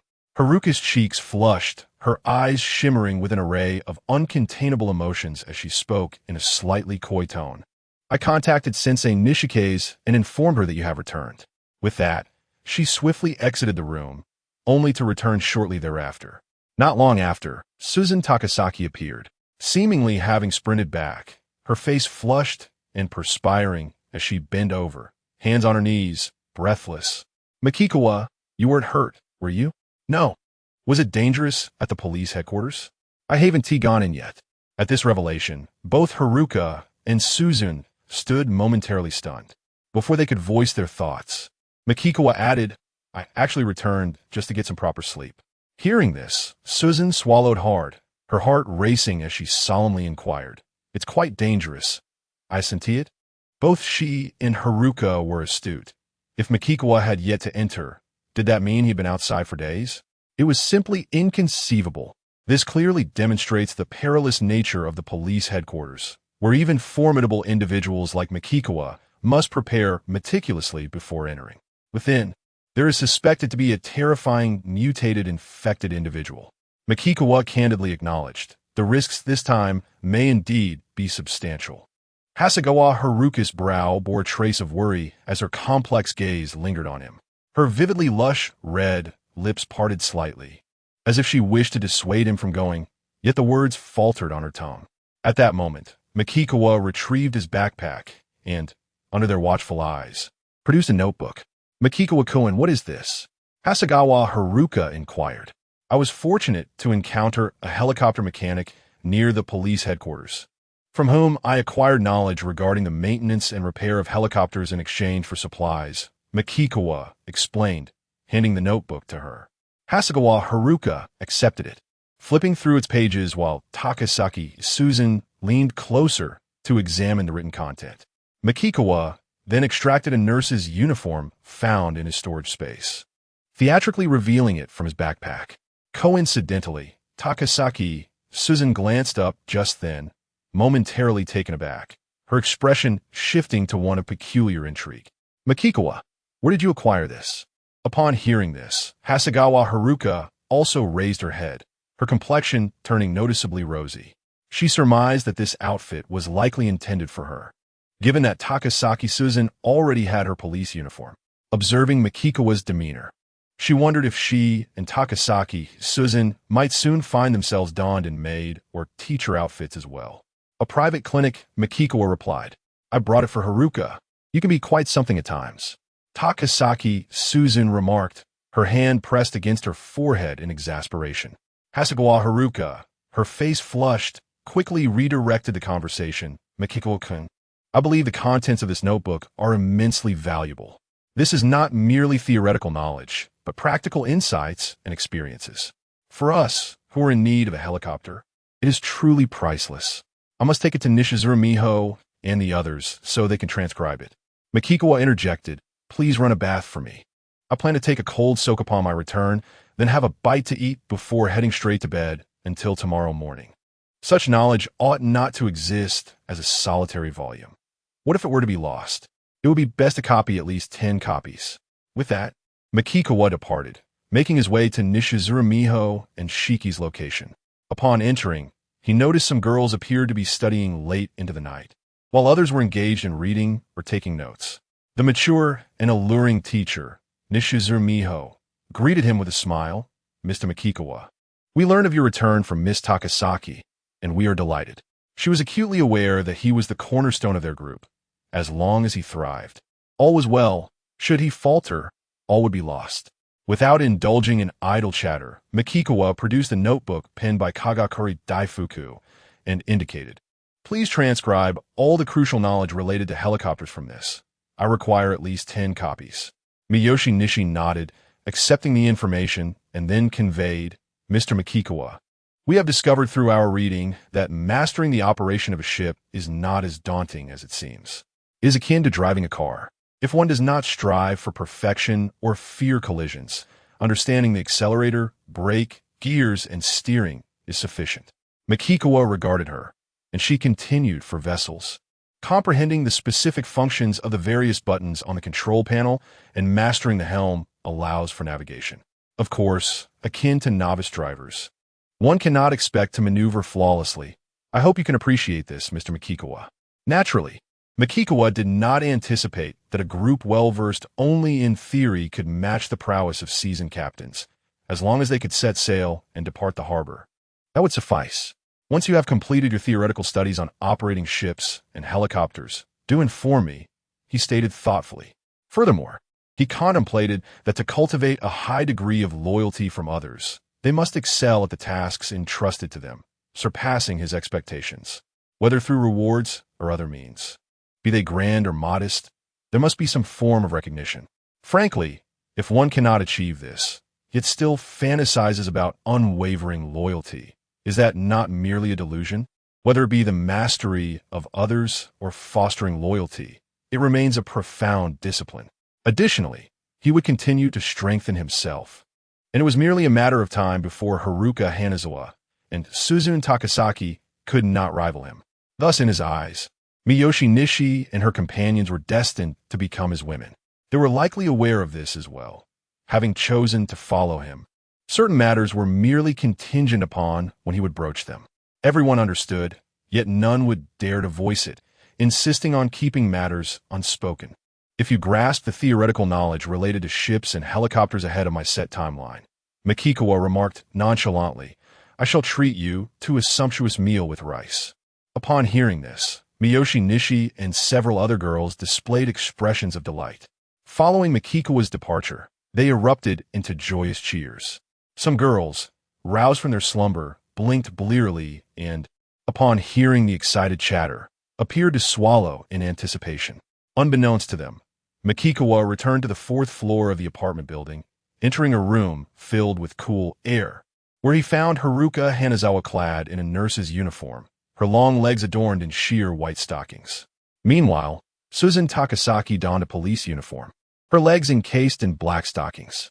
They resembled two blooming flowers, each exuding distinct charm and allure, captivating all who beheld them. Chapter 60. Time is of the essence before retiring for the night. Makawa engaged in a fervent battle with Takasaki Suzune and Hasegawa Haruka, showcasing his prowess even in a 1 versus 2 scenario. He embodied the essence of an undefeated warrior, allowing them to grasp the true meaning of invincibility. The following morning, at 5 o'clock, Makawa awoke feeling rejuvenated and invigorated. The exquisite experiences of the previous night were ineffable, understood only through the senses. He glanced at the still sleeping Hasegawa Haruka and Takasaki Suzune, choosing not to disturb them. After rising, he replenished himself and, with a backpack slung over his shoulders, departed the room. He descended the stairs, passed through a series of iron gates, and swiftly made his way outside. By 8:30 in the morning, Makawa arrived near the police headquarters, approximately 100 meters south in a straight line. He retrieved several barrels of gasoline from his storage space and doused the cars that were colliding on the street. After stepping back slightly, he ignited a solid alcohol block with a lighter and tossed it toward the vehicles before quickly retreating. As he approached within 30 meters of the police headquarters, several gas tanks of the ignited cars erupted in a cacophonous explosion, sending plumes of thick black smoke spiraling into the sky. The low, guttural roars of the infected echoed from all directions, converging upon the scene. Makawa calmly consumed an invisibility potion, refraining from activating the scent-eliminating bracelet immediately. The reason was simple. Although he was aware of the presence of mutated infected within the headquarters, their exact location remained unknown to him, with time being of the essence. He could not afford to spend it searching aimlessly. Thus, rather than masking his scent, he intended to allow it to be detected, drawing the infected toward him, thus positioning himself as the prey. A clever hunter often appears in the guise of the hunted. Furthermore, until provoked, the infected would likely not summon any departed ordinary infected back. However, an attack from an invisible person would certainly prompt a response. He needed to eliminate the mutated infected swiftly. Contemplating this, he advanced into the police headquarters, sensing a multitude of infected exiting in disarray. It was challenging to discern if any were approaching him. Makawa hastily ascended to the 4th floor and entered a spacious office on the northern side of the headquarters. With many infected drawn to the southern vicinity, the northern side was relatively unoccupied. Even if he encountered difficulties, escaping through the window would be a safer option. Anxiety gripped him, as the invisibility potion had a mere 10-minute duration. Why had the mutated infected not yet arrived? Makawa's anticipation grew, fervently wishing for the mutated infected within the headquarters to materialize before him, constantly checking his watch to monitor the remaining time of his invisibility. A minute later, Makawa sensed an entity approaching, drawing closer to the office in which he resided, its steps heavy and deliberate. Every sound he made with each step weighed heavily upon his heart, akin to a relentless hammer striking at his very core. He did not need to witness with his own eyes to comprehend that the mutated infected individual within the precinct was likely of considerable size and possessed a surprising swiftness. Without a moment's hesitation, he dashed out of his office. The spacious confines of the office paled in comparison to the narrow corridor beyond. If indeed the creature was as large as he suspected, its movements would inevitably be constrained. Conversely, should his assessment prove erroneous and the creature's stature less imposing, he could always retreat to the safety of his office. Upon descending the corridor in a state of invisibility, Chuan beheld a mutated infected creature towering over 2 meters. Whereas the first specimen had exuded an aura of sheer strength, this one appeared grotesquely corpulent, a veritable mass. A grotesque black cyst, roughly the size of a basketball, protruded from its cheek, making its visage resemble a bizarre head, distorting its eyes, nose, and mouth into a grotesque amalgam. The sight was profoundly unsettling. A similar cyst upon its neck caused its head to tilt unnaturally, seemingly fused with its left shoulder. Moreover, black cysts marred its left knee and right hand, rendering it a grotesque parody of humanity, far exceeding the monstrous forms depicted in mobile video footage. Most alarming was the fact that each of the black cysts pulsated visibly, while its skin was a chaotic tapestry of interconnected, fine black lines, resembling a mass of exposed veins. The mere sight induced a chilling sensation, a visceral horror that set one's nerves on edge. Realization dawned upon Chuan. This creature was none other than the nurse Yuka Tamamura. Yet, all traces of femininity had vanished, leaving behind a horrifyingly grotesque monstrosity. In this abominable state, Yuka Tamamura paused, seemingly bewildered. She could detect the scent of the living, yet her eyes found nothing. Without hesitation, Chuan activated his scent-eliminating bracelet and swiftly retrieved a large machete from his storage space, gripping it firmly with both hands as he charged towards Yuka Tamamura with remarkable speed. The multitude of black cysts scattered across her body rendered it impossible for him to obliterate them all at once. Thus, Chuan resolved to sever her in two, incapacitating her mobility before rapidly detonating the cysts. As he reached Yuka Tamamura, he unleashed his full might, swinging the machete in a horizontal arc, cutting through the air with a resounding whoosh. Despite her formidable physicality, surpassing that of an ordinary human, she remained flesh and blood, not an indestructible construct. Chuan successfully cleaved her in half, but before he could proceed with his next move, he was taken aback to discover that the black cysts on her body concealed numerous tiny orifices which erupted in that instant, spewing forth a torrent of black liquid that splattered everywhere. "What is this?" Chuan was momentarily startled, instinctively recognizing that this was no benign substance. He quickly retreated, eager to avoid contamination, his expression betraying his unease.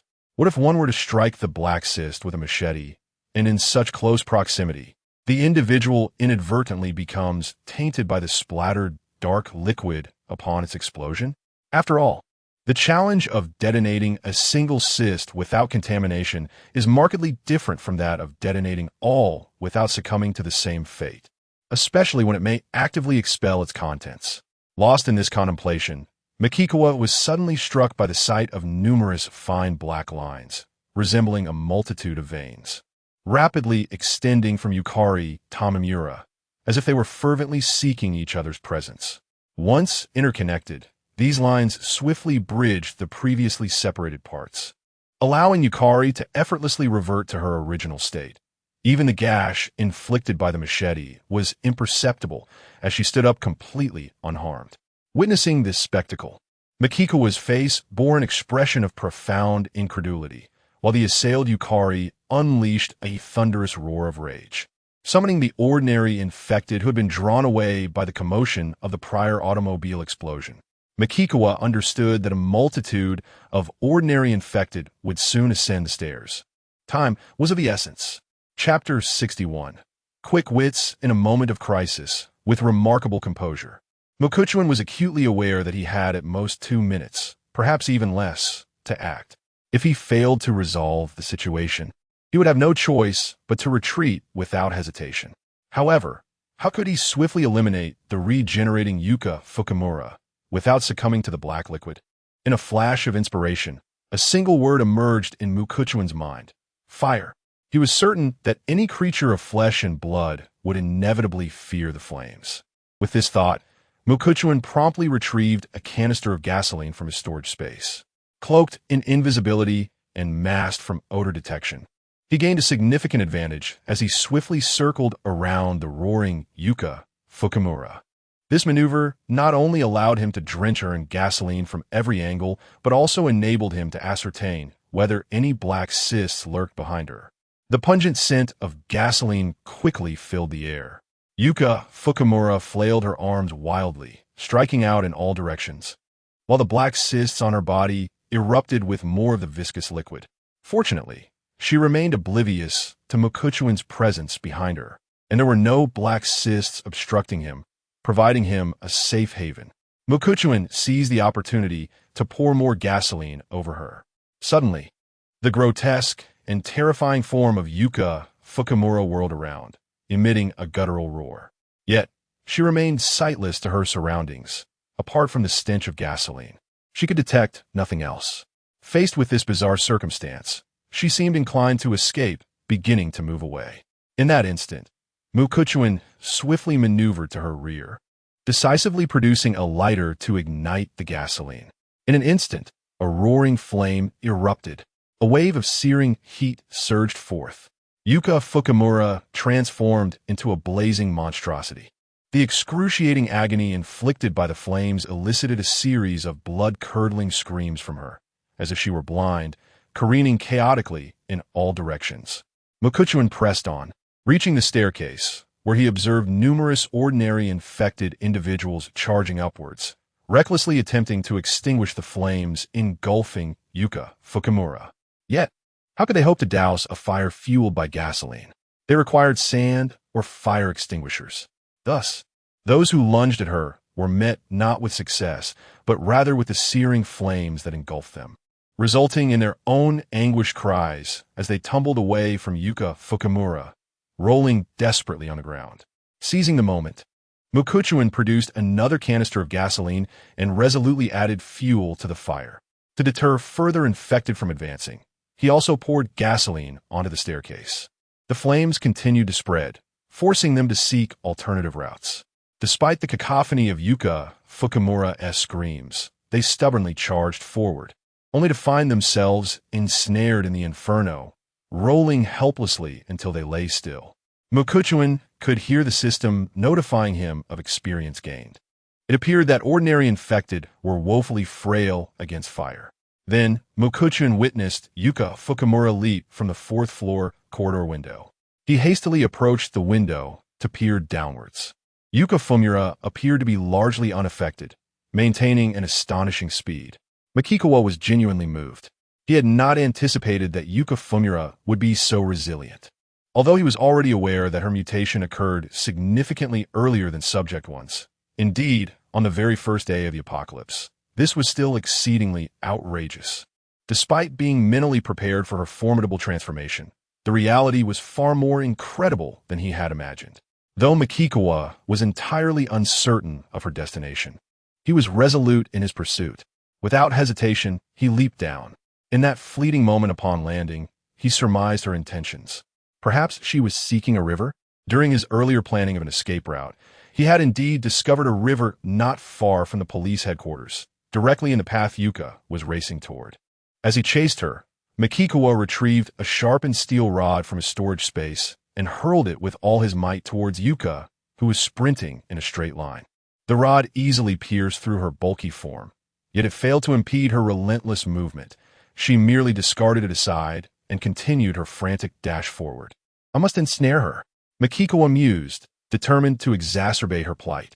He believed that as long as the flames burned long enough, Yuka's fate would inevitably culminate in utter annihilation.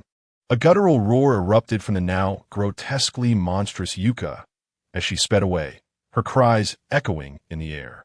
A multitude of infected individuals hastily converged upon her. Makikawa had also augmented his agility, moving at remarkable speed. However, as he approached, just 10 meters away from Yuka, He was suddenly taken aback by the sight of thick black liquid gushing from her body, splattering in all directions. Not wishing to be tainted, he skillfully evaded it, increasing the distance between himself and Yuka. Yet, some of the fastest ordinary infected who had reached her side were contaminated by the black liquid.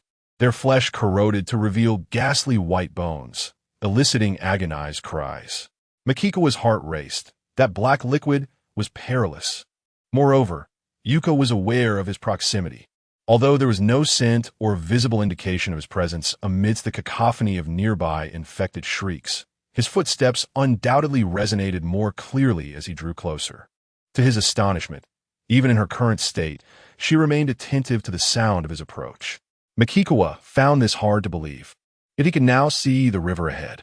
Yuka, engulfed in flames and emitting thick black smoke, sprinted towards the water as if encountering an oasis in a vast desert. Panic surged within Makikawa. It was too late for him to intervene. Yuka leaped directly into the river. It was crucial to note that gasoline is less dense than water and incompatible with it. Thus, the gasoline was floating atop the water, ablaze, and Yuka had not yet emerged from the river. At this moment, Makikawa truly felt that these mutated infected beings were exceedingly difficult to hunt. At that moment, he realized that Yoshika Fukumura did not seem to have emerged from the river, but rather resembled someone who had slowly crawled out from the depths of the water. Utterly disheveled, her skin had been seared away, exposing charred flesh beneath, and the black cyst, the size of a basketball, had been reduced to just the one remaining on her face. Much to Makawawa's regret, it appeared that had the flames burned a little longer, Fukumura would have met her demise. However, his expression soon shifted as he noticed that Fukumura was staring directly at him. In a sudden revelation, Makawawa understood that his invisibility had likely worn off, revealing his form. Surrounding him were numerous infected individuals, their deep growls echoing in the air. Maintaining his composure, he swiftly glanced around. He was encircled by a multitude of grotesque and ferocious creatures, each one fixating on him with predatory intent. Chapter 62. Pursuit at this moment. Makawa found his exhilaration far outweighed his anxiety, and he felt no trace of fear. For him, charging past the severely burned and critically weakened Yuka Takabayashi, leaping into the river, and swimming to the opposite shore posed no challenge whatsoever. Numerous infected individuals were already rushing towards him, yet Yuka unexpectedly let out a tremendous roar. All the infected seemed momentarily stunned, retreating several dozen meters before finally halting. Makawa narrowed his eyes as he observed Yuka sprinting towards him. He immediately comprehended that the severely injured Yuka harbored an intense hatred towards him, yearning to exact vengeance with her own hands to alleviate her deep-seated fury. If not, she would have incited the other infected to attack him collectively, rather than specifically commanding them to withdraw. This realization imparted a significant piece of knowledge to him. Mutated infected possess emotions of hatred and resentment, capable of harboring grudges and seeking revenge. Once provoked, unless they were like the second one, who would cower in his presence, overwhelmed by fear and entirely reluctant to act, opting instead to flee, they would invariably pursue him, even if they managed to escape. Remarkably, Yuka, despite being reduced to her last weakness, chose to confront him directly, which struck Makawa as a testament to her intelligence being inferior to that of the second one. The latter would never engage in such foolishness. He effortlessly evaded Yuka's frenzied assault. With a resounding crash, her left claw struck the ground, leaving deep gashes and kicking up a cloud of dust. Makawa glanced at the damage. Had that blow landed on him, he would have sustained severe injuries, rendering him unable to continue fighting. Resolutely, he retrieved a nearly 3-meter-long, finely sharpened solid steel rebar from his storage space, intending to wield it as a polearm.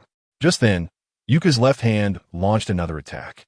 Makawa swiftly countered, driving the rebar through her left hand, then quickly withdrawing it, observing with astonishment as the wound visibly healed at an astonishing rate. It became clear that he needed to strike at her vulnerabilities to achieve a fatal blow. This strike seemed to incite even greater fury and hatred in Yuka. She emitted a frantic, piercing roar, charging towards him with wild abandon, while the last remaining black cyst, roughly the size of basketball, expelled a stream of dark liquid. However, the quantity appeared significantly diminished. It was evident that this black liquid was not limitless, and given her previous usage, there was likely little left. Nevertheless, Mikawa understood the necessity of avoiding contamination and was compelled to retreat. He remained vigilant, not only focused on Yuka, but also attentive to the surrounding ordinary infected. He could not afford to dismiss their presence. At that moment, Yuka launched another ferocious strike, her claws poised to rend everything asunder. Mikawa once again evaded her attack, retrieving a large machete from his storage space, preparing to cleave Yuka in half, and then swiftly switch back to the rebar to pierce the black cyst. As a result, he witnessed with his own eyes that a small, elongated black cyst had emerged from the area where Yuka Fumimura had previously harbored a black cyst, seemingly beginning to grow anew. Could this be true? Had it regrown so quickly? Chuan inhaled sharply, realizing he must resort to fire. Otherwise, even if he possessed a rocket launcher capable of shattering it to pieces, based on previous experiences, Yuka Fumimura might very well regenerate. Thus, without a hint of hesitation, Chuan sprinted with all his might, leaping into the river, resolved to procure 2 more vials of invisibility potion before returning to confront Yuka Fumimura once more. Upon swimming to the opposite bank, Chuan immediately noticed that Yuka Fumimura had not entered the water, nor was it foolishly standing on the riverbank watching him. It had moved on, heading toward the bridge. This was a clear indication that unless he were truly dead, it would relentlessly pursue him. A throng of infected individuals followed closely behind, sweeping toward him in a formidable wave. Had he inflicted such misery upon it that it now harbored an intense hatred, determined not to let him escape? Or perhaps it understood that allowing him to flee would be akin to releasing a tiger back into the mountains, presenting endless future troubles for itself?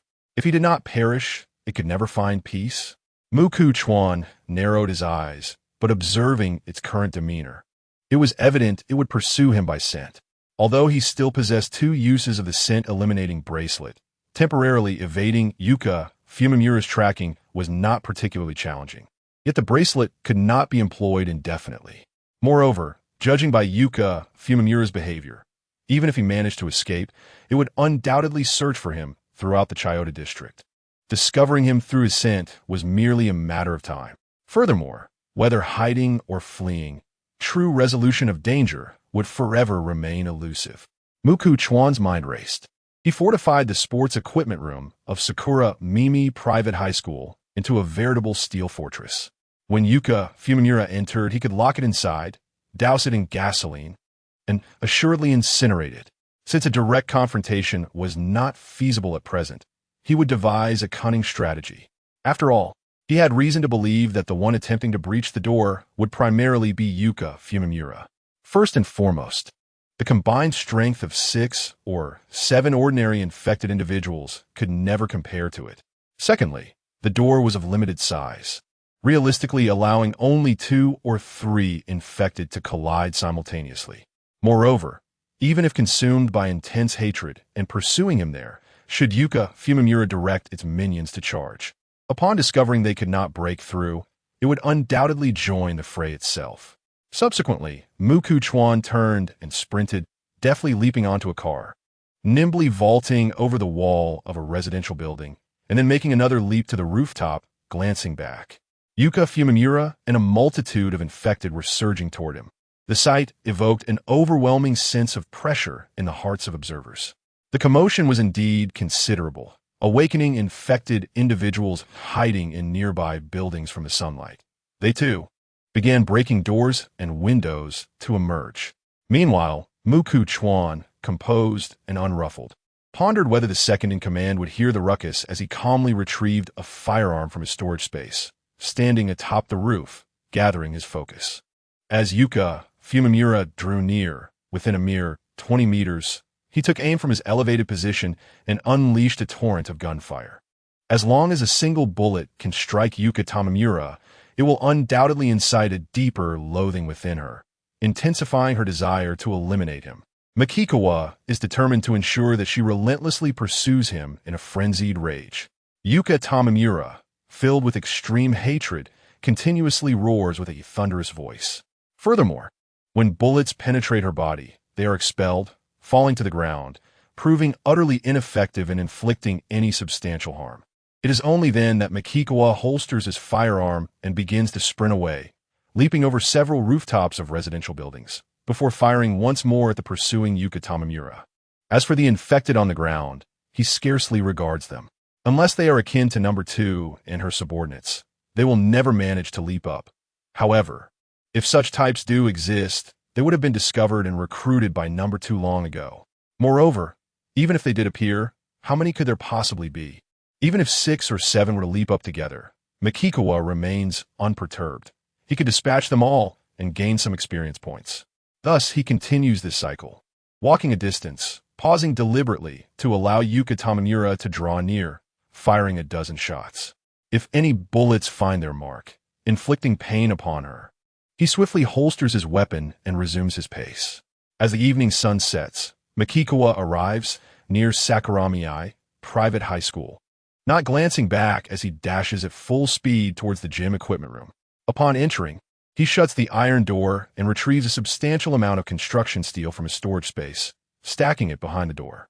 He intends to ensure that Yuka Tamamura cannot break through.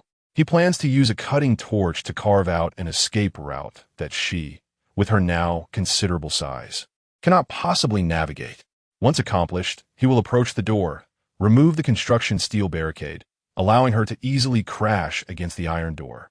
She will undoubtedly be caught off guard, unable to rein in her momentum, and will surge deep inside, unable to halt her advance in a short span of time. Thus, in the very moment he lets her in, he must prepare to execute 2 crucial tasks. He will extract a significant amount of construction steel from his storage space to completely block the entrance, open a gasoline barrel, and toss it onto the floor, rendering the ground slippery and hampering Yuka Tamamura's movements, making it even more challenging for her to stop or sprint. Additionally, he will hurl another gasoline barrel onto her, saturating her. After all, having previously been drenched in gasoline and burned, she is certainly acutely sensitive to the scent of gasoline, and upon catching a whiff, she may very well refrain from entering. He cannot afford to douse the area with gasoline prematurely. Makikawa acts swiftly, employing the cutting torch to slice through several layers of steel plates sealing the windows. The oppressive summer heat within the enclosed room causes beads of sweat to bead upon his forehead, cascading down his face and pooling at his chin, dripping incessantly. Merely 5 minutes later, a resounding crash reverberates from outside the iron door. Bang! Bang! Bang! The deafening echoes of her forceful attempts resonate throughout the safe house. Chapter 63. The terrified number 2, the incessant sound of banging against the door persisted, yet the iron gate, fortified by a substantial pile of construction steel, stood resolutely unyielding, impervious to whatever force attempted to breach it. At that moment, Chuan found himself somewhat leisurely contemplating the notion that the mutated infected individual, Yuka Fukumura, had yet to reach the absurdity of being able to shatter steel with mere flesh and blood. After finally cutting an escape hole, he stowed away his tools and swiftly approached the door, inhaling deeply with a grave expression. From his storage space, he retrieved 2 barrels of gasoline, one in each hand. In the next instant, as he decisively removed a significant amount of construction steel from behind the iron door, he had already uncapped the gasoline containers, hurling one forward with force while dousing the ground behind the door with the other. With a resounding crash, the iron gate was easily thrust open, and a colossal figure surged into the equipment room. However, the gasoline-soaked ground rendered it unable to halt its forward momentum. Confirming that Yuka Fukumura was the one who had breached the door, Chuan hastily retrieved more construction steel from his storage space, piling it at the entrance to prevent ordinary infected from entering. Without a moment's pause, he produced 2 more barrels of gasoline, opened them, and threw them at Yuka Fukumura, the liquid splattering against its form. In truth, Yuka Fukumura had long sensed the familiar scent of gasoline, emitting a roar imbued with intense fear. The ordinary infected outside, separated by the substantial steel barricade, seemed oblivious to pain, recklessly charging in a frenzied assault against the construction materials. Mokuchin, however, did not remain idle. He had already armed himself with a lighter and a block of solid alcohol, advancing towards the cutout hole. As Yuka Fukumura, now reduced to a grotesque and terrifying monster, collided against the wall, it finally came to a halt, turning to behold the opening, seemingly grasping the gravity of the situation. In a fit of madness, it howled, attempting to rush towards Mukuchuan, but as it sought to flee, it slipped on the gasoline and fell. Mukuchuan, agile and swift, darted through the opening, igniting the solid alcohol block with his lighter and tossing it inside, immediately surveying the surroundings.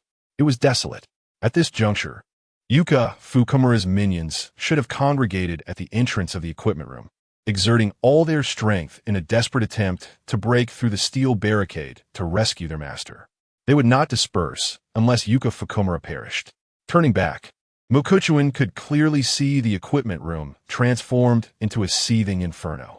From the fierce and merciless flames that obscured his view, the anguished and tormented cries of Yuka Fukumura echoed through the chaos. Mukuchuan retrieved 2 more barrels of gasoline from his storage, throwing them into the fire, fueling the flames to burn even more fiercely. He then cautiously began to retreat, observing a burning arm extending from the opening. Yet, Yuka Fukumura's massive form was unable to escape, caught in a struggle for freedom. Mukuchuan drew his firearm, aiming with calm precision at the singular remaining black cyst, roughly the size of a basketball. Emptied a magazine, Mukawa replaced it with a new one, securing his weapon with the nonchalance of a true man who never looks back at an explosion, and swiftly departed. After walking several dozen steps, he heard the system's notification sound. Experience points, 1800. Current host experience, 2395 2000. Host level upgraded. Current host level, LV21. Experience required for next level, 395 2100. At last it was dead. Mukawa sighed deeply, feeling a sense of relief.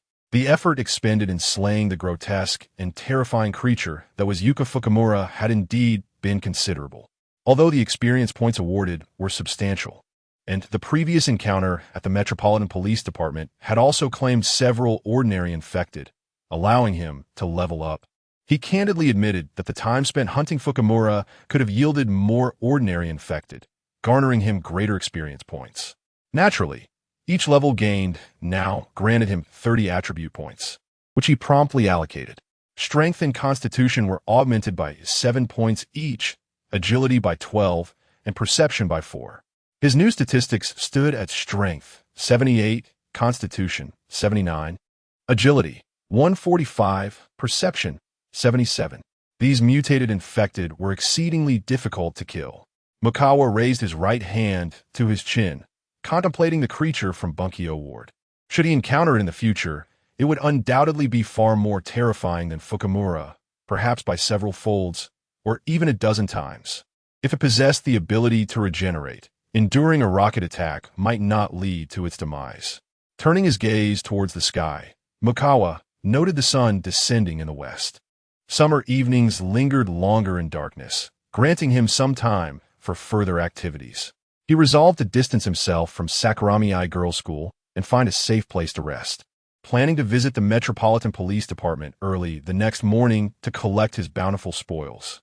Upon exiting the school, he was unexpectedly greeted by the sight of number 2 perched on the rooftop of a nearby residence, accompanied by his subordinates, observing the direction of the girls' school. The commotion caused by Yuka Fukumura's pursuit of him had indeed been significant, and number 2 had evidently heard it, possessing the keen sense to discern who Fukumura was hunting. It was not surprising that number 2 had come to investigate. As Mukawa observed closely, he was astonished to see that the severely injured number 2 had remarkably regenerated flesh in the areas where bone had previously been exposed. He deftly leapt onto the roof of a nearby house, stepping on cars and walls along the way. He did not employ the scent-eliminating bracelet. Since he had already detected number 2, it was clear that number 2 had likewise identified him. In the absence of stealth water, scent elimination held no significance. Even if he were to purchase stealth water with points, should number 2 lose sight of him, it would undoubtedly flee at once. He found himself in the presence of a skittish creature, one that would cower and flee at the sight of him. And he wished to test whether he could eliminate it. If he could secure another substantial wave of experience points, it would be all the better.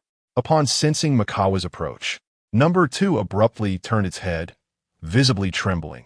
It understood that not only had number 1 been slain, but also the far more fearsome Fukumura had met its end at Mikawa's hands. It is no exaggeration to say that it behaved like a timid sheep encountering an immensely powerful tiger, its very being exuding an overwhelming sense of fear and trepidation. However, its 2 subordinates did not mirror this cowardice. They emitted fierce roars, seemingly eager to pounce upon and devour Mukuen. In that instant, the second figure, filled with both rage and profound dread, let out a thunderous shout, which momentarily subdued its followers. Despite its imposing stature, the voice of the second figure trembled significantly. Unfazed by the commotion, Mukuen effortlessly leapt onto the rooftops of the nearby dwellings, deliberately approaching the second figure. At once, the second figure appeared utterly terrified, hastily turning to flee. Yet, in its frantic state, it seemed to lose its footing, its limbs faltering, rendering it powerless as it tumbled to the ground and scrambled away in a pitiful escape. The sight of the second figure resembled that of a creature confronted by an unspeakably fearsome presence. Chapter 64. A deliberate attempt to please. Observing the scene, Mikawa couldn't help but reflect on the astuteness of number 2. It was wise enough to recognize its limitations. Whenever it encountered a formidable opponent, it would decisively retreat rather than act recklessly. However, as nightfall approached, pursuing it became increasingly difficult. Mikawa quickly sought out a place to stay, fortifying it as he settled on the second floor, indulging in food and contemplation. The following day, he intended to visit the police headquarters, locate the armory, and procure firearms along with a substantial amount of ammunition. Yet, he understood the necessity of thoroughly searching every nook and cranny before making his departure.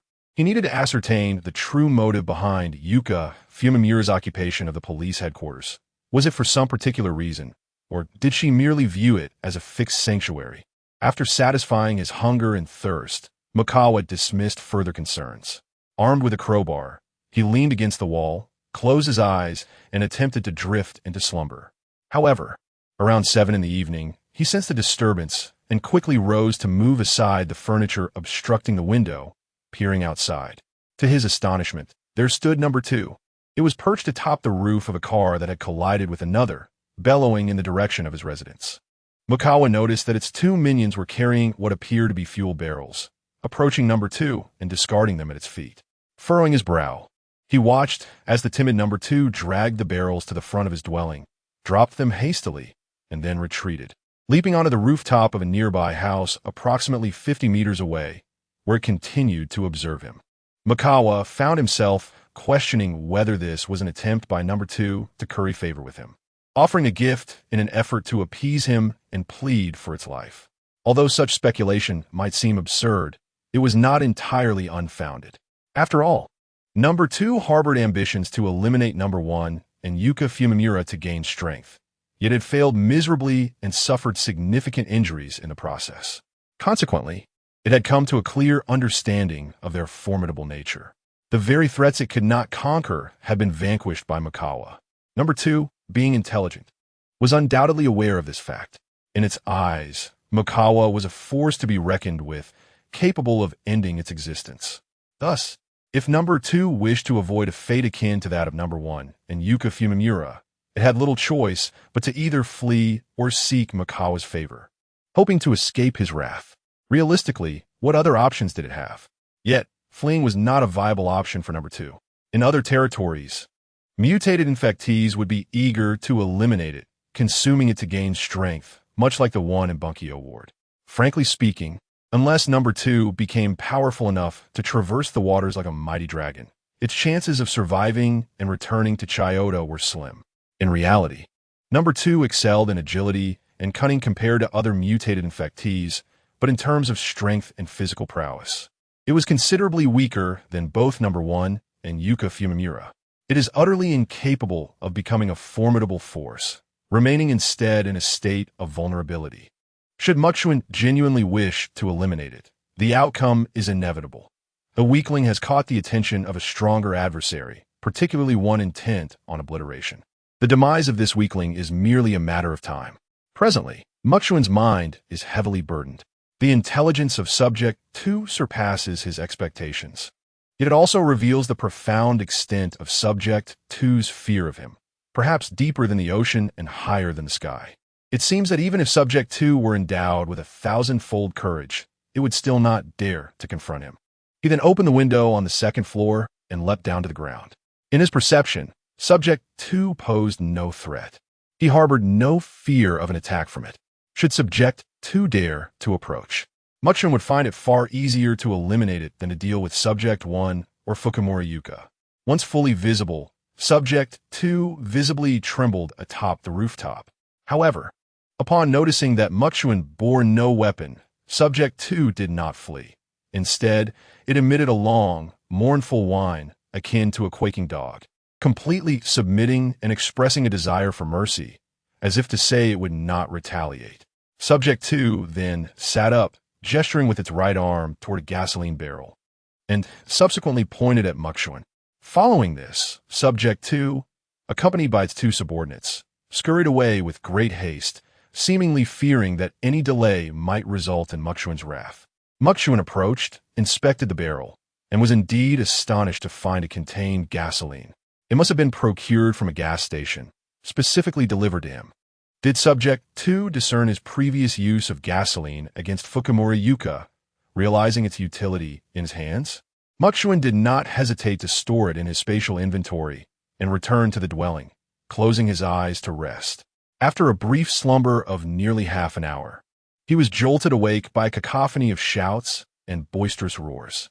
Given the vastness of his perception range and the inadequacy of soundproofing in his surroundings, it was truly challenging for him to attain restful sleep. He could keenly detect any subtle rustle, which would rouse him instantly. Rising, Chuan moved aside the furniture obstructing the window, revealing a rather astonishing scene. Subject 2, along with its two subordinates, was engaged in combat against a few ordinary infected individuals, who were now in disarray, fleeing in panic. Chuan's gaze was notably frigid. Not only had Subject 2 gone out of its way to curry favor by presenting a gift, but it had also chosen to demonstrate its worth, suggesting it could serve as a night watchman, thereby increasing the likelihood that Chuan would spare its life. In Chuan's eyes, such mutated infected beings were the most terrifying of all. Had Subject 2 occupied Fukumura Yuka's position, he was convinced it would not have chosen to confront him in a one-on-one battle motivated by hatred. Furthermore, it is crucial to recognize that, in comparison to Subject 1, Subject 2 was utterly ineffectual. Aside from its agility, it could be effortlessly dispatched with a single punch from Subject 1, leaving it to flee in a state of disarray. However, the first individual, far more formidable than the second, had long since perished, while the second continued to thrive, even acquiring subordinates and assuming the role of Big Brother. Thus, despite the second's ostentatious behavior, Chuan understood clearly that as long as he continually evolved and grew more powerful, the second would inevitably resemble a loyal and obedient hound in his presence. He might even be able to train the second to perform various tasks. Yet, regrettably, this individual was inherently cautious. He would never attempt to dominate a creature that was both intelligent and capable of inflicting harm, believing that mere strength would suffice to maintain perfect control over it. He was not so presumptuous. Chapter 65, Astonishing Discovery. Throughout the night, Makawa stirred awake numerous times, primarily due to the incessant disturbances caused by Number 2. Like a loyal and earnest hound, Number 2 prowled around Makawa's residence, accompanied by its two subordinates, confronting every wandering infected individual. Once they successfully chased one away, Number 2 would bark vigorously, seemingly eager for Makawa to witness its efforts and understand its worth. As dawn finally broke, Makawa promptly stepped outside to find Number 2 perched atop a residential rooftop with its companions, issuing a loud bark before swiftly retreating. Indifferent to pursuing the non-threatening Number 2, Makawa prioritized acquiring firearms and ammunition. He made his way at full speed to the police headquarters.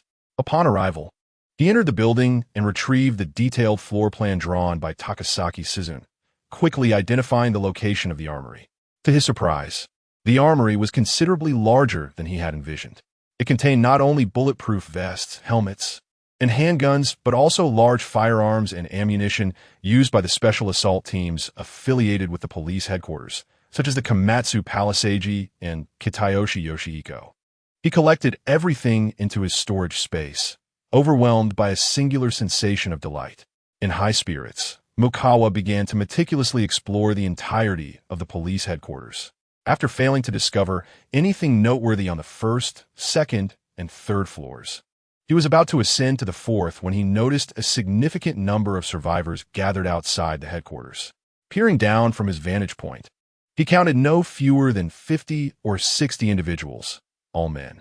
Among them, he spotted Katajiri Daisuke, holding a walkie-talkie. Without hesitation, Mukawa retrieved his own walkie-talkie from the storage space and attempted to make contact, calling out repeatedly. "Mukawa-kun?" came Katajiri Daisuke's astonished voice through the device. "Did you reach out to me specifically because you wish to join our team?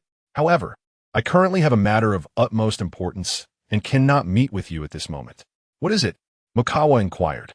"Yesterday, a group of survivors witnessed the monsters within the police headquarters seemingly going berserk. In any case, it caused quite a commotion, and they have not returned to the headquarters since Katajiri Daisuke candidly disclosed.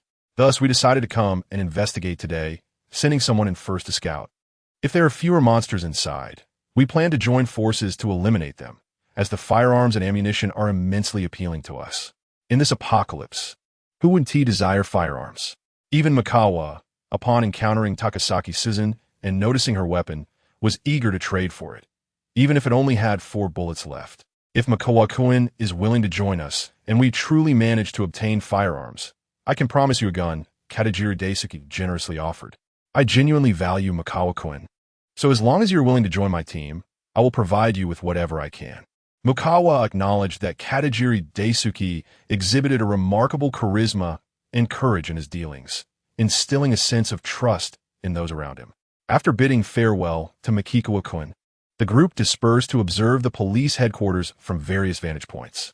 Daisuke Kagakuri remarked, and, as Makikawa stashed away the walkie-talkie, he ascended to the 4th floor. While meticulously investigating, he sensed the presence of 3 individuals entering the ground floor of the precinct. Their movements were cautious, as if treading on thin ice, each step taken with utmost vigilance. Makikawa conducted a thorough yet swift examination of the 4th floor, finding nothing of note. He proceeded to the 5th floor and entered a conference room, where he made a startling discovery. 5 deceased infected individuals lay before him. With audacity, he approached and crouched down to inspect them closely, his heart racing as he realized they were all mutated male infected. As he examined their bodies, he observed the presence of completely withered black cysts. Why did they possess such anomalies? Was it possible that Yuka Tamamura intended to create obedient mutated infected? However, considering Tamamura's gender and the fact that all the mutated individuals were male, a new thought crossed Makikawa's mind. Was Tamamura attempting to propagate? In Makikawa's understanding, despite their transformation into flesh-eating monstrosities, they had not entirely forsaken their biological essence. He was convinced that they retained a primal instinct for survival, just as the second subject sought to ingratiate itself with him. Demonstrating its worth, it yearned to persist in its existence, unwilling to succumb to death. If a survival instinct existed, then the drive for reproduction might also be conceivable. Regardless of the true nature of the situation, it was evident that Yuka Tamamura was conducting some form of experiment. He then retrieved a phone found at a private clinic from his storage space and began documenting the scene. Continuing to photograph as he turned over the corpses, he intended to return and confer with Suzun Takasaki, Haruka Hasegawa, and Miho Nishikura to pool their insights. Makikawa was not arrogant. He recognized the limitations of his solitary perspective. Seeking their opinions, even if just to listen, was advantageous for him. Afterward, he continued his exploration, traversing all floors, but aside from the astonishing discovery in the 5th floor conference room, nothing else warranted attention. It was time to return to his safe house. However, recalling Daisuke Kagakari's earlier words, Mikikawa understood that numerous survivors were watching the police headquarters from various angles. To avoid drawing attention to certain matters, it would be unwise to exit through the same route. He descended to the first floor and stepped out through the main entrance, glancing at his watch. His exploration of the headquarters had consumed considerable time, and it was now past 2 in the afternoon. It seemed someone lurking in the shadows had spotted him and contacted others via walkie-talkie. Soon, he saw Daisuke Kagakari approaching with a group. Mikikawa-kun, so you were inside the police headquarters? Kagakari and his team appeared astonished. Although they were aware of Mikikawa's audacity, they had never anticipated that he would dare to venture in alone. As Daisuke Tagayama arrived, members of other teams gradually followed suit. Mr. Tagayama, is this the Mikikawa you spoke of? A young man inquired. Indeed, replied Daisuke Tagayama with a beaming smile, deliberately flattering. Mikikawa-kun is tall, handsome, and formidable, possessing a bravery that makes me feel inferior. Have you found any firearms? The young man stated bluntly. Our scouts reported that the armory is completely bare, devoid of any weapons. We also could not determine when you entered. It seems you arrived before us. You outpaced us. He paused momentarily before continuing. If you possess any firearms in your backpack, we are willing to purchase them. The others fixed their gaze on Mikikawa's backpack. Hearing this, Daisuke Tagayama raised his voice slightly. Kumiga Iweo, isn't this rather inappropriate? By addressing him directly, he sought to establish his position, hoping to instill a sense of caution among them. Considering his own team was present, this action was also a subtle attempt to win over Mikikawa. However, he was acutely aware that firearms and ammunition were coveted by all. The mere possession of such items could enhance one's sense of security and provide a greater voice within a group. After all, individuals like Mikikawa, who wandered alone, were exceedingly rare. Most survivors prefer to band together. Thus, should Mikikawa possess any, he might be inclined to sell them, and in that case, these individuals would likely offer him something of value in exchange. Conversely, if he refused to sell, they could simply resort to outright theft. In a post-apocalyptic world, what place do law, order, or morality hold? Kumiga Iweo's nonchalant tone carried an undercurrent of menace. Let's inspect your backpack. Otherwise, the consequences will be yours to bear. Upon hearing this, Daisuke Tagayama's expression darkened. He believed that any sign of reluctance from Mikikawa would only confirm their suspicions that he had something concealed within his bag. At that moment, Tagayama was taken aback to hear Mikikawa calmly utter audacious words. I tell you, this time next year will be your death anniversary. Chapter 66. Terror in Truth.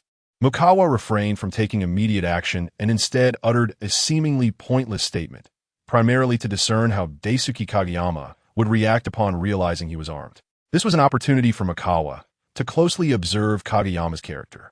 At that moment, Kagayama could scarcely believe the words he had just heard. His heart raced with trepidation.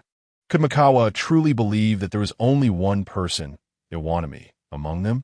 Everyone was aware that Mukawa hailed from the Celestial Empire, not from the land of cherry blossoms. Even if he were unarmed, in a conflict with a citizen of Sakura, his brazen declarations left no doubt as to which side the others would support. Thus, Kagayama felt a chill of fear at Mukawa's words. Beside Iwanami, a man with a mocking grin loudly gestured, You, Celestial Empire brat, dare to repeat that. Just try laying a hand on our people. We shall show you what true might is. Another, fierce and intimidating, warned with a menacing tone. Do you truly believe that the great land of cherry blossoms is a place where a mere citizen of the Celestial Empire can act with impunity? It was evident that they belonged to the same faction as Iwanami. Iwanami regarded Mukawa with the disdainful gaze reserved for a fool, secure in the knowledge that their numbers would easily overshadow Mukawa's bravado. He then calmly remarked, It seems you genuinely possess firearms and ammunition in your backpack. The onlookers were not naive. If he did not, why not allow them to inspect the bag? The implication was undeniable. In an instant, a burly middle-aged man swaggered forward, a smirk playing on his lips. For the sake of Mr. Kagayama, we are still willing to negotiate for your weapons. Of course, if you refuse to sell, my associates and I will have no choice but to resort to more forceful measures. This statement was evidently directed at Kageyama, urging him to persuade Mikawa. Should Mikawa choose to sell, it would spare them the embarrassment of a confrontation with Kageyama's group. However, should he refuse, it would be Mikawa's folly that forced their hands. Kageyama and his companions held their breath, their nerves frayed as they watched Mikawa, who merely brushed aside the tension with a casual inquiry. Is that all? Step forward, and I shall deal with you all at once. Iwanami could hardly fathom Mikawa's audacity. Did he truly perceive them as mere insects to be crushed at will? He knew that his own group numbered 9, and he was certain that the others were aware of Mikawa's firearms. Mikawa's refusal to sell meant they would inevitably resort to coercion to seize the weapons, which they would then divide amongst themselves. Even excluding Kageyama's team, they were not merely a handful, but rather a force of 30 or more. How could so many fail to subdue a single Mikawa? At that moment, a bespectacled man raised his hand, adjusting his glasses, and spoke slowly. Our team is also interested in acquiring firearms. We require 3. If Mikawa is willing to sell, we shall depart immediately upon receiving them. Beside him stood numerous armed men, the most numerous among them, totaling 21. Some bore their weapons on their shoulders, tilting their heads slightly, chewing gum, and casting malevolent glances at Mikawa. The 3 teams had already made their positions known, amassing a total of 45 individuals. Guyuan Dafu, sensing the dire situation and the escalating tension, lowered his voice to counsel. Mikawa-kun, perhaps you should allow them to inspect your backpack? 45 men. Even if he rallied his companions to assist Mikawa, they would undoubtedly be beaten to a pulp. Moreover, Mikawa had not explicitly declared his allegiance to his team. He was not one of them. It would be unwise to provoke so many by engaging in battle over Mikawa and the 3 survivors. Mikawa, do you truly believe you are Superman, capable of facing such a multitude alone? The members of Guyuan Dafu's team hastily chimed in. Brother Guyuan is doing his utmost to assist you. You should heed his advice and hand over the backpack. Just as his words fell, Gu Jianyan narrowed his eyes and laughed with an air of arrogance. Even if there are no firearms or ammunition, I demand he kneel before me and apologize. At the very least, bowing 1,000 times. Guyuan Dafu turned sharply, asking in a low voice, Gu Jiankun, could you grant me a favor? Gu Jianyan then crossed his arms, casting a sideways glance at Mikawa, and leisurely replied, No, Mr. Guyuan, I implore you to do me a favor. Mikawa spoke calmly. What favor? Guyuan Dafu turned to inquire, wondering if it was to help collect the corpses or find a proper burial site. Disperse. If anyone attempts to flee, stop them, Mikawa commanded. Upon hearing this, Guyuan Dafu felt as though struck by a thunderbolt, utterly stunned. He genuinely questioned if Mikawa had lost his sanity. The others, upon hearing his words, erupted into laughter as if they had heard the most ludicrous joke. Each one guffawing heartily. Some laughed so hard that tears streamed down their faces, nearly gasping for breath. So this fellow was a lunatic? He genuinely believed he could take on over 40 armed men alone? Did he truly think himself a superhero? To exaggerate, if each of us spat on him, he would drown. They mocked and ridiculed him, resembling gleeful jesters, exchanging jests with spirited enthusiasm. It was then that Guyuan Dafu regained his composure. Gazing at Mikawa with a complex expression, he moved his lips but found himself at a loss for words, ultimately sighing and retreating with his companions. Kulme, let us all witness how this celestial empire man handles so many of us. Hurry up, we can hardly wait for you to commence your performance. Let us relish the spectacle. Gu Jianyan Nan sneered disdainfully. Or perhaps you celestial empire folk are merely adept at making absurd and ludicrous boasts. I dare say all celestial empire individuals are as ridiculous and foolish as he. Regardless of whether it is Kumi Iwan or others, they all perceive Chuan as a complete fool. He is utterly oblivious to the fact that in their eyes, he is nothing more than a ludicrously deluded turtle in a jar. Armed with a crowbar, Chuan strides forward. It is impossible for all of them to engage at once. Typically, 2 or 3 individuals emerge from each team. A total of 8 armed men charge towards Chuan, with one of them mockingly exclaiming, Do you really think you're Superman, you little brat?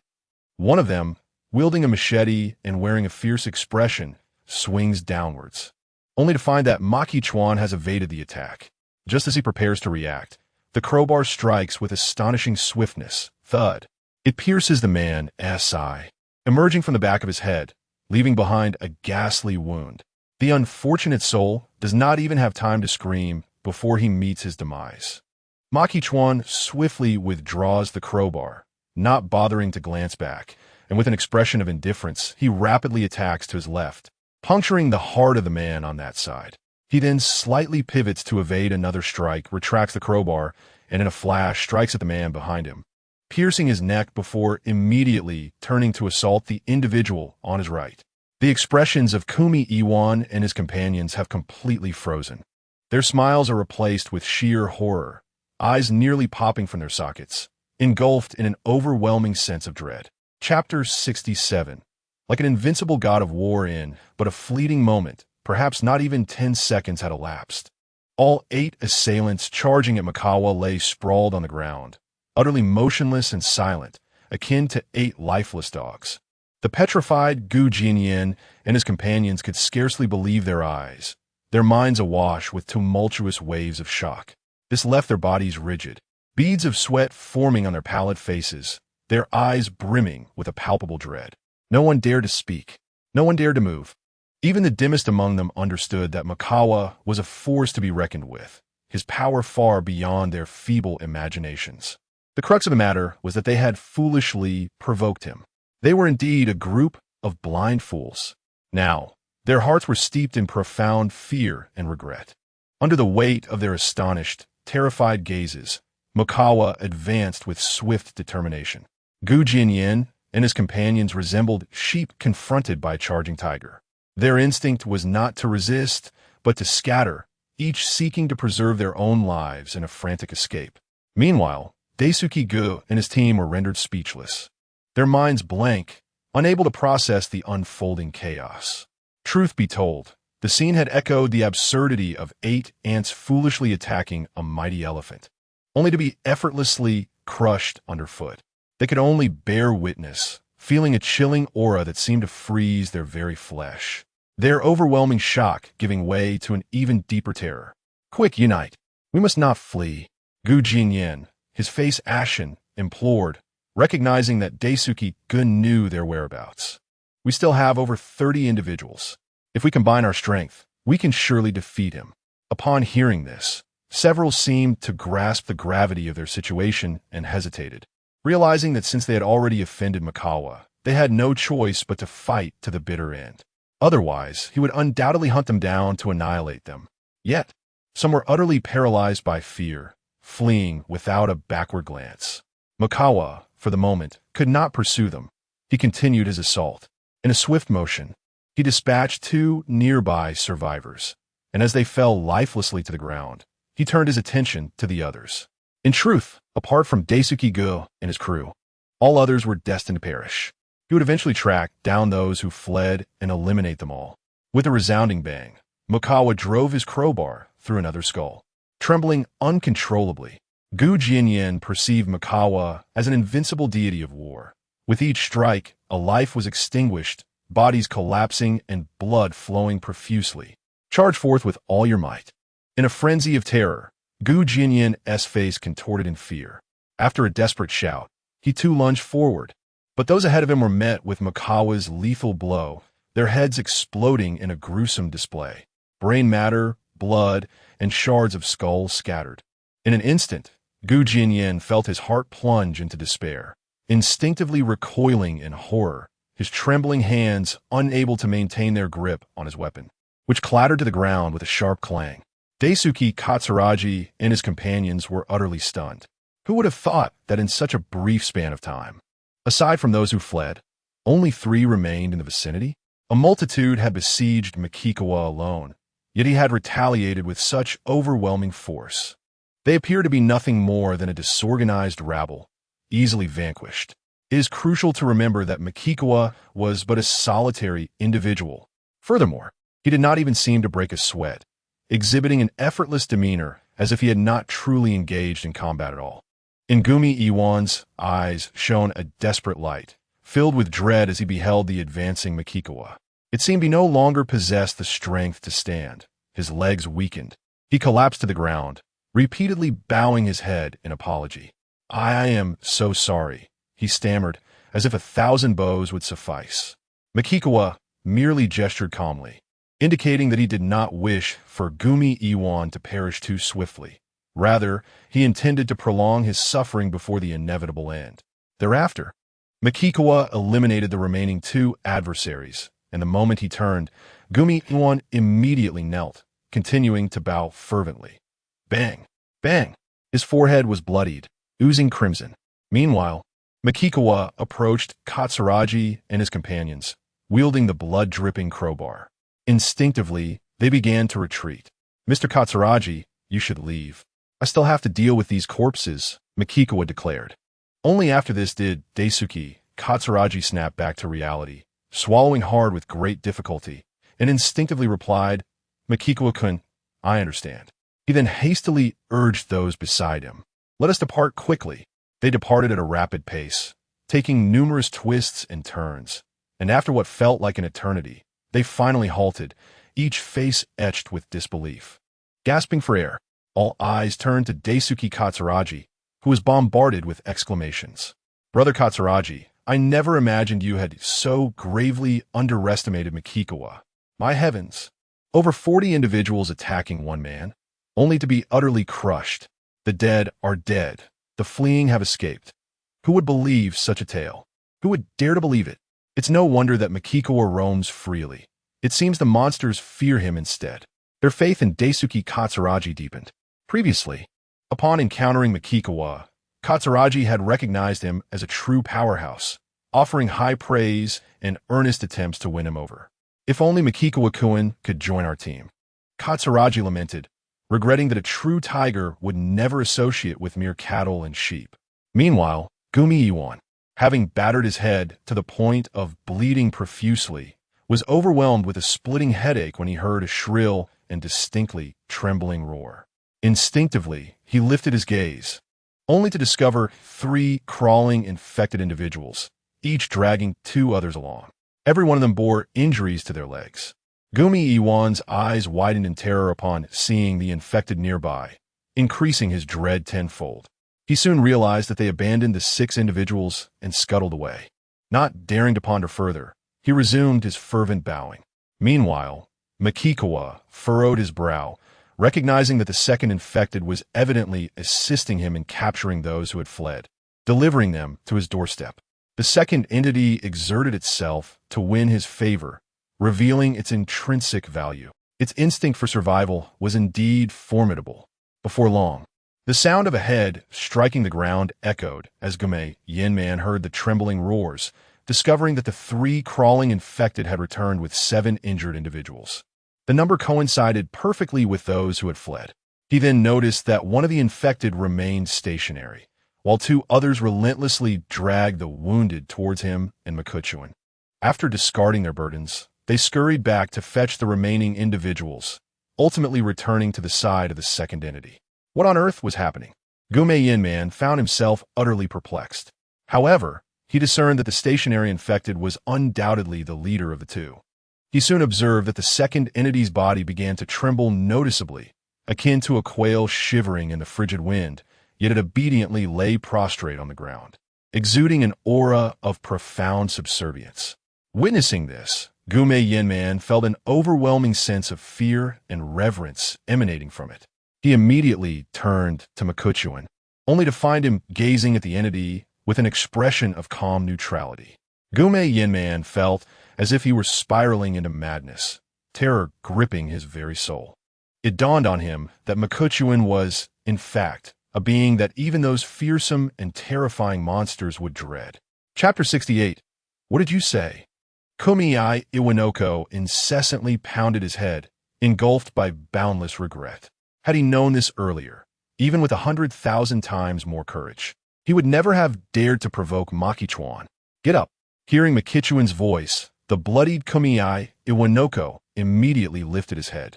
Within a chasm of despair, a fleeting, pitiful hope flickered.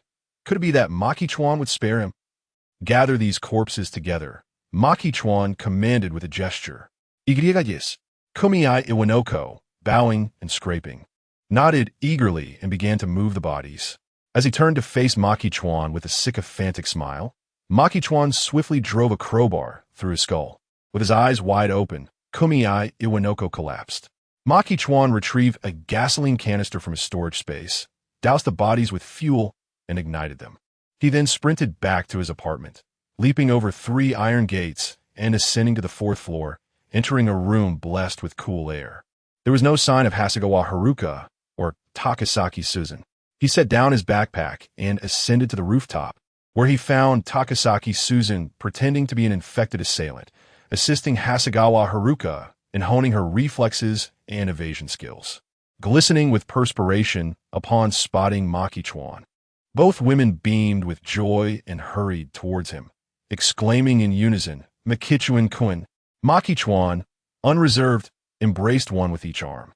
The delightful sensation of their ample bosoms was distinctly different, a feeling he found utterly captivating. Blushing slightly, Takasaki Susan and Hasegawa Haruka exchanged glances. Having previously fought alongside Maki Chuan, they felt no embarrassment over such displays of affection now. "Haruka, Susan, let us pay a visit to Nishikura Mayo and the others," Maki Chuan proposed. They, being astute, understood the gravity of the situation. Upon exiting, Hasegawa Haruka used a walkie-talkie to inform Nishikura Mayo of their impending arrival. Upon reaching their destination, the mature and alluring Nishikura Mayo awaited them at the door. Once inside, all eyes turned to Maki Chuan. "I made a startling discovery at the police station," Maki Chuan began. "I have my own conjectures, but they may be overly one-sided." He reached into his pocket, extracting his phone from the storage space, then opened the album and first handed it to Hasegawa Haruka and Takasaki Susan. Upon viewing the decaying corpses of the infected, even Hasegawa Haruka, not to mention Takasaki Susan, displayed a hint of discomfort. As Takasaki Susan scrolled forward, they came across a video of the recently mutated Fumimura Yuka violently battering the door in a desperate attempt to consume a female doctor. The chilling sounds of the door being struck echoed from the phone, sending shivers down their spines, rendering them breathless. After they finished watching, they handed the phone to Nishikura Mayo, who widened her eyes in shock, raising her hand to cover her mouth, seemingly on the verge of regurgitating her last meal. After a considerable time, she finally managed to finish reading and handed it over to Shiyu Hashikami and the others. Makikawa was quietly observing. Aside from Shiyu, who he recognized, the other girls displayed unfavorable expressions upon seeing the photographs of the infected corpses, reacting in varying degrees. Once everyone had finished, Makikawa elaborated on the matter, encouraging each person to express their thoughts. He discovered that the vast majority believed that Yuka Tamamura sought to propagate. In truth, Makikawa himself leaned towards this notion. He understood that mutated infected individuals could become stronger by consuming one another. Thus, if he were in Yuka's position, he would undoubtedly prioritize consumption over domination to enhance his own power. After all, personal strength is paramount. Everything else is ephemeral. Moreover, all those infected were male. This led Makikawa to realize that at least the mutated infected possessed a sense of gender recognition, discerning between male and female. It seemed that only these mutated monstrosities retained the instincts for survival and reproduction, although ultimately they had failed. Yet considering the apocalypse had only just begun, we cannot guarantee perpetual failure. Perhaps one day, even unmutated creatures may learn to reproduce. Mihoko Nishikaku spoke solemnly. If the situation evolves in such a manner, these monsters will undoubtedly become the new rulers of Blue Star, leaving humanity to survive in the cracks. A palpable tension permeated the crowd following her words. If the infected could not reproduce, then eliminating one truly meant one less. Perhaps there would even come a day when they could be entirely eradicated. However, if they could reproduce, the prospect of complete extermination would become a mere fantasy, with their numbers only increasing. Ms. Nishikaku, you are thinking too far ahead. After all, we are struggling for survival even now, remarked Shiyu Hashikami, a tall and strikingly beautiful girl, albeit with a hint of youthful innocence in her face. For us, the priority is to make it through today and hope to see the sun tomorrow. Mikikawa cast a glance at her before inquiring, "How much food do you have left?" "Mr. Mikikawa, although we have been quite frugal, our numbers mean our daily consumption remains substantial." Miho Konishikaku did not provide a direct answer. Upon hearing this, Mikikawa nodded slightly. It appeared he must venture to a supermarket or similar establishment to gather ample supplies. "I will bring more supplies tomorrow," Mikikawa stated. "I also hope you can prepare yourselves swiftly." He then turned and departed with Haruka Hanazawa and Rin Takasaki. The three returned to the fourth floor of the apartment building, where after dinner, Rin imparted theoretical knowledge about piloting a helicopter to Haruka. Meanwhile, Mikikawa ascended to the rooftop, intending to practice marksmanship on ordinary infected.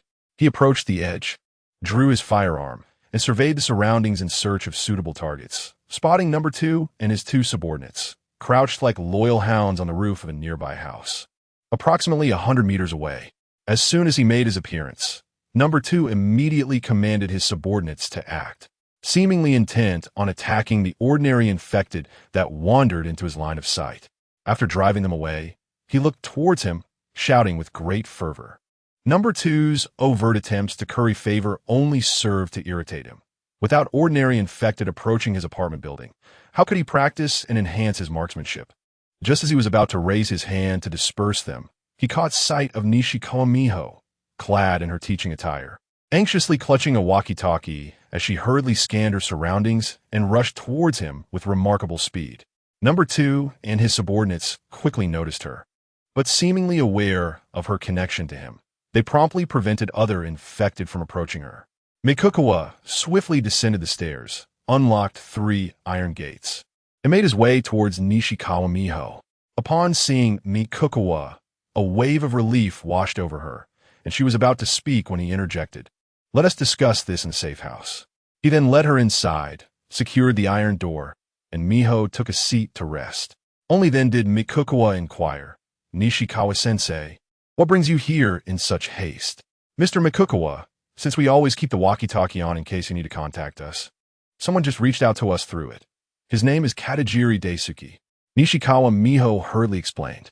"He expressed disappointment at not being able to reach you, and we mentioned that we knew you.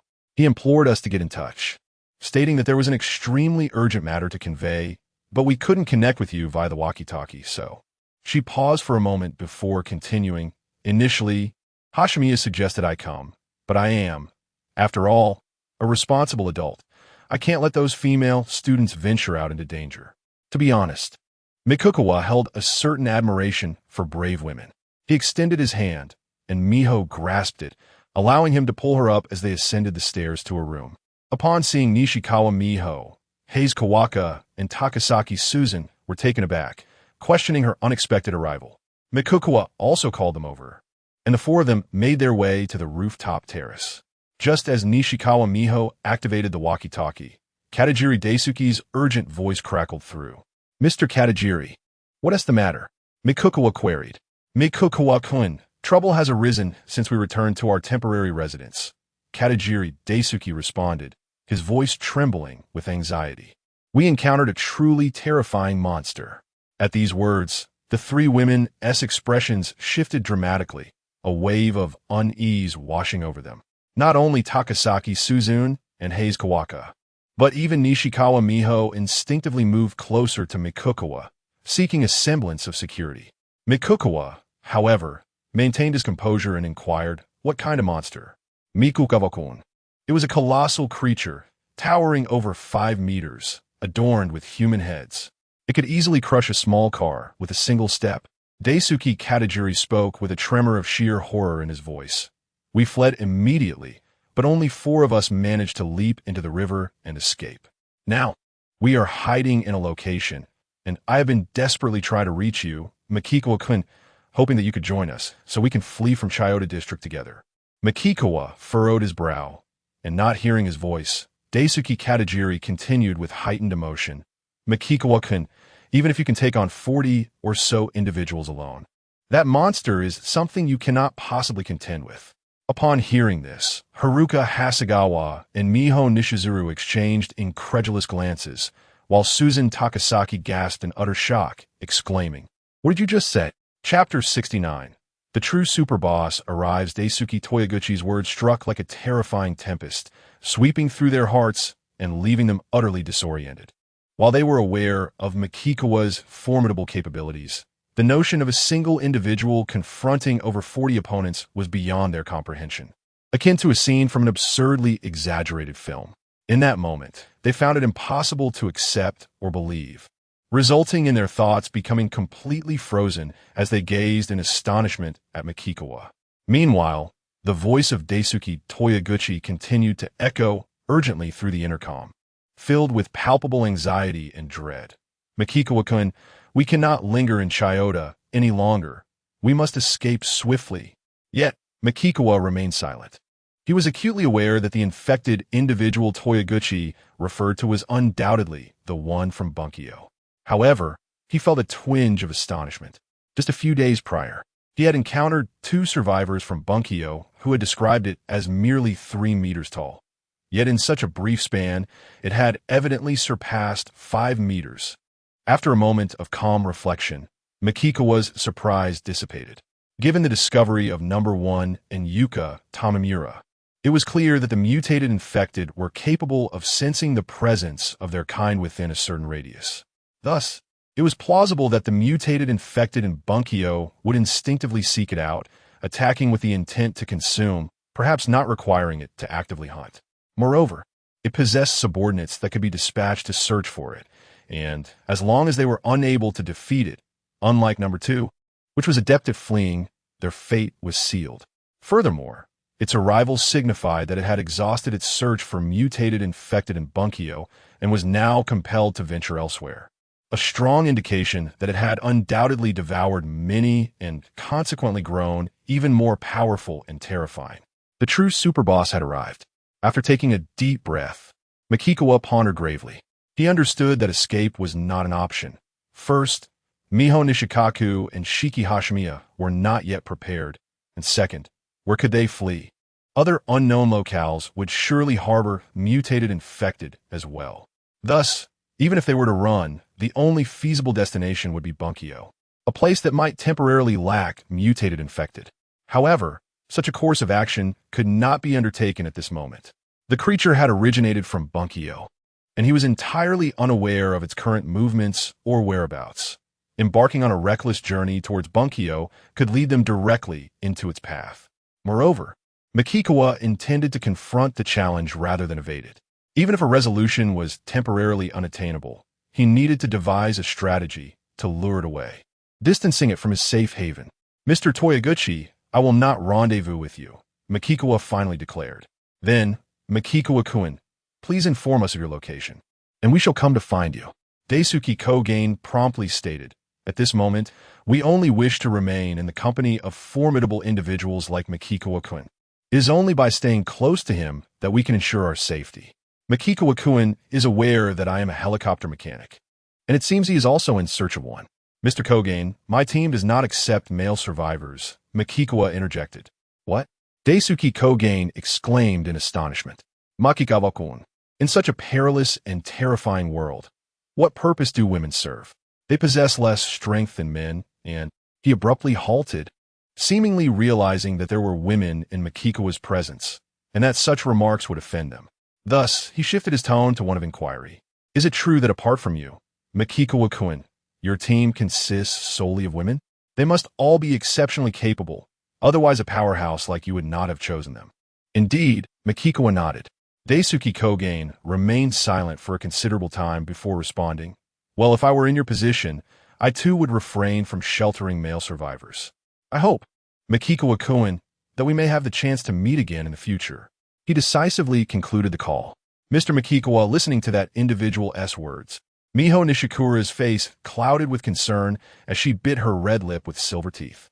Although she had never personally encountered the mutated, infected individual from Bunkyo Ward, merely hearing descriptions allowed her to vividly imagine its terrifying visage. How is the theoretical knowledge regarding navigation progressing? Mikikawa inquired. It is adequate, but regarding flying a helicopter. Miho Nishikura hesitated, yet Mikikawa calmly stated, I will seek out that mutated, infected individual. If I can resolve the situation, I will. If not, I intend to lure it away. We still have some time, but if I cannot divert it, I will only grant you 3 days. Makikawa sensed another complication. Number 2 was lurking nearby, striving to prove its worth as a loyal companion. With number 2 in close proximity, the likelihood of the mutated infected individual from Bunkyo Ward approaching this area was significantly heightened. Furthermore, considering number 2's timid yet clever nature, if it were to encounter the infected and prove unable to combat it, it might seek refuge with him instead. This could inadvertently lead to a rather unexpected surprise. After much contemplation, he resolved to step out and also escort Miho Nishikura back. Teacher Nishikura, I will see you home. Miho Nishikura nodded and followed Makikawa as they departed. The two descended the stairs, passed through 3 iron gates, and exited. Miho Nishikura instinctively intertwined her arms with his, walking closely beside him. It was only by being near him that she felt a stronger sense of security. She dared not utter a sound, feeling immensely grateful that she was a woman. Had she been a man like Daisuke Kogen, it would have been impossible to remain by Makikawa's side. She refrained from suggesting or hinting at any actions they might take together, for it was different when Makikawa himself had reached out to her. She is not foolish. She understands that by following Makawa, she is merely waiting to see when he will make his intentions known. She could refuse him, but would she still be able to remain in this team if she did? Without Makawa's protection, how long could she survive? Even now, relying on Makawa, she cannot expect to contribute nothing in return.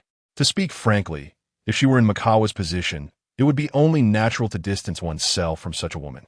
Meanwhile, Makawa remained vigilant, sensing the presence of the second individual nearby, providing protection. The two of them arrived silently at the entrance of the 3-story private clinic. As Nishikawa Miho released Makawa and prepared to knock on the door, he suddenly wrapped his arms around her waist and, as she momentarily froze in surprise, gently kissed her supple, red lips. Though unexpected, Miho did not resist or push him away. She acquiesced. Makawa naturally took the opportunity to explore her ample bosom with his hands, assessing that she was not much inferior to Yuhei's Kawaharika, belonging to the kind that would need to lower their gaze to see their own toes. Once their verbal duel concluded, Makawa turned to leave, leaving Miho with flushed cheeks. She had intended to mention that it was her first kiss, but the words remained unspoken. To voice it would only serve to inform him of what she had lost, which might be counterproductive. Regardless, Makawa could undoubtedly sense whether she was experienced or not. After watching him depart, she raised her right hand to touch her red lips before turning to knock on the door. The iron gate swung open swiftly, and Miho stepped inside. After Shinjiyama Maki closed the gate, Hashimiya Shu promptly inquired with concern, "Nishikawa-sensei, what urgent matter does Gakugawa Daifuka have?" With a somber tone, Miho replied, "A terrifying monster has arrived in Chiyoda Ward."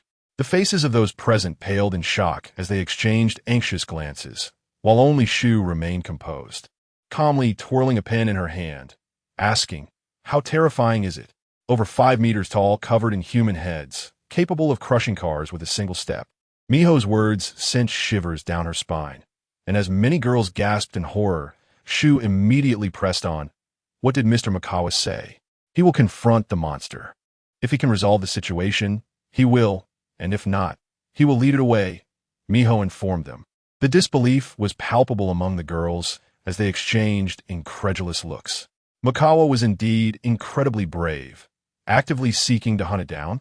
Upon hearing this, Shu felt a pang of worry. According to Nishikawa-sensei's description, the creature was evidently beyond human capability to contend with. She chose not to elaborate further, as the other girls were consumed with anxiety over Makawa's safety. They all understood that regardless of the number of individuals in the team, without Makawa, the most vital and central figure, they would inevitably face doom. If he thrived, they all thrived. If he faltered, they all faltered. Shu, Makawa-sensei is incredibly capable. Even if he cannot resolve it, he should have no issue returning alive, Miho reassured her. Mihoshi Nishikura appeared to speak with a hint of confidence, as a flicker of curiosity surfaced on the faces of those present. Upon hearing this, Shiyu Hashigumi could not help but interject, "Nishikura-sensei, even Mr. Makikawa must have his limits, right?" For him to take on more than 10 individuals alone is already quite. "Shu, you underestimate Mr. Makikawa," Nishikura-sensei interjected, shaking her head before revealing a number. At that moment, the pen in Shiyu's hand slipped and fell to the ground with a soft thud, yet she seemed utterly oblivious to it. The other girls present widened their eyes in astonishment, frozen in place as if they had plunged into an abyss of disbelief. Chapter 70. A surprise for him at this moment. On the 4th floor of an apartment building, Haruka Hasegawa, sitting before a water-cooled air conditioner, turned her head and called out, "Rin, how about this?" "What is it, Haruka?" "Takasaki," Rin inquired. "How about I wear your police uniform tonight? And you don my nurse outfit?" Haruka suggested with a playful blink of her glistening eyes, her hands clasped together. "Let us give Makikawa a little surprise, shall we?" Hearing this, Rin felt a blush creep on her cheeks, exuding a hint of alluring charm as she silently nodded. Yet, to be frank, she sensed something was amiss within herself. Upon hearing Haruka's words, she realized that tonight would likely see Makikawa alone with both of them, and oddly enough, she felt indifferent about it. It seemed she no longer desired a one-on-one confrontation with Makikawa. Otherwise, she would not merely be embarking on a journey to paradise, but rather a sojourn through both heaven and hell. She even contemplated that any woman daring enough to face Makikawa in a duel was utterly oblivious to his true prowess, completely unaware of the vastness of the world. Under the pale moonlight and sparse stars, Makikawa strolled along the deserted street. No matter where he glanced, not a single building emitted light. Everything appeared increasingly desolate and eerie beneath the shroud of night. Even the traces of human civilization seemed, unbeknownst to them, to have begun the prologue to their complete burial by nature. Although not abundant, patches of weeds had begun to sprout along the road. After pausing, Makikawa patiently waited, sensing that number 2 and its subordinates were approaching him, albeit hesitantly, keeping their distance. He turned his gaze towards them. Number 2 stood approximately 50 meters away, its 2 subordinates shielding it like a pair of sentinels. Raising his right hand, he gestured for them to leave. Of course, he doubted number 2 could comprehend such body language. Unexpectedly, number 2 let out a roar, prompting one subordinate to leap onto the rooftop of a nearby house, as if commanded. Number 2 then raised its right hand, pointing at its subordinate, seemingly inquiring if it could let them pass. Makikawa nodded. Upon seeing this, number 2 jumped onto the roof of another house, followed by its other subordinate, and together, the 3 infected departed. "This ravenous creature is even more astute than I anticipated," Makikawa mused.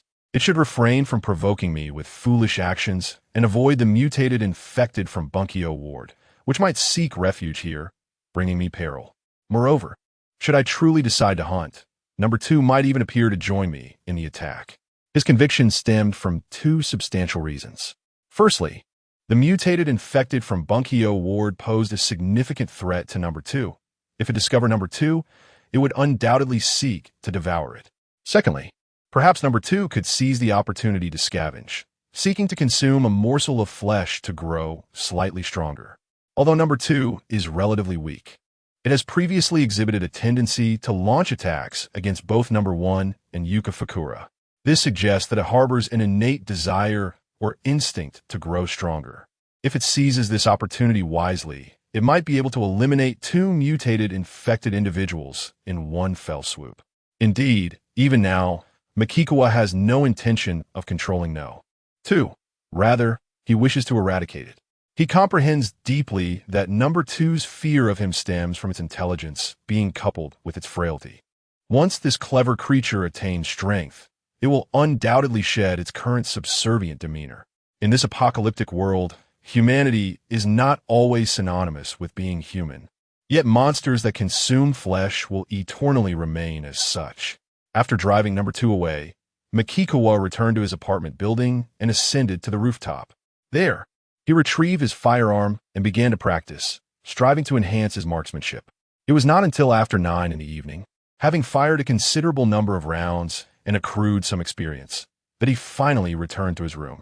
To his surprise, he found Takasaki Suzuin clad in a nurse's uniform, her legs adorned with white stockings, a slight blush gracing her exquisite face as she turned her gaze aside.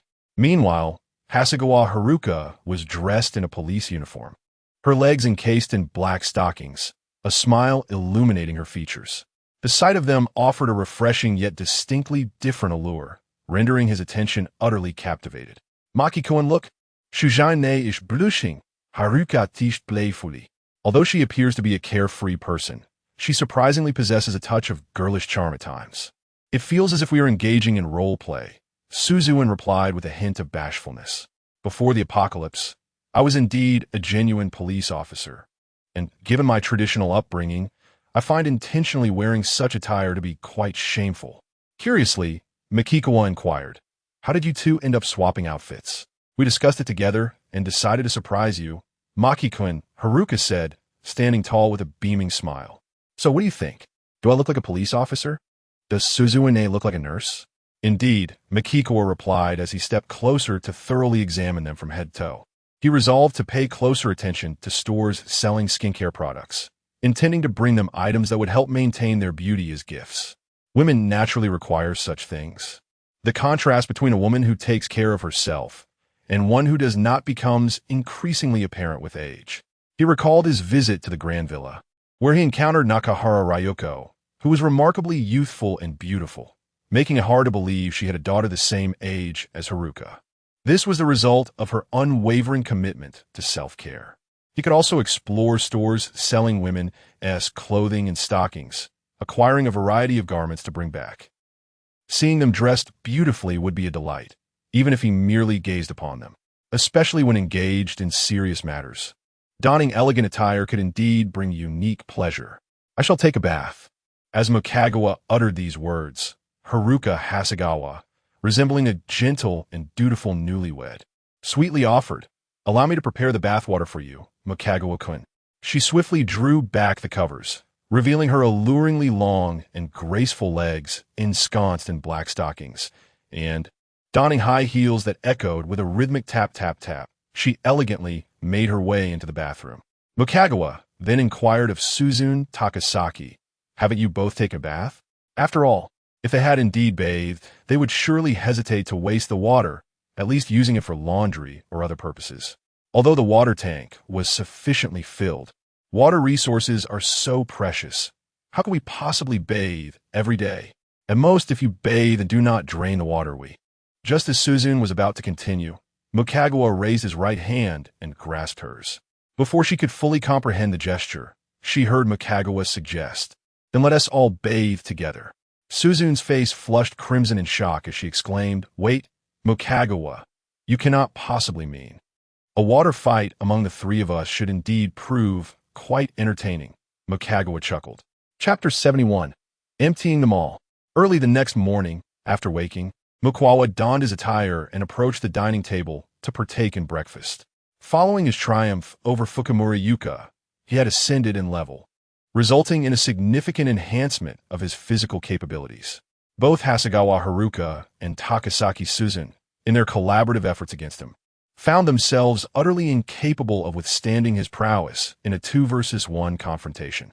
He began to harbor concerns. Should his physical enhancement values exceed 400, 500, or even reach 1,000, he wondered just how formidable a battle he would need to engage in to relish such exhilarating combat. Shaking his head, he satisfied his hunger and thirst, then descended the stairs wielding a crowbar. From his storage space, he retrieved several large mountaineering backpacks, filling them with supplies intended for delivery to Nishizumiho and her companions, after which he planned to embark in search of the mutated infected individual originating from Bunkyo Ward. For convenience, he designated this entity as Number 3. In his mind, he cataloged their profiles. Number 1 was strength-oriented, Number 2 was agility-oriented. Fukumura Yuka was categorized as irregeneration and restoration type, and the entity from Sakura May Private High School presumably shared a similar classification as Fukumura Yuka, given that both bore cysts, albeit in different hues. However, the left arm of the latter appeared disproportionately long, and its physique had not undergone the same conspicuous transformation as Fukumura Yuka's. For now, he opted to classify them broadly into one category. Number 3 however, seemed to be a true giant, as long as it continued to consume mutated infected beings. It should grow increasingly colossal, potentially surpassing heights of 10 meters, or even reaching 20 or 30 meters. Lost in thought, Mokwawa arrived at the door and knocked lightly. Shortly, Nishizuru Miho opened the door. Upon seeing him and recalling the events of the previous night, a delicate flush graced her cheeks. Yet, she composed herself, her exquisite and mature visage breaking into an enchanting smile as she greeted him warmly. "Good morning, Mr. Mokwawa." After he reciprocated, they entered together, where the girls who had yet to retire, engrossed in their books, greeted him in kind. Mokwawa, nodding, emptied the supplies from the mountaineering backpack, surveying the room. It would be an exaggeration to claim that every girl present was a goddess, as such perfection is neither feasible nor realistic. However, he could honestly attest that none were unattractive. Some appeared rather ordinary when compared to the strikingly beautiful Shiki Sakamigawa, Yuki Sakamigawa, and Maki Kamiyama. Yet others truly excelled in their figures. Moreover, with proper attire and makeup, they could significantly enhance their aesthetic appeal. "Mr. Mokwawa, may I inquire when Miss Takasaki will arrive?" Nishizuru Miho asked with keen concern. "We must prepare for the worst-case scenario. We should learn as much as we can within the time frame you have provided. Once she awakens," Mokwawa replied nonchalantly before turning to leave. After his departure, it was nearly 9:30 when Hasegawa Haruka and Takasaki Suzin finally arrived. Both appeared radiant, their complexions vibrant and luminous. It was evident to them that their well-being was less a matter of nutrition and more a result of their nightly excursions to paradise. As Mokwawa walked attentively along the path, he passed by a relatively large shopping mall and approached it. He was well aware that although online shopping existed in the land of cherry blossoms, the majority of individuals still favored brick-and-mortar stores, as the service was commendable and the shopping experience delightful. Mokwawa firmly believed that, compared to supermarkets, the convenience stores and residential areas scattered throughout the streets were the primary choices for survivors. After all, given the limited space and the lurking dangers, a simple exploration would reveal much. Supermarkets, in contrast, concealed the extent of peril within their walls. Furthermore, even if a supermarket were stocked with abundant supplies, without adequate storage space, how much could even dozens of survivors take away? Presently, armed with a crowbar, Mokwawa was in no rush to enter the mall. Instead, he circled the entire structure, both to sense any movement within and to observe the surrounding terrain, identifying the optimal escape routes should the situation turn dire. Before stepping inside, he aimed to establish a safe retreat. He paused at the west entrance of the mall, meticulously searching the vicinity. After gathering a few throwable stones, he hurled them with all his might. The sound of glass shattering echoed, creating a continuous clamor, while he sprinted toward the west entrance to gauge the situation inside. Approximately 11 infected individuals were making their way toward the west entrance. This indicated that within the audible range, there were surprisingly few. Mokwawa found this rather scarce. With his current capabilities, encountering 30 infected would not rattle him. In fact, he was confident he could eliminate them all. Moreover, he sensed that the number of infected within the mall should be limited, likely concentrated on the first floor, with minimal presence on the upper levels, perhaps even none at all. This was not a baseless assumption. After all, the last words penned by the female doctor from the clinic indicated that the outbreak had occurred during the morning rush hour, a time when the mall certainly had not opened its doors. No matter its size, it would have had no customers at that hour. Thus, the only infected present would be those who had wandered in during the night, seeking refuge from the daylight as dawn approached. How many could there possibly be? Additionally, if they were not drawn by the noise, they would not specifically venture upstairs. Previously, when Mokwawa and Haruka had sought refuge in a second-floor residence, numerous infected had remained downstairs, with not a single one ascending. Mokwawa then switched on his powerful flashlight and swiftly entered the mall, dispatching the approaching infected with precision.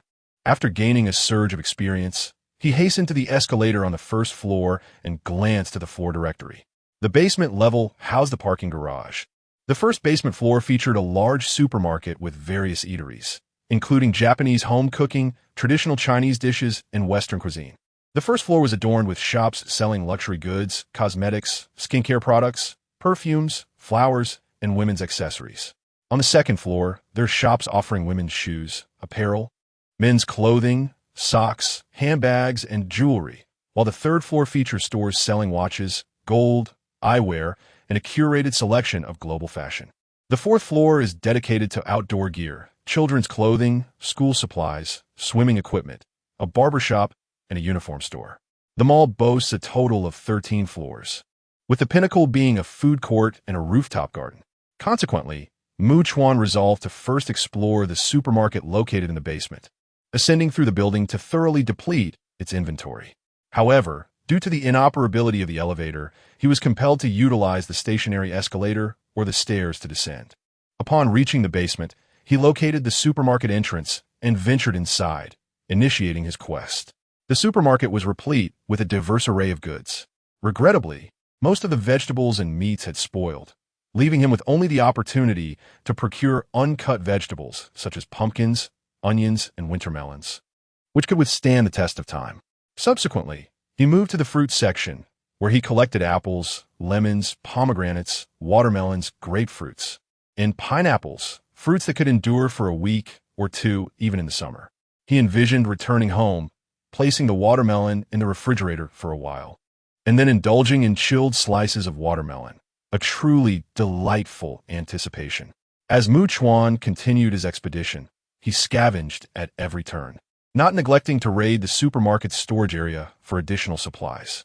Eventually, satisfied with his bounty, he returned to the first floor to persist in his endeavor, seizing everything in sight, regardless of its utility, and storing it all within his inventory. Wherever he roamed, nothing was left unclaimed. Everything was stripped bare. As expected, aside from a few infected individuals on the first floor, there were no signs of infection on the second floor, indicating that the infected were not drawn to ascend the levels. Thus, Chuan swiftly and decisively plundered his way to the rooftop garden, where he suddenly sensed the presence of activity. Chapter 72. The proud heiress of the consortium Mikawa discerned carefully and recognized that there were 3 survivors rather than infected individuals. He resolved not to approach them and turned to leave. To his surprise, the 3 women emerged from the side, advancing towards him. One of them spoke as she walked. "Earlier, we heard the sound of glass shattering from downstairs.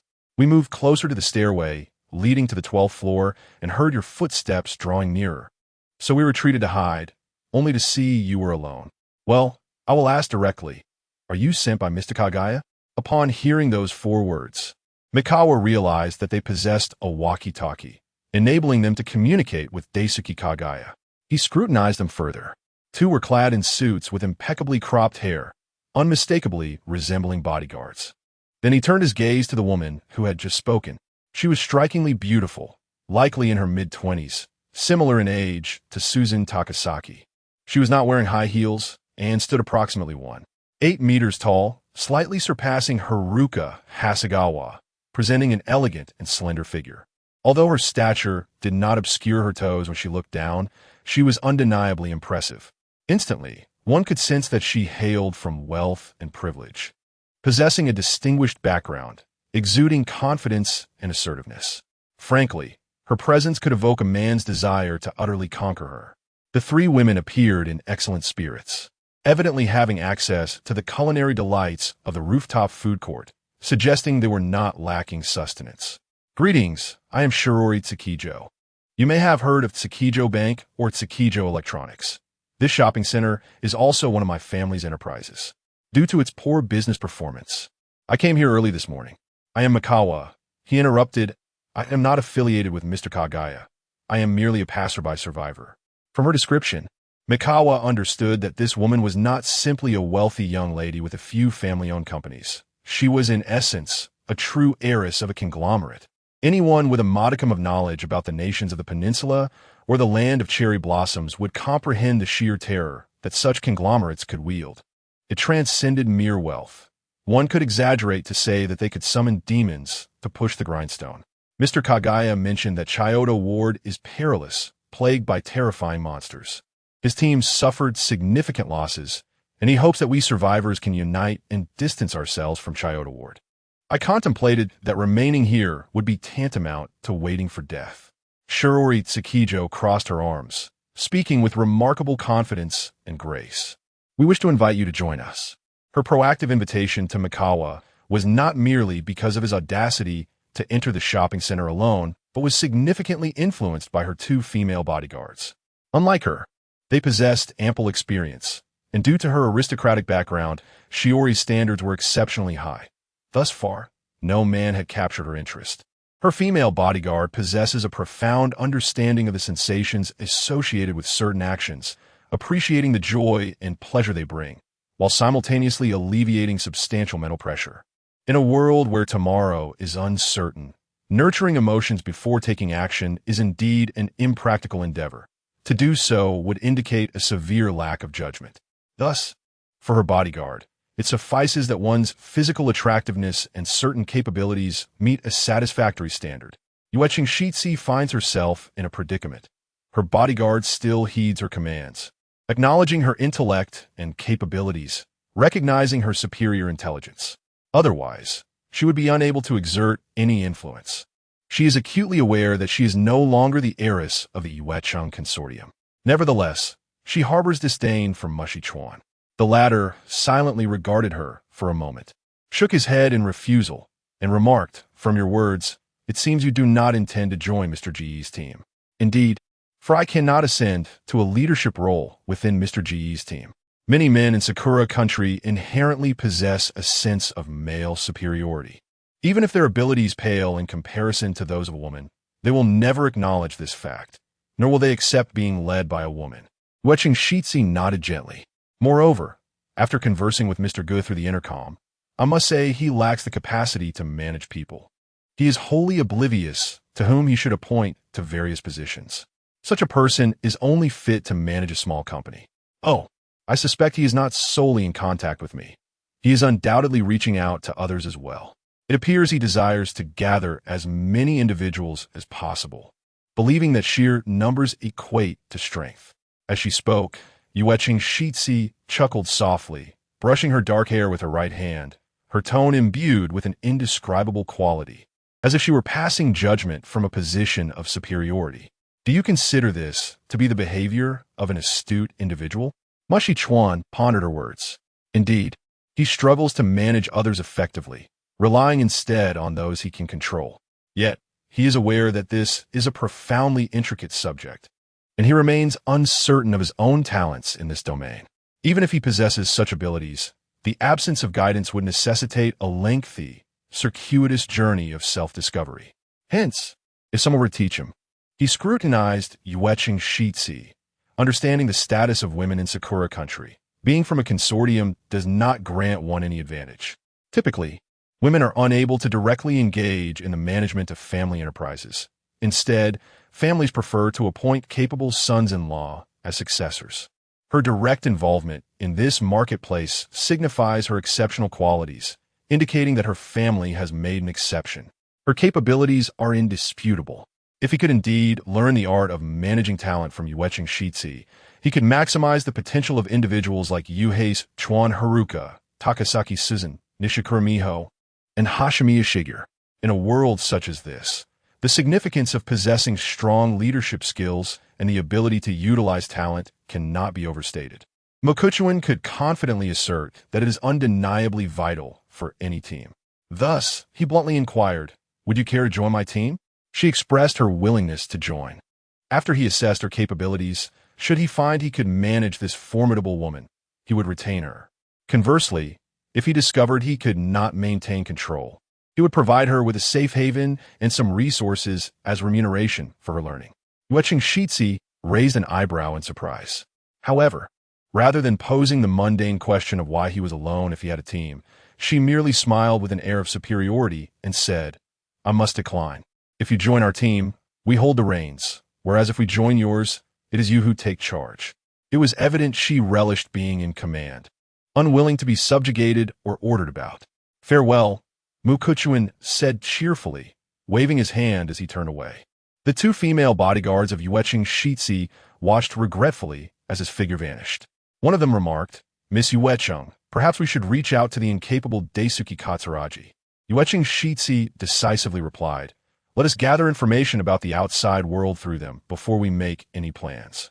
We should not close off our options. They must remain oblivious to our true intentions of never joining them. This way, they will maintain hope and divulge all they know." Immediately, one of the bodyguards activated the intercom to establish contact with Daisuke Katsuragi.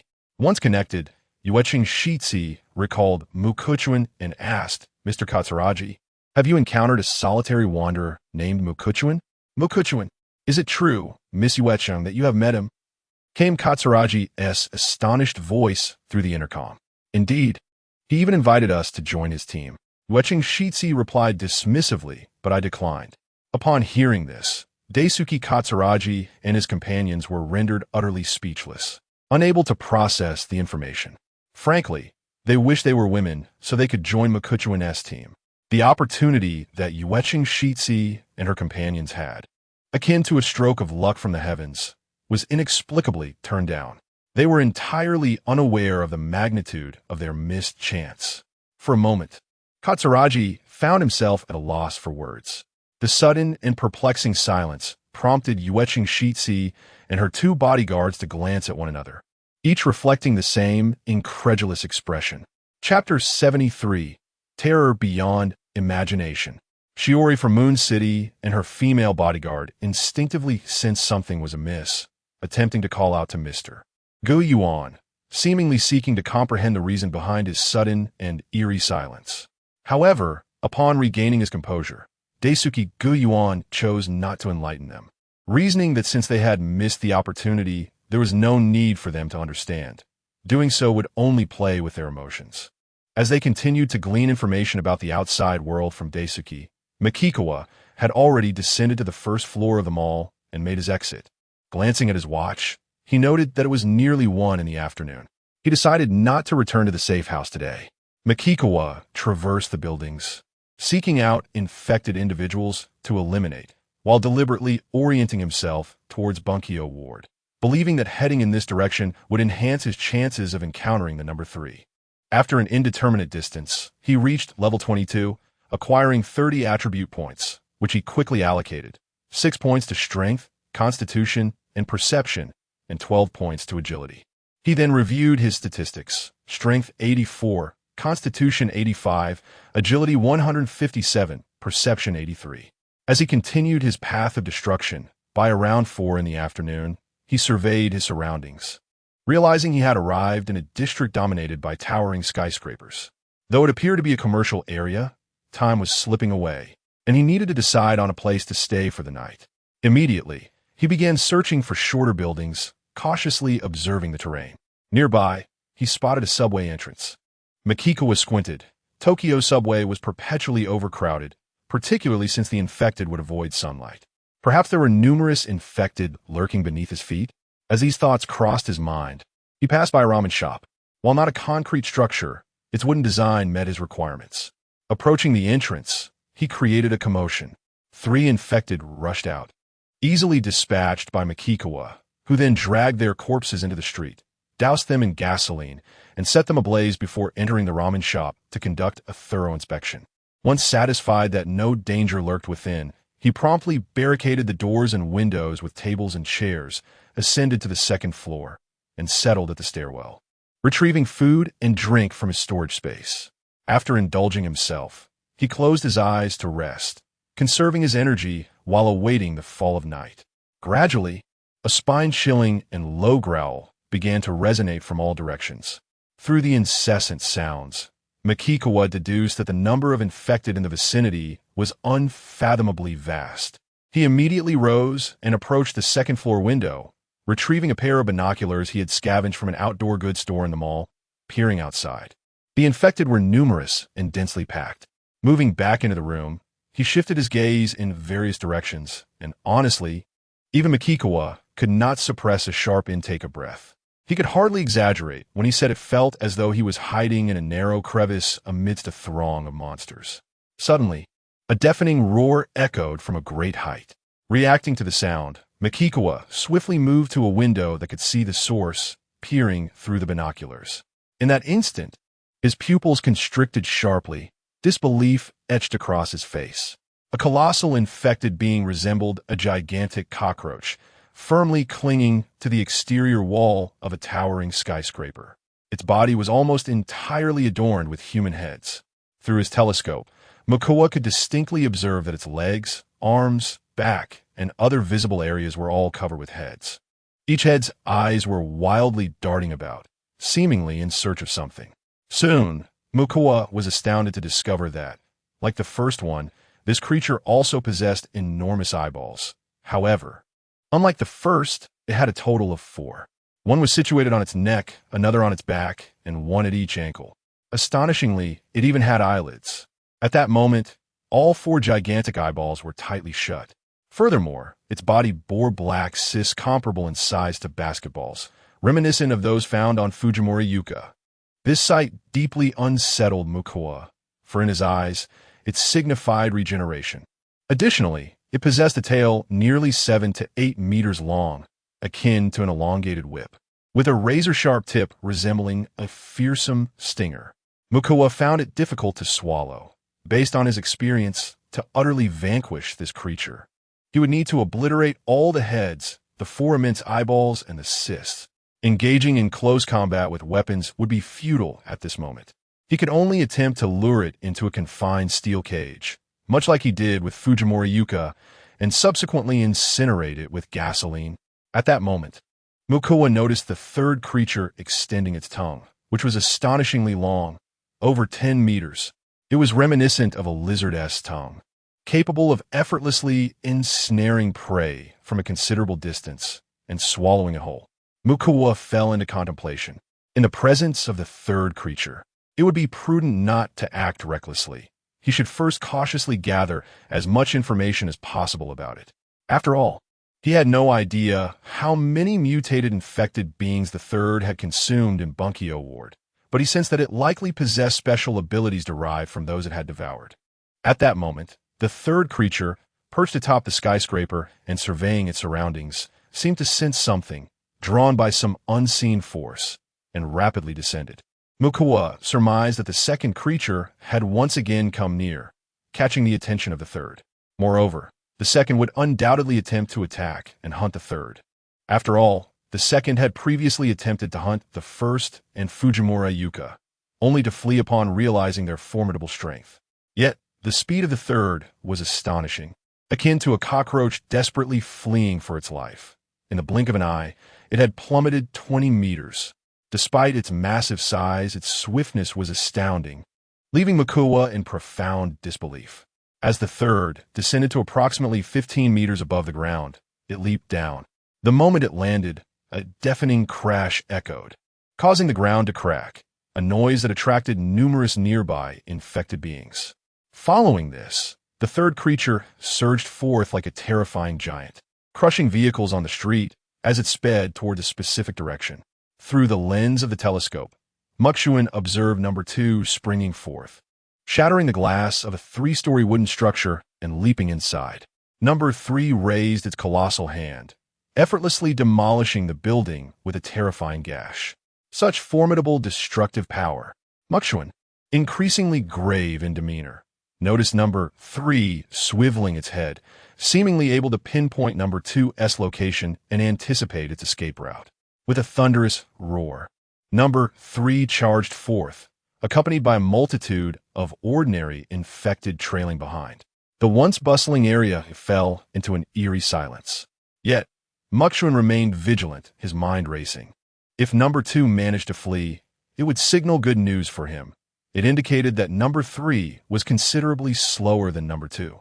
Conversely, if number 2 found itself ensnared and unable to escape, it would not only imply that number 3 possessed a speed comparable to the agile number 2, making it all the more difficult to eliminate, but would also mean that number 2 would inevitably seek refuge with him. If escape was impossible, it would be as though there were no sanctuary left, leading to relentless pursuit by number 3 and its legion, ultimately resulting in certain death. Chuan contemplated these dire scenarios when he sensed an approaching commotion. He swiftly ascended to a room on the 2nd floor, grasping the telescope to gaze ahead. Number 2 was hurtling towards him, with number 3 and a throng of infected in relentless pursuit. Moreover, number 3 was incessantly attempting to ensnare number 2 with its tongue, aiming to envelop and devour it whole. Chuan was taken aback. Number 3 boasted not only speed and strength, but also the ability to scale walls. Its life was worth far more than mere numbers. The terror of number 3 vastly exceeded his imagination. The urgency of the situation pressed upon him, compelling him to flee into the night, amidst a world teeming with even more ferocious and savage infected. Chapter 74. It's all his fault. Without any hesitation, Chuan retrieved 2 hand grenades from his storage space. He then leaped from the second floor of the ramen shop, landing with a thud and breaking into a full sprint. The anguished roars of the infected reverberated around him, creating an illusion that he was ensnared in a chaotic abyss of demons. At that moment, number 2 had also jumped onto the rooftop of the ramen shop, where Chuan had previously lingered, making another swift leap to close the distance. However, the wooden structure was as fragile as paper before number 3, who crashed through it effortlessly, rendering it utterly ineffective as a barrier. With a resounding crash, debris flew in all directions, and a cloud of dust enveloped the area. Hearing the tremendous noise behind him, Chuan noticed a multitude of ordinary infected rapidly converging towards the commotion, their speed in the darkness far exceeding that of an average human, akin to elite athletes among athletes. From all directions, infected beings lunged at him, claws outstretched, initiating their assault. Compelled by the dire circumstances, Chuan leaped into the air, soaring over their heads and landing several meters away.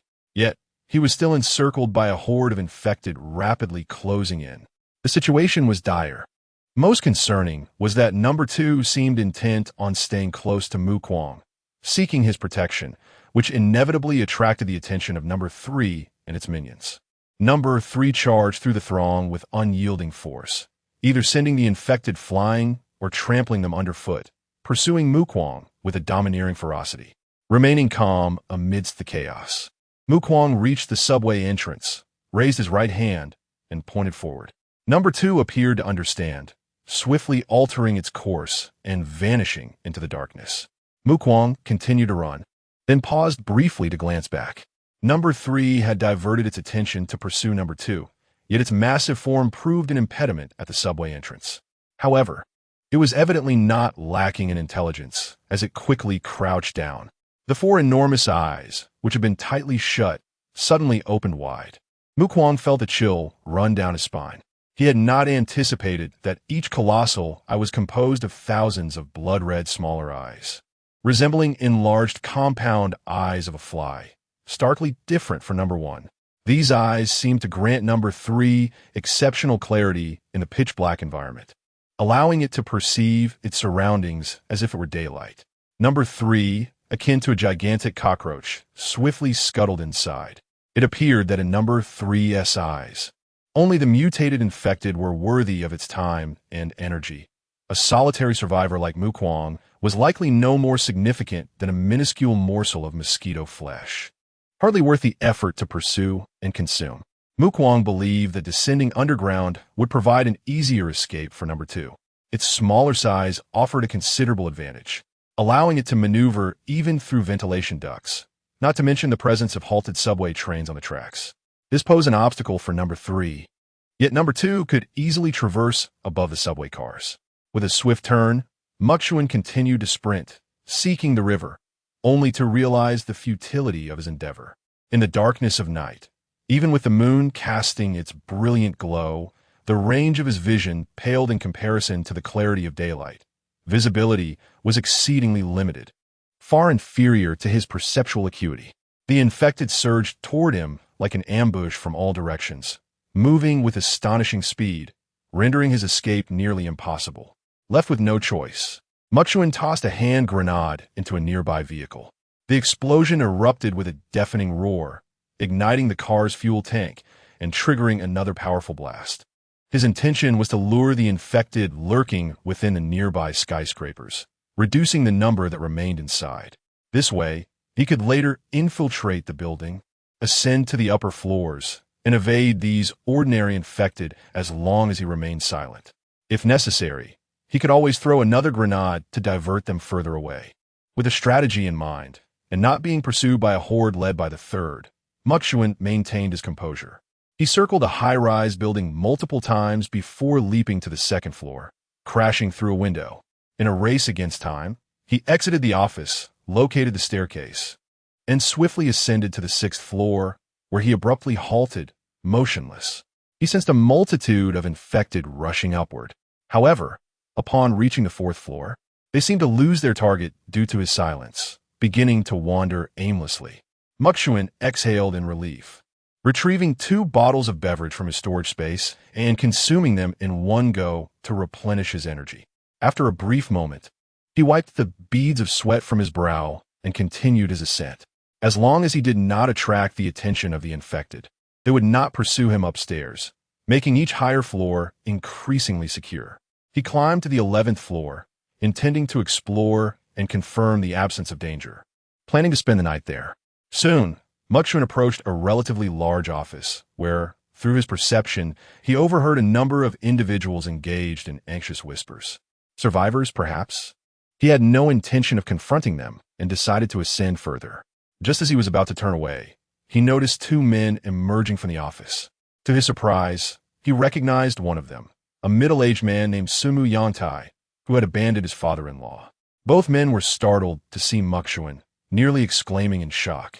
Beside Sumu stood a remarkably young man, appearing no older than 18 or 19, whose face twisted with rage as he glared at Chuan, accusingly exclaiming, "So it was you who brought those monsters here?" The commotion outside had been considerable, and since it was their group's turn to keep watch that night, they felt compelled to investigate. Indeed, although they were part of a large team, there was no clear leader, leading to a division into numerous smaller factions.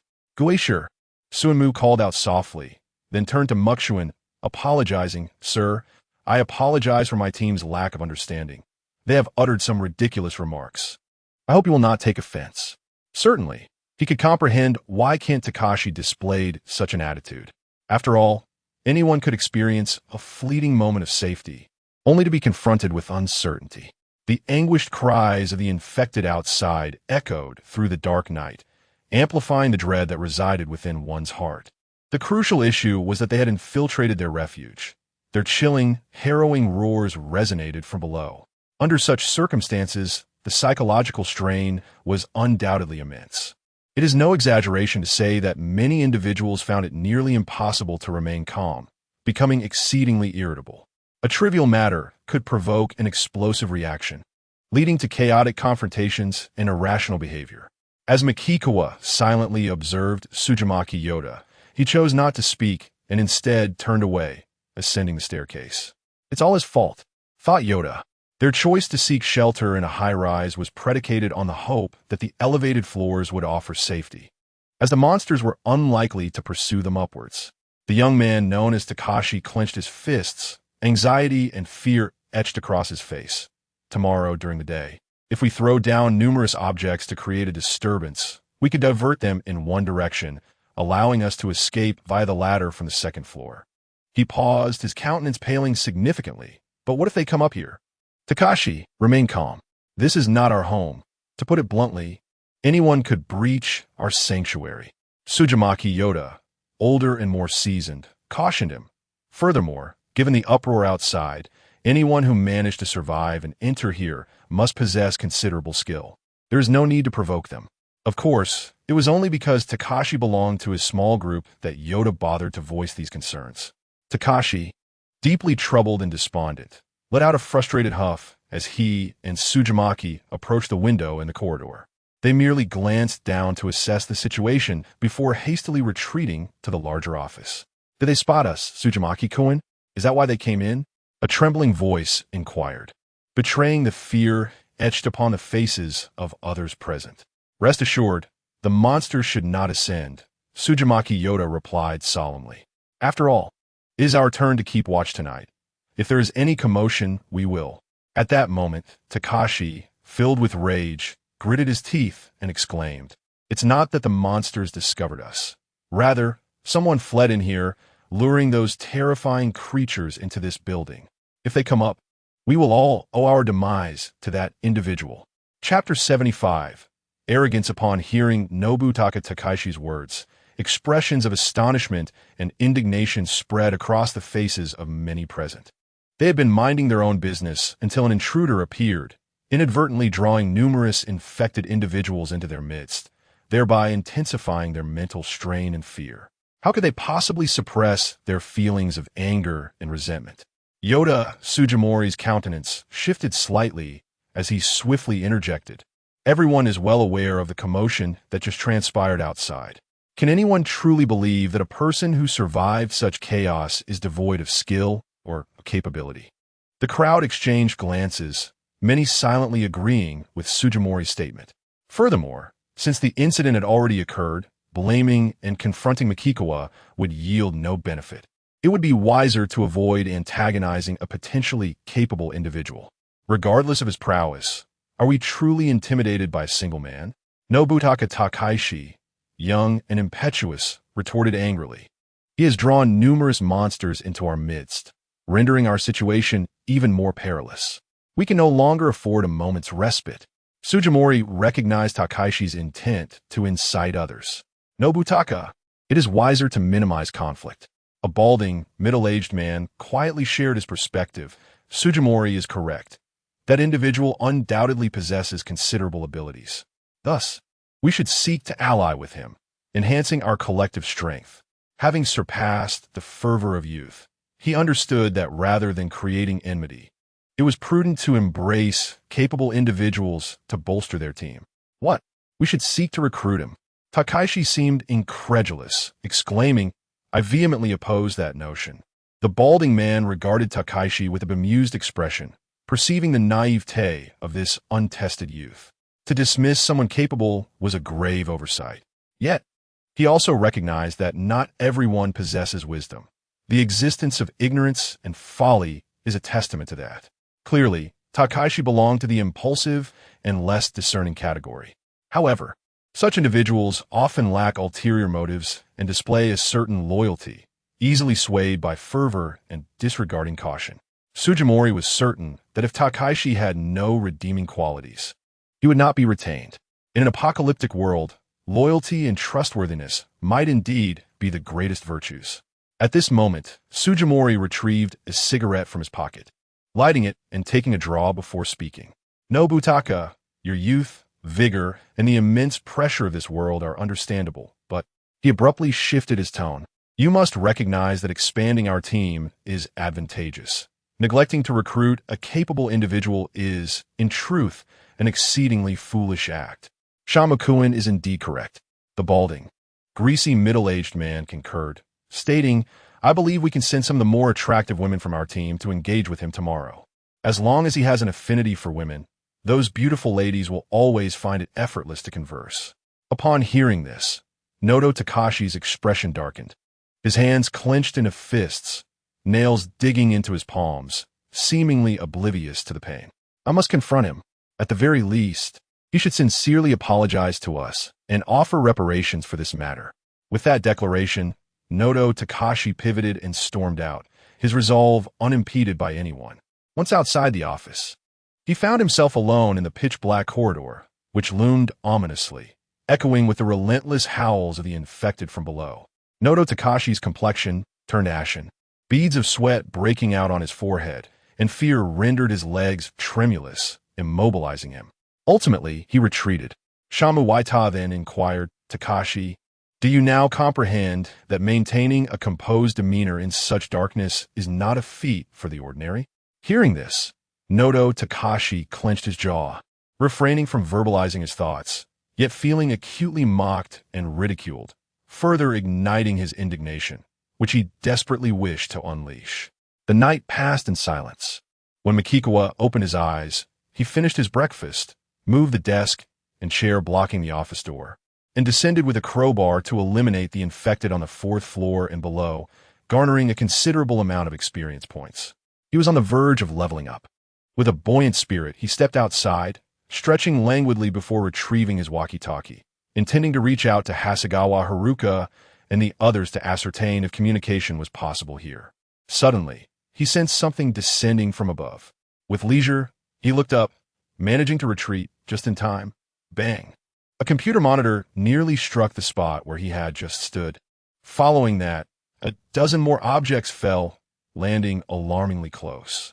Clearly, someone upstairs had deliberately thrown them down to target him, creating quite a commotion. Had the infected here not been cleared, they would have likely emerged at the sound. And had he been struck, even with his formidable physique, injuries would have been inevitable. With a frigid gaze, Mikikawa hoisted his crowbar and made his way back upstairs, arriving at the 11th floor. Approaching the office door, he pushed it open and stepped inside. Shamu Waita, the balding, greasy middle-aged man, and others present were taken aback by his entrance. Many women in the room brightened at the sight, some instinctively murmuring in admiration. So handsome and tall. May I inquire what brings you here? Shamu Waita asked promptly. Someone from your team is deliberately undermining me. Mikikawa replied coolly, prompting a shared glance among the others, each silently arriving at their own conclusions. It is likely that Takafumi Nodo, who mentioned going to the restroom in the early morning, has yet to return. However, no one uttered a word. Even the balding, greasy middle-aged man remained silent. In this dire world, speaking out could be seen as betraying a comrade. Not to mention in the pre-apocalyptic era, who would dare to associate with such individuals? Yoda Sujimori pondered for a moment and said, "Sir, you must be misunderstanding us." He resolved to address Takafumi Nodo earnestly later. The series of computer monitors that had fallen, landing perilously close to one another, clearly indicated an intent to harm him. Mikawa nonchalantly inquired, "You think I'm a fool, mistaking this for a misunderstanding?" At that moment, a man stepped forward, his expression grim. "Do you suffer from paranoia? Who would deliberately conspire against you? Don't create trouble and then blame us." Mikawa cast him a sidelong glance, his demeanor indifferent as he asked, "Who did this? Or rather, how many were involved?" The man who approached, along with Sujimori, the balding middle-aged man, and the other men present, felt that Mikawa's arrogance was utterly intolerable. He seemed to regard them with utter disdain, as if they were inconsequential.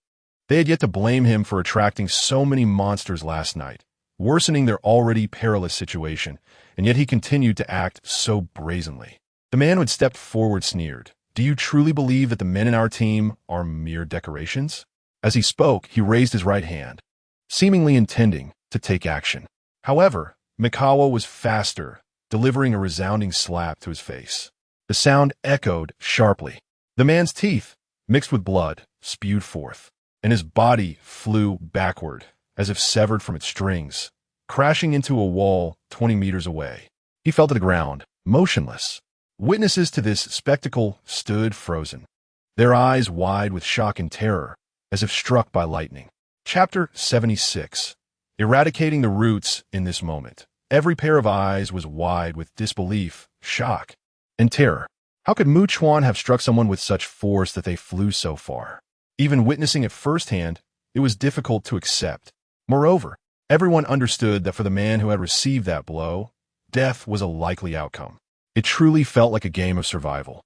Chuan had the undeniable aura of someone who regarded them with utter disdain. Under the collective gaze of astonishment, Chuan rested the crowbar upon his shoulder.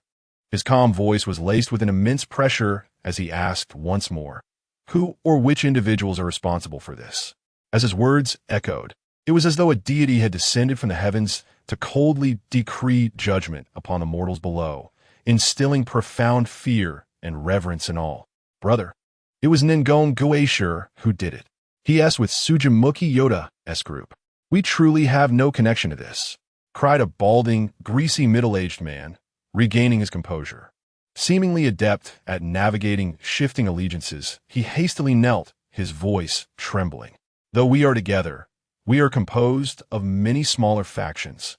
We are not aligned with Ningon Gueshir or Sujimuki Yoda. Our little circles are distinctly separate.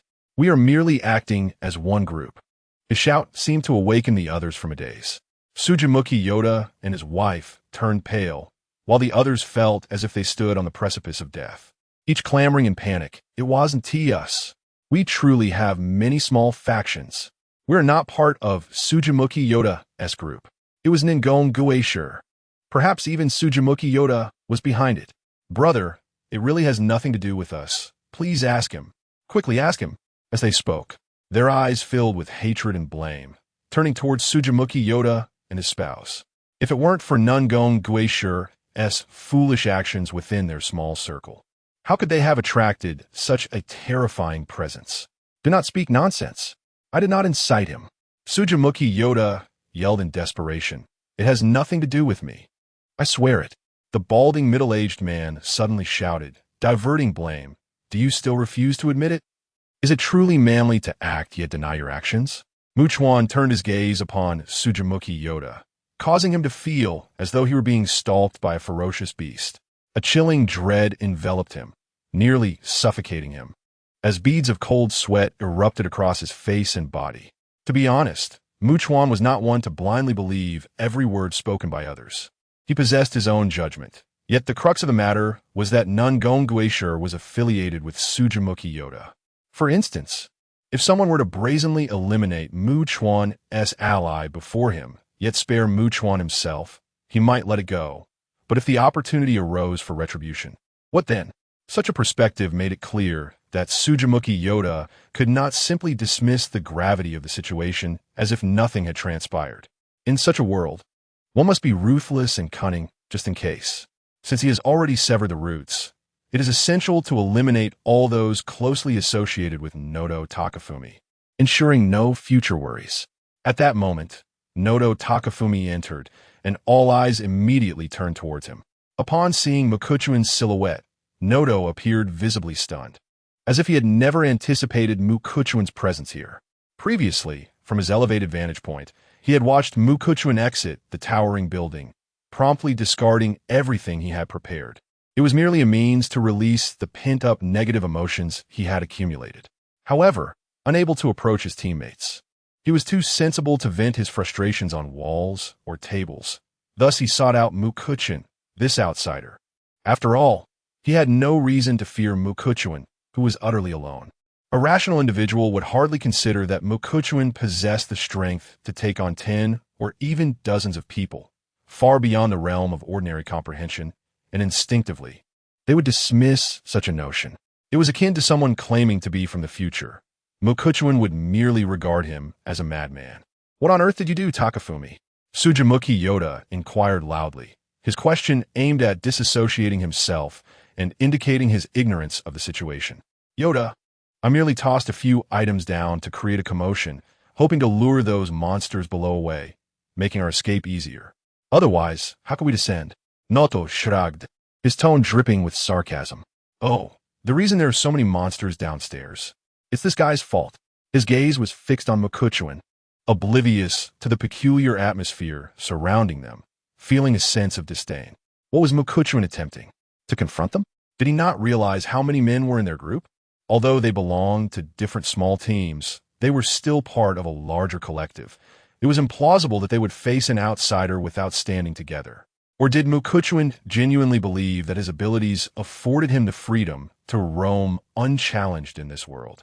Nodo continued to fixate on Mukuchuan, unhurriedly asking, Yoda, how did the one who lured the monsters here end up here? Mukuchuan turned to face Nodo, stating coolly, naturally, I have come to kill you. At this proclamation, a wave of shock rippled through the others, their clothes drenched in the cold sweat that emerged. Nodo's eyes widened in disbelief, and with exaggerated mockery, he retorted, Kill me? Are you truly so foolish as to misunderstand the situation? What gives you the right to look down upon so many of us? Just because you can utter threats? Just as Mukuchuan prepared to act, a bald, greasy middle-aged man lunged forward.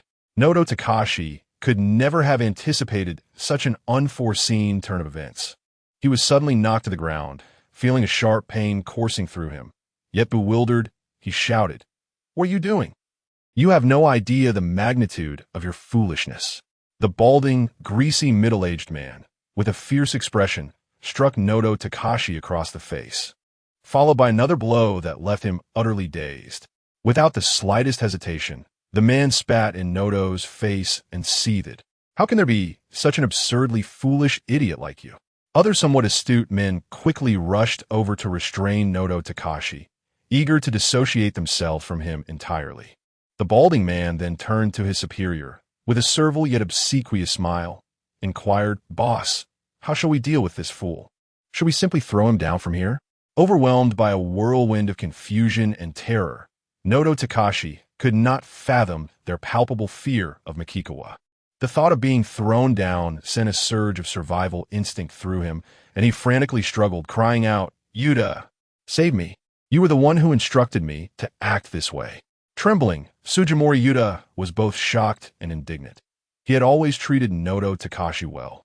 So why was Noto now intentionally betraying him at such a crucial moment? Under the gaze of all present, Mikikawa approached the desperately thrashing Noto, whose eyes were filled with despair and terror. With a crowbar, Mikikawa struck Noto's head, which was agape as if to utter a word. Noto Takashi let out no scream. He fell lifeless on the spot. A chill swept through the hearts of all, understanding that this was the inevitable consequence of provoking Mikikawa. Chapter 77. The plan at this moment, the balding, greasy middle-aged man wore a sycophantic smile, bowing and scraping as he said, "Brother, you are truly formidable. It is an immense honor for me to witness such a valiant side of you. Before the apocalypse struck, I was employed at a shipyard. I have no interest in your prattle. Brother, let me explain. Our shipyard has recently held a launching ceremony for a luxurious cruise ship named the Ocean." He rubbed his hands together nervously, his obsequiousness evident. "If this information is of use to you, I would be immensely pleased. If not, you may dismiss my words as mere nonsense." His eagerness stemmed from the perilous nature of the land, rife with infected individuals. Securing a vessel capable of distancing itself from the dangers of the shore would be preferable, regardless of the circumstances. He believed that Chuan was no fool, and given Chuan's remarkable abilities, he might even contemplate actions that others would deem impossible. If Chuan found this information intriguing, perhaps one day, should danger arise, he might be inclined to extend a hand in rescue. Recalling their encounter today, Chuan considered the balding man's words, evaluating the unexpected news. A shipyard would undoubtedly be less perilous than a port, where the number of threats would be comparatively diminished. Moreover, a newly launched vessel would guarantee that it was devoid of any infected individuals, a completely empty ship. After all, Chuan knew well that larger cargo ships and cruise liners typically slid into the water at an angle, causing significant instability at the moment of submersion, rendering them uninhabitable at that instant. The presence of infected individuals within the large vessels at the port remained an uncertainty, even for brand new ships, which would naturally have a longer lifespan. If given the choice, he would undoubtedly prefer the new over the old. Thus, Chuan inquired, "Where's the shipyard?" Upon hearing this, the balding man promptly provided the information. Chuan retrieved his backpack, reached inside, and extracted paper and pen, diligently noting the location. He then glanced at Shan Muyang Tai and approached him. If he had eliminated his pursuers, he must ensure that no remnants remained. 10 minutes later, Chuan exited the towering edifice. After walking a short distance, he sensed something amiss and turned, discovering number 2 accompanied by 2 subordinates. The absence of number 3 indicated that it had successfully evaded capture after entering the subway station. Moreover, number 2 appeared unperturbed, seemingly unconcerned about number 3 locating him.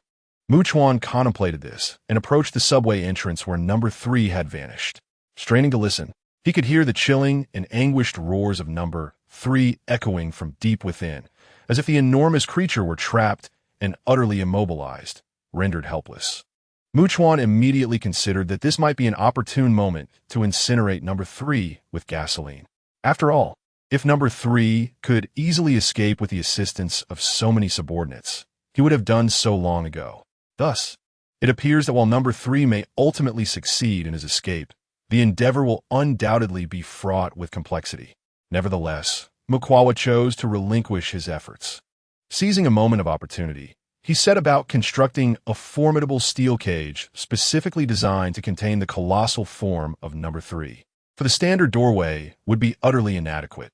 Moreover, given number 3's immense strength, a flimsy iron gate would be easily demolished, perhaps even rendered unrecognizable by a single blow. Therefore, this steel cage must be exceptionally robust and substantial. The security room of the Sakuramiai private high school's gymnasium would simply not suffice.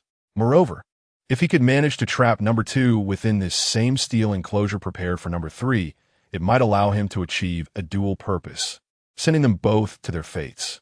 Since number 3 harbors a fixation on number 2 and has suffered considerable torment at its hands, once freed, number 3 would undoubtedly pursue number 2 with relentless fervor, rendering it the perfect bait to lure him into the steel cage. Then Mukawa raised his right hand, gesturing towards the subway entrance, and then indicating for number 2 to remain vigilant over number 3. Number 2 seemed to comprehend. Mukawa felt an increasing trepidation towards number 2. Its intellect was alarmingly acute. Should it acquire formidable power, it would likely gather a legion of subordinates, a prospect that is indeed terrifying. The prevalence of such infected beings as number 3 did not concern Mukawa. Rather, he hoped for a scarcity of entities akin to number 2. After departing, he entered a building several hundred meters away, ascending to the top floor, where he meticulously observed number 2 through binoculars. It roamed near the subway entrance, its gaping maw issuing low growls that seemed to taunt and provoke, as if mocking number 3. There was no indication of fear or trepidation emanating from its current demeanor. Should he allow number 2 to remain, it would likely adopt a similar disposition should it find itself ensnared as number 3 was. Not lingering long, he descended and left, contemplating where to establish the fiery prison for number 3. Mukawa's mind raced, swiftly arriving at a location that had once served as a temporary encampment for the likes of Kengo Kimura and his band of criminals. The very underground parking lot where he had slain number 1 and first encountered number 2. Given number 3's size, it could indeed crouch low enough to enter through the opening. Furthermore, the underground parking lot was undoubtedly robust, without utilizing the entrance. Number 3 would be trapped. Having never been ignited by gasoline before, number 3 would remain oblivious to the scent. And even if he were to douse the area in gasoline and strategically place numerous barrels, number 2 would be irrelevant. Number 3 would be unconcerned by the presence of gasoline. The lot contained numerous vehicles that could ignite or even explode, rendering Mukawa's plan highly feasible in his estimation. Yet, he was a rational and composed individual, fully aware that no meticulously crafted plan guarantees success. Failure always looms as a possibility. Therefore, he concluded that if the feasibility were sufficiently high, it warranted pursuit. He resolved to prepare a contingency plan, while he could ready himself without ultimately needing to employ it. He could not afford to be unprepared. Should number 3 survive, he would find himself utterly defenseless. Upon reflecting on the situation, Mukachuan resolved to first fortify all 3 entrances of the parking lot thoroughly, ensuring he possessed a viable plan before contemplating what contingencies to prepare. Upon his swift arrival, he glanced at his watch, noting it was just past 8 in the morning. He entered the lot, conducted a thorough inspection, and eliminated over 30 infected individuals who had sought refuge from the sunlight, thereby garnering a significant amount of experience points and leveling up. He allocated his points and examined his statistics. Strength 90, Constitution 91, Agility 169, Perception 89. With limited time, he commenced his work. He completely sealed the west, north, and east entrances of the underground parking garage with construction steel, stacking a considerable amount of materials. He then pushed several cars into the mix.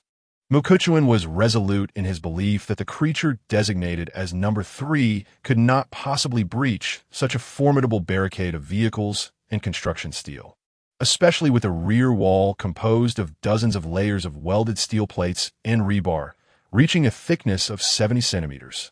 Next, he discreetly placed gasoline barrels within the confines and constructed a 20-centimeter thick steel door at the south entrance using steel plates and rebar, securing it to prevent any intruders or infected individuals from entering.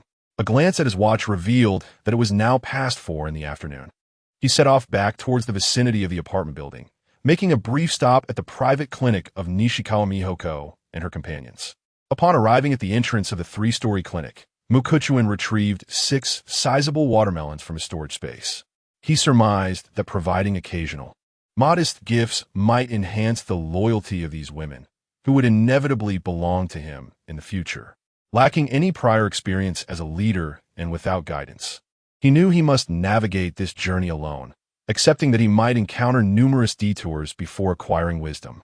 He raised his hand and knocked on the door, which was promptly opened by the alluring and mature Nishikawa Mihoko.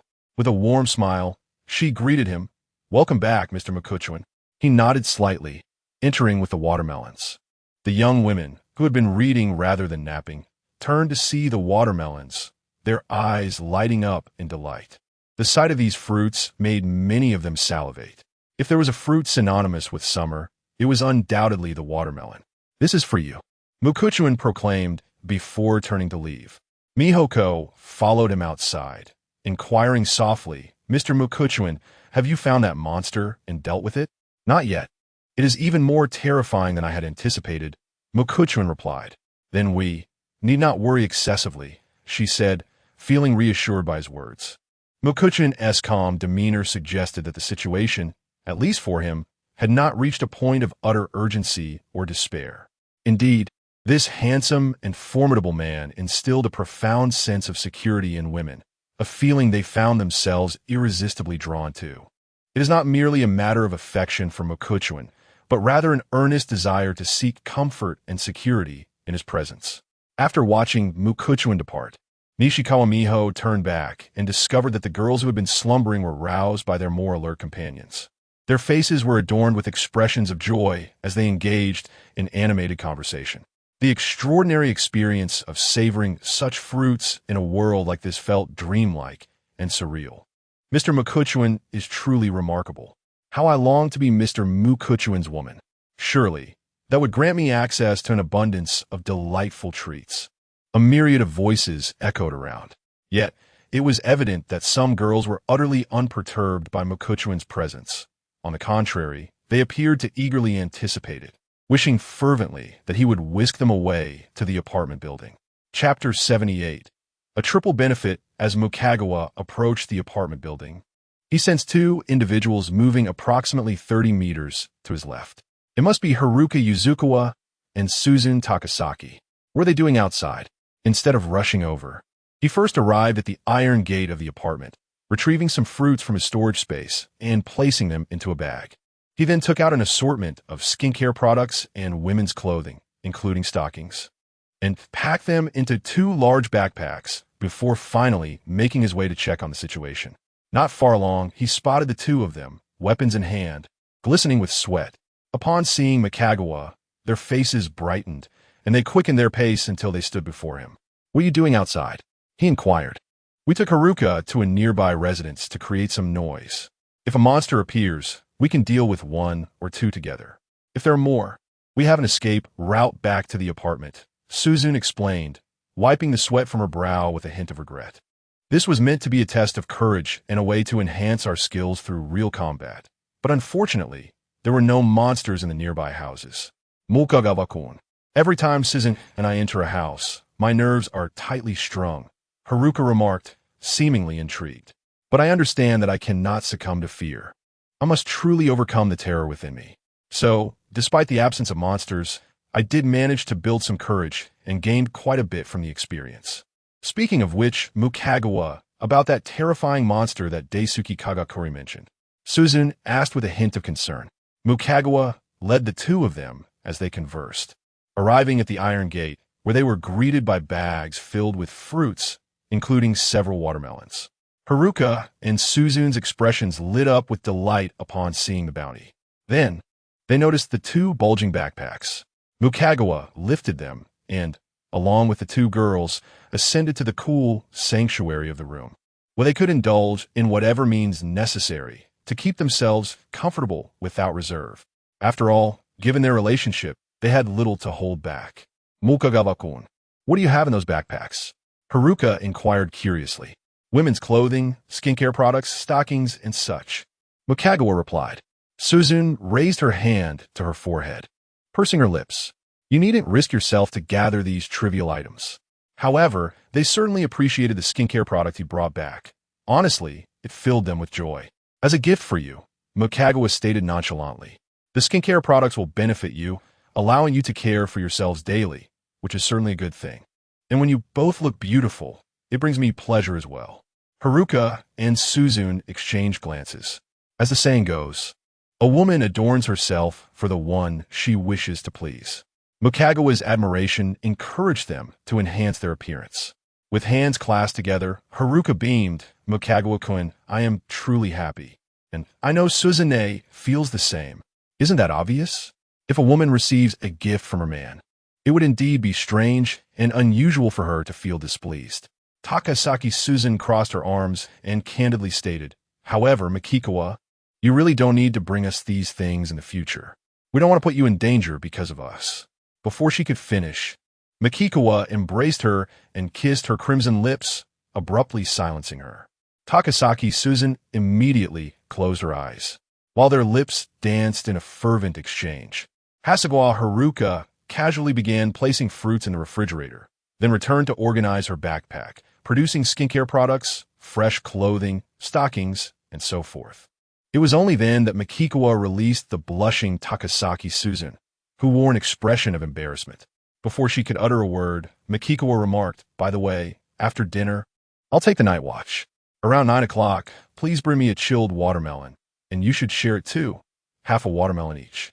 It was not that he was being stingy with the woman who truly accompanied him and entrusted everything to him, but rather that half a watermelon after a meal could indeed be quite filling.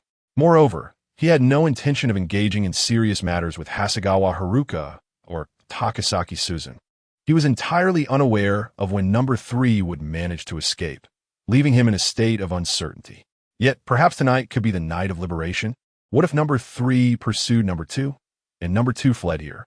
Therefore, he needed to remain perpetually prepared, while it was unnecessary to be constantly on edge. He had to be vigilant to the movements around him at every moment. This way, should any significant disturbance arise, he could react with utmost swiftness, allowing ample time to respond.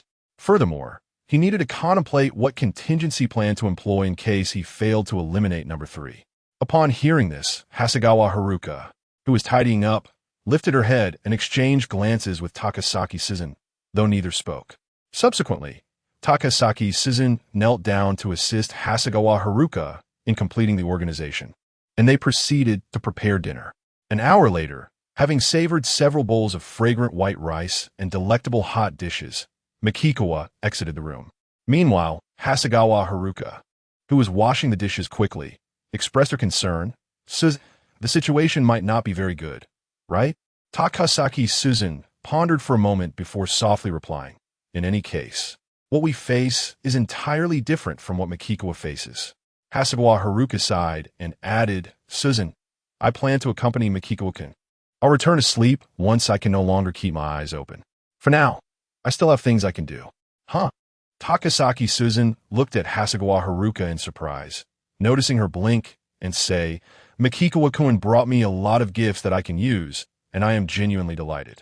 However, I also want to do something in return, like focusing on honing my abilities to improve continually." Takasaki Suzune was momentarily taken aback, gazing at Hasegawa Haruka with a hint of confusion, observing as Hasegawa Haruka made a gesture. She had observed Haruka Hasegawa engage in such collaborative combat, and in an instant, a realization dawned upon her, her face flushing crimson. In a gentle tone, Haruka remarked, "This way, I won't be too much of a hindrance to Mikikawa-kun, yet I can help him relax and keep him company. Truly, it seems like a triple benefit. Suzune, would you care to join?" Takasaki Suzune hesitated before responding.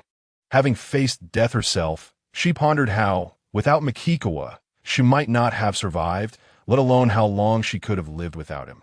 Moreover, Mikikawa had treated her rather well. Thus, if her actions could bring him joy, she was willing to oblige. Clearing her throat, Takasaki shyly replied, "Haruka, I don't think I can, but I can teach you, Suzune." Haruka Hasegawa raised her right hand to her cheek, smiling.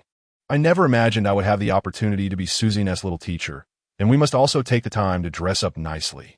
While the two conversed, Mikikawa stood on the rooftop, armed with a silenced firearm, observing as the night fully descended, the bright moon hanging in the sky, and the low, guttural growls of the infected echoing from all directions. Like a patient hunter, he remained still, waiting until an infected individual approached the apartment building, roughly 20 meters away, before taking aim from his elevated position. His first shot missed the head. He fired 7 more rounds. One bullet pierced the infected's forehead, causing its head to explode as it collapsed, motionless. Makikawa also gained experience points from the encounter. To be frank, he no longer worried about running low on ammunition. He could utilize considerable firepower to quickly enhance his skills. Coupled with his extraordinary physical capabilities, he had no concerns about recoil, allowing for rapid progress. Soon, another infected creature wandered nearby, drawn to its fallen kin, intent on feasting. Makikawa refrained from firing immediately, waiting until it was engrossed in its meal, making it easier to achieve a headshot. He remained in position as the number of deceased infected continued to rise, attracting more of their kind to approach mindlessly for a meal. By guarding this direction, he could continuously fire with precision. Time seemed to stretch indefinitely until Makikawa heard footsteps approaching. He retrieved several magazines from his storage space and placed them on the ground before turning to see Takasaki Savine and Haruka Hasegawa. Their exquisite faces were adorned with delicate makeup, and they wore new, slightly form-fitting dresses that accentuated their figures beautifully. Their long legs were clad in black stockings, complemented by strappy high heels, exuding an enchanting allure and captivating charm. However, each held a sliced watermelon, which somewhat disrupted the serious ambience that their stunning beauty inspired. Deciding to take a break, Makikawa sat down. Haruka Hasegawa thoughtfully handed him a spoon and then offered one to Takasaki Suzune. Makikawa scooped a small piece of chilled watermelon flesh and brought it to his lips. Sweet, crisp, and refreshing. What delight! This is what life is all about. He indulged in bite after bite, relishing every moment. But soon Makawa noticed an unusual expression on Takasaki Suzu's face. Concerned, he inquired, "Suzu, what is the matter?" Takasaki Suzu slightly turned her head, glancing aside, her demeanor betraying a mix of apprehension and embarrassment as she urgently prompted, "Haruka, you say it. Makawa-kun, it is like this." While savoring a slice of watermelon, Hasegawa Haruka responded with a gentle smile. "We also intend to keep you company for a while, but merely sitting by your side feels rather dull.